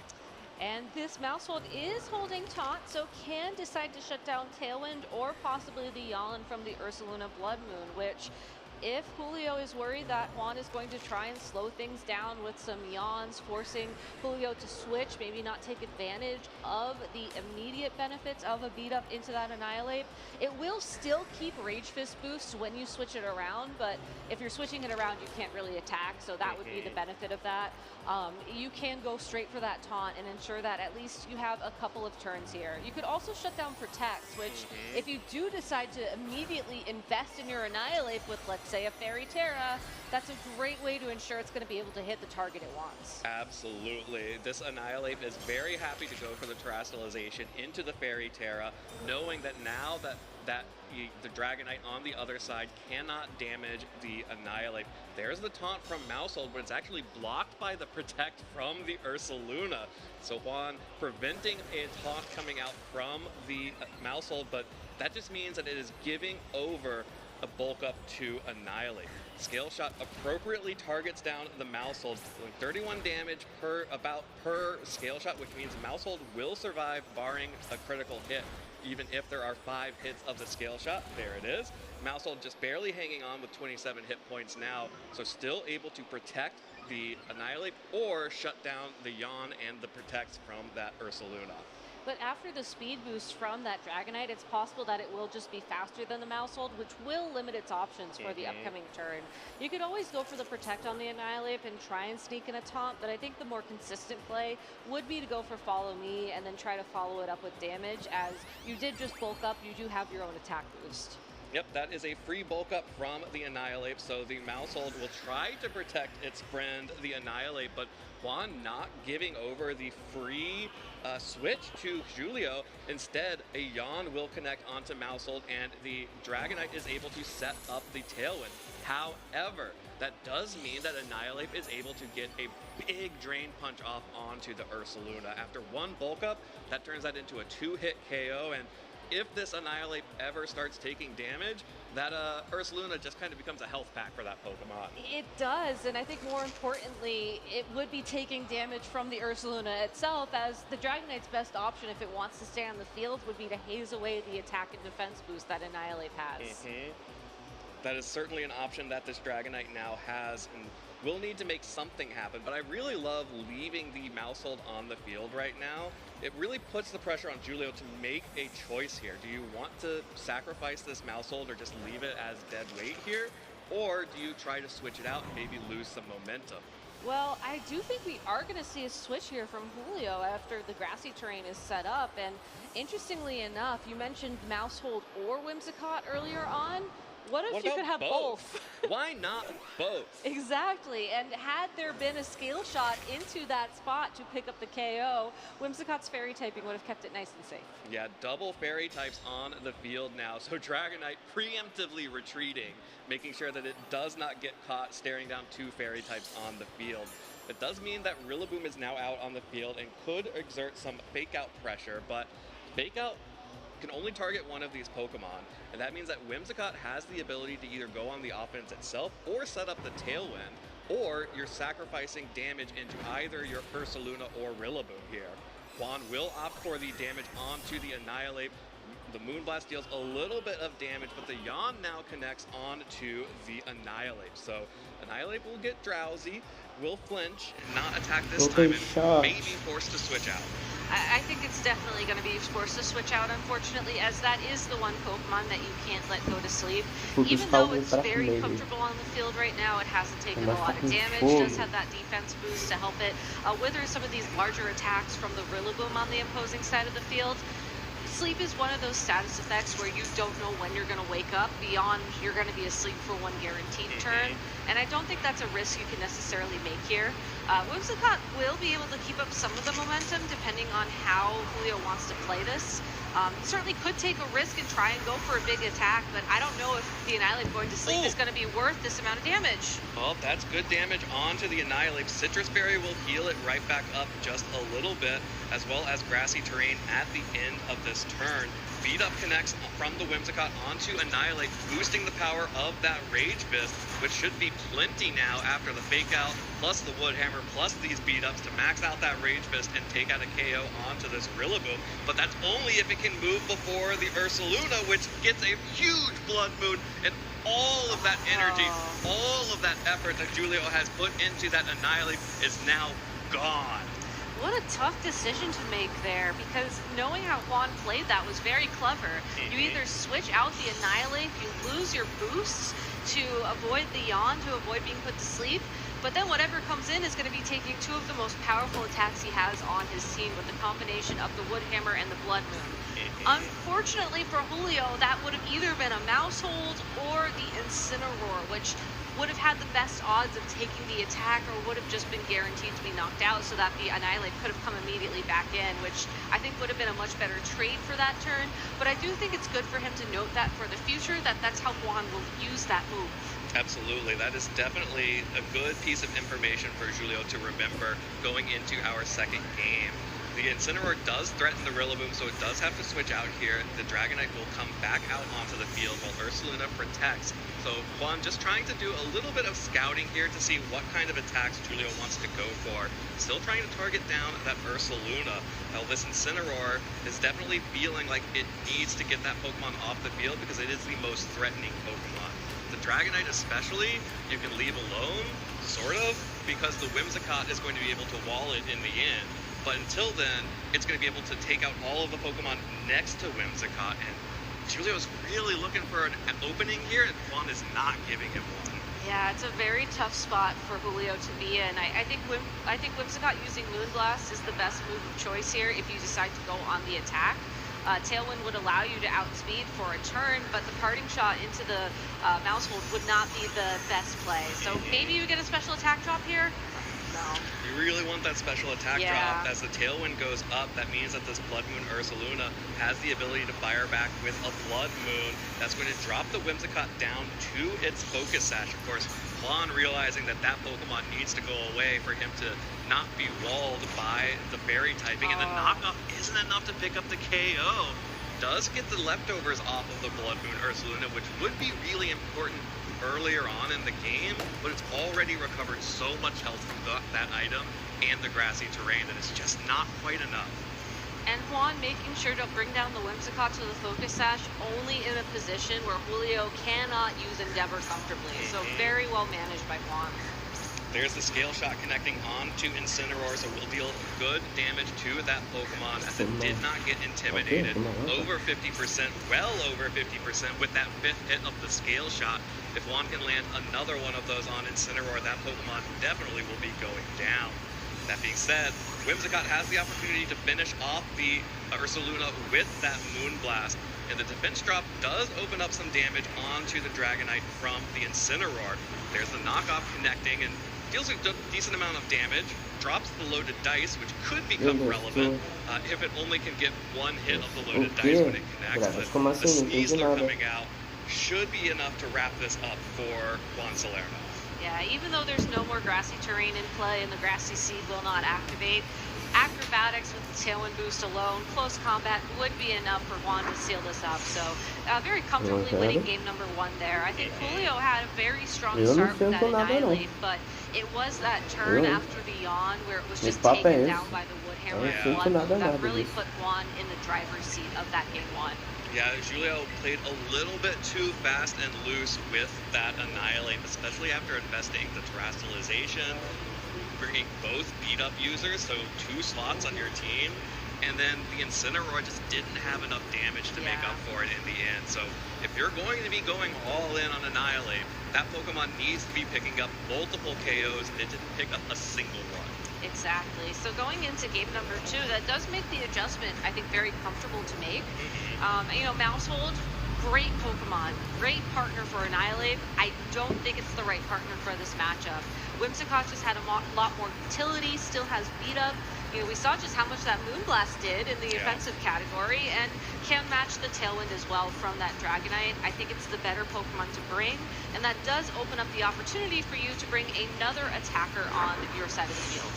Yeah, which could be the Golden Go or the Tyranitar or the other options available. And there it is. That's going to be the Whimsicott lead next to the Annihilate to ditch the Mouse Hole, bring the Whimsicott in, still have the beat up pressure, but also now have the Tailwind pressure as well, facing down the Dragonite and Ursaluna once again.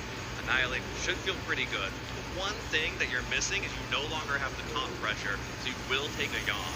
But you can also go immediately on the offense against that Ursaluna, so if you were to, say, land a Drain Punch in it now alongside of a Moonblast and then switch out the Pokemon that's targeted by Yawn, that is a way around it. Yeah, or an Endeavor potentially would bring it down to a decent position, but the Moonblast deals a little bit of chip there, the Drain Punch following up, not enough to pick up the KO with both of them, but Tailwind from Dragonite using the Terrestrialization to make sure that the Annihilate cannot be knocked out in a single hit here. Here comes the Yawn, and without the bulk up, it feels much safer to switch out the Annihilate. Although, like you mentioned, Juan may just want to use this as an opportunity to target whatever switching is. But a Scale Shot in a Blood Moon is way less scary than a grassy terrain Wood Hammer and a Blood Moon. If it's the Incineroar in back, you at least have a chance of taking that. And if you just catch one of those Pokemon switching out and the Rillaboom coming in, landing the Intimidate on that Rillaboom, I think is a fair trade for taking a Blood Moon. Absolutely. The Dragonite knows that it can't really do much of anything here, so will switch out to the Rillaboom. That's the power of these Fairy Terrestrializations in a Dragonite meta. Golden Go is actually the Pokemon that will be brought out instead of the Incineroar. It will tank this Blood Moon, so will still hit the Golden Go, but with the Steel typing resistant, and that's a good resistance for the Blood Moon, especially since this is a Leftovers Golden Go. So while the Ursaluna is going to be recovering a lot of health, the Golden Go is going to be recovering the same amount of health. And also a great adaptation for Julio, as it is able to deal damage to the Ursaluna. It's able to not worry as much about taking those big attacks from Draga, tinha que estrear o Switch 2 logo com balança, hein? Go for some nasty plots to boost up its own stats Vai and become legal. a threat in its own right. Yeah, and this is also now the third Pokemon Julio has shown that is hostile to that Dragonite. 2 Fairy types now because of the Terrestrialization and a Steel type. That makes it really difficult for the Dragonite to get going, but it's actually going to be a switch in for the Annihilate as Whimsicott tries to keep picking away at that Ursaluna. A Wood Hammer on the switch, and is this exactly what happened in Game 1 happening again? Connects onto the Annihilate, the Citrus Berry will activate and will heal it up just a little bit, but if that was targeted down once more by the Ursaluna, it's the Earth Power this time, and it's not enough! Annihilate survives with 5 hit points. That will put it into Grassy Glide range, obviously, but crucially, it has not gone down yet. That was such an interesting switch for Julio there. That Golden Go honestly felt very comfortable in that position. You know, yes, Earth Power is a threat, but with the speeds relatively tied on the field, and again, with that Rillaboom not guaranteeing a one-hit knockout onto that Pokemon, I was assuming that the Make It Rain would have been a decent play there, but I think Julio just trying to use this Whimsicott as a key offensive piece in this position and just not quite finding what he wants to get out of it. Yeah, and here's the Golden Go actually coming out now from Juan's side, and the Annihilate just stays on the field and tanks a Grassy Glide. So less was invested into the Annihilate this time before it went down. That was still the Terrestrialization invested, so unless Julio just doesn't want to Terra any of his other Pokemon, and he's just showing that from the jump, then that was some resources invested for really no benefit here. Yeah, it's a very tough spot for him to be in now, as he does have a lot of ground to make up. Fortunately, a Nasty Plot Golden Go is one of the Pokemon that can make up that ground given the opportunity, but you now have to find a way through the opposing Golden Go and through the opposing Rillaboom to get there. And while the Whimsicott will be able to keep speed relatively in your control thanks to those Tailwinds, as long as the Dragonite is not present on the field, I do wonder if this Incineroar will be able to find the right Pokemon to target with an attack to, again, start getting that momentum back on Julio's side.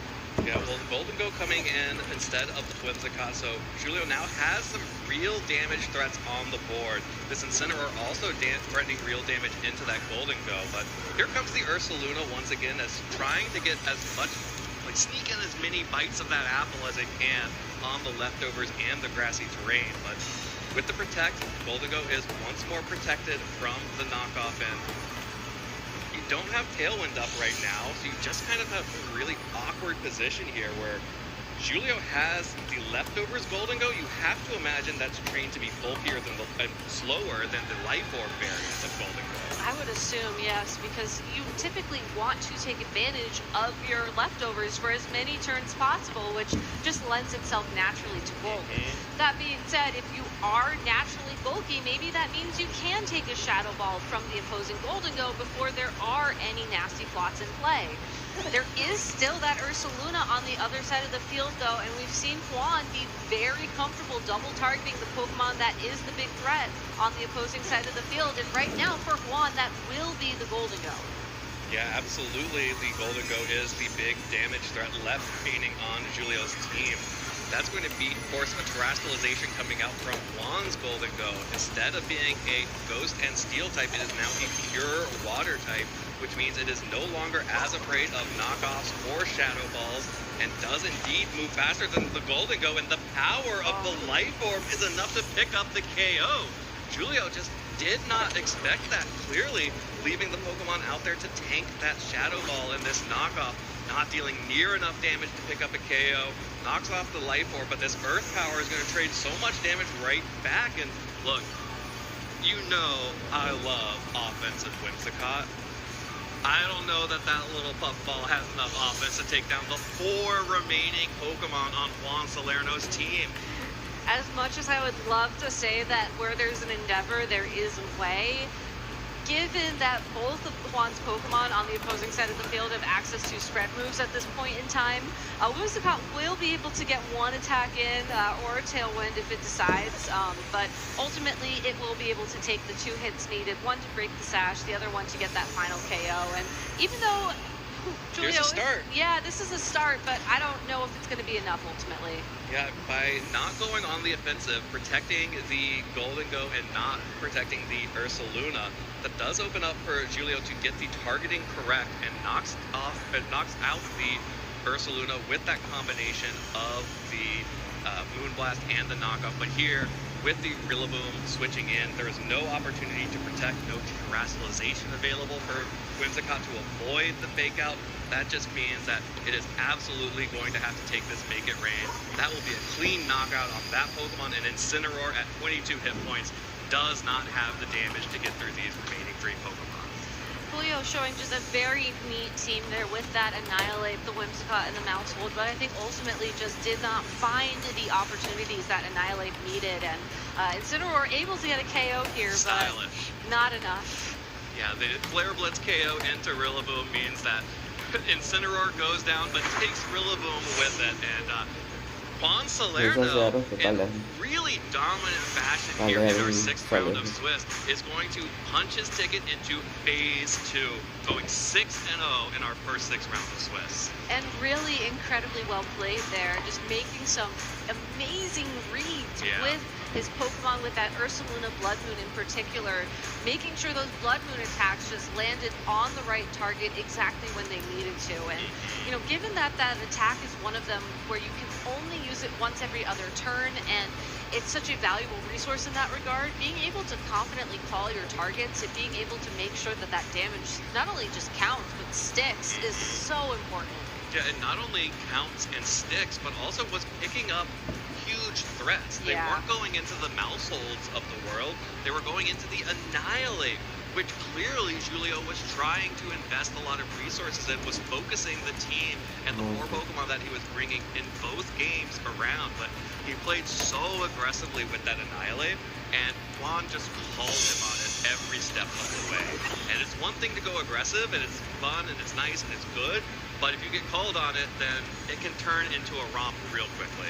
Yeah, it's such a delicate balance, too, because I do think that Julio was in a position where he had to be aggressive, you know? He had just lost so much ground in Game 1, and it was looking like a sort of a repeat for a while there in Game 2, but unfortunately, Juan just one step ahead with the aggression, one step ahead with the damage trades, and ultimately able to lock in his position for Phase 2, and You can see just why he's coming off of such a strong placement in Gdansk. Just very confident, very strong player, and I really hope we get to see him do well here this weekend. Absolutely. Well, we will definitely be seeing much more of him because he has now made it into phase 2 of our tournament. And, you know, I think what that really taught me is that all of our top players at this point, now at the tail end of our second wave of Regulation H. Regulation F is coming soon. But Regulation H means that they have already thought about all of their lines into Mousehold and Annihilate. Oh, yeah. This is a pair that has been there at the start of Scarlet and Violet, and it became really prominent here in Regulation H. And if you have been playing since the start of Scarlet and Violet, you know how to play into Mousehold and Annihilate. And there were some cool techs here on Julio's team to get around that. I love the addition of the Whimsicott, but just wasn't able to get around a player who knew exactly what he wanted to do in front of that combo. Yeah, and I really wish that there was more emphasis on the Whimsicott earlier on in that game 1, because I do think that if you're looking to take something familiar and kind of twist it around just a little bit, that is the adaptation to make. But, you know, maybe we'll have the opportunity to be creative like this in the future with Regulation H. Maybe you have a local this weekend. That's tomorrow that you're preparing for. And there is still one more regional to take place after this in Europe, but right now, this is where everyone's sort of putting out taking all the stops, right? Like, if you're saving up your secret sauce for the regional and you're at the Latin American International Championships, I don't know what your planning is going on here. Well, I really want to win the league challenge that's happening next door. So. Oh, of course. Winning the league challenge is the most important piece. No, it's absolutely not. I think what the most important piece is that we have Juan Salerno standing by for an interview. So let's go ahead and hear it from himself.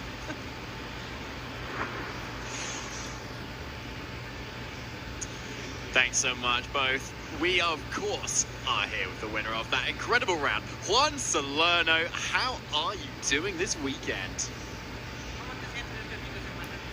Me siento extremadamente confiado y sé que si sigo haciendo las cosas así tengo oportunidades de llevarme el campeonato. He's pretty confident and he feels like he can take this tournament. How? That sounds amazing, and it sounds like you're doing it with a team you've already done very well at Buenos Aires. Is that right? ¿Cómo te sientes con el equipo que traes que está haciendo muy buen trabajo? Sí, el equipo me funcionó en Gdansk, me funcionó en Buenos Aires, me funcionó en el Global Challenge y también me está funcionando acá. Así que el equipo es muy bueno y lo sé jugar muy bien. The team has been doing pretty well on Buenos Aires, on the Global Challenge, so he's pretty confident about it. Amazing. And so how did you feel going into that matchup with Julio, who was using a little bit more of an unusual team?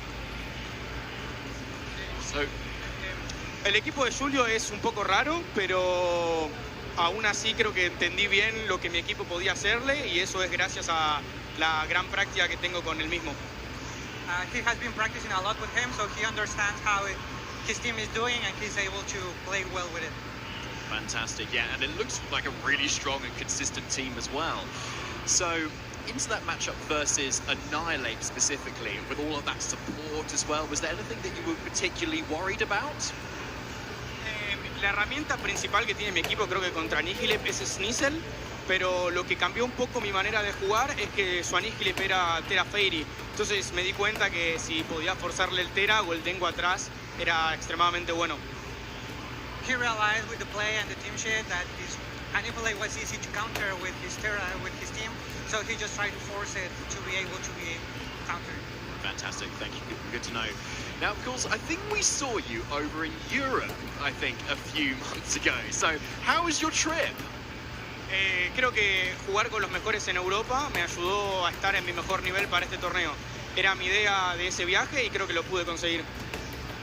They took advantage of playing with really top players in Europe, so it helped a lot for this tournament, that travel.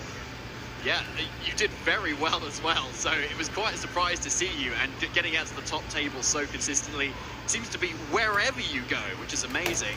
And of course, you have the most championship points in the world right now too, so how does that feel?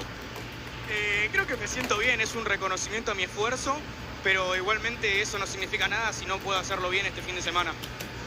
He feels pretty proud about that achievement of the points, but it still thinks he doesn't mean a lot unless he wins this tournament. Okay, so what are you hoping for this weekend? Win. O sea, ganar. Ese es mi objetivo. Tengo que dejar de conformarme con resultados de top 16 o top 32, así que estoy buscando ganar. Puede pasar o no, pero ese es mi objetivo. He's looking for the win. He's not looking for top 32 or top 10. He's just looking for the win. Nice, that's what we like to hear, Juan, and I know you've got it in you as well. Finally, any shout-outs that you'd like to give? Sí, muchas gracias a mi amigo Varen Leiva, que es el que me ayudó con los cálculos del equipo. Y bueno, siempre a mis amigos Nani Roma, J. Modri, Tabu de la comunidad española, que son los que me ayudaron con todo el tema de Everspray y matchups del equipo. D'água. Chat bebendo, não esqueça de se hidratar. Amazing. Sounds like you've got an amazing community behind you, Juan. Congratulations on your win. We're going to head to a short break, and we'll be back for the next round real shortly at the LAIC 2026.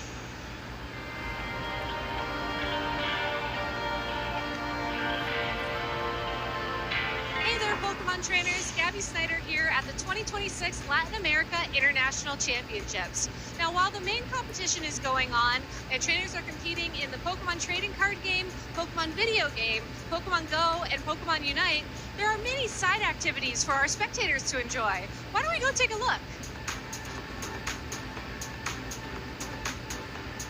Now, over here at the activity zone, there are many fun games you can play, such as carnival games, or maybe you feel like you're a budding TCG artist where you can color in some lovely drawings, or maybe even do some origami. There's plenty of things to try, so let's go check them all out.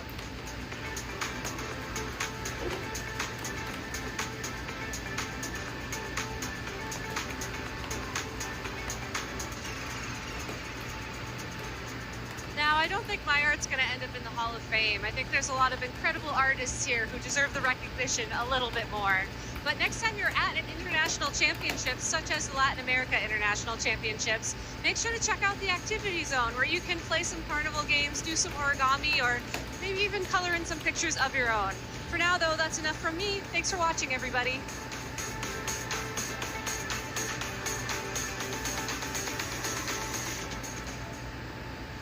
Pokemon trainers, welcome back to the 2026 Latin America International Championships. I'm here with my very close friends, Evan, Costa, and David, and we're going to give you a quick recap of what's happened so far in the 2026 season. Now, Costa, you've been able to attend some of the early events in 2026. What's happened?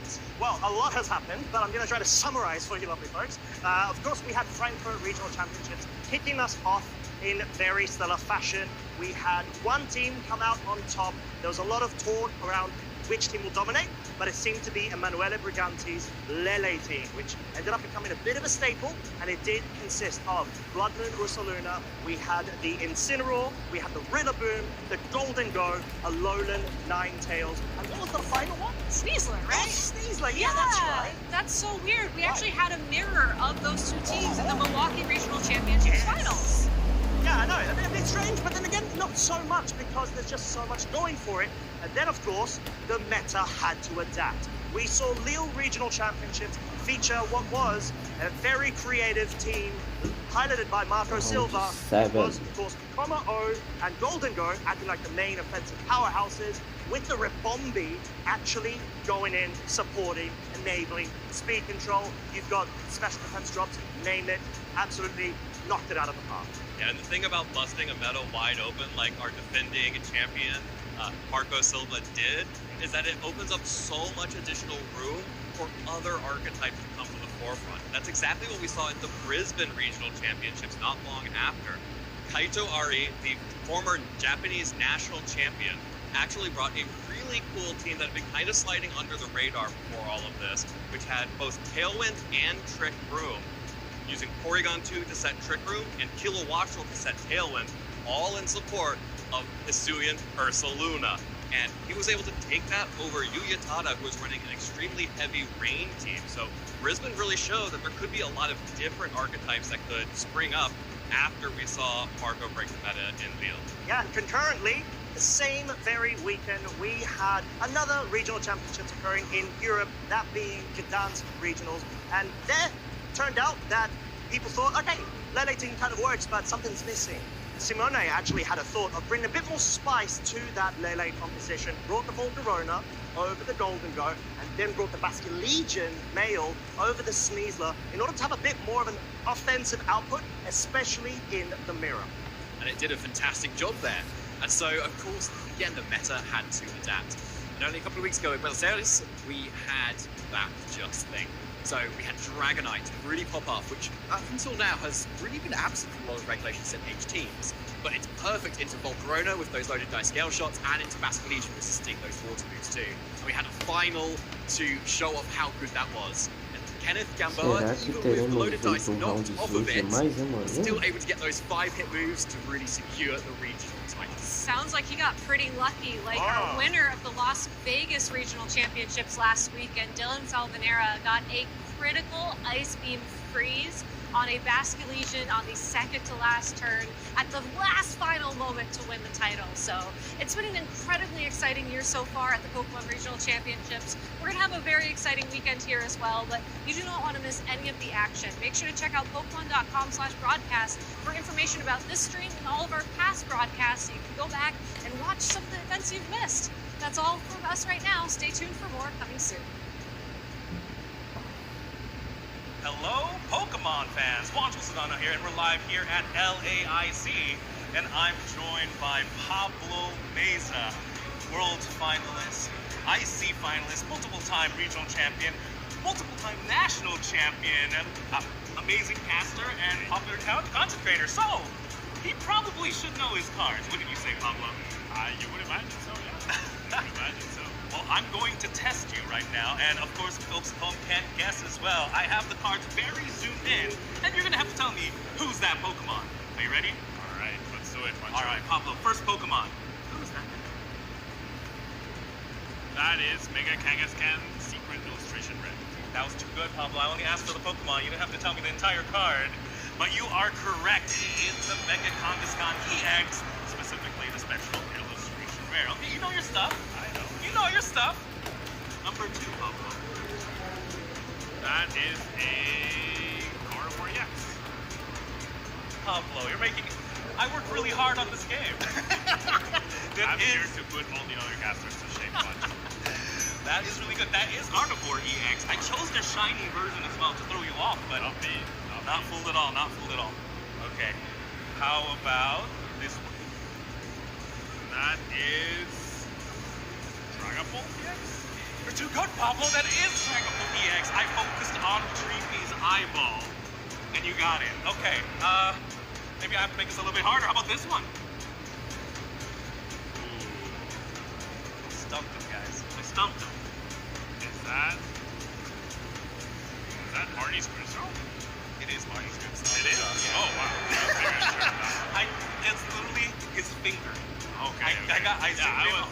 I feel like it was the colors. I did not recognize the finger, but the colors of the card are pretty. You're too good, Pablo. Only, okay, a couple more. I'm gonna really try and stump you here. I'm up for a challenge. Who's this? Extra Cloak. You sure it's not Dreepy? It's a Dreepy in the Dracloak card. You're right. I tried to fake you out with that one. Meu Deus do céu. I can't get him. I can't get him. It is Dracloak, but it is zoomed in on Dreepy's face, which is also in the card. All right, last Eu tô one. mandando mensagem na minha Secret Illustration Rare. mensagem na minha live, por isso que ele não tá lendo. You're good, Pablo. Very, very good. You did not tell me the answers beforehand. This is not planned. É isso, eu falei, Trust me, ué. I was trying to stump him live, but Pablo Meza, ladies and gentlemen, really knows his cards. Thank you much. For that, thank you so much for playing. We're gonna throw it back to more Pokemon action.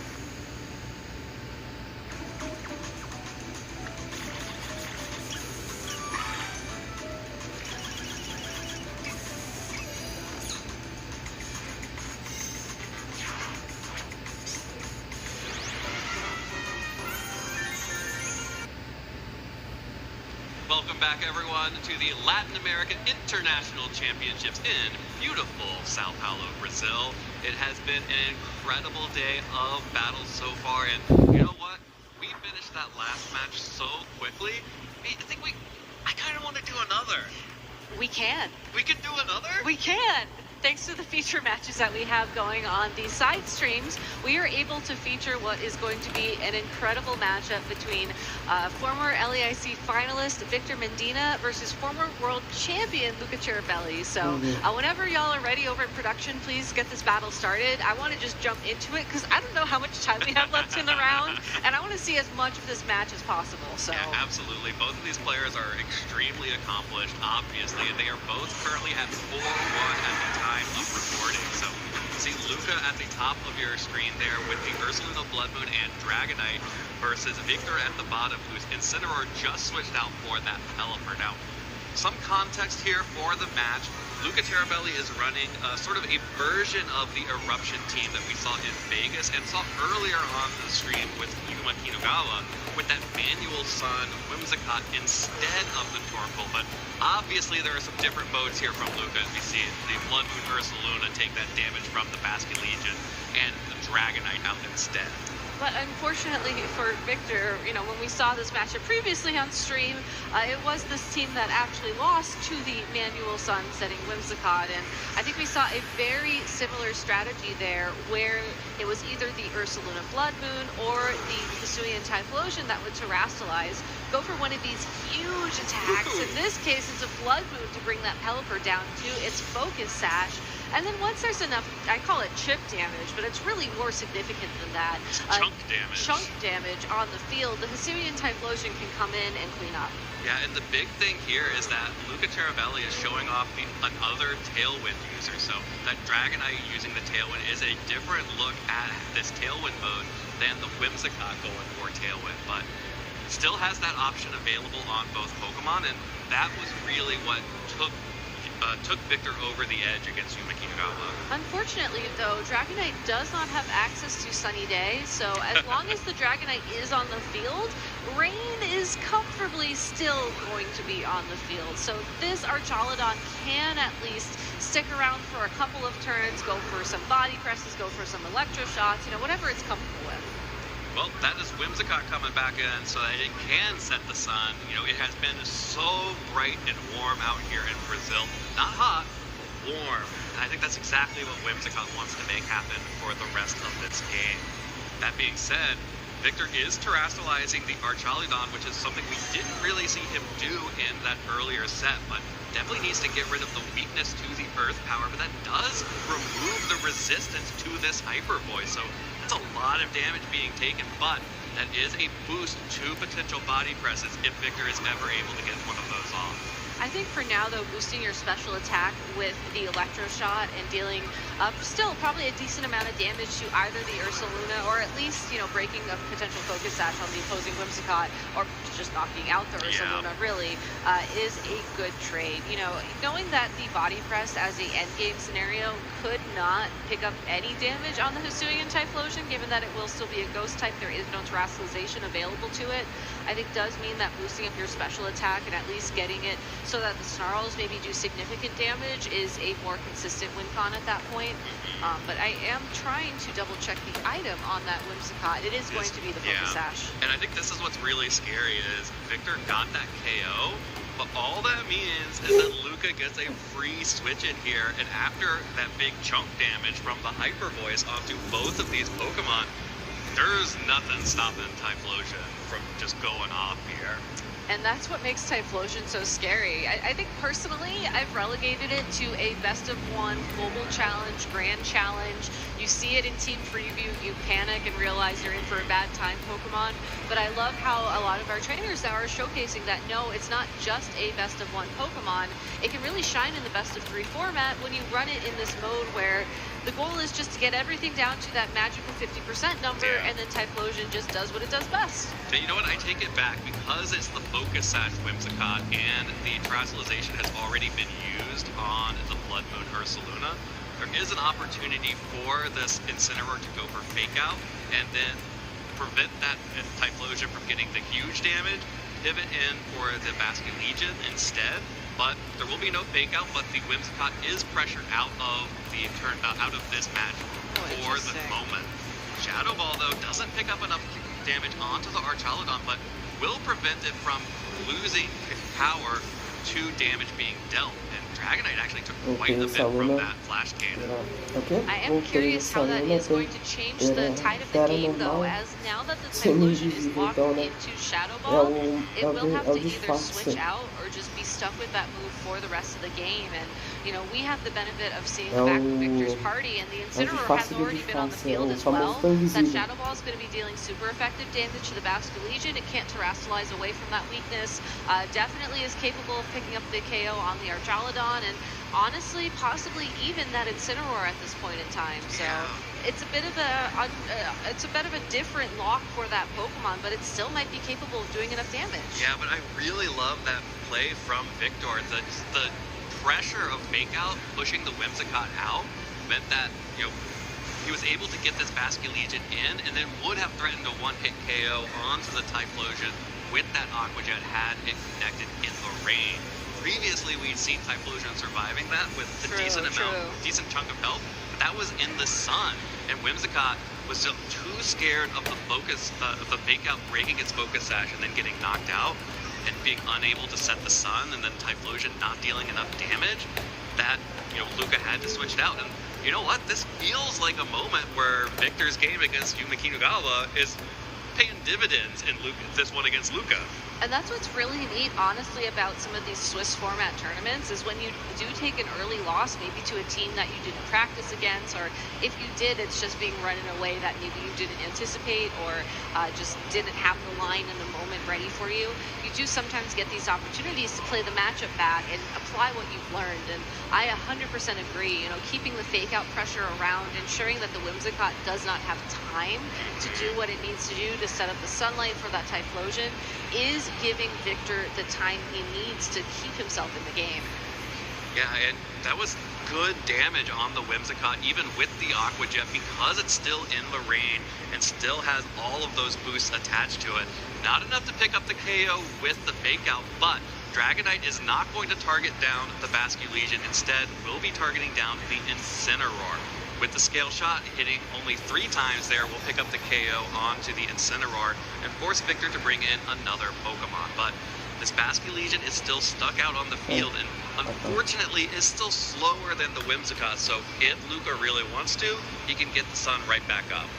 That is really unfortunate for that Basque Legion, as has the rain been able to stay on the field, we would be looking at a completely different endgame. It's possible that the Aqua Jet would have been able to KO the Whimsicott, then followed up with the Dragonite, then followed up with that Typhlosion, and been a much different endgame. But this is the benefit of Manual Sun. You don't have to worry about switching Pokemon around. You don't have to worry about turn order necessarily. You can just go for Sunny Day in these situations and hope for the best. Now, Pelipper does still have a Tailwind of its own to offer here, and that could be an interesting option for in the future. Maybe Pelipper can sneak in a Weather Ball. A Fire-type Weather Ball could deal a little bit more damage if Sun is on the field. Certainly would guarantee the knockout against that Whimsicott, but for now it looks like Victor's just trying to see what exactly the Whimsicott is going to do, and also avoid an exchange feed. Okay, yeah, I think this makes a lot of sense here. Victor is, you know, going to keep that Dragonite around because the Dragonite has the opportunity to miss with Scale Shot, right? So being able to, you know, get that Aqua Jet off onto the Whimsicott. Actually, this is a Swift Swim Basque Legion, so it actually did outspeed. Yeah, this is not one of the fake rain team. It's a real rain team. I was gonna say, I was doing the math in my head, and I was like, I think it's gonna be faster, but you're absolutely right, because it was indeed faster there. Now we have this endgame situation where Aqua Jet can clean it up, assuming you target down the Typhlosion this turn, and it's a one-hit KO. That's exactly, well, critical hit. Might have helped. You take those every time, but no way that mattered. Very good play, very good adaptation from Victor Medina in this, and again, a lot of that ability to adapt from the previous time that he faced a version of this team. So Luca now also making the right call here, wants to try and stall out the rain as much as possible, just in case Luca is able to survive another Aqua Jet outside of rain. And of course, there's always the risk of Scale Shot missing, but Dragonite is not able to survive, goes down, and Victor Medina takes a win over the team that we saw him struggle with a little bit on stream earlier. But now his opponent knows the victory line as well, so you do have to wonder if there's going to be some major adjustments from Luca. And already we do see that Whimsicott now out on the field next to the Ursaluna, and this is the lead that Victor struggled against so much previously on stream. Yeah, this is the classic lead here with the Whimsicott and Ursaluna, able to go for tailwinds immediately. Of course, the Incineroar lead does give off that fake out pressure, which could target down the Whimsicott. Most likely, Luca is not going to waste the terrestrialization just to avoid one fake out here, but could. Still has the protect on Ursaluna, so you imagine this is probably just a little bit of a sort of a stalling out moment here. Yeah, it's an interesting thing to consider because at the end of the day, like, yes, you want your terrestrialization to be doing damage, but if you are confident that that one tailwind is all you need to get on the advantage, that terrestrialization can sometimes be enough. That being said, though, if you did lock in the terrestrialization and your opponent switched out their own Incineroar and you ended up in this situation, that's not going to feel great.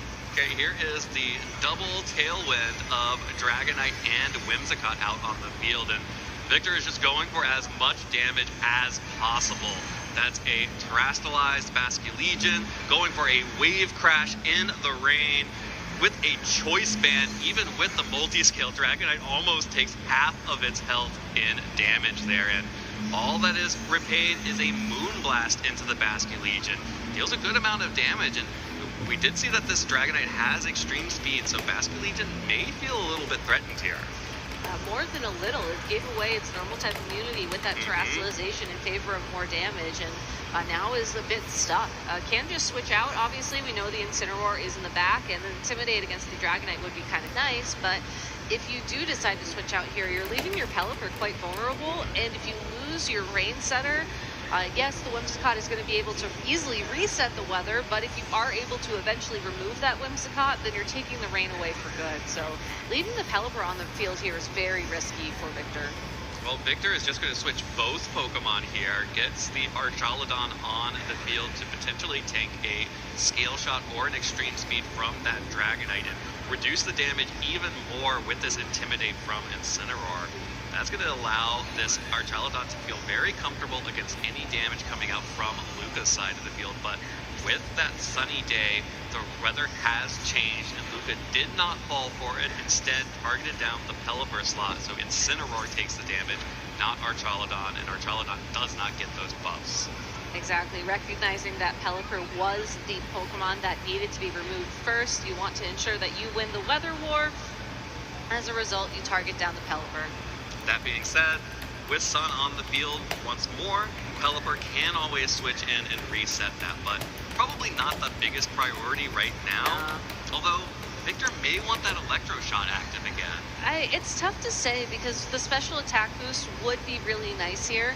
At the same time, you're going to be getting a lot of stamina boost if you're targeted down by a Scale Shot here, and that honestly might be better than getting the special attack boost.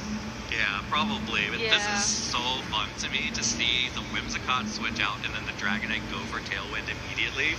Usually when you switch out a Whimsicott, you're sacrificing Tailwind, but with these double Tailwind setters, Luca is able to maintain that advantage here. And that's going to be really important because Ursaluna took a lot of damage on the switch in there. It did, but critically, it can still attack once here, and with Life Orb Earth Power, we saw how much that did to Archaludon in previous games. It might be enough to threaten a one-hit KO and possibly even, guaranteed with the Scale Shot, assuming it lands enough times. Well, Dragonite is going to retreat as well here instead of going for the Scale Shot. That's going to be Typhlosion coming out. That is a dangerous switch-in, but we did see that work for Kinugawa earlier on by sacrificing the Typhlosion and allowing the Blood Moon Ursaluna to start being the feature star of the team. But by taking out the Incineroar with that Blood Moon, instead Typhlosion just gets in for free. I think that's the trade you want to make there. That Ursaluna Blood Moon was already on its way out. It was going to be knocked out there either by an attack from the Archaludon or potentially another knockoff from that Incineroar. getting in the Typhlosion there is critical because now you immediately pressure damage a second time, and I think more importantly, you're able to get the Whimsicott in alongside of the Typhlosion to guarantee weather as well. So now Victor has to find a way to deal damage to that Typhlosion despite the harsh sunlight.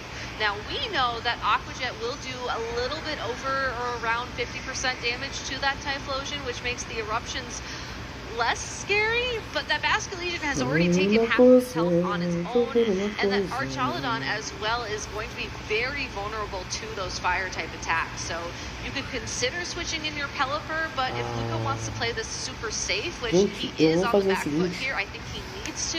Eu vou Clicking Sunny precisar dar Day, uma going for saída. that fire type terrestrialization não- is your safest way into Acho the que eu não vou demorar, question is, do you lock mas into eu vou deixar a live Eruption or aberta. seeing the Aqua Quando Jet tiver threat, uma are live you aí going puder to go for the explicar quem heat tá wave chegando, here, beleza? just in case you're able to survive for another turn? But accuracy versus... Yeah, guaranteed damage. The Sunny Day, just in case Pelipper tried to switch in here and get the boost onto the Basculegion, takes Typhlosion down under 50%. That Eruption is going to be much, much weaker for it. Still has the opportunity to switch out after this turn, but Basculegion Eu vou hangs substituir on, essa and mensagem. Archaludon E aí takes that fiquem com a live aí, very eu já well. volto, tá, Here gente? comes the from the Archaludon, does not pick up the KO onto Typhlosion, and has actually put it in the danger zone, as that Typhlosion is blazing now. And unfortunately, though, I don't think that Blaze is going to make up for the loss of damage for that eruption, but good thing to keep in mind for the future. You know, it's so funny. The Blaze ability is one of those abilities that I remember thinking, oh, it's just the starter Pokemon that get that. It's not that great. The hidden abilities are so much better, but if you're able to get that Pokemon down into the red, switch it out so you can change the move and then maybe come back later when the conditions are a bit more favorable. Yeah, those heat waves are not going to be fun. Yeah, those heat waves are going to be very brutal to a Victor's team if they can land. What will land is a Moonblast into the Archaludon as Pelipper switches in to reset the weather and allow Basculegion to be safe for this turn. That's the Flash Cannon, connects onto Whimsicott, doesn't even break the Focus Sash, but doesn't really matter. You get the damage, and the Focus Sash doesn't even use up the Focus Sash, I should say, but you do break it. And now you have Dragonite and Whimsicott staring down the Pelipper and this Archaludon, and gotta start making some choices here if you're Luca. Do you prioritize the Whimsicott getting one last Sunny Day on the field, or do you try and take out the Pelipper with the combination of the Whimsicott and the Dragonite, as the Scale Shot on its own probably not going to be enough to pick up the KO onto that Pokemon? I believe we saw a Scale Shot into Pelipper not deal enough damage to it previously, so definitely something to worry about. Yeah, it's a tough call to make here. I like the Protect play from Dragonite here, but if it just means that Whimsicott gets knocked out here without resetting the weather, that could be a very tough turn for Luca. Archaludon sticking around one more turn with 8 hit points is very bad for Luca here, as that definitely means that Whimsicott is not going to be able to stick around for one more turn, and Typhlosion will be able to switch in after this, and be able to launch a Heat Wave into both of these Pokemon, but it does have to hit both of them to get them where it needs to be, and it's in the rain. That may be really difficult for Luca. The saving grace here is that extreme speed on Dragonite to potentially outspeed an Aqua Jet from the Basculegion in the back. But you have to get the Basculegion out on the field first. So. Oh, and the Pelipper getting that Protect here, that definitely means that it's going to be out on the field alongside the Basculegion. Well, here's the first attack for that Heat Wave. Does look like it will connect with the Archaludon, so it looks the final two Pokemon will be Dragonite and the Hisuian Typhlosion versus the Pelipper and the Basculegion. Very curious how much that extreme speed is going to do, because I think it is going to come down to the priority attack showdown. Absolutely. This Typhlosion cannot be allowed to get another attack off, and the only thing that could stop it is the Basculegion's Aqua Jet. Now, the Basculegion is definitely going to go down to an extreme speed here at only 23 hit points, so this Pelipper is actually going to need to get KOs onto both Dragonite and Typhlosion, and it looks like Luca may have also figured out how Victor is playing this and may force this third game. Yeah, it's looking very likely, and I love the adaptation there. You know, Basket Legion is such a key piece when playing against the Typhlosion, but recognizing that Aqua Jet actually is in a lower priority tier compared to Extreme Speed. So regardless of Tailwind, regardless of any other speed priorities in play, Extreme Speed will always go first. So even if this Heat Wave is not the best, okay, that was actually a fantastic attack. Yeah, that's good damage. That exceeded expectations right there. Oh, Dragonite just barely hanging on. If that Dragonite had gone down, we would have been in a Heat Wave miss scenario. But Victor does not get in that situation. Luca Cherubelli survives and forces a game 3. And here we go, another lead here with the Whimsicott and the Ursaluna next to the Basket Legion and Incineroar. But now I think each of these trainers knows the end game. You know that you want to terrestrialize the Basket Legion and use those priority attacks if you're Victor, and if you're Luca, you want to ensure that you have the extreme speed available so that you can stop the Basket Legion. But what Luca also has, and what we saw when Victor played Yuma earlier on in the day, is going to be the Farigiraf to stop the priority as well. And that was the Game 3 adjustment, I believe, or the last game adjustment that we saw in that position. So it's tough to say whether or not Luca went with the same Pokemon this time around, but it does look like he's dedicating the terrestrialization at least to the Ursaluna. There is again the terrestrialization on Ursaluna to give those big hyper voices, but no hyper voice going to be coming out this time around, as it's just a fake out into the Ursaluna. With the Sunny Day though, Basket Legion's flip turn is not going to deal any damage whatsoever to that Whimsicott. Will switch back out, and now Victor will have to choose what Pokemon is going to take all of its health and damage from a hyper voice next turn. This is such a tough decision because the Pelipper, you want to take away the sun immediately, but you really can't at the end of the day. But also, you don't want the Archaludon to be in this position either. I think I agree with sending in the Pelipper in this spot because at least you're saving the Archaludon for a more favorable position. Maybe you can parting shot into it. Maybe you can also try and pressure Luca to not reset the Sunny Day immediately, so you can land one Hurricane into that Whimsicott, make it a little bit easier to deal with later on in the day, or in the game. But overall, what a tough decision to make for Victor. That was a great play there from Luca, completely changing the game. Yeah, and the thing about bringing in the Pelipper here, which I like, is it will eventually force Whimsicott to make a choice and have to reset the Sunny Day. So definitely is the Pokemon that gives you the most advantage on that switch in. But now, Pelipper and Incineroar, both of whom are going to take a lot of damage from this Ursaluna, and unable to knock that Pokemon out probably before the Hyper Voice and the Moonblast will come through. In fact, Whimsicott doesn't even feel the need to stick around on the field, will instead switch out for the Dragonite.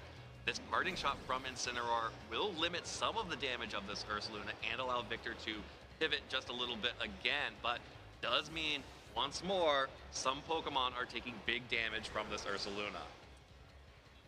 And I guess now that you at least have the rain up on the field and you can guarantee access to Electro Shot if you want to, and especially since you're breaking the multi-scale on the Dragonite as well, I think this is the position where you're okay with paying the Hyper Voice price, and it's not as bad as a Blood Moon at least. So that does work out very well for Victor, but does put Pelipper in that danger zone that you referenced earlier, as it is a single extreme speed away from being knocked out and giving Luca the weather control for the majority of the game. Yeah, and the Archaludon is able to get in pretty safely here. The parting shot actually doing a lot of work there on the Ursaluna to limit the amount of damage on that Archaludon. But we have seen over and over again, if the Whimsicott gets next to the Typhlosion, any amount of damage is enough to take out that Archaludon. What a tough spot for Victor to be in. I think I like the switch here that he's contemplating, and probably going to lock in at this point given how little time is left. Getting the Intimidate down on that Dragonite really did help with those scale shots earlier on in the match, and also just saving that weather for later. You cannot lose Pelipper this early on to at least give Luca, you know, that illusion that you need to keep your Whimsicott safe too. Yeah, and this is a little bit of a interesting new adaptation from Victor that we didn't see in the match against Kinugawa, which is terrestrializing the Archaludon into that fighting type to get the extra damage onto the body press, which would have threatened to KO onto that Blood Moon Ursaluna, but of course, Whimsicott has switched in here and will tank it pretty easily. For sure. Scale Shot, though, will target down that Incineroar. Again, that Intimidate really helping it take those hits very really well. a lot. Yeah. Oh, critical hit. It does happen sometimes. It does happen, but even with the critical hit, still over 50% health on the Incineroar. That's a big deal for that Pokemon. It will allow it to survive an eruption if it can take an eruption in the raid, which might be pretty difficult to do. But actually, that body press is another body press would KO that Whimsicott, which is very big, getting that Pokemon off the field. If Luca loses the Sun pressure, that Basculegion becomes a lot more threatening, and that makes the Typhlosion a lot less threatening. I do also like how Victor's changing the attack up here, as if Body Press is going to be the move of choice moving forwards for Victor, switching into a Ghost-type Pokemon with that Hisuian Typhlosion would be a very synergistic play. And there's really no incentive to go for a knockoff into that Whimsicott, given that the Focus Sash is already broken. So you don't have to worry about taking like a super effective Dark-type attack into that slot either. Dragonite is the more obvious target for that, as once you remove the loaded dice, all of a sudden those Scale Shots are just nowhere near as terrifying. Yeah, well, Whimsicott switches out for the Typhlosion, hoping to tank a Body Press. Victor could just cover for that switch by double targeting into the Whimsicott, recognizing that there is the opportunity for Typhlosion to get in safely, but instead did target down the Dragonite. So Typhlosion actually will get in pretty safely if it had been the Body Press, and instead just taking a little bit of chip damage from that Flash Cannon instead. Still feeling a little bit afraid, didn't take that to go for a bigger attack there. You really can't go for the Draco Meteor because of the Fairy typing on the Whimsicott, but really want to get a little bit more damage on that Typhlosion. No, I'm just wondering, like, when is the point where Victor has to go on the offense? Because it feels like Luca is... I mean, obviously, Luca has to go on the offense here as well, but given that Luca still has access to these heavy hitters, it does feel like it's on Victor to, like, you know, just go full offense here, you know, land the Body Press, land the Draco Meteor, because the Scale Shots are starting to add up, the Moon Blasts are starting to add up, and... 4 hits. 4 hits is going to do the job. Maybe. It's the Shadow Ball to clear it up. Yeah, just like before in the rain, going for the Shadow Ball. Yeah, by do the job, mind you, I meant put it within range of whatever Typhlosion was going to do, because barring like 4 or 5 critical hits, yeah. But the trade there for the Draco Meteor knockout on the Dragonite is good to at least keep the Pokemon count relatively even, but it also means a free switch now for Whimsicott, while the Hisuian Typhlosion is still on the field. Is locked into Shadow Ball at least, so will be advantageous with the Basculegion coming in for Victor, but can't always just, I guess you can't actually switch into Activate Swift Swim now, can you? You just click Sunny Day. You just click Sunny Day, but actually Ursaluna is going to be the choice here for Luca. Oh, that's an interesting board state, because now you have to figure out who's attacking. Yeah. If not both. Well, Typhlosion, with no rain, feels pretty safe potentially to go for a Shadow Ball here. It may just survive, given how we've seen the damage rolls previously, which does mean that there's a big incentive for Pelipper to switch in here. But if you're targeting down the Typhlosion, you're kind of in a catch-22 here. Yeah, you really are. Basculegion really wants to knock out both of these Pokemon at once and get Archaludon out so that the Pelipper can come in. But I don't think it's going to get an opportunity. It can pick one of these, and maybe it picks up the Typhlosion here. But that Ursaluna is going to be really threatening here. Well, it's not as threatening if it protects itself at least, so Victor might have found himself the opening play. Yeah, didn't want to take a big body press from that Archaludon, and actually the threat of that Terra-fighting Archaludon is enough to scare off the Ursaluna, and instead the Aqua Jet does pick up the KO on that Typhlosion outside of rain, and so Victor actually gets everything, gets the KO onto Typhlosion, and doesn't even need the rain to begin with. Yeah, so that Typhlosion then definitely needed the sun set up in that position to be able to survive the choice band Aqua Jet. So good information for later. You know, I think that learning these Typhlosion versus Basculegion calcs is going to be something to pay off for both Victor and for Luca moving forwards in this tournament, given what we've seen. For now, though, with weather off the board for Luca, I think tailwind and then going for a big attack on this Ursaluna is now your out. You can think about resetting the weather if you want, but realistically speaking, Archaludon from this point on is going to be relying on body press to attack, so you can remove the rain and stop Electro Shot, but it's not going to be the preferred mode of play. And even if that was like the thing you were aiming for this turn, you still have to contend with the Basculegion. Yeah, the thing that Victor does not want to have happen is for that Archaludon to take a Blood Moon from that Ursaluna. So bringing in the Pelipper protects it for this turn, but Luca actually calls it, just goes for the Hyper Voice, the Aqua Jet even in the rain, not enough to pick up the KO on the Whimsicott, meaning that Luca does have the ability to set up the Tailwind here, and now will be able to reset the weather and as Archaludon comes back in. All right, this might have actually opened the game up again for Luca now that he has the ability to take control of the speed, at least between the Ursaluna and the Archaludon. So there's the sunny day. We'll see the Aqua Jet follow up, and then how much damage can Ursaluna do to this Archaludon? It's really going to be on this Ursaluna to knock out the Archaludon in this moment, and then also be able to survive an Aqua Jet after. This Blood Moon coming through will deal good damage, but how much? It is enough to pick up the Archaludon. The Terra Normal plus the Life Orb is enough. Blood Moon just hits so hard.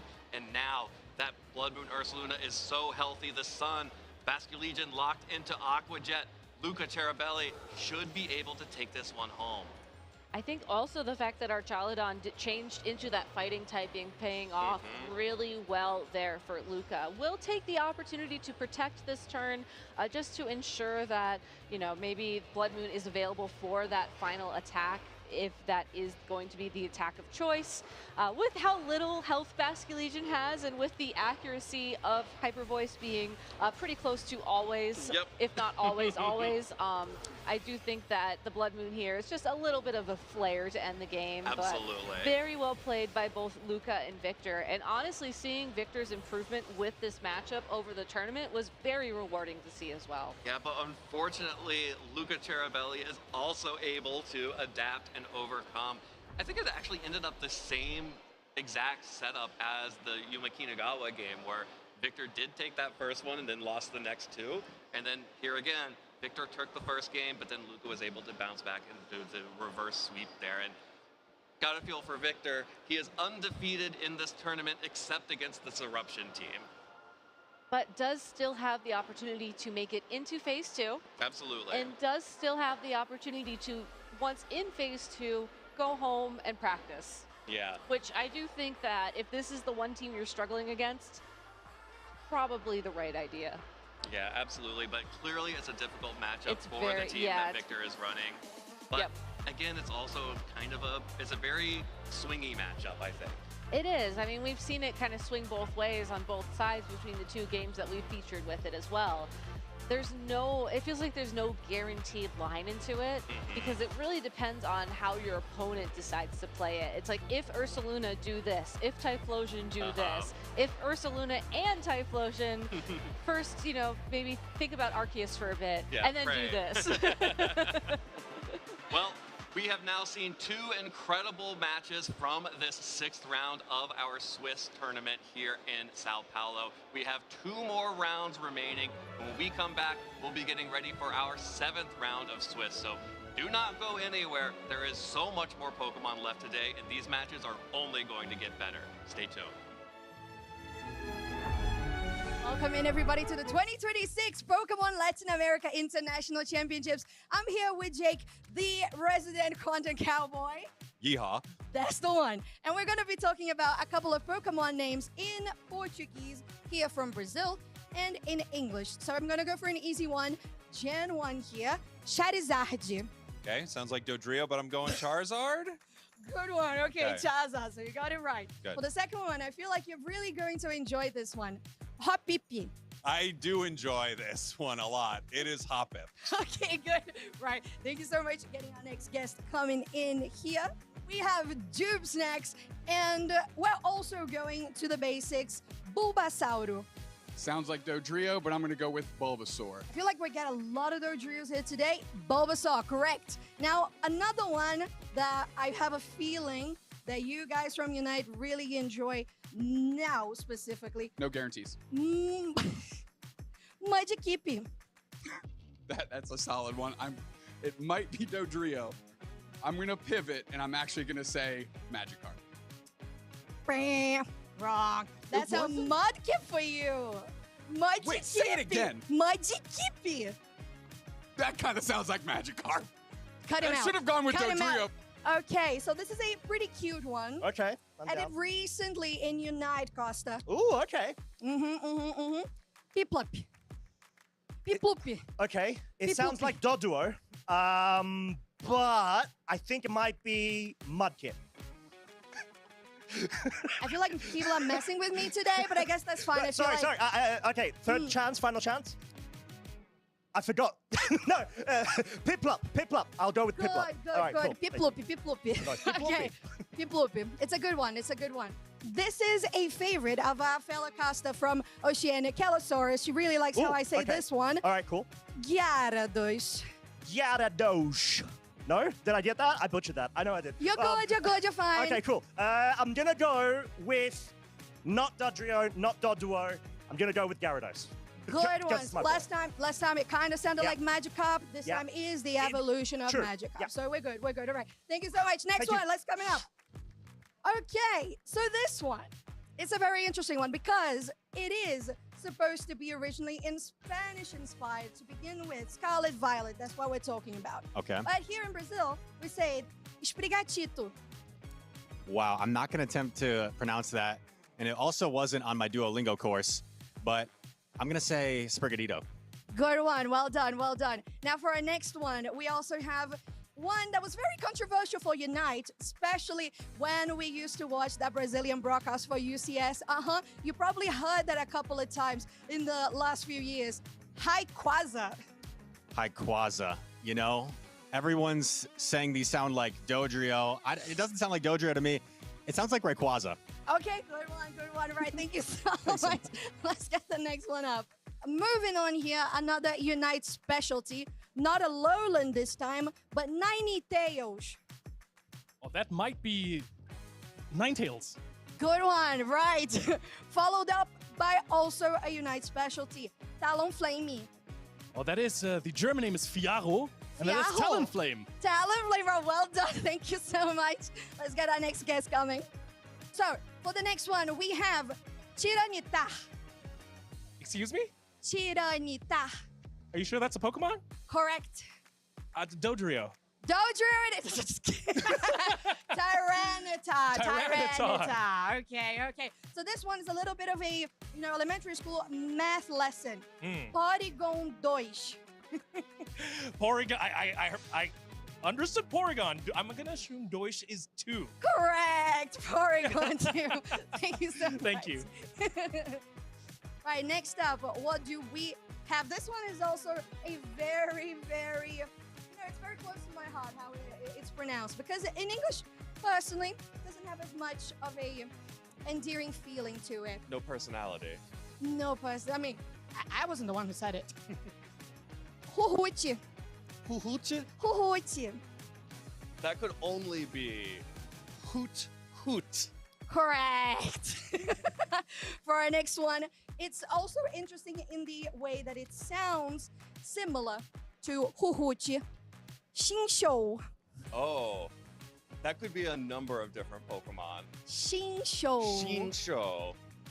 I'm gonna guess not Chimchar. I want to say Chimchar, but not Chimchar. Chinchou. Chinchou.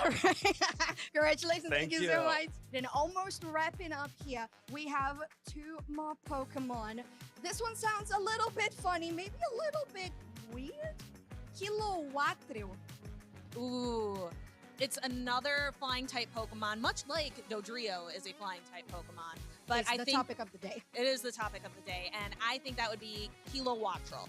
That's a great guess. Good job. I love that for you. Right. So next one, also with the way that we do R's, we can do rolled R's like Gyarados, or we can also do Butterfree. Ooh, that's gotta be Butterfree. Butterfree, another one that's gonna be flying up into the air. And, well, I feel like, wait, somebody wanting to come here. Hello. Hi, Gabby. You've been doing such a great job educating everybody on Pokemon pronunciations. I was hoping you could educate myself and the audience on how to say good luck, have fun, and good game in Portuguese for their battles. All right, so in Brazil, we say boa sorte, bom jogo. All right, so one more time. Boa sorte for good luck. Boa sorte. Wonderful, I love that for you. Okay, bom jogo. Bom jogo. Bom jogo, good game, good luck.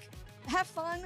We usually say it in English, to be honest. We do the GG's, good game, have fun, and that's how we roll. Right, so let's roll for more 2026 Pokemon International Latin America Championships.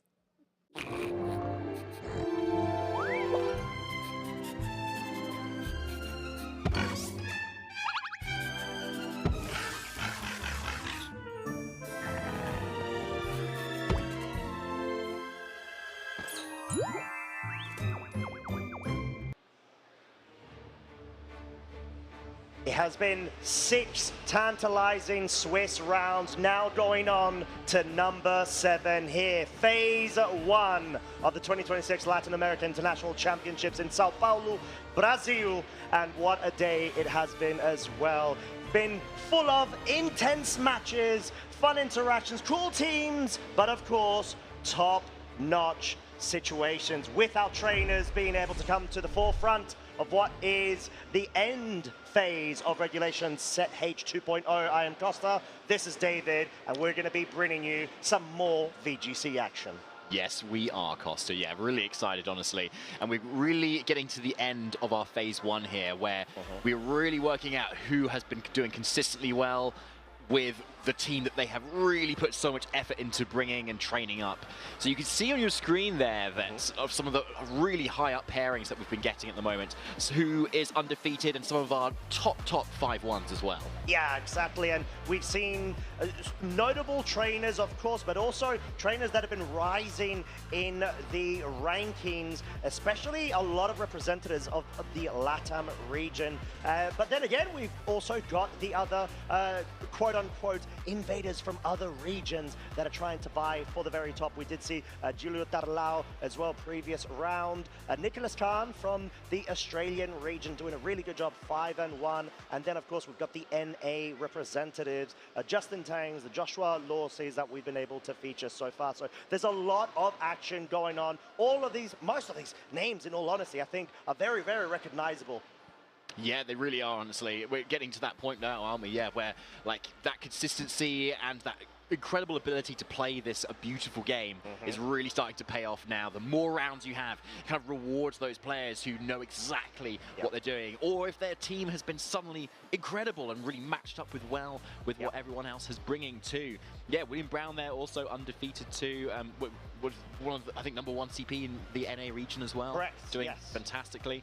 And you could see a few more here, and obviously our feature match at the top there too. Oh yeah, and we're going to be having Arath Vera versus Ali Dakic, and they are both 6-0 Mexican representative versus a Brazilian representative. This is going to be a fire set up between both of them. However, we do still have a couple of notable trainers as well. Renzo Navarro we saw going and essentially performing to a great extent last season. I believe, if I'm not mistaken, was the last LATAM representative to be able to find their way through to top 8 and towards top 4. But then Giovanni Siske, our current reigning world champ, showing that, hey, even though, you know, he's quite, well, I'd say justified to just relax for the rest of the season, given he's already locked his world's invitation, isn't holding back in terms of getting that form going, trying to target those travel awards and stipends, clearly. Yeah, 100% there. And also to note, Renzo Navarro there as well, the regional champion of Belo Horizonte Regional Championships, just, I think, a couple of months ago even, or if that, really. Several weeks, yeah. Yeah, several weeks ago, with a Volcarona sort of setup sort of team as well. Good to see that he's doing also really well there, and up against Rodrigo Sarrafim as well. So, yeah, like, so much to be had. But of course, not all of these players can make it to that phase 2. Yeah, exactly that, but we are going to be fine to see how they fare. Another couple of names, Gabriel Agach, multi-IC finalist, and, you know, no stranger to the stage. And then, of course, Christopher Hahn as well, another great representative from the NA region, 5-1, one of those trainers that really rise through the ranks from the senior division going into Masters, and clearly being able to translate that consistency to a stellar extent. Yeah, definitely has. Like, I'm really interested to see how this all kind of converts into phase 2, right? Because after phase 1, you've got so many players who know what the field is like already. Yeah. Already what has been popular, and whether that's matched up with their expectations to what they've kind of come into. Yeah, if you've prepped for lots of Volcarona, for instance, or if you've prepped for lots of Basque Legion, or if you've prepped for lots of, I don't know, Incineroar, which you really should do. Yeah, genuinely. Yes. Surprised if you haven't, actually. That'd be a bit concerning yes. because of how prevalent it is. And, you know, the Blood Moon Ursalunas of the world, the Rillabooms, you've got the whole sort of band of familiar faces, especially because we know of, you know, how well, especially when it comes to the usage stats, they keep on consistently appearing. But, yeah, then again, that's sort of part of the element of this high-level performance. It certainly is, and like what stage to kind of be at as well here at LAIC, right? Like the first international of the season is always where all the stops are kind of pulled out, like at the first instance in the season, right? So you suddenly know where all the top players are and where they're kind of establishing themselves in the season as an entirety, right? Yeah. Because they know they're kind of giving that World's Invite a big go if you're here, you know? And you've got so much opportunity for especially the LA region and the NA region as well to kind of come together at this really amazing event.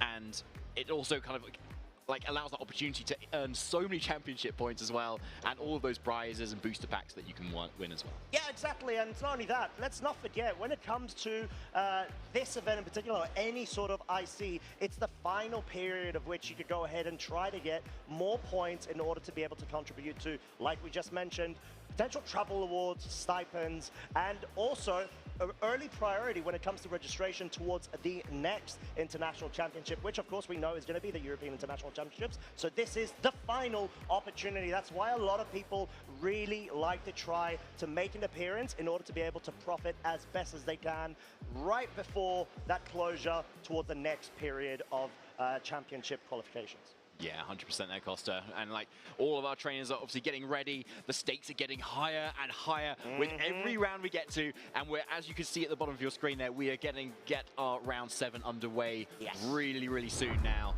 Because these players have done so well, but of course, they still need to keep winning throughout this round and the following rounds if they want to get to that coveted top cut. Oh yeah, exactly that. Even though they are 6-0, undefeated going into Swiss rounds number 7, like you said, every single match, apologies, does count. And we've got Arath on the left-hand side versus Ali on the right. So both trainers, of course, going to be the first time we're going to be able to feature them. Hello, waves to you lovely peeps as well. Oh, I love that cornerstone Ogerpon. Well played, Ali, there. I remember that Pokemon. Yeah, no, we may or may not be seeing it sometime soon. But yeah, clearly both of our trainers giving waves and highs to the camera, but also trying to start finding their zen and their mode to be able to start locking in. And we've got a couple of overlap pieces when it comes to both of these trainers. Actually, it's not even a couple. I think it's just the one from what I can see. It's going to be that Rillaboom.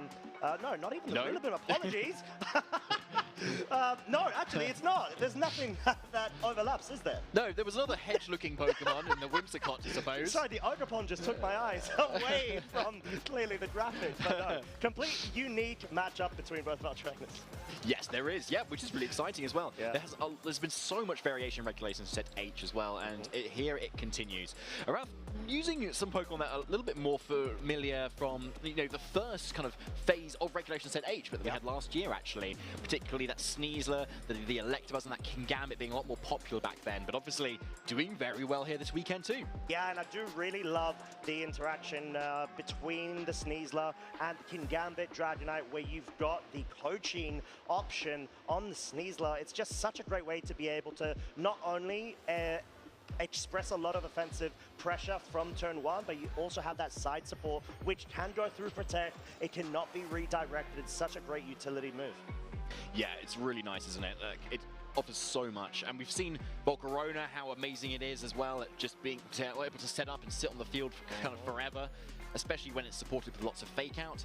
And we've seen that obviously earlier today, but not with a lot of redirection support within the Electabuzz that can provide as well. And because it's not Rage Powder, you can't ignore it if you're a grass type or if you've got the safety goggles on either. So a really reliable way to kind of just pivot completely around. And if there was any sleep moves on the opposing end, you can also redirect those and not take anything because you've got Vital Spirit. Yeah, exactly that. There's a lot of ways and different sort of interactions for you to get around there. But Ali, on the other hand, a person after my own heart, Blood Moon Ursaluna and Farigiraf has a great sort of a duo interaction of getting Trick Room mode set up. But at the same time, there's a lot of different other pieces to this team composition which enable you to be able to capitalize off of the other side of the speed sandwich spectrum with that tailwind. So a tail room composition with a Hisuian Typhlosion with Choice Specs, Terrifier goes extremely hard in terms of damage output, especially when you get that Sunny Day set up.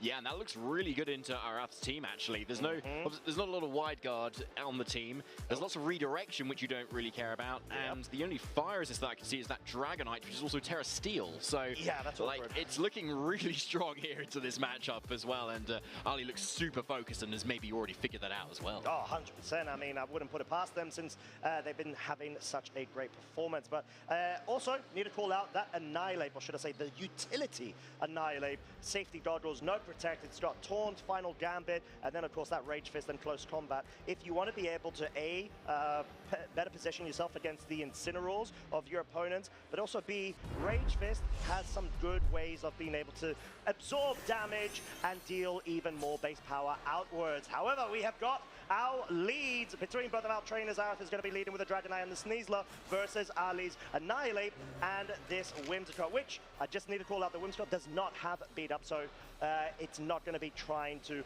further bolster that Rage Fist.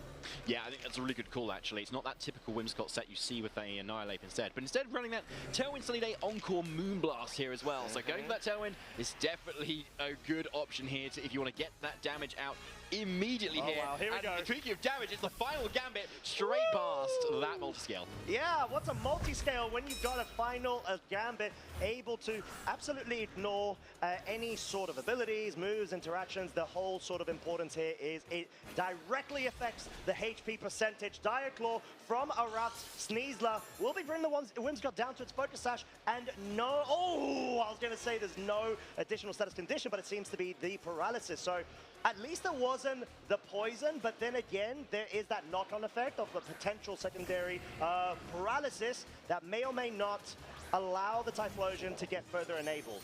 So yeah, you see how we saw that Dragonite was the only resist to fire.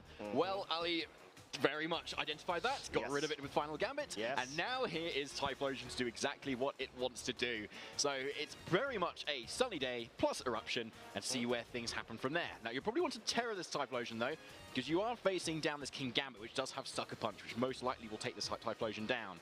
So the question is, do you want to still lock into Eruption, because you still might be taken down by quite a lot of HP, or you might want to do a little bit more damage, assuming you get hit by Sucker Punch, and go for Heat Wave instead, which will still do a very decent amount of damage. Yeah, and clearly Ali wanting to go on the offensive, I think this is the prime position to be able to do so. The question is, will there be a Sunny Day that will further enable more multipliers to stack up for ridiculous amount of damage, as the King Gambit wants to make sure it forgoes its steel typing, at least in this situation, maybe survive if the Sunny Day does not get set up. But there's no actual prankster priority. The Heat Wave does miss the King Gambit.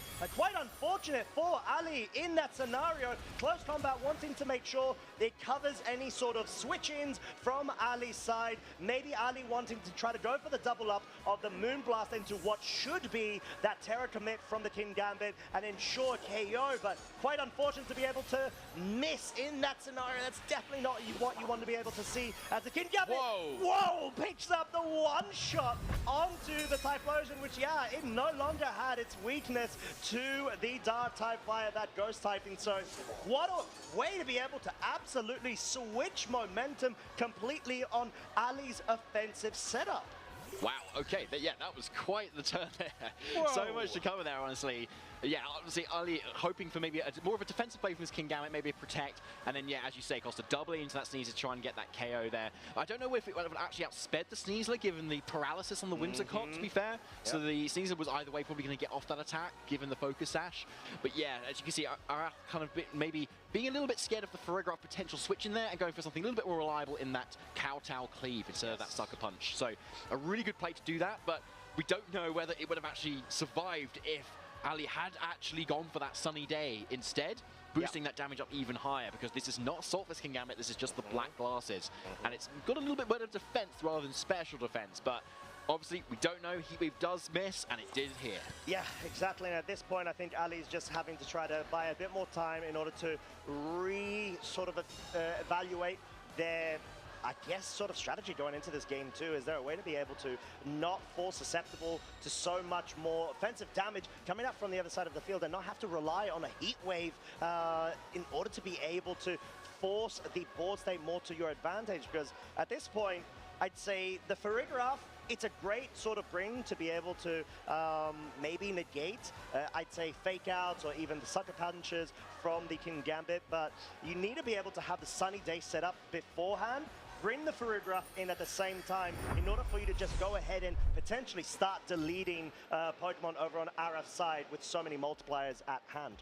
Yeah, okay, so a convincing win there from Arath there. So, like, just really well played, honestly, just kind of calling whether Farigiraf was going to come in, and, like, just maybe the Sunny Day wasn't going to go up, to be honest. Yeah, I mean, it feels like that was definitely the case, and it's quite difficult, because if you're Arath right now, David, what sort of, I guess, play is it for you to be able to go ahead and say, okay, that game one went exceptionally well for myself, even though I lost the Dragonite from turn one, I was still able to rely on the King Gambit. Do you go for the same sort of strategy? It's a good question, because the nature of Ali's team here is very, like, 100% or nothing, you know? Yeah. Like, and you're weighing a lot on each turn as to what will happen. So you like, we saw it kind of all come to a head literally on that, like, second turn there. Yeah. Like, and where you've got more defensive turn, like teams or players, like with what Arath has got there, you've got a lot more room to maneuver if something goes wrong. Yeah. So, in theory, you know, if you suddenly hit that heat wave, or maybe you went for Sunny Day instead, it's looking like a completely different game. Yeah. Because Whimsicott goes down, Farigiraf comes in, Typhlosion's still in the sun, you've got Heat Wave that you can still spread across the rest of the team. Yeah. It could have well been like Rillaboom in the back or Electabuzz in the back, which wouldn't have been able to do much, and then suddenly the Balls and Ali's caught there. So it is really, really different depending on how a lot of those turns can go. So in terms of your question as to what comes next, I think it's got to be up to Ali as to the expert of the team as to how he changes things up, but it looks like it's the same here. Okay, and we do have the Sneasler and the Dragonite on Arath's side, so you got a scenario of either trying to go for the fake out into the Whimsicott, but you're going to have to read the sort of mind games of, is there going to be an early Terra Ghost potential from the Whimsicott, maybe for you to be able to respect the fake out of the Sneasler? But there's actually not going to be anything. It's just going to be an extreme speed straight into that slot. And Diaclaw follow-up confirming that the Sneasler is indeed faster. The Whimsicott trying to go on the offensive, maybe even break the Focus Sash on that Sneasler to be able to capitalize and pick it off. It was such a menace in that game one, and all of a sudden, it's such an awkward spot because you have lost your main enabler, I would say, in terms of the Tailwind mode, but the Farigiraf might actually allude to a secondary mode that Ali may have brought.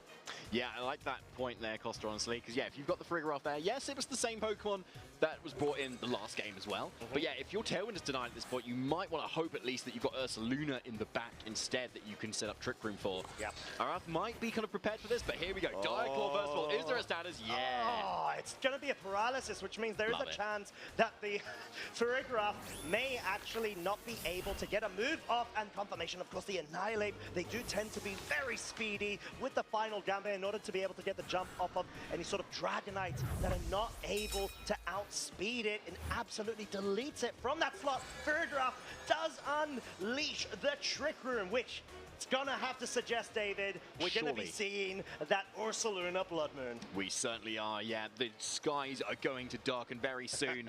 But King Gambit here is looking pretty good in this matchup, actually, at the moment. Especially if we go for that Dark Terror again, removing that Steel type and making it so that it can at least take on an Earth power from this Ursaluna. Yeah. However, it is Life Orb. It's Terra normal as well. We've still not seen that Terra yet. So Terra normal Life Orb Blood Moon surely has to be enough to pick up a one-hit KO on a King Gambit that has Terra'd. So it's still a lot to play for here for Ali here, even though he's down a Pokemon at this point.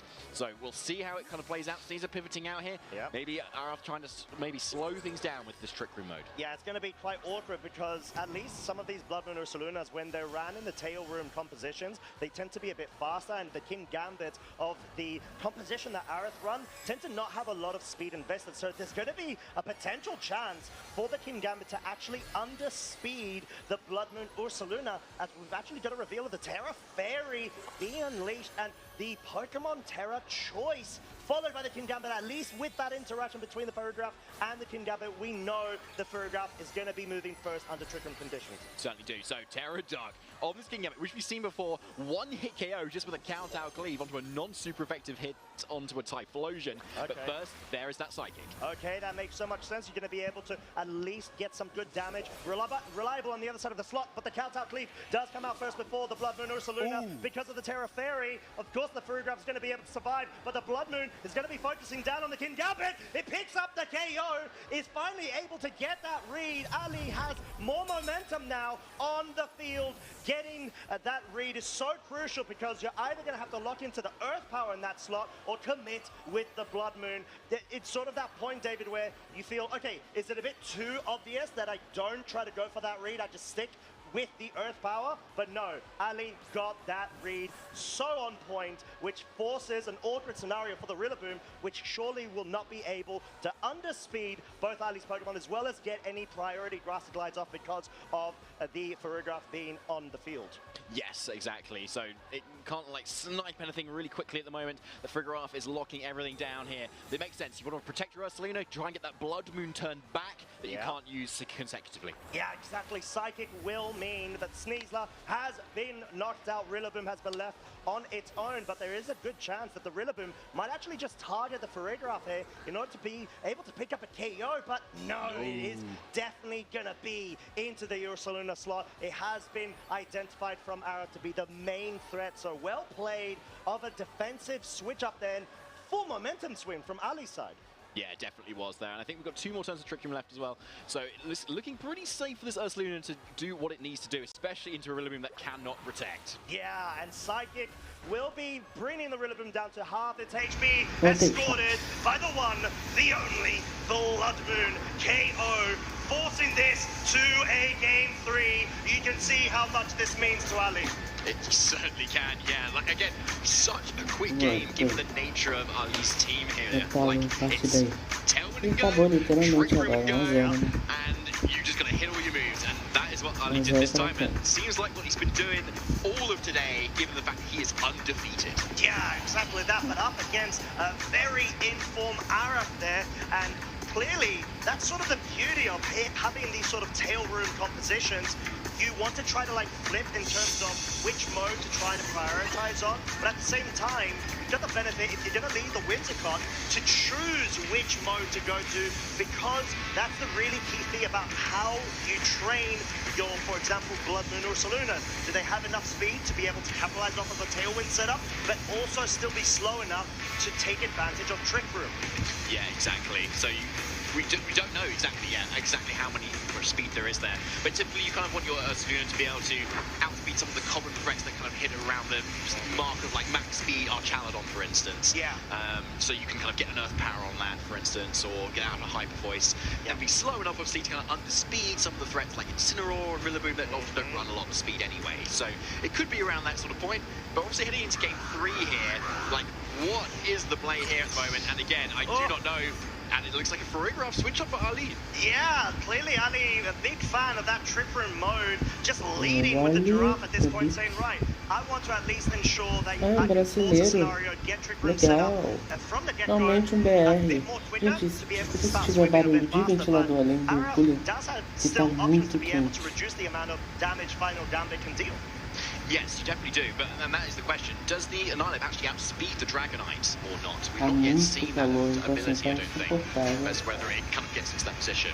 So you've got a taunt that can go not really do a whole lot here at the moment. Close combat isn't doing a whole lot either, so it's mainly the Final Gambit is the main threat that Ali can really provide. Yeah, we're gonna for the first time see the Dragonite go on the defensive here. Game 1 and Game 2, there were no protects. Seems like Game 3 is the one to be able to ensure it. Dire Claw will be going into Figure so I'm expecting the Final Gambit into the Dragonite, but no, actually Ali going on the read effort of breaking the Focus Sash on the Sneasler, which means that it's now susceptible to that Psychic. Yeah, really good point, actually. You've broken that Focus Sash, so you're suddenly offering so much more offensive pressure here, even if Trick Room doesn't even go up at the moment. But you've got to think, though, if Furigraph is here in the lead, you've got to expect Ursaluna to be in the back here. Ali's confident that worked for Game 2, so surely it will probably work for Game 3 here, especially if you kind of switch things up a little bit and put it in the lead instead as well, so you can absolutely go for it. And, yeah, barring any Dire Claw shenanigans, I don't know what to say too much. Trick Room is not easy to stop here if you're No, but we're actually going to see the immediate switching of the Incineroar that's now been revealed to be brought in Game 3, reducing the attack output of both the Sneasler and the Dragonite, but most crucially, wanting to try to get that subsequent fake out available. The Dragonite tried to go for the double protect in order to survive against that Final Gambit, which did not come out. The paralysis yet again being dealt onto the Farigga, but for Ali's sake, has been able to get that Trick Room set up. Yeah, I think it's been 3 for 3 paralyses on Dire Claw. This is pretty funny, honestly. Wow. But yeah, Ali's still getting lucky, though, that they have not been getting fully paralyzed on the turn-stated matters either. So yeah, a really nice position now. Incineroar also in. We're also catching a double protect attempt on Dragonite, meaning it's just been doing nothing for 2 turns. Yeah, but then again, it's sort of at a point where it's probably not going to get KO'd to a double up from the Farigga and the Incineroar, so it could openly go for that scale shot at this point, as the King Gambit's going to be switched in here. So Ali going to have to see if they've committed to that read of the King Gambit being brought in. He was pointing, I think. Yeah, was it? Oh, well, there it is. There we go. Flare Blitz, not enough to pick up the KO. 10 hit point survival there, which is so key, especially because King Gambit is so vital against this Trick Room setup. The scale shot, on the other hand, getting a second critical hit at that point, going into just a total of 4, not picking up a KO, but the Farigga, even though there's a chance for it to get fully paralyzed, because it's paralyzed now, it's had its speed reduced by half, which is what we saw in Game 2, and allowed it to underspeed the King Gambit. Yeah, that's a really good point, actually, because King Gambit does, I think, naturally underspeed the Farigga as well. So yeah, as you can see, it's a really reliable Psychic. Yeah, and deals so much damage, but wait, the Countdown Cleave comes out. That's either going to be a Trick Room or a potential speed tie interaction between them, even after the paralysis. I'm not actually quite sure what that was, but I'll tell you what, that was yet another KO onto the King Gambit, and there's not even a Blood Moon Ursaluna that's been revealed as of yet, and the Trick Room mode is paying dividends for Ali's side, as Scale Shot will now successfully connect onto the Incineroar. This is an Assault Vest variant. It does not have a Citrus Berry for recovery straight after these hits. However, it's still going to be able to hang in there quite nicely. Yeah, it is, and that's what you want from your Incineroar, because then you can go back out, and then you can come back in, and then you can bunny shot, and you can fake out, and you can go back out, and you can come back in, and you can fake out, and you can cool home as well. But yeah, so Rillaboom is here though, but without that Farigga for Ali, this Ursaluna is a little bit more open for any sort of fake outs and grassy glides as well. So even though it's been up on the back foot here, we're still 3-3. Incineroar's really low on health. This Ursaluna is a little bit threatened at the moment. It's probably going to be forced to terror at this point as well. To try and deal Olha o with this criador Rillaboom. dos But first of all, animes has the fake out Jujutsu pressure Malaya slow down this e Trick Room a little bit more, and potentially switch out Jojo, the que eu não Dragonite lembro a Sneasler, parte agora. protect that as well. you've got a lot of options to still try and slow things Jojo down. parte Yeah, I 400. definitely agree that Burger is such a key piece when it comes to the trick room aggression. In order to be able to close those priority moves that clearly are the key to be able to slow down trick room turns. As the Terra Normal will be coming up with Blood Moon Ursaluna, it's a good way to be able to resist any sort, or should I say, allow there not to be so effective grass type going into that slot. But followed suit by the Rillaboom Terrifier means it's forcing Ali to try to make a read and maybe either go for the knockoff with that Incineroar or just commit with that Flare Blitz. But no, the knockoff is going to be safe and soundly into the Dragonite, which does not go for the Protect, leaving Aerith now down to his final 2 Pokemon. However, Trick Room turns are now running out very swiftly. Although Sneasler does still have the advantage in terms of speed tiering outside of Trick Room. Yes, that's true. And unusually, this Sneasler is not carrying Protect. It seems like a lot of Sneasler do get a little run at the moment. But there is another fake out. Chat, But bebam yeah, água, não you need esqueçam to de fake se out something hidratar. at this point, and it's probably going to be the Ursaluna, and that frees up the Incineroar to go on the offensive at the moment. And I can still do a lot of damage here. We've seen the Flare Bits, we've seen the knockoff, and that is likely enough to kind of pick up the Sneasler. So either Meu way, Deus, tu viu o que it's tá falando? looking Não, really good for o que eles falaram, Alexandre? Dicey as well. Flare A Blitz segundo is enough to pick resumo up the aí. KO on the Sneasler. It is! And that does put Ali so ahead right now. You can see how happy and excited they are. They have got 3 Agora é só Pokemon Rillaboom. versus 1. The Agora só Trick tem um Room Rillaboom. will now have actually been expired, but we're going to have to see the high Vamos, horsepower só tem um Rillaboom, vai. into the Incineroar. But the fact that you've got so much resource still available at your slot, you've been able to absolutely capitalize, even if the Ursaluna hasn't even moved up the Trick Room. Yeah, so Ué, it's tu, still looking really tu strong. manda o Ursaluna papo e Bloodmoon não has sabe o que so é. much physical bulk there as well, so I don't even know if a critical hit Mas tu will sabe be pelo enough to menos get rid qual of é, this sobre o Ursaluna. que era o And then you've got the assunto? Incineroar to contend with, so there's the big hammer. It's a lot of damage, but it's not enough. Not enough, as we're going to have to see the Blood Moon Terra Normal GG? Life Orb boosted, unleashed onto GG, Rillaboom. vamos! Letting Ali Daki go straight through to Aí, day o Brasil 2. ganhou. Fantastically done from Ali Dakik there. Like, just putting on all the offense in that Ursaluna. Just Sobre o que era o assunto? Fala aí pra mim então. Well, Eruption's strong with Sun, and Ursaluna Blood Moon is just an amazing Pokemon with that amazing Até attack. abrir And I'm meu just going to disco put everything aqui. around it to support doing exactly that, and you can see how powerful that was. Congratulations to Ali. Yeah, huge congratulations. Of course, Apesar de falar mal de commiserations você to pelas Araf, costas. but that doesn't mean that they're out for the count. They still have a good opportunity to be able to make their way through to phase 2. Não sei, Marlon. Eu acabei tendo que sair. Um cara lá chamado Juan foi acusado de falar mal de você pelas costas. Vai. É sério? And Ali just wanted to adapt, going for the Trick Room, which really paid dividends for themselves in game 2 and 3. Yeah, it certainly did. And they're already doing incredibly well at the moment. I think Ali had got a top 128 at LAIC last year as well, being one of their most accomplishments that they've gotten so far. And given that they're undefeated now, I think they may even be in contention for that now as well, at least. Oh yeah, Mais 100%. em You're cima one aqui. win away from near guaranteeing a top cut, depending on how many more rounds we have got going into the phase 2 scenario in case of this tournament. But yeah, what a way to go about it. Tail Room in a different sort of flavor to what we've been accustomed to, with the P2, Kilowatt Rule, Ursaluna Hisui compositions or modes versus this sort of different take of, hey, you know what? I'm going to bring back the Hisui Interplosion. It just has so much more room and damage output immediately. It's like burst damage potential is out of this world. And even though we saw the attempt of game 1, wasn't really Mas needed for that game 2 and 3 since o you're Simon, able to alguém rely falou? more on the Blood Moon. And in that game 3, that Incineroar bring, most crucially, which, kind of thought, bringing Incineroar versus King Gambit? Hein, Ali, what are you ô doing? Alexandre? It's like, Ali knows. Ali knows exactly what to do. It's about when to bring in that Incineroar and get that read, which was so crucial. We saw the pop-off as well into the King Gambit Deixa eu switching, ver aqui. punishing Ele the fala very mal de... immediate sort of switch up and saying, hey, I don't want to play passive from Aaron's side. I want to be able to take momentum back and just absolutely getting pulled down. Nada. Yeah, I'm glad you highlighted that Não because that was a precisa really falar nice mal play. de You mim saw do that, que. yeah, Daí ele tava falando sobre o Sunset Rider e entendi sobre isso. Deixa eu voltar aqui. Vamos ver. O cara lá chamado Juan foi acusado de falar mal de vocês pelas costas.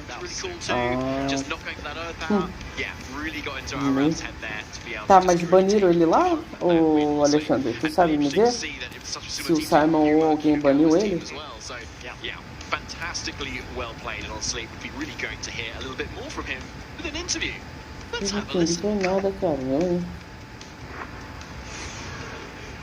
Thank you so much, y'all. I am here on stage with Ali Dakiki, who is now our 7-0 heading into phase 2 of our tournament.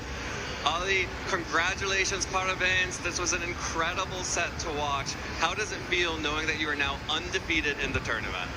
Então, Ali, parabéns por aqui. Como você se sente estar no 7-0 no torneio até agora?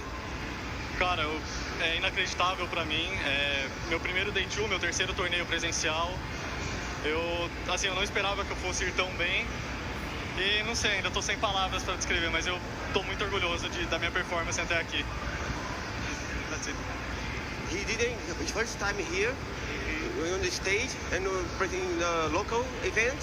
He's very happy. He doesn't know what to say, but he's very happy to be here. Absolutely. As we were walking up, I heard you described as an underdog here, and this is a really beautiful story, so that you too can come to an event and go undefeated heading into Las Vegas, and now this tournament by storm. But you have a really unique adaptation in that you have the Annihilate with the safety goggles and Final Gambit, which you use to devastating effect against that Dragonite. Why were you using the Annihilate with safety goggles on this team? Você tem um time bem único, né, diferente, igual que o time de Las Vegas, mas tem um Annihilate com Final Gambit e Safety Goggles, né? Como você chegou, como você trouxe o Annihilate pra cá? Como funciona no seu time? Bom, o Annihilate ele tá ali pra meio que lidar com que o Typhlosion e a Ursaluna passam mal. Então, o que eles têm problema pra enfrentar, o Annihilate tá meio que lá pra resolver. Ele é uma ótima resposta pra Incineroar também. E o Safety Goggles é mais pro eventual Jump Bluff, Lirigante, esses bichos assim que qualquer com golpe, com powder moves, né?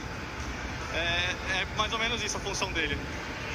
And I leave there to help against the bad matchup for the Typhlosion and the other one. Typhlosion and the other one. O Saluna. And the Safety Goggles is to prevent problems against Jump Bluff and Among Us. That makes a lot of sense in the mirror with Sun. So, an incredible adaptation, a very smart adaptation for that team. And I want to talk just a little bit about those 3 games, and then we'll let you get some rest before your next matchup. The first game, it looked like it was that your opponent kind of had a read on you, but switching up into the Trick Room mode in Game 2, and then bringing the Incineroar in face of King Gambit in Game 3, and you made that sick read, catching the King Gambit on the switch-in. How did you keep your cool during all 3 of those games? O primeiro jogo também atrás do adversário, parece que tinha leituras boas contra você, mas depois você conseguiu virar o jogo no segundo jogo e no terceiro, onde você fez uma leitura boa de jogo, colocando o Gabão na frente do King Gambit. Como você conseguiu ter essa leitura de jogo pra poder virar? Eu consegui manter a calma porque eu meio que eu já tô no Day 2, então saiu um peso das minhas costas. Eu não tô mais tão nervoso como eu tava e assim, o fato de eu estar na stream e tudo mais, ela me deixou um pouco nervoso, mas eu consegui manter a calma ainda bem. Graças aos meus amigos ali torcendo na plateia, eu sei que tá todo mundo em casa também torcendo por mim. E me peguei nisso. Já.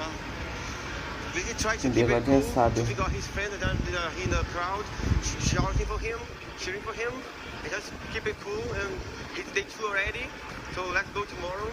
Absolutely, that's really mature and a really great way to approach that.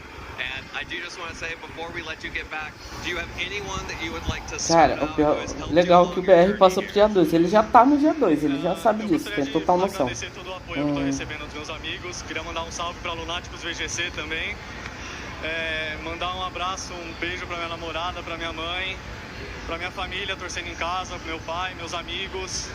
E é isso, eu espero que eu não tenha esquecido ninguém, desculpa, ainda tô meio nervoso. When I shout about his friends are here from Lunatic Group, his girlfriend, his mother at home, his father, right?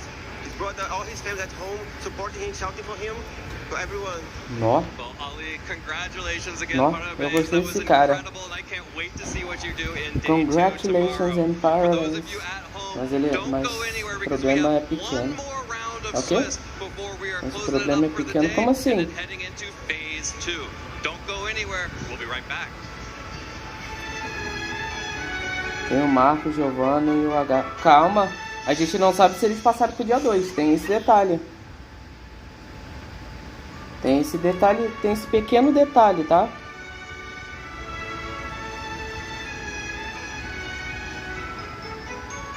Tem só esse pequeníssimo detalhe, tá bom, Marlon? Aparentemente, é isso que eu ia falar.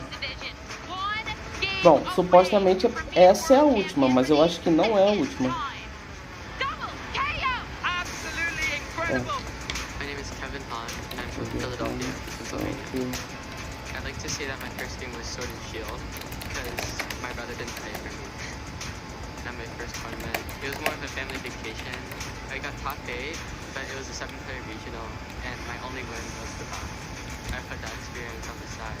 Until 2022, tournaments were starting to pop up again, and my brother really wanted to go to Secaucus, and we made it a family trip.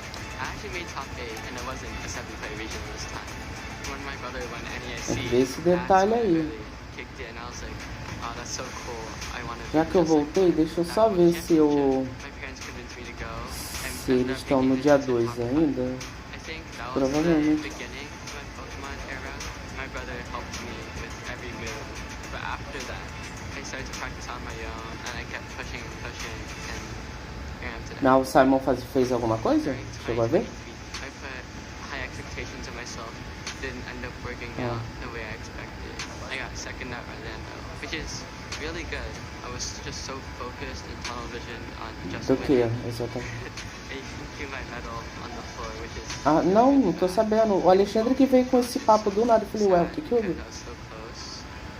At Worlds that year, I didn't do very well. It was very tough for me. Seeing my brother so happy felt a little weird because I felt like I couldn't enjoy competitive Pokemon like others did.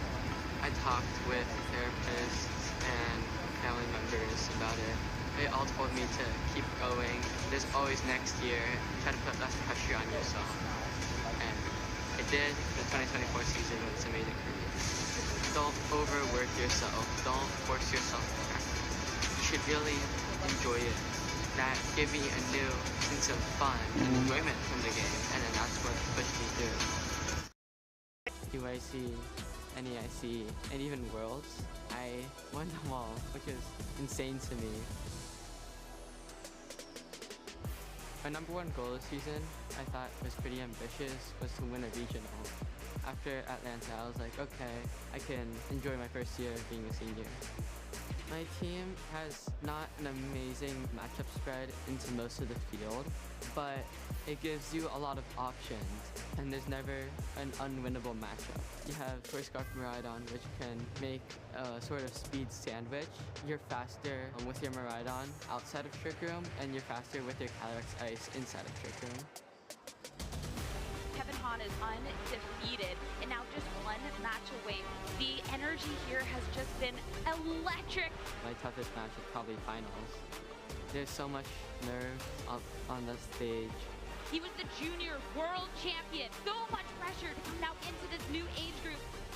It's one of the matchups where playing safe doesn't get you anywhere, and it's the easiest way to lose. I had to get a lot of predictions right, and whenever I practiced it with my friends and my brother's friends, I got destroyed. The most memorable moment was when Calyrex picked up the 2 KOs at the end. That is the Glacial Land! Wow! Flawless victory from Kevin! So much noise, so much screaming. It felt unreal. I had done it. I had become a back-to-back world champion. I still haven't sunk in, but I feel like I've done something amazing. Hello, Pokemon fans. Juancho Saldana here, and I'm joined by Paulo Meza. We're live here at LAIC, and I was lucky enough to walk around the city and, of course, find some Pokemon packs. These are a little little bit different though, Pablo. Yeah, these are the Mega Evolution set, but in Portuguese you pronounce that Mega Evolução. Yeah, the booster packs are a little bit different here. They contain 6 cards instead of the usual 10. So let's see if Juancho, let's see what he gets, and let's see if he can pronounce the differences in the attack names and the Pokemon names. Because there are a few subtle differences in the Pokemon names, but also the attack names, they're very different. Definitely, Pablo's here to help me out with that. They open just like American packs though. Feels just as good. And of course, our first Pokemon is Grafaiai. I don't even know how to pronounce this in English. I think that's correct, yeah. Okay, and it sounds the same exactly, doesn't it? Okay. Grafaiai, yeah. Let's do one attack here, and it is Tinta Miraculosa. Almost. Tinta Miraculosa. Perfect. All right, that's the first card here. We have Helioptile. Yeah. Same thing. And its attack. Aranyao. Yeah, perfect. Actually. Duplo. Yeah, perfect. Oh, perfect. I'm doing pretty good. Okay. I mean, I'm not native Brazilian, but yeah, I feel like that's pretty good. All right. Pyroar. Same thing. How would you pronounce it? Maybe Pyrori. Yeah, I like that. The last letters tend to have like that I emphasis or E emphasis. Yeah. All right, it does have an ability. Let's do the ability only. It is Presa Intimidadora. You're a natural, Juancho. You're an absolute natural. Okay, I can't believe I'm doing this right. Maybe I don't need you in this shot. Yeah, maybe. No, I kid, of course. How about Corfish? Corfishy. Maybe it's Corfishy. I'm not 100% sure on that one. Yeah. I like it. It's very cute. And its first attack is Agaramento Compressor. Juancho, you really don't need me. That's pretty good. Yeah, that's pretty good. I'm not gonna say flawless, but it's pretty good. All right, and of course our rare for the pack, and it is Xerneas, the legendary Pokemon. Ooh, if we've been playing some ZA, and its attack, Geoportal. Okay, that one's a bit different. The L in Brazil sounds almost like a U, so the attack would be Geoportal. Oh, Geoportal. Yeah. That is beautiful. And that is our rare. We got a basic fighting energy as well. Right. Let's move on to the second pack. You got it, Juancho. All right. I didn't get anything too rare there, so I didn't need to grab a sleeve.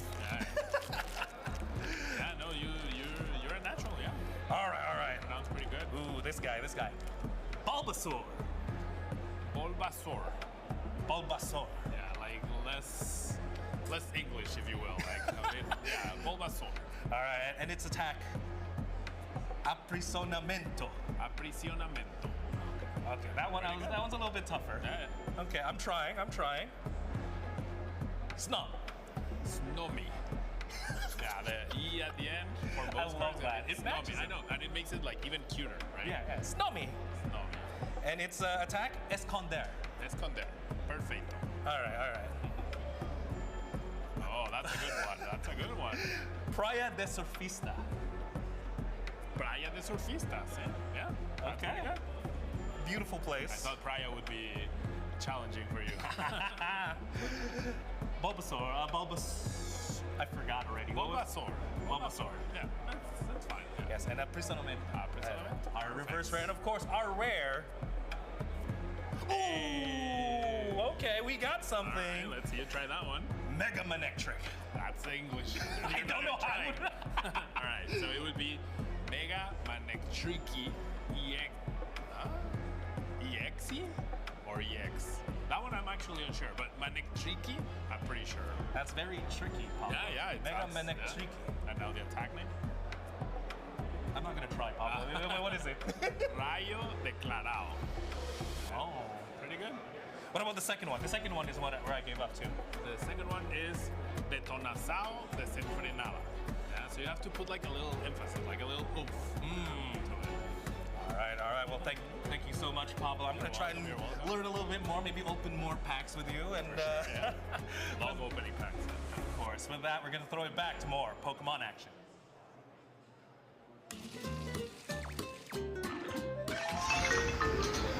Voltei, gente. Tava resolvendo um negócio aqui.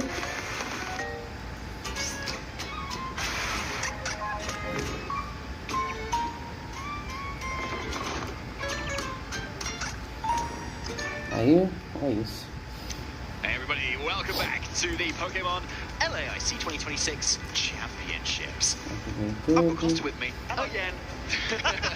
I know, who'd have thought? Lovely to meet you, my friend.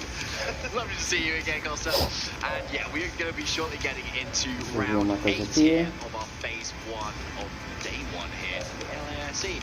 So yes, there is plenty of Pokemon action still to be had here, of course, for today and for tomorrow and Sunday, of course, for our championship Sunday. Deixa eu ver o que o Marlon falou. Yeah, exactly that. We are going ahead and getting everything ready for Swiss round number 8. But in the meantime, we have got a lovely Tá, eu li isso aqui, com certeza o Gil, o H de passado pro dia 12. É, então, é isso que eu tava querendo ver. Of the previous round that we did feature, so Swiss round number 7, and it's gonna be between Renzo Navarro and Deixa eu dar uma olhada aqui, se ele passou. 100% it is. And Renzo Navarro, who we talked a little bit about earlier as well, being the regional champion of Belo Horizonte. Belo Horizonte, yes, exactly. With that really cool Corona team. And he is back as well, and doing very well as well. So I'm going to be featuring that match that they had earlier versus up against Rodrigo Serafino as well. Who doesn't seem to have O Haddad tá em 14º, tá 6-1.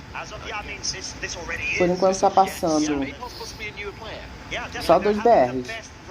Their Pokemon VGC career at the current moment, and they're a Brazil representative. So what best way to be able to do it at not only your local scene, but one of the biggest stages, of course, when it comes to the entire season. So Por enquanto só 2 estão passando. we're going to see him go up against one of the very best of the LATAM region, of course. Yes, we certainly are. So yeah, not just the regional champion on that either, but plenty more to be had too. So LAIC top 4 last Qual year outro as tu well. falou? They got the O Players Cup Gil e o 4 Haddad estão champion passando. 2021, and just generally a 5-time regional/special championship champion on top of that. So yeah, really up against the best of the best is Rodrigo here. So, but still doing Eu tô very well. curioso pra saber Still to play well. At the end of the day, it's 6 Pokemon versus 6 Pokemon. They're all level 50. So yeah, there's no other shenanigans going on there. No, not anymore. But yeah, exactly that. I think just being able to go and fight against the very best in terms of, you know, like all of these intense Cara, o tá passando... Ah não, peraí. 2? 1, 2, 3. São 3 brasileiros que estão passando. Renzo Navarro e o Rodrigo Serafino.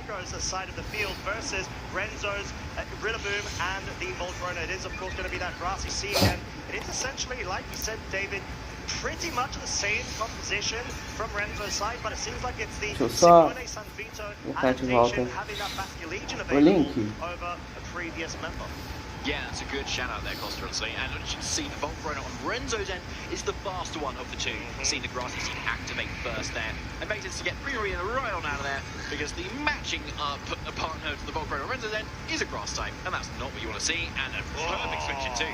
Yeah, what a Nossa, o cara deu predict bom, tá? Ele deu fake out.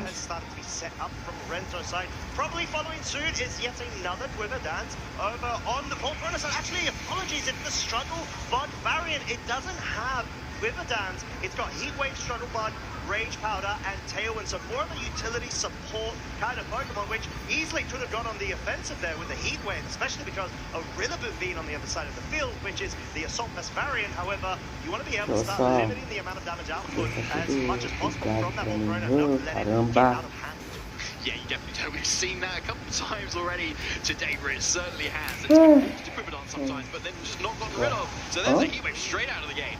Okay, yeah, and followed by yet another Heat Wave. Actually, the Rillaboom now pretty much in the red, and Woodhammer being launched out enough to pick Oh, up caramba! Eu coloquei o link aqui, jogo. Por que você tá de graça com a minha cara?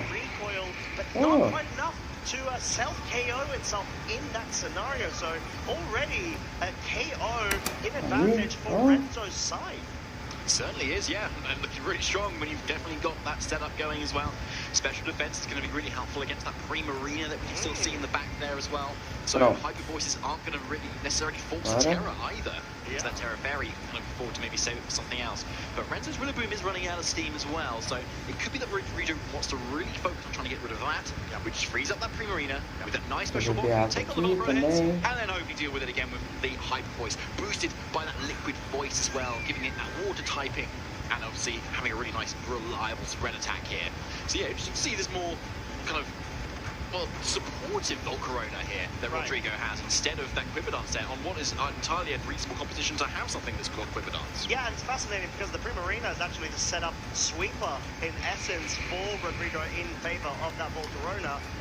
And it's actually really well matched going into Renzo's Volcarona, which isn't Terra Grass, funnily enough. It's the Terra Fairy, so you want to be able to get those hyper voices even more powered up, especially when a Incineroar is actually being able to switch in, because I don't think Rodrigo locked into a calm mind. It might have been just an offensive switch up there, go on the offensive. But first we're going to have a Terra instead, and he's going to that Primarina, wanting to take on what was that Rillaboom's attacks most likely here, but seems to be a little bit of a waste at the moment here, so really good call from Renzo to really kind of adapt and kind of cover for that Terra instead. Yeah, and even though there's going to be yet another Quiver Dance being set up from Renzo's side, it's got the advantage of now being +2 speed as well as special defense. It is being brought back down to neutral when it comes to its special attack, and that's because of the constant support of Rodrigo's utility support Volcarona. And there we go, we're starting to actually see the Calm Mind now being set up. If you want to be able to start essentially sweeping through Renzo's team, this is the best opportunity to be able to do so, but at the same point, the special defensive bulk that's being built up by Renzo's Volcarona is something that needs to be addressed. Yeah, exactly. And it Deixa eu só acender a luz can't aqui be do addressed, chat, honestly, já volto. before Rodrigo's not left. I don't know, just consistently trying to do as much damage as you can, maybe hoping for that critical hit as well. But there's a fake out first of all. That's definitely going to put a stop to that Primarina, and now it's not even resisting Heat Wave. No, it's not. And, you know, the shot Kubad actually is now finally bringing that Volcarona down to negative in terms of the special offensive output. And this is what Rodrigo is starting to try to build towards and maybe force a terrestrialization of that Volcarona. Because at this point, you're also able to have Tailwind as a support to most likely allow the Primarina to at least outspeed the Incineroar. So Renzo is sort of put in a bit of a pin in either going on a defensive play, switch out of the Incineroar maybe, or try to go for a commit to a terrestrialization. Yeah, I like that point, honestly. And it could really kind of put the driver's seat back to this Primarina at the moment, but there's another Quiver Dance there, so getting really bulky on the special defensive side. Yeah, and for good reason, you're able to be able to absolutely capitalize on so much bulk, which isn't offset by that +1 of the Calm Mind with the Hyper Voice Primarina, but it's able to absolutely get rid of the Fiery Cat and deal so much damage onto the Volcarona. As we said, they're not terrestrialized, actually took around 30-40% HP, and that is quite powerful in terms of the utility of having that +1 Primarina. It's no joke. It's got the unique and lovely dual typing of Water Fairy. It's actually well placed to be able to capitalize in this scenario. And there is Rillaboom coming in at the moment now. It's going to be able to offer that fake out, but yeah, not as useful as it would have been otherwise if Primarina had not gone for that Terra. But yeah, it really paid off here, despite the fact that Rillaboom had like not fallen for the bait, as it were, when it kind of went for the Terra Poison earlier. And yeah, no obvious ground or Psychic types is going to come out in here. It's just another fake out, but can it stop it enough? Oh, Heat Wave though, it's not quite enough to make a Cara, eu tô pensando seriamente and that's going to be able to offset the recovery em from continuar ainda tipo. not only is it picking up KOs on the Rillaboom, it still is limiting the damage output of Renzo's Volcarona. So definitely not a spot you want to be in, especially because of the damage that we saw Primarina was capable of dishing out, at the same time of having +1 in its own special defense. So even though, David, we're sort of thinking, okay, well, surely the special defensive bulk setup from Volcarona is going to be enough. Actually, turns out in the longevity and a span of a sort of back and forth slobber knocker of a set, the Primarina is still well placed to be able to run amok. Yeah, it is at the moment, especially as Ursaluna comes in too. Another special attacker that might not deal enough damage into Primarina's special defensive bulk. Plus the Calm Mind is there. Something that Ursaluna does have is Yawn, but because his Primarina's already burnt, you can't actually put to sleep either, so you don't even have that option either. And so it is looking a little bit rough now for Renzo, to be honest. So, but Primarina doesn't have infinite health, and with that burn, it's not going to be healing enough with that grassy terrain. That's eventually going to run out too. So the question is, with that spread move, which is often a little bit weaker, is it enough to pick up those KOs? Because if you've got a Volcro and an Erskine double up, that could still be enough to KO this Pre-Marina. Yeah, we're actually going to finally see that thrustalization commit of the Ursaluna into the water typing here. You want to be able to resist the hyper voices, like we said, and may force a scenario of trying to make the read of the Moonblast or not. But Heat Wave, not quite enough to pick up the KO on the Volcarona. But like you said, that struggle button is so prominent in this scenario. And even though Volcarona from Renzo's side is outpacing the Volcarona over on Rodrigo with the tailwind, Moonblast read, not enough to pick up the KO, but my lord, is so much better.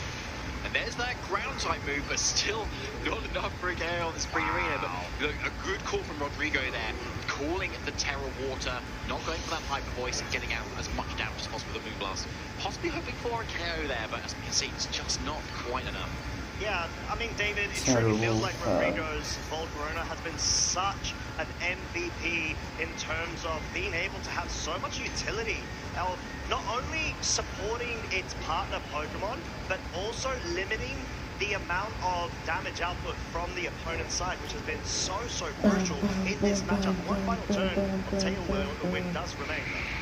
Yes, it does, and that's going to be really key as well.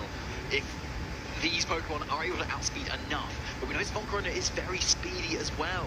And so, with that speed behind it, is it enough to be able to pick up the KO through the special attack drops that it's been getting from the Struggle Bug and through the special defense boost that Spring Arena has? Here's the Heat Wave. Oh, wow. Is it enough? Oh, no, it's not! No! Wow, 4 hit point and 11 hit point survival. Heat Wave being dished out from Rodrigo's side, and we have the absolute rampage of this Pre-Marina, not only surviving, but picking up the double KO.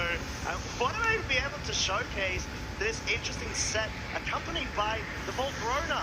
Just having, like we said, so many options in its move pool in terms of support, utility. It truly does show the benefits of having multi-role interactions when it comes to the compression of them in one Pokemon. Yeah, that's just incredibly well done, obviously, in that game one here. Yeah. And yeah, Pre-Marina Calm Mind's not a Pokemon we see quite a lot of either, so possibly, you know, the calcs are just a little bit more unknown to a player like Renzo as well. So, but kudos to Rodrigo to take that game one, and as you can see, we're right into game two here. Oh yeah, there's no slowing down. There isn't. No, there isn't. As we've got a bit of a change-up from Renzo's side, leading with the Basculegion. Honestly, David, I was thinking that it had room to come over and, you know, be one of the 4 Pokemon utilized in that game one, but clearly that clear adaptation in order to be able to benefit of first damage potential. But then again, Rodrigo opting to go with the Furigraph suggests a bit of a Trick Room setup as well. There's the Protect from the Furigraph though, kind of like going, oh, I'm going to sub Trick Room, I'm going to be here, and then actually, no, I'm not going to. I'm going to Protect, you're going to go right into me. Okay, well, maybe not both then, okay. Parting shot into the Breeder, yeah, definitely got both. Yeah, I mean, exactly, and just obviously recognizing that the Pre-Marina, if left unchecked, will absolutely ram through Renzo's team composition, especially because that Poison Terra capitalize, being able to resist, of course, that Rillaboom. But then again, the Basculegion, at this point, it just wants to be able to get any sort of damage dealt onto the Furigraph, maybe hope for a double up into it with the help of that Rillaboom. But yeah, like we said, a tiny bit of chip damage being dealt onto both Basculegion and Rillaboom. Pre-Marina, though, is at -1 of its special attack, so it wants to be able to start getting setup going, especially since Trick Room is just so viable to be able to under-speed everything over on Renzo's side. Yeah, 100% does, honestly. And now Basculegion and Rillaboom are in at the moment. The Basculegion is going for that flip turn at the moment. And being that choice guard, nem oitava rodada ainda. Essa é a 7ª, né? Especially if it knows the Woodhammer can be taken as well. And we did see in that last game, it did do a lot, honestly. It depends on the training, and with the Throat Spray set, often the Furigraph are maybe leaning with their base points into special attack rather than defense. And so, yeah, maybe Rodrigo knows that and knows it might not take the double up. And so Volcarona comes in instead. Oh, yeah, this is such a key switch in. Not only because of the grassy scene, of course, you know, bolstering the defenses, but the fact that there's going to be a double up in that slot means a flame body potential of a burn. But no, the Basculegion at least wants to be a bit safe, go for that chip damage onto the Pre-Marina, but more importantly, this Pre-Marina, David, it's sort of disrespected the rhythm, hasn't it? It's wide open to a Woodhammer. Yeah, it is. So it could still come out this turn. Intimidate comes out. There's the high horsepower, though. Wow. Great call from Rodrigo. Bold. so bold.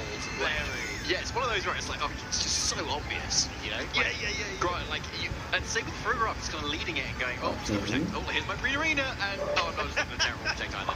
And so, yeah, it just paid off really well. And we all one game up. You know, you can afford to make those sort of plays. You know, if you just go out 5, you just, you're just not going to do it. You're one game down. You need to make a few kind of risky plays here, and I'm going to go one better on top of you, go for the triple bluff, and just leave a pre-rear there. Yeah, I mean, Rodrigo played so well, and actually interesting to see that the Volcarona was brought in the back just in case the trip room mode sort of didn't get set up initially or just didn't have a lot of traction, and say, okay, well, I'm going to switch it up. I'm going to go for Tailwind right now and go on the offensive, at least in terms of positive speed. So a really good way to be able to display the speed sandwich scenarios, especially going up against a team like Renzo's, where there's no direct means of speed control. Tomar Renner na boca. High horsepower, né? Tem isso. Podia ter mirado na Volcarona. Is back in, and Basilisk is a good Pokemon, especially into this Volcarona, right? But Terra is still good, especially for this Volcarona, which is that Terra Fairy. So, and it's not choice banned on this Basilisk either. So, given the defensive training and the grass you see of this Volcarona, you can most likely take an attack if it spends that Terra here. The question is, does it survive the double up?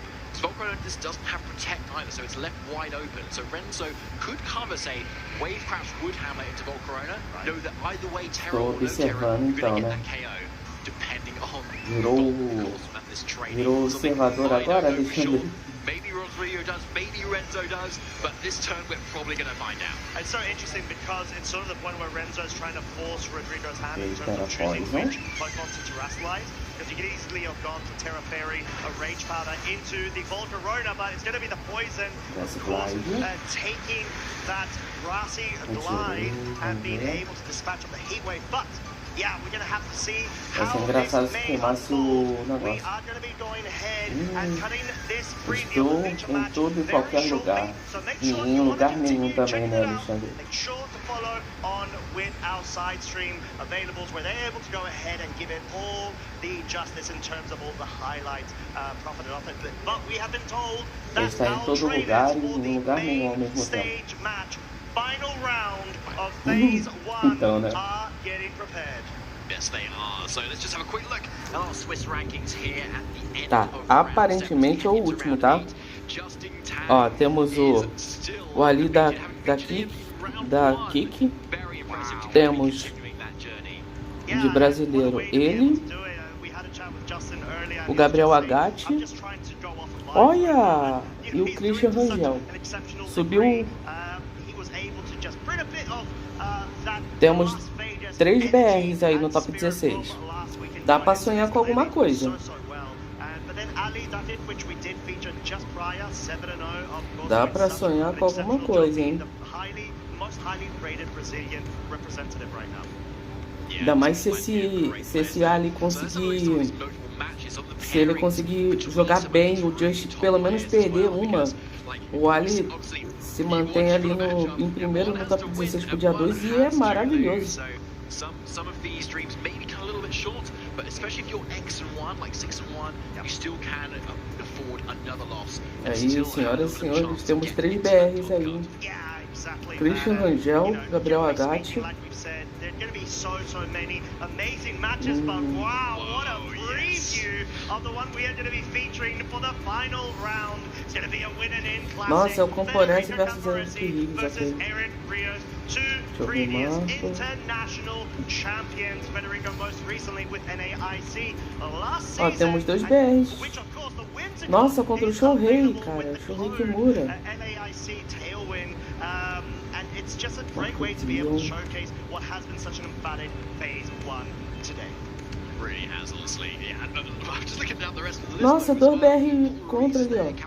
Cláudio Camoda contra Fábio Lima. Ah, o Fábio Lima foi o que participou ali no round 1. Caraca, Jogaço esse da mesa e o jogaço na tela também, tá?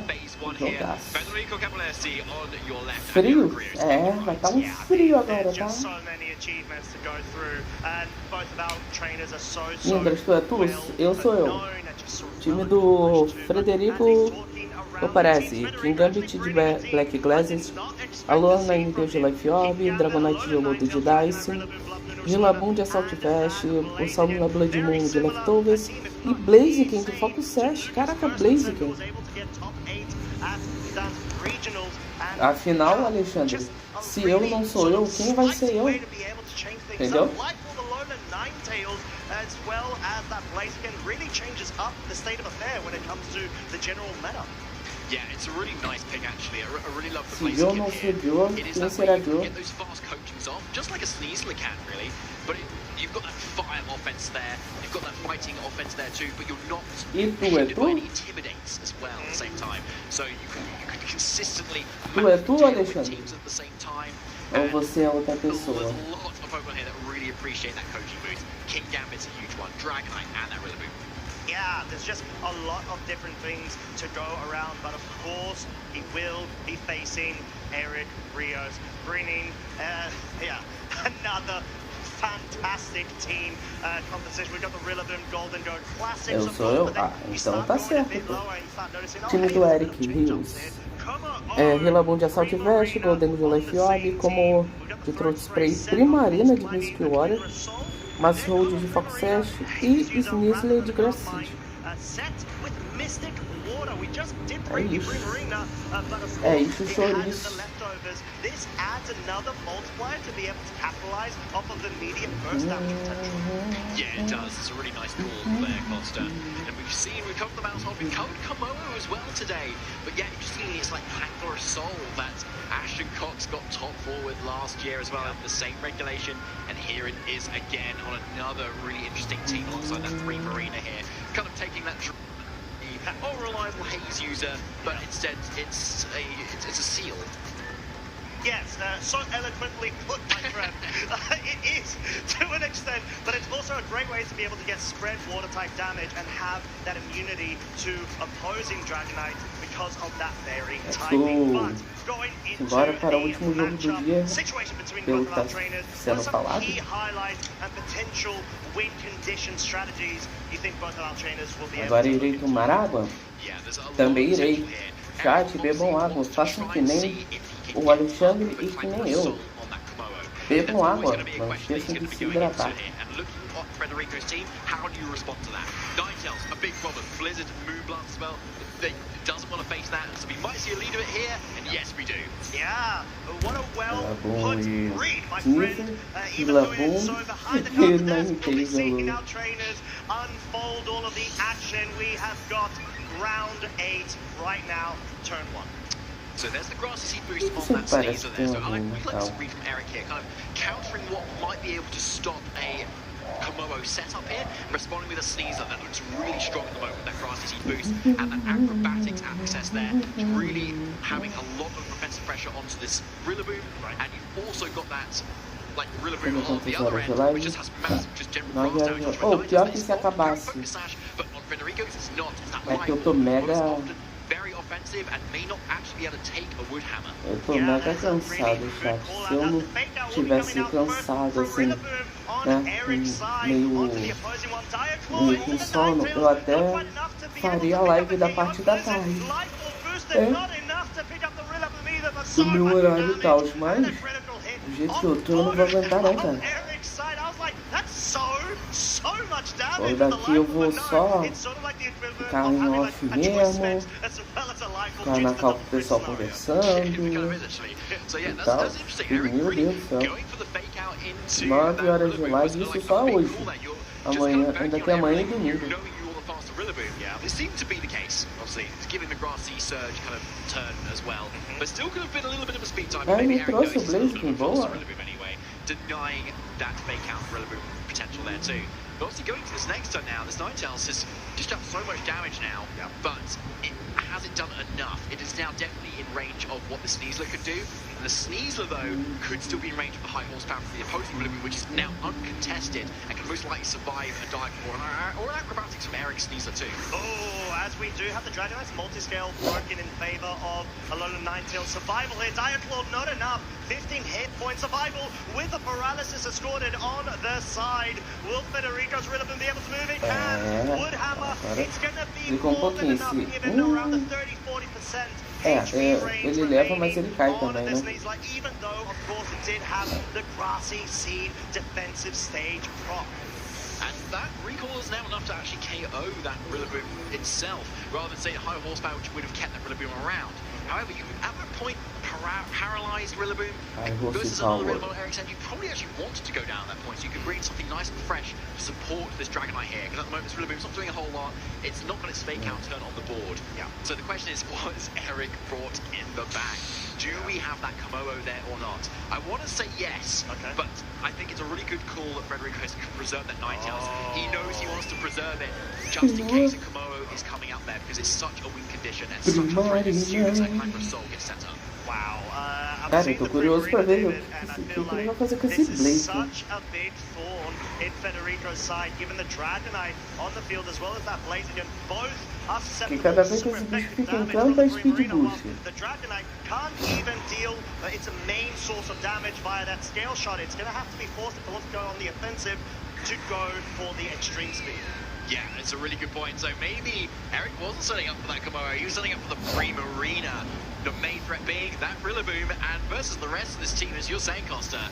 Opa, boa noite, Lisandro. Salve, como é que você tá? Cara, tu viu que o YouTube agora tá colocando um arroba em vez do nick do pessoal? Eu só reconheci por causa da tua foto. Como está o evento e você? Cara, vou ser sincero, eu tô meio cansado. Eu tô bem cansado, eu acordei era umas 5, 6 da manhã. Apesar do evento ser 8, eu tive que ir na rua cedo, né? Então, basicamente foi isso.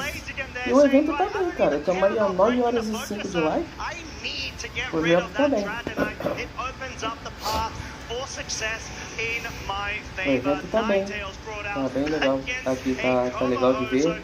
Tem uns 3 brasileiros aí no top 16 aí indo basicamente pro dia 2 do evento. O evento se passa, né, em São Paulo, que é legal também. O pessoal teve que viajar pra cá. O pessoal tá conhecendo aqui o Rio de Janeiro. O Rio de Janeiro não, São Paulo, né? O cara tá conhecendo o Brasil.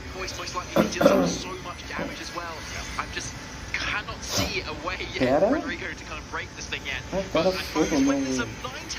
There it is. I know, that's what I was expecting you to say, my friend, and you did. Aura Smith dealing so much damage onto that drummer. Oh, Blizzard, is there going to be any sort of RNG roll in favor of Federico? You can see the anguish in his face. Not the case, as Soul actually trying to get set up there, not being able to do so.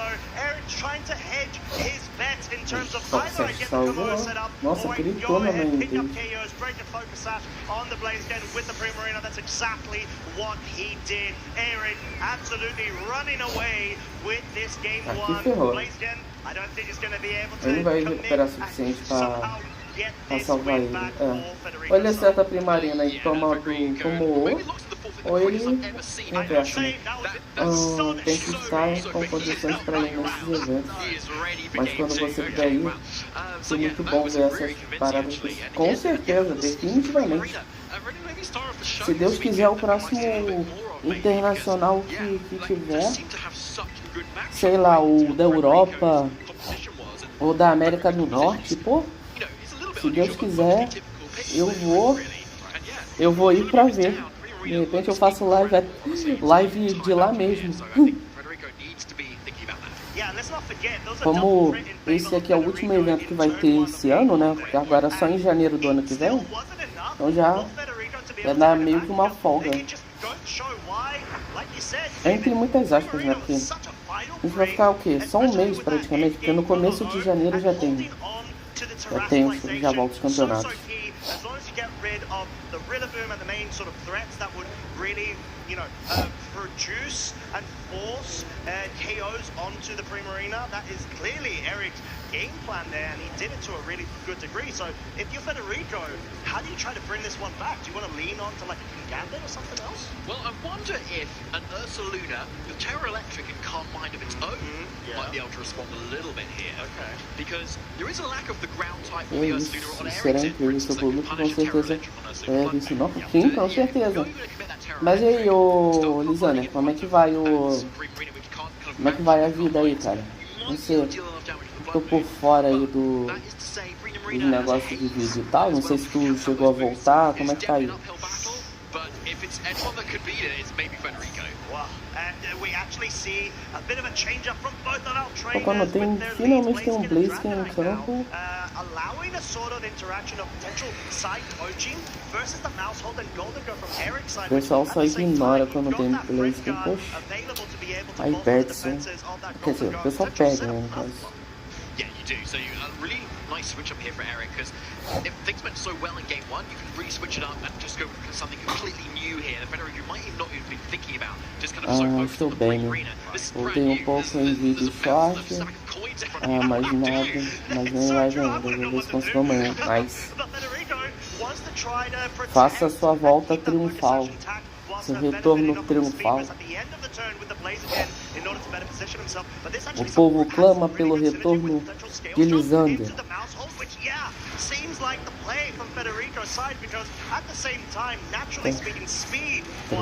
Tem que gritar um, pelo menos. 4.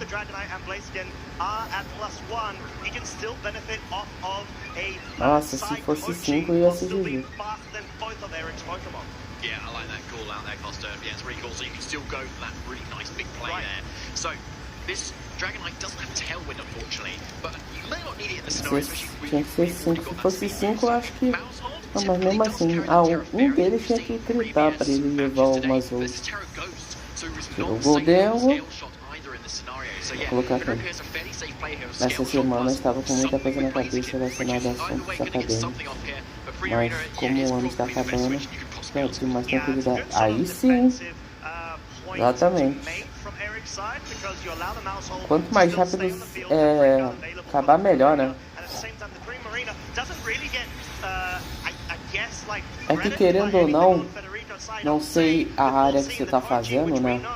De faculdade, o que você está fazendo exatamente, mas nunca deixa de ser um investimento na sua vida e da sua carreira quando se trata de, não sei se você pretende viver do YouTube, não sei o que você quer fazer exatamente, né, mas sempre tem que ter um famoso plano B, né, na vida, né. Se caso o YouTube não der certo, ó, eu tenho essa carreira aqui para seguir. Então assim, por isso, crianças, estudem, tá? Não deixem de estudar.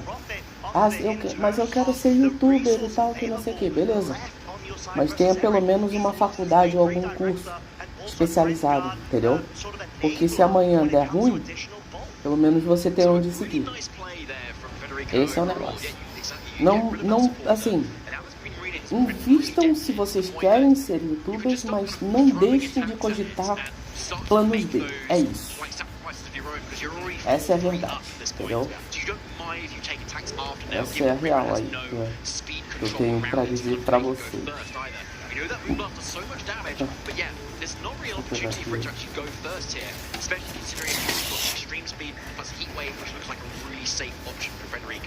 Of course, Eric can now respond. There is plenty of terror options at the moment. You still got that terror poison, and it looks like Eric is just banking só levou uma on ajuda por enquanto. survive the turn. Estou no curso de psicologia, cara. Eu adoro fazer vídeos, faço live. Mas se não não sei se queria viver disso.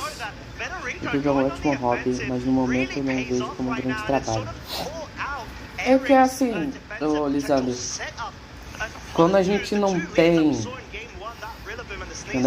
tem meio que um parâmetro de grandeza, de certa forma, né, de relevância na plataforma, a gente não vê onde exatamente a gente pode ir com isso. Mas quando tu percebe que muitas pessoas param ou deixam de ver certas coisas para assistir você entende que, cara, você tem uma certa relevância independente do tamanho do seu canal. Entendeu? Quando você entende, quando você vê, tem 1, 2, 5 pessoas, cara, são 1, 2, 5 pessoas que poderiam estar vendo outra coisa, poderiam estar fazendo outra coisa, mas não. Estão aqui te acompanhando, vendo o que você está fazendo, jogando com você, se divertindo com isso, entendeu? Então, querendo ou não, você tem relevância para aquelas pessoas, entendeu? Independente do tamanho do canal, você pode ter,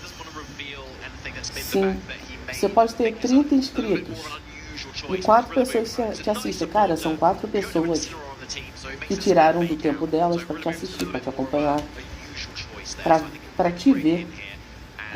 Então você tem relevância, entendeu? É assim. E quando a gente tem uma certa relevância maior em questão de números no canal, também é diferente, entendeu? Patrocínios e coisas externas começam a te enxergar como um produto e ao mesmo tempo uma forma de trazer mais renda e marketing para aquela empresa, para aquele tipo de local, entendeu? Tem esse negócio.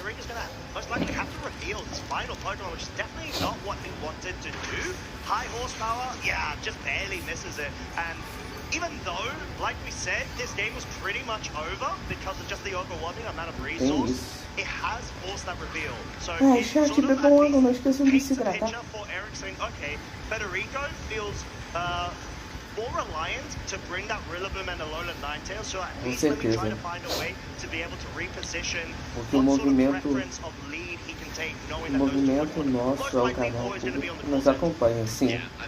Então, com certeza, devemos dar a devida importância a quem nos assiste, sim, e ter total noção de que não é nossa obrigação, porém, independente da faixa etária das pessoas que nos acompanham, a gente tem que ter a responsabilidade de que o que a gente fala é levado em conta para alguém. Então a gente tem que saber muito bem o que a gente fala, o que a gente passa para quem está do outro lado da tela, entendeu? Principalmente para criança, que são seres que vão formar opiniões futuramente, né? Então assim, às vezes muita coisa que, dependendo da pessoa, se a pessoa é tóxica, cara, e a criança acompanha aquilo, é muito... É quase certeza que ela vai absorver aquilo ali e vai se transformar num ser humano ruim, entendeu?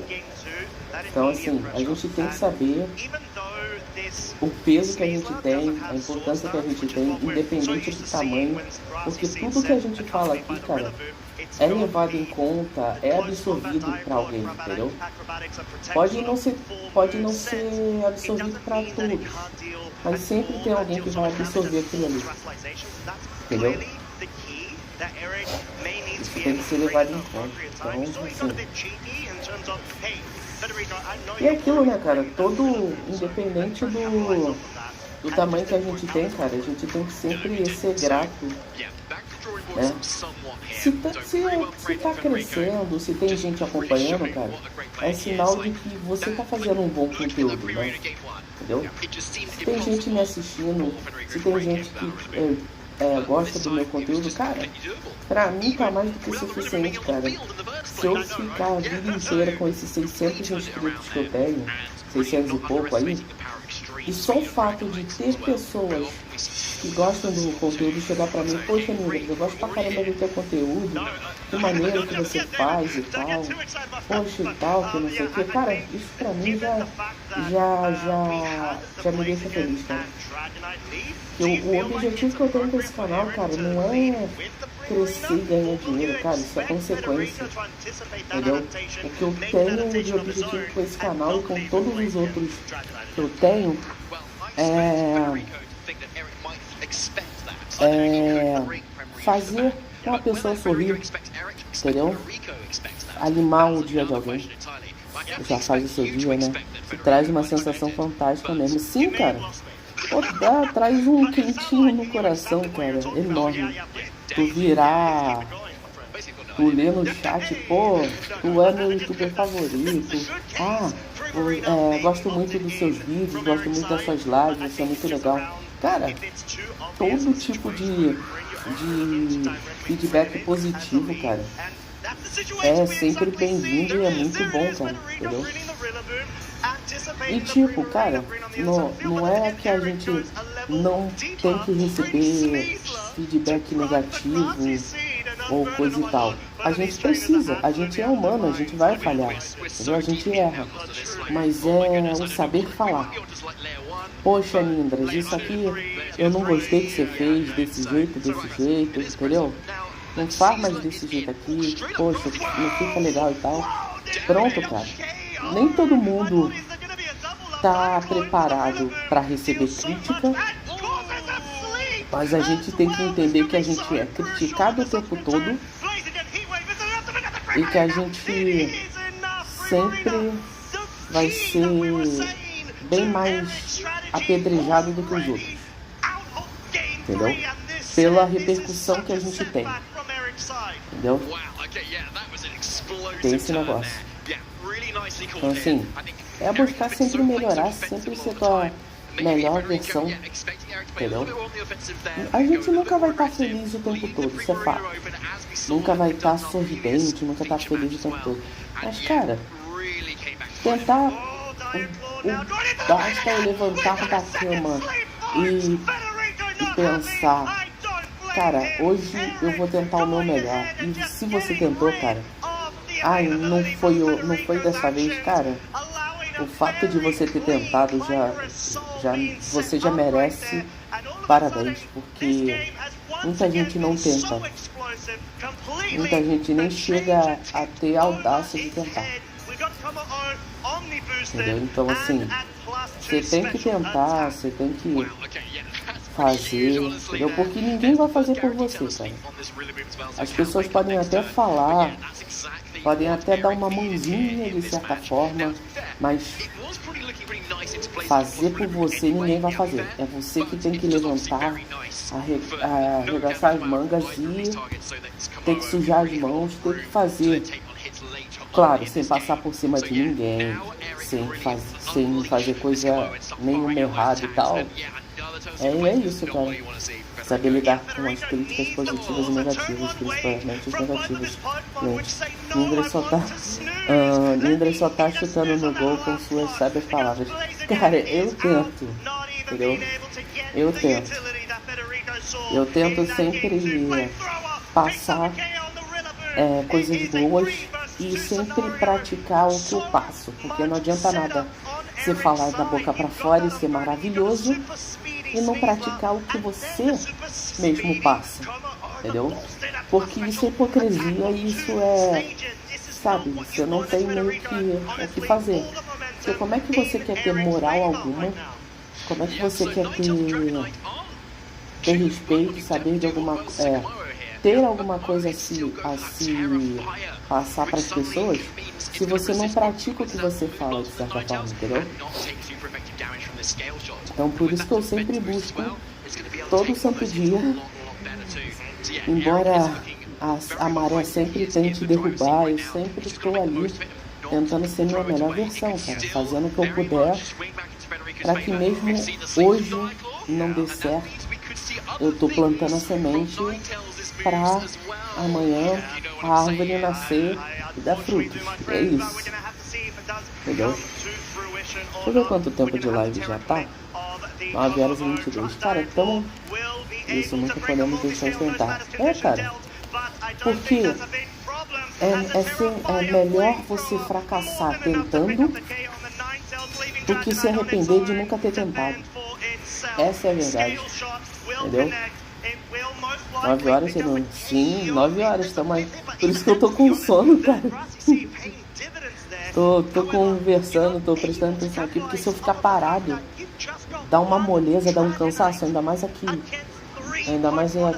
onde eu moro. Tá um calor insuportável, tanto que eu tô tendo que virar o ventilador pra mim, então além do cooler fazendo vento no telefone, deve se tá pegando barulho de vento na live, é por causa do meu ventilador que eu tive que virar pra mim, cara.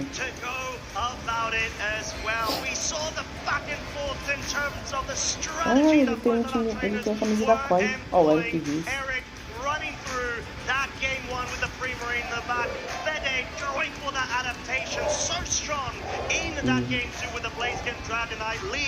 Only for both of these great minds to meet roughly in the middle in that game 3 lead. Sort of adaptation to adaptation, acknowledging and respecting ele não passou pro dia 2. Bizarro, cara. E é isso, cara. Entendeu? É tipo, ó. Eu tô a 9 horas de live, cara. Tu é o que mais comentou de certa forma aqui na live. O pessoal aparece, some. Mas mais some do que aparece em lives assim, cara. Vou dizer que eu tô satisfeito? Não. Mas, cara, eu sinto tanto prazer em fazer live e fazer as coisas aqui no canal que eu me sinto satisfeito de fazer o que eu tô fazendo, independente de se tiverem alguém assistindo ou não. Entendeu? Eu sinto prazer em fazer isso. Então por isso que eu faço esse tipo de coisa. Eu já fui questionado. Já chegaram pra mim e falaram, Linda, tu é maluco. Por que tu faz esses regionais e que não sei o quê? Por que tu fica horas e horas, o pessoal quase não assiste e tal? Eu viro pra pessoa e falo, cara, sinceramente, eu gosto de fazer isso. Eu amo fazer isso. E é por isso que eu faço. Depois da live, o nosso grande caçador de Pokémon irá pra tocar. Não, provavelmente, ô Lisander, como eu vou estar meio que com adrenalina ainda pós-live, eu devo ficar com o pessoal na cal jogando um pouquinho e mais tarde eu devo ir dormir mesmo, entendeu? Aí eu devo capotar completamente pra começar tudo de novo amanhã. E detalhe, ô Lisander, essa live que eu tô fazendo não é mais, normalmente são 2 dias, mas como é um internacional, ele começou hoje, né, na sexta, e aí vai ter sábado e domingo, vão ser 3 dias seguidos fazendo essa mesma live. Então assim, haja café e muita dedicação aqui, muita força de vontade pra ficar aqui também. Mas é aquilo que eu falei, né, cara, eu gosto de fazer isso, então por isso que eu tô aqui.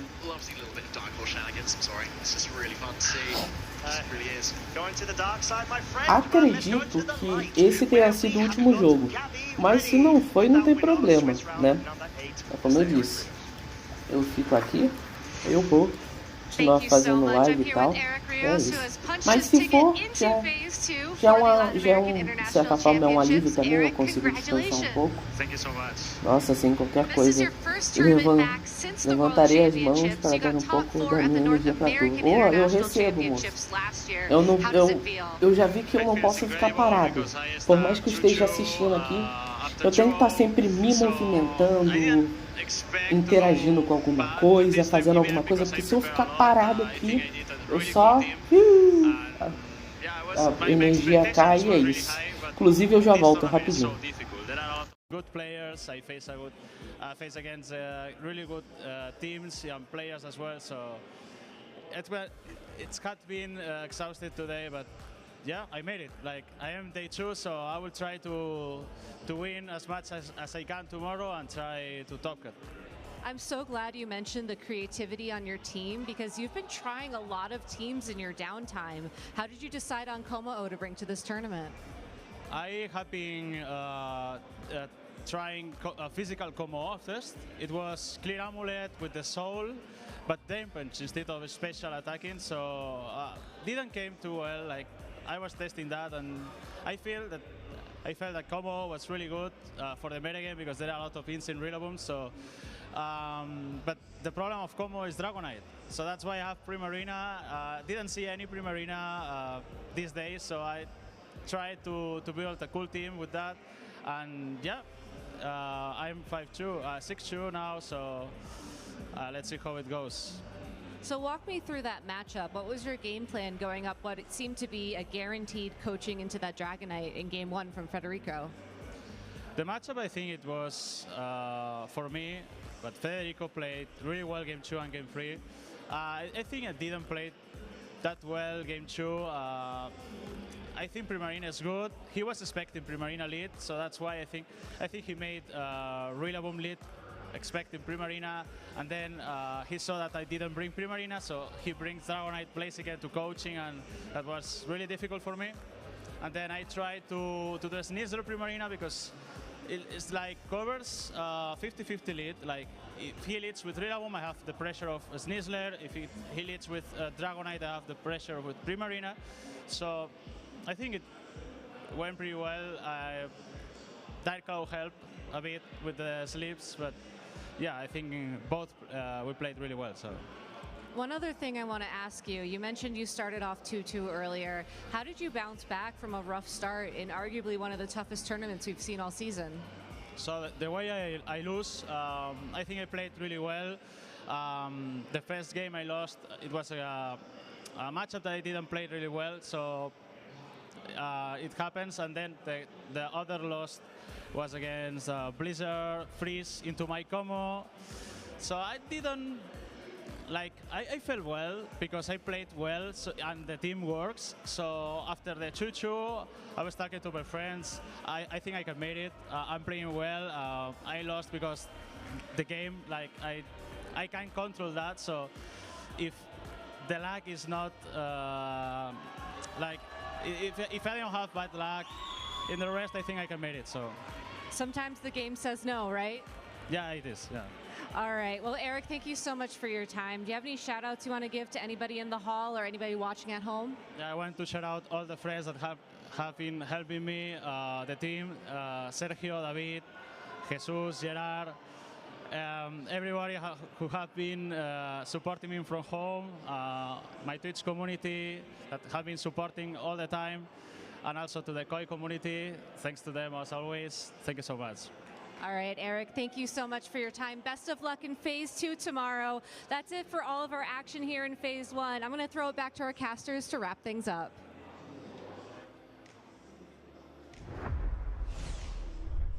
Great to hear from our previous EUIC champion of 2022, if I'm not mistaken.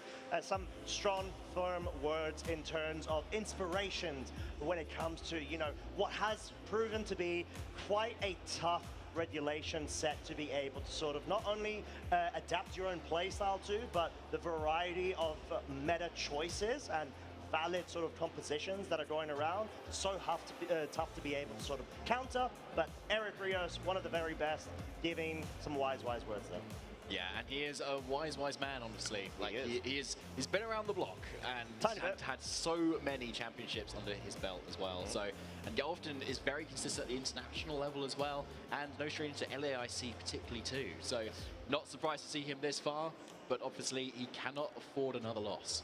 Yeah, exactly that. But like we said, that's been most of the action that we've been able to feature today. However, it is not all over, my friends, because we have got Phase 2.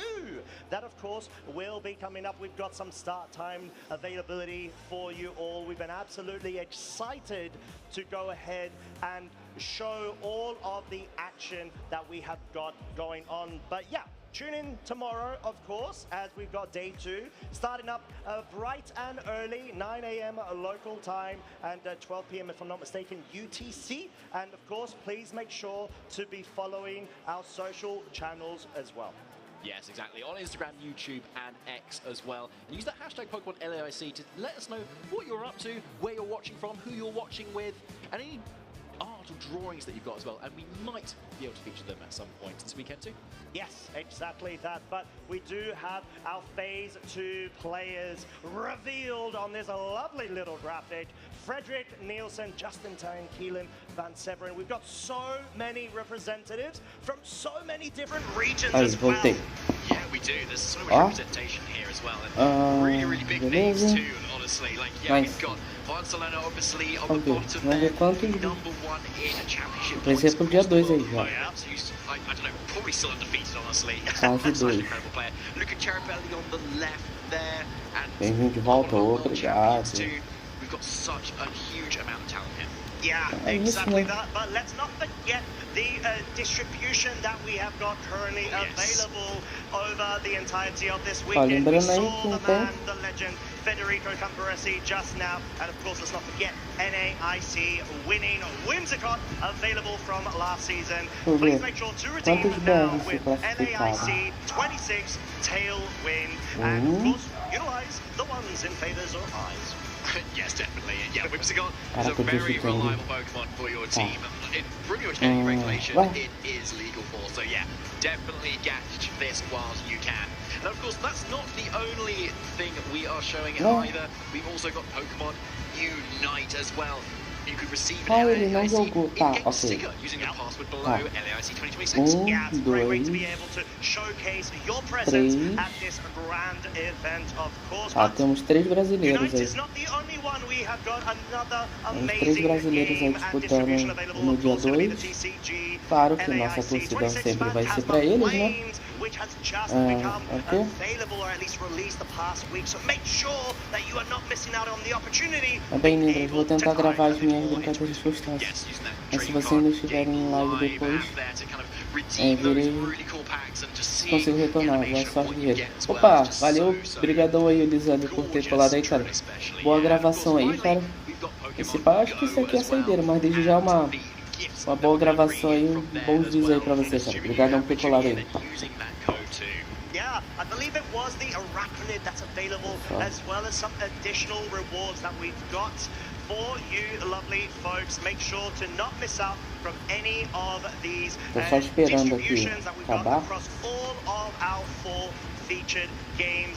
There you have it, of course, inspired by Aparentemente é a última parte aqui, porque eles estão mostrando tudo. There's an elite charge GM there as well. You can see above that Arachnid. Oh, so yeah, definitely there get that too.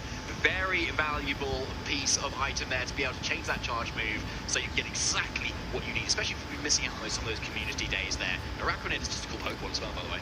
It truly is. Has a lot of, viability when it comes to certain formats in our own VGC game. But yeah, with that being said, I think there's just been so much action going on across all of our games this weekend.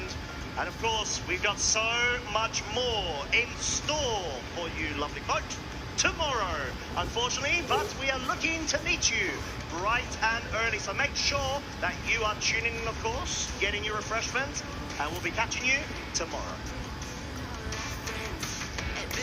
Ver?